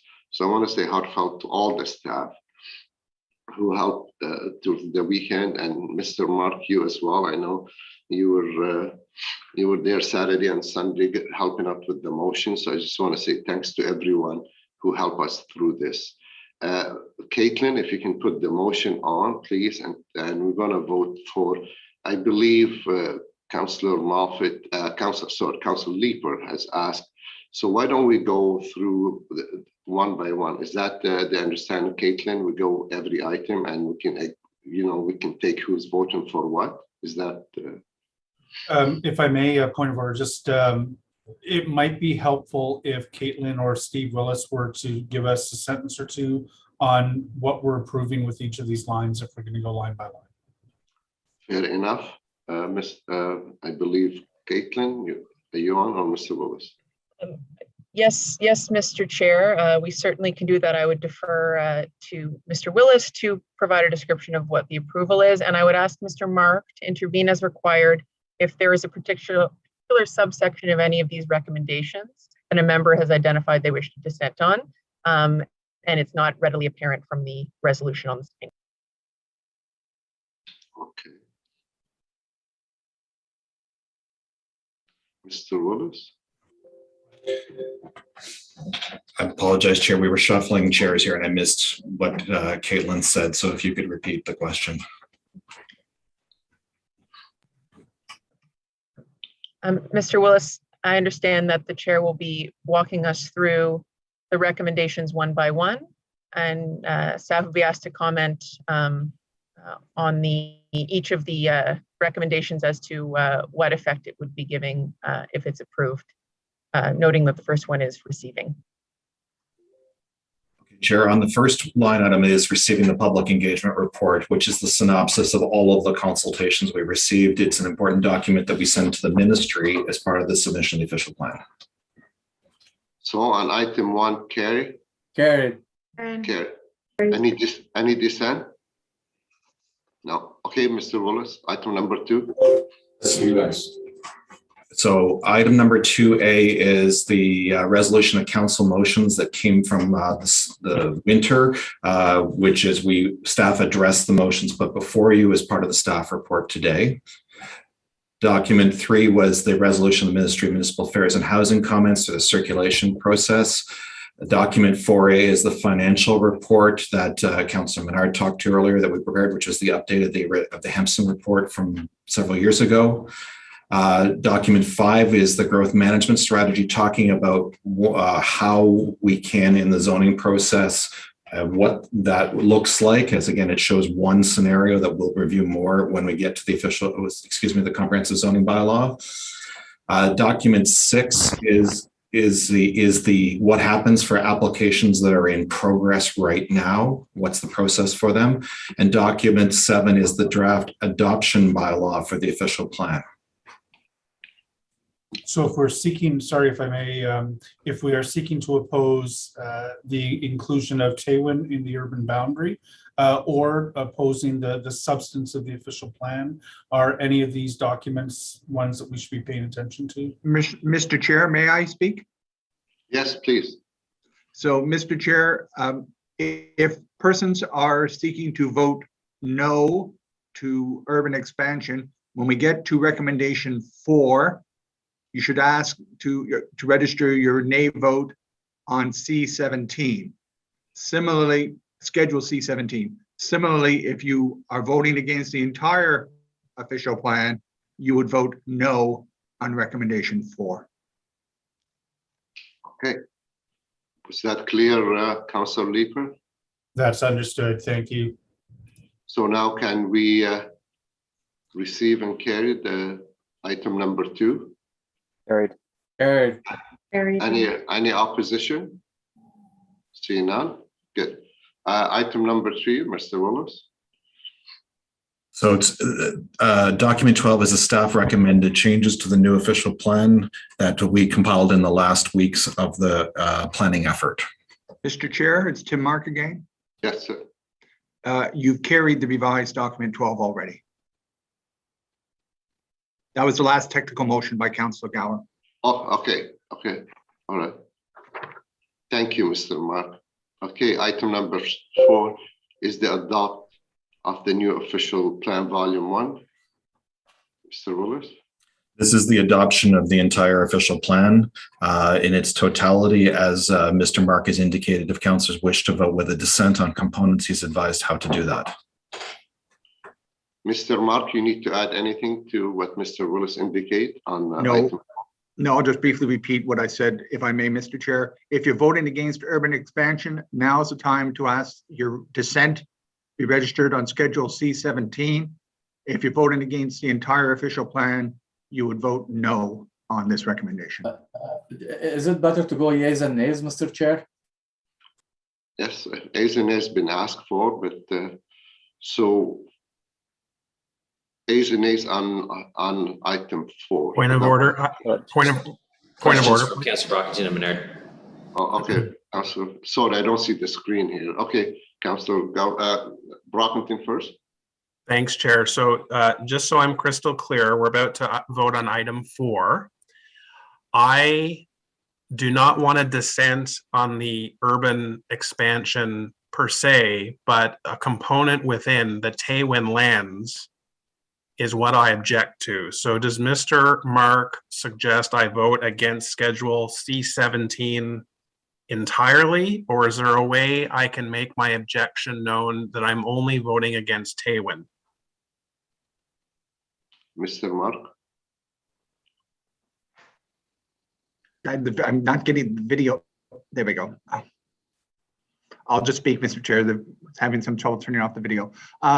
Mr. Chair, the severability section in the procedure bylaw allows items to be severed when they clearly can be separate. I would offer the opinion that at this point, Schedule C17 is a schedule that identifies all the urban expansions, and thus I would offer the opinion that it is in itself not easily severable. If I were asked advice on what Councillor Brockington might consider, my advice would be vote no today on C17 and then have a motion that deals specifically with that issue at council so that the council's position can be more readily identified at that point. Thank you, Mr. Mark. Okay, I see. Councillor Menard has his hand up. Sorry, I don't see the screen because it's covered with the motion. Thank you, Chair. Yeah, I do. I just wanted to make sure C7 dissent. And then just to Councillor Brockington and to Mr. Mark, I believe number 9 is specific to Taywin. So there may be an ability on number 9 to vote against that. Correct me if I'm wrong. If the clerk could scroll down to 9, just so I'm not relying on my memory, Mr. Chair. It's the memorandum of understanding. There's also Annex 10. That's what I thought. So voting on 9 does not. It does not. Voting on 9 is you're voting against the memorandum of understanding, and so it's not clear that voting on 9 would indicate an opposition to Taywin. And so I would not suggest that voting on 9 would be an appropriate. Voting no on 9 would be an appropriate way to express a dissent for Taywin. Okay, thank you. So I just want to register my dissent on C17 then in this item. Yeah, therefore, I don't think we need to do yeas and nays on 4. I think we can carry 4 and then register a dissent on C17 from councillors Brockington, Menard, and Leeper. Chair, my dissent is on 4. 4 in its entirety. Sorry, and me too, with Brockington and. So we have 3 councillors on the C17 and 1 councillor Leeper on 4 entirely. Is that correct, Councillor Leeper? Yes. Okay. Anybody else dissenting on C17? Then the name we just read? No? Okay. Thank you. We go to number 5. Adopt the following annex as supported information to the new official plan as presented in document 10. So do you have to go Annex 1? Is that the idea, Mr. Mark, to go Annex 1 and Annex 2 and do them one by one, or we can just carry the whole? So, Mr. Chair, that is, I would suggest you can carry it as a whole. And if there's a councillor who is concerned about a particular annex, they could ask that be cut out. But I'm not certain that's going to be necessary. I think you can carry 5 as a whole. These are supporting documents to the official plan. For a councillor such as Councillor Leeper, who's concerned about the official plan, the dissent on 4, I would suggest is sufficient. Okay. So on item 5 for carry. Thank you. Item 6 is received document that a work plan item arising from the new official plan. Carried. 7, approve that annex to the existing official plan that do not legally form part of the existing official plan be repealed on the date that the minister approved the new official plan. Carried. Thank you. 8, provide direction for staff to prepare implementing work plan and associate timelines and resources for the new updated secondary plans, high performance development standard, guidelines, and bylaw to be included in the departmental work plan for consideration by planning committee within 6 months of ministerial approval of the new official plan. Okay. Carried. Item number 9, approve the principles for the Taiwan Financial Memorandum of Understanding attached as Annex 12 to the official plan detailing the financial component of the Taiwan expansion land and delegate authority to the General Manager of Planning, Infrastructure and Economic Development Department to finalize and execute a memorandum of understanding based on these principles to the satisfaction of the city solicitor and chief financial officer. Carried. Carry online. Dissent on that one. Thanks, Chair. Okay, thank you, Councilor Manaf. 10, direct the staff, if necessary, to request the Minister of Municipal Affairs and Housing in respect of a result of any Ontario Land Tribunal hearing respecting the official plan, following council approval of the plan, to request modification of adopted official plan so that the applicable policy is consistent with the ruling of the tribunal, and I think they are connected with the 11, direct the staff to request the Minister of Municipal Affairs and Housing in respect of any official plan amendment to the current plan that are adopted by council and have clear appeals prior to ministerial approval to modify the official plan to incorporation such amendments. Carried. Okay. Carried. I believe. So we carry all those. If there's any, okay, thank you. Thank you. Sorry, I didn't have a screen. So so now I think A's and A's was asked for the whole motion, correct? Councillor Deleuze, you asked for that. Caitlin. So we'll take a vote, and then the councillor who dissented can register. They're dissenting on their item C17 already taking place, and Councillor Leeper on item 4. Point of order. I'm not sure we need to vote again. We've carried all of those recommendations now. So. And Mr. Chair, I just want to confirm with Mr. Mark that by virtue of the technical amendment approved as the first motion of today, we have approved the consultation summary details that would have been recommendation 12 rising to council. I concur with the Deputy City Clerk, Mr. Chair. Okay, so I guess with that, we are done. It's hard to believe, but we are. Again, thank you so much to every one of you, and thank you for letting me go home early. So since you go look after yourself. All right, thank you all, and thank you again, Councillor Moffitt, for co-chairing. And Councillor Moffitt, I hope you stay with the media, and Councillor Kitts, she's going to be with you on my behalf because we want to create a balanced female and male with the media afterward. So I won't be there, but you and Councillor Kitts, I'm pretty sure we're in good hands. Thank you so much to all of you, and take care. Chairs, colleagues, thank you. Have a good night. Thanks, guys. Thank you. Go get some NyQuil there, Eli. Thank you.